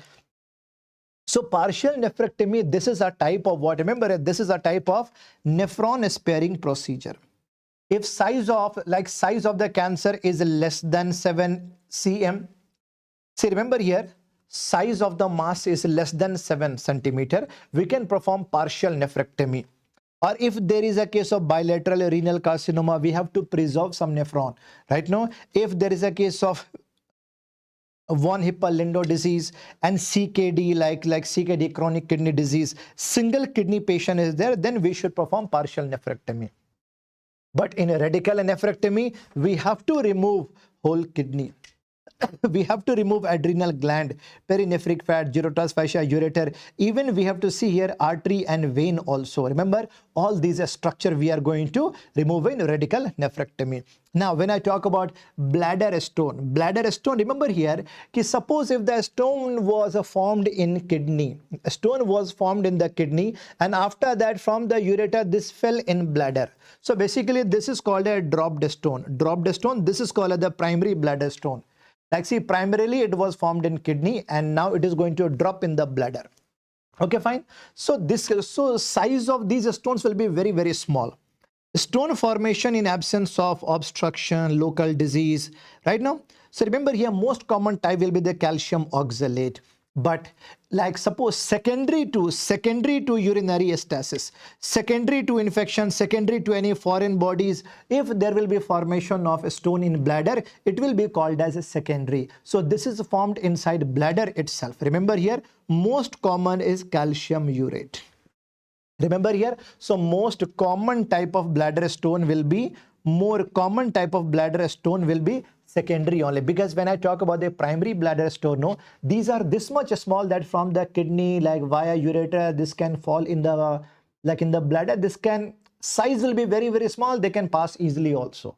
So secondary type of bladder, you know, bladder stone will be more common. Now, if there will be a case of bladder, suppose if there is a case of bladder cancer is there, no? Bladder cancer is there.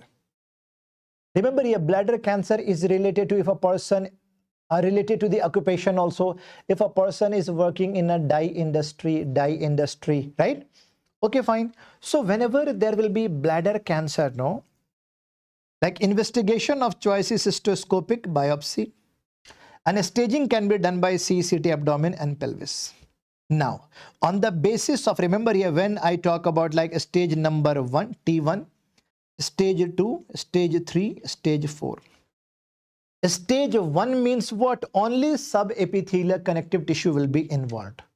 There will be excellent prognosis. 75% people will survive for 5 years. So how we are going to help the patient here? T1 staging, this is non-muscle invasive actually.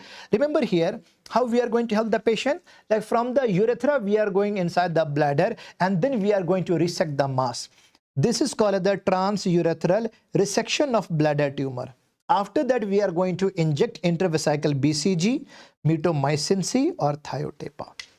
But T2 means what? When there will be involvement of,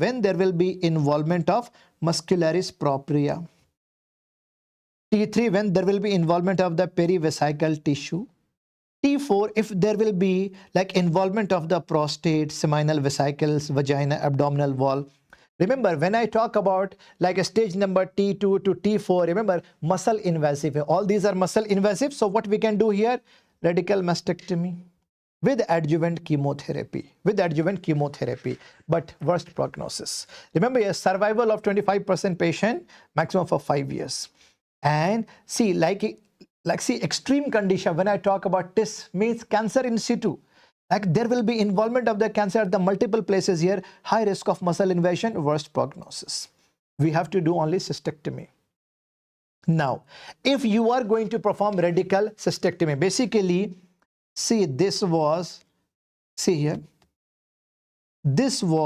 kidney, and this was ureter, and this was bladder.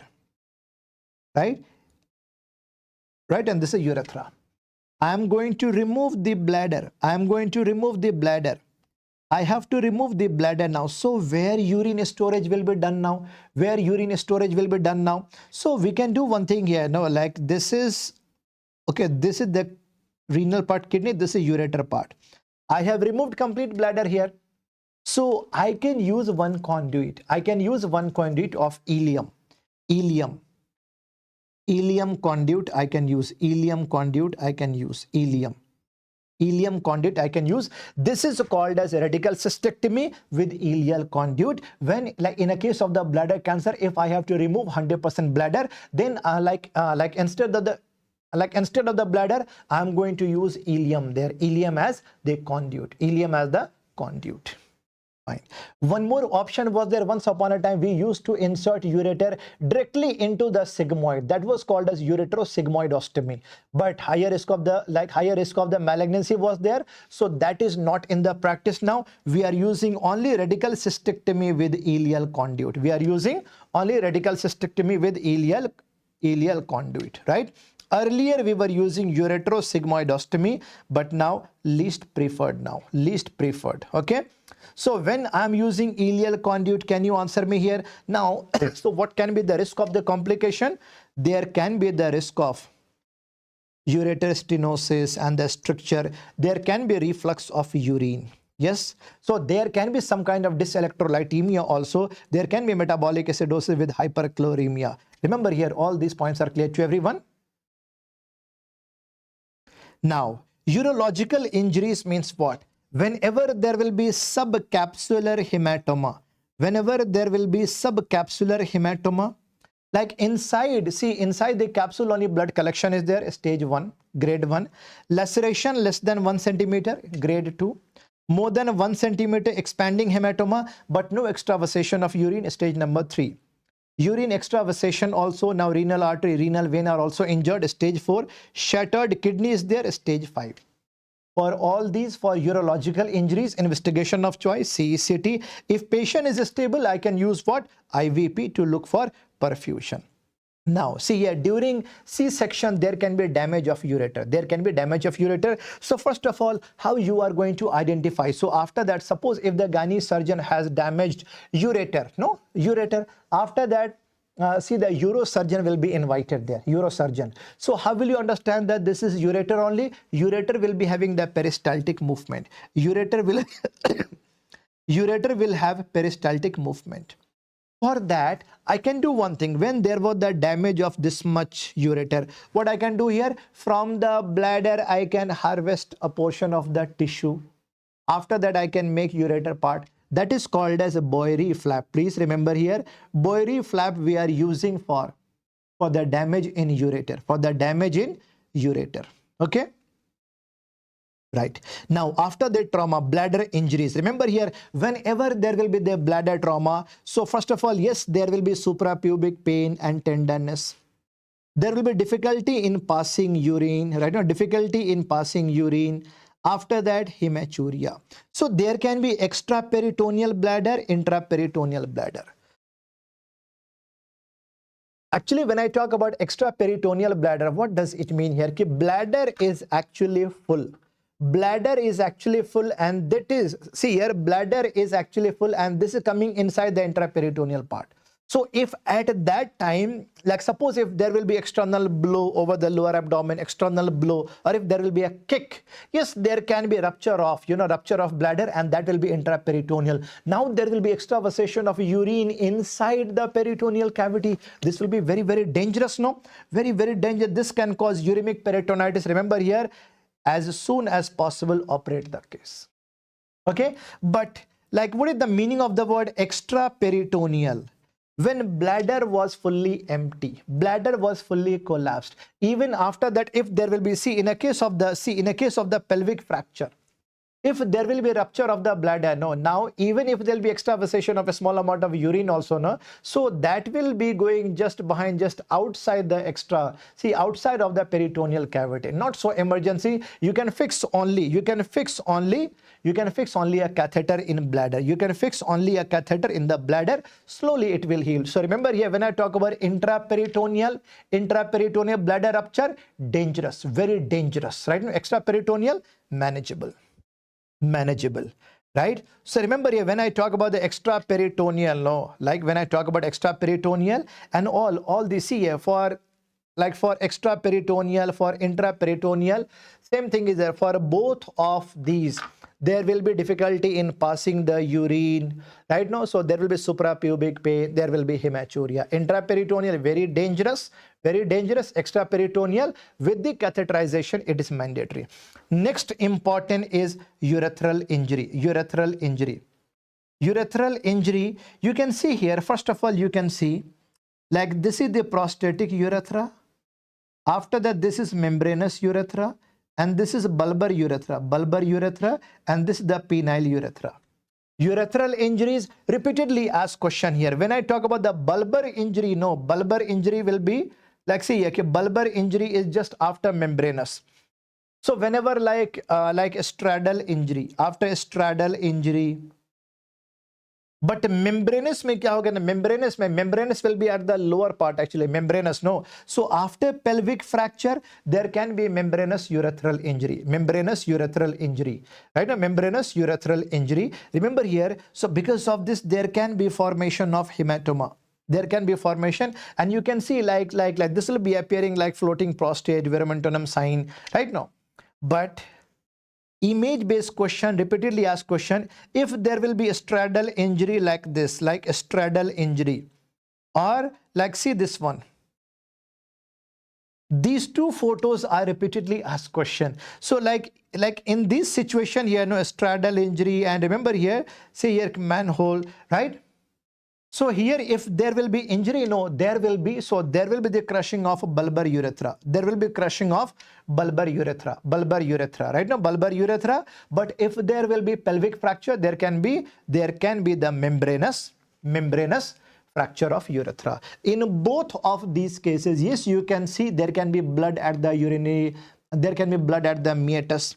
For both of these, question is that, are you going to insert Foley's catheter, yes or no? If there will be, remember here, if there will be urethral injuries, are you going to use Foley's catheter, yes or no? Please remember here, Foley's catheter should never be inserted. Foley's catheter should never be inserted. Why? Because urethral injuries are already there. No, if you are going to insert it, no, you can damage it more. So remember, for bulbar injury or membranous injury, we have to do suprapubic catheterization, repeatedly asked question here. Okay, fine. And you have to insert the suprapubic catheter only when bladder will be full. Now, whenever there will be urethral injury, one thing I can do here, that like I can insert. Remember here, I can insert the contrast via penis, right? Like this. So this will be going up. This will be, see, from the penis, from the urethra, this will be going up. This will be going up, and this will be going up to the bladder. So like from the lower to upper it is going, it is called as retrograde urethrogram. But I can inject a contrast from suprapubic catheterization also. No, suprapubic also, like from the bladder it will be coming down. So this is called as, you can say, descending cystourethrogram or micturating cystourethrogram. This much point is clear to everyone. Now, two congenital anomalies I would like to discuss here. If there will be dilated ureter, it is called as ureterocele, where you can see the cobra head. And actually, there is a congenital anomaly of the inferior vena cava, from where, like, what is happening here? No, right ureter will be going behind the inferior vena cava, and this will be appearing like inverted J-shaped or Shepherd hook deformity. This is called as a retrocaval ureter. Now, all this you have to see all these image-based question, radiological question related to a sponge, medullary sponge kidney, flower, vas appearance, the thimble bladder, golf hole ureter, all TB. You should revise all these. Okay. Now, surgical division of the prostate, please remember here. First of all, when I talk about surgical division, see, in the center you can see here. First of all, in the center you can see here.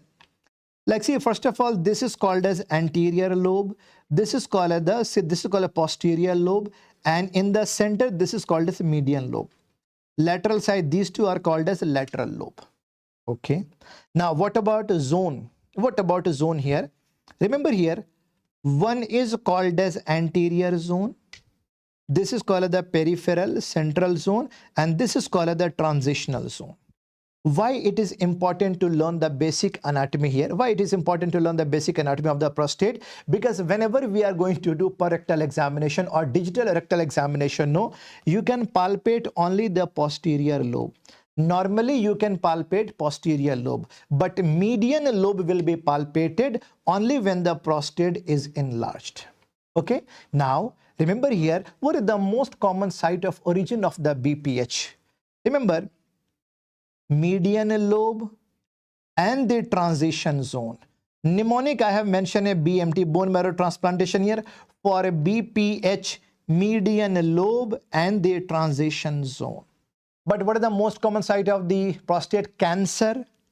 CPP. For the cancer, posterior lobe and peripheral zone. Okay, peripheral zone. Chalo. Now, BPH with bladder outlet obstruction. Remember here, normal flow rate, with the help of the flow rate, we are going to understand that there should be 15 ml urine output in 1 second. But like in 1 second, see, in the flow rate, if rate is less than that 10 ml per second, no, it is abnormal. Voiding pressure less than 60 centimeter of water, it is normal. But if a person has to apply more pressure, no more than 80, it is abnormal. It means there is some kind of bladder outlet obstruction is there with BPH, benign prostatic hyperplasia here. You can see here, this is a normal prostate part. You can see here, this is a normal prostate part here, normal prostate part. But when I talk about that, testosterone will be converted into dihydrotestosterone. Because of this, there can be hyperplasia. There can be hyperplasia here with the help of an enzyme which is called a 5-alpha reductase. So I can use one drug like finasteride. Finasteride is 5-alpha reductase inhibitor. Finasteride. Remember here, finasteride. Finasteride is 5-alpha reductase inhibitor, but it will take minimum 1 month to stop complete, the complete conversion of the testosterone and dihydrotestosterone. It will take time. It will take time. So suppose if there is a question that if a patient of BPH is coming to you, right, with he's complaining of difficulty of passing the urine, what is the first drug to be given? First drug to be given is what? Alpha blocker. Like tamsulosin, which is actually a smooth muscle relaxant, so that your patient can pass urine. That's why, see here, tamsulosin and finasteride, we combine together. Okay, so whenever there will be prostate symptoms, see here, see the situation of the prostate like this. No, situation of the prostate is like this. Right now, so here, so don't you think there will be difficulty in passing the urine? There can be dribbling of urine. Yes. Now, so what is the most important point related to BPH is surgery. Surgery name is the top. This is called the transurethral resection of the prostate. But remember here, remember the basic anatomy here. Basic anatomy. Remember, this is bladder neck. This is bladder neck, right? And this is what, like external sphincter of the muscles here. Now here, this is actually what? Verumontanum. Whenever we are going to perform surgery here, no, we have to start from the neck and we are going to stop at the verumontanum. Please remember here, we should stop at verumontanum. So surgical landmark for BPH surgery is verumontanum. Very, very important. Very, very important. Yes. Verumontanum, we have to stop there. The question is that, remember here, see here now, what can be the complications after this surgery?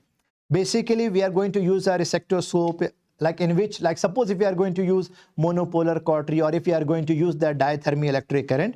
Please remember here, during this surgery, if you are using monopolar cautery, please don't use normal saline because it can dissipate the current. So what is the fluid of choice during the surgery? It is 1.5% isotonic glycine. See, glycine or distilled water. If you are going to use normal saline, no. Remember here, this will dissipate the current and this is not going to cut the tissue properly. Okay, fine. So normal saline you can use with bipolar. Mostly we should avoid. So fluid of choice, always keep in mind glycine. After that, we are using laser like ND YAG or holmium YAG. After surgery, no, we are going to fix a catheter. Can you answer me? Which color catheter? We are going to use red color Foley's. How many lumens should be there? There should be the triple lumen. Red color for blood irrigation. Remember here, after surgery, patient can start complaining of, mental confusion type. So this is because of dilutional hyponatremia. This is important. Just after this surgery, there can be a dilutional hyponatremia. There can be bleeding. See, suppose if there will be damage of the internal ureteric sphincter there, urethral sphincter, then there can be retrograde ejaculation also. Retrograde ejaculation. Like semen can go back. Semen will not be coming out of the urethra. This can go back also. Retrograde ejaculation. Late common complication, stenosis. Now, see, ejaculatory duct here. Now, see, suppose, this is actually, I'm making a diagram here. Yeah, this is the testis part. Here. And after that, like epididymis, right? And see, this is the vas deferens here.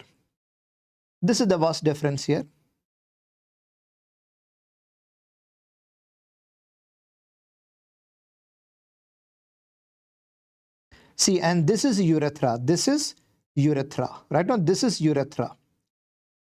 This is urethra. And here, see, there will be ejaculatory duct over here, ejaculatory duct. And here only you can make seminal vesicles. Seminal vesicles. And this is the ejaculatory duct. Right? Ejaculatory duct. This is a vas deferens, and this is the testis and epididymis. Okay. Suppose if I am going to perform, like, see, suppose if I am going to do here, suppose if I am going to check sperm count and all, sperm count. Suppose, see, from seminal vesicles, no, there will be release of fructose. There will be release of fructose. Right? No, fructose.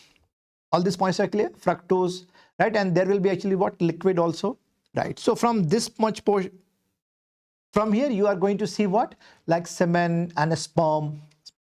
Now, when we are going to do examination, suppose if there is a decreased sperm, or you can say no sperm, but fructose is normal, semen is coming out, but see here, fructose is normal, but no sperm. It means there will be obstruction at vas deferens, or there can be testicular failure. That's why there is no sperm. Suppose if there is normal sperm count, but there is no fructose, it means there is obstruction at seminiferous duct here, obstruction here. Okay. Suppose if there is no sperm and no fructose, it means there is obstruction here only. There is obstruction at the ejaculatory duct. This is an important topic for your exam. Remember here, very, very easy to understand. You can solve the question. Now, see, there can be a congenital defect if there will be opening at the ventral part of the penis. Ventral part of the penis like this, it is called as hypospadiasis. If there will be opening at the dorsal part, it is called as epispadiasis. So whenever there will be, basically what I'm saying is, this is the penis here. See, normally there should be opening from here, opening of the urethra from here. But remember, there will be some kind of congenital defect where there can be opening at the ventral part, hypospadiasis, at the upper part, epispadiasis. In a case of hypospadiasis, no, there can be the contracture of the lower part. So there can be, remember here, there can be dorsi-hoodi, there can be ventral chordae and dorsal hood. Remember here, in this case, you have to operate the case. Surgery should be done. In which age group? This is old question. It should be done within 1 year, 6 months to 1 year. So if there is a case of hypospadiasis, no, circumcision should never be performed. Circumcision should never be, it should never be performed, because we have to say foreskin that like in future I have to reconstruct urethra. So circumcision is completely contraindicated in a case of hypospadiasis, right? Okay, fine. Now, see, one is called the Peyronie's disease, another is called as the priapism. There can be confusion here. If you can see fibrosing condition, if you can see fibrosis around the penis. Okay, so this fibrosing condition, it is called as what? Peyronie's disease. Mostly it will be seen in middle age, no pain. So here you can see over the finger, there can be dipytrine contracture, there can be retroperitoneal fibrosis. We can operate, we can remove this much, we can remove the fibrosing part, and after that we can re-anastomose. This is called as Nesbitt operation. This is okay. But when I talk about the priapism here, no. When I talk about the priapism, remember here, very, very important topic, priapism. See, what is the meaning of the word? See, what is the meaning of the word priapism? Long-term erection, painful and long-term erection. Painful and long-term erection. When the penis of a person is erected for more than 4 hours. When the penis, remember here, when the penis is erected for more than 4 hours, then there can be priapism. So either this can be due to high flow, where there will be arterial blood. Like if there will be a case of hypertension, like, see here, like even after spinal injury, or even, sex workers, the male actually sex workers, they are using one injection. Yes, they are using one injection that is called the Yeah, it is known as the papaverine injection for a long-term erection, right? No? Okay, fine. All these are high flow manageable. High flow manageable hai, no problem. There will be increased arterial flow. Basically, you should know here that like this is corpora spongiosum. So whenever there will be good blood flow, now good blood flow is like arterial blood flow like this. But after that, see here ki corpora cavernosa will be like this. So whenever there will be arterial flow going inside the penis, there will be erection. After that, venous blood flow has to come back, and a venous blood flow has to come back like this. If there will be arterial blood flow, but if there will be obstruction, there can be a priapism. High flow is normal, no problem. This can resolve on its own. But if there will be low flow, remember here, due to venous obstruction, this can be seen in a case of sickle cell anemia also. This will be highly painful. And remember here, this is an emergency condition where you have to give injection of the phenylephrine as soon as possible, and you have to perform surgery. Remember here, if you are going to delay it, now there can be a necrosis also. So remember, more than 36 hours, please operate as soon as possible. Like see here. See, very, very important. Like suppose if there will be erection for more than 6 hours. Like erection for more than 6 hours. So this can lead to erectile dysfunction first of all. Right now, so there can be fibrosis of the corpora spongiosum. So how to help the patient in emergency? First of all, aspirate the sludged blood, the blood which is there in the obstructed blood which is there in the corpora, cavernosa. No, you have to aspirate. After that, remember here, you have to give phenylephrine injection, and suppose even if it is not working, no, then the last option you are left with shunt operation. Shunting means what? Bypass procedure. How you are going to do bypass? How you are going to do the bypass here? Chalo, I am making a diagram here itself. You can understand here. See, in the center, you can say there is the corpora spongiosum. And from here, you can see, like, okay, from here, there will be corpora cavernosa. First of all, arterial blood flow like this, and venous like this. I can perform shunting procedure in between corpora cavernosa and glans penis like this.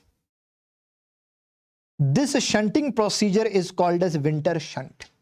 If I have to make shunt between spongiosum and corpora cavernosa like this, it is called as the Sacher shunt.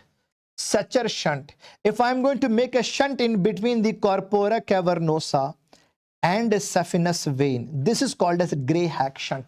Just a name is enough. Okay, just name is enough. Now there can be condition where there can be phimosis, or see phimosis when the foreskin is going outside and now it is not coming back. And they see here, what about the paraphimosis? When it is going back but it is not going to the normal position. This is called a what? Paraphimosis. So phimosis and the paraphimosis, last option you are left with, circumcision is the last option. Now if there will be testicular torsion, remember here one very important sign that is called the Prehn sign. So if there will be testicular torsion, no, if you are going to elevate the testis like this, and like even after that, if pain is not relieved, this is the testicular torsion. When you are going to elevate the testis, and if there will be, see here, if after that, if there will be pain relieved, it means it was a case of epididymoorchitis. Remember here, this is called the Prehn sign. Prehn sign is important. Prehn sign is important for, this is the sign where we can differentiate testicular torsion and epididymoorchitis. Now, if there will be bell clapper deformity like this, bell clapper here. See, this is the normal location of the testis here. Okay. Now remember here, this one is called as high lying, high, and this is called as a low lying, where actually this was, see, the testis is like this. Remember here, very, very important how to differentiate these two. This is also sign here. High riding will be the affected testis. This is called a dimming sign. And opposite testis will be normally lying. That is called as angel sign. Whenever you get a case of the testicular torsion, within 1 hour, you have to do manual distortion. You have to do what? Manual detorsion. If it is not happening, and see, suppose if it is not happening, no, then you have to operate the case. Remember here, surgery should be done within 4 hours. Within 4 hours, and you have to explore both testes. After that, you have to fix at 3 points in a case of the testicular torsion. Testicular torsion. Hydrocele. Remember here, hydrocele here. Hydrocele over the testis, you can see. Yes, over the testis. Remember here, when I talk about hydrocele, remember here, like see. So this is the testicular part here, and like, see, just above the testis, there is a layer here. There is a layer that is called the tunica vaginalis. If there will be accumulation of fluid over here, no, accumulation of fluid here, no, like in the tunica vaginalis, this is called as hydrocele. This is called as hydrocele, right? No, this is called as hydrocele. Now, on the basis of shape, like suppose if it is limited up to the tunica vaginalis, it is called as vaginal hydrocele. Okay, suppose if it is going to stop up to the deep ring here, this is called as infantile hydrocele, infantile. But see, if there will be abdominal, suppose if there will be abdominal contact also, no, then this is called as the congenital hydrocele. This can be your image based question. If you can see like only in the spermatic cord here, this is called as encysted hydrocele of the cord. Now, especially related to the congenital hydrocele, no, whenever a child will be playing in the evening time, at that time mother can see the big hydrocele is there. But whenever he will be sleeping, no, at that time fluid will be going back. So fluid will be going back, no, so that time this will be appearing to be normal. This will be appearing to be normal here. So this is called as inverted. This is called as inverted. This is called as inverted ink bottle effect. Inverted ink bottle effect. Ink bottle effect. All these points are clear to everyone. Remember here, when I talk about the hydrocele, no, if you are going to project a torch light, so this will be actually having, like very good red light emission. So I can say here, trans illumination is very good. Trans illumination test means if you are going to project the torch light, no, like this will become red color. Like around the web space, if you are going to project the torch light, you can see redness over here, no? So I can see here in hydrocele, see the trans illumination is perfect. Remember here, like it is said that it is hard to tear it. It is hard to tear it. Like even if there will be hydrocele, even if there will be accumulation of fluid over there, no, there will be no rupture. There will be no rupture. So how to treat the case? How to treat if there will be, how to manage hydrocele? If there will be, suppose if there will be thin sac. Yes, if there will be thin sac, then I can use only Lord's plication. I can use only Lord's plication. Lord's plication. I can use Lord's plication. But for a big sac, please remember here, just name of the surgery will be enough. Jaboulet's procedure. Remember here, Jaboulet's procedure. Now last topic here, this is called as undescended testis. Remember here, at the birth, first of all, see, when I talk about the undescended testis, no, or ectopic testis, remember, very, very important topic for your exam. Like, see, mostly like during the embryological growth, the testis will be there in the lumbar region. And now this will be pulled back. This will be pulled down in the scrotum by a tract that is called as what? Gubernaculum. That is called as Gubernaculum. Gubernaculum. So ideally, see, just after birth, no, like it should be there inside the scrotum. It should be there inside the scrotum. I know. So remember here, like suppose if it's going to get diverted from the main pathway, like from somewhere else, that is called ectopic. But if there'll be obstruction on the way, then I can say what?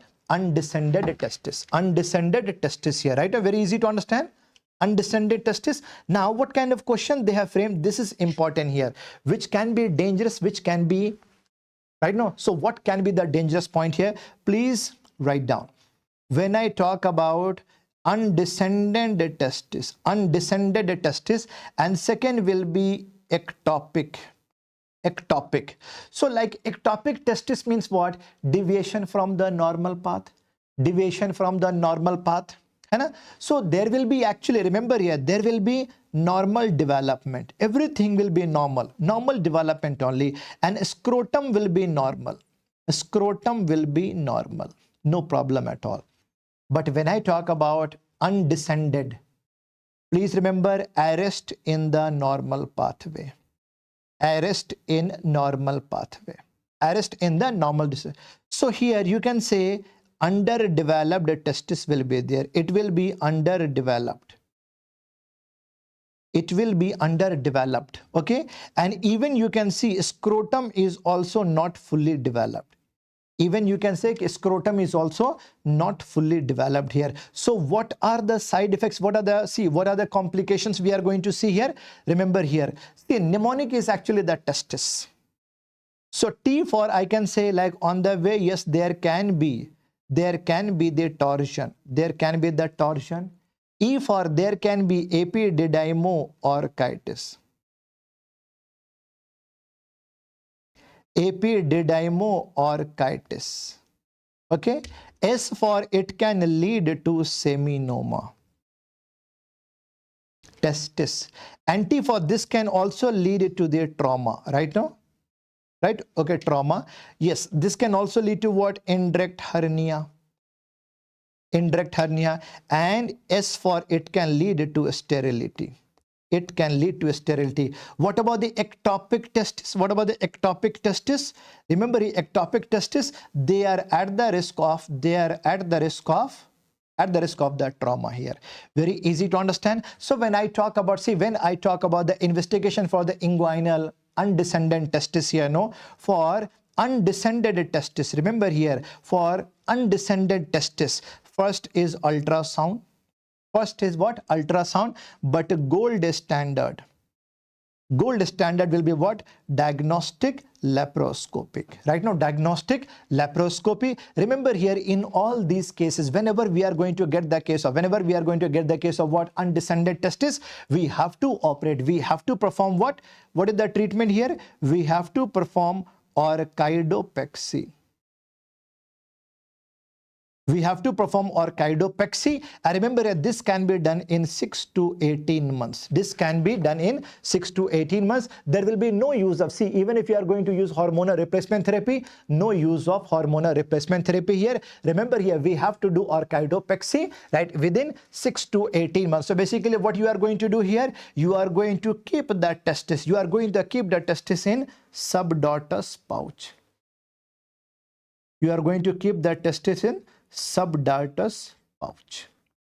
In this manner, we have completed each and every topic of, like entire surgery, almost entire surgery.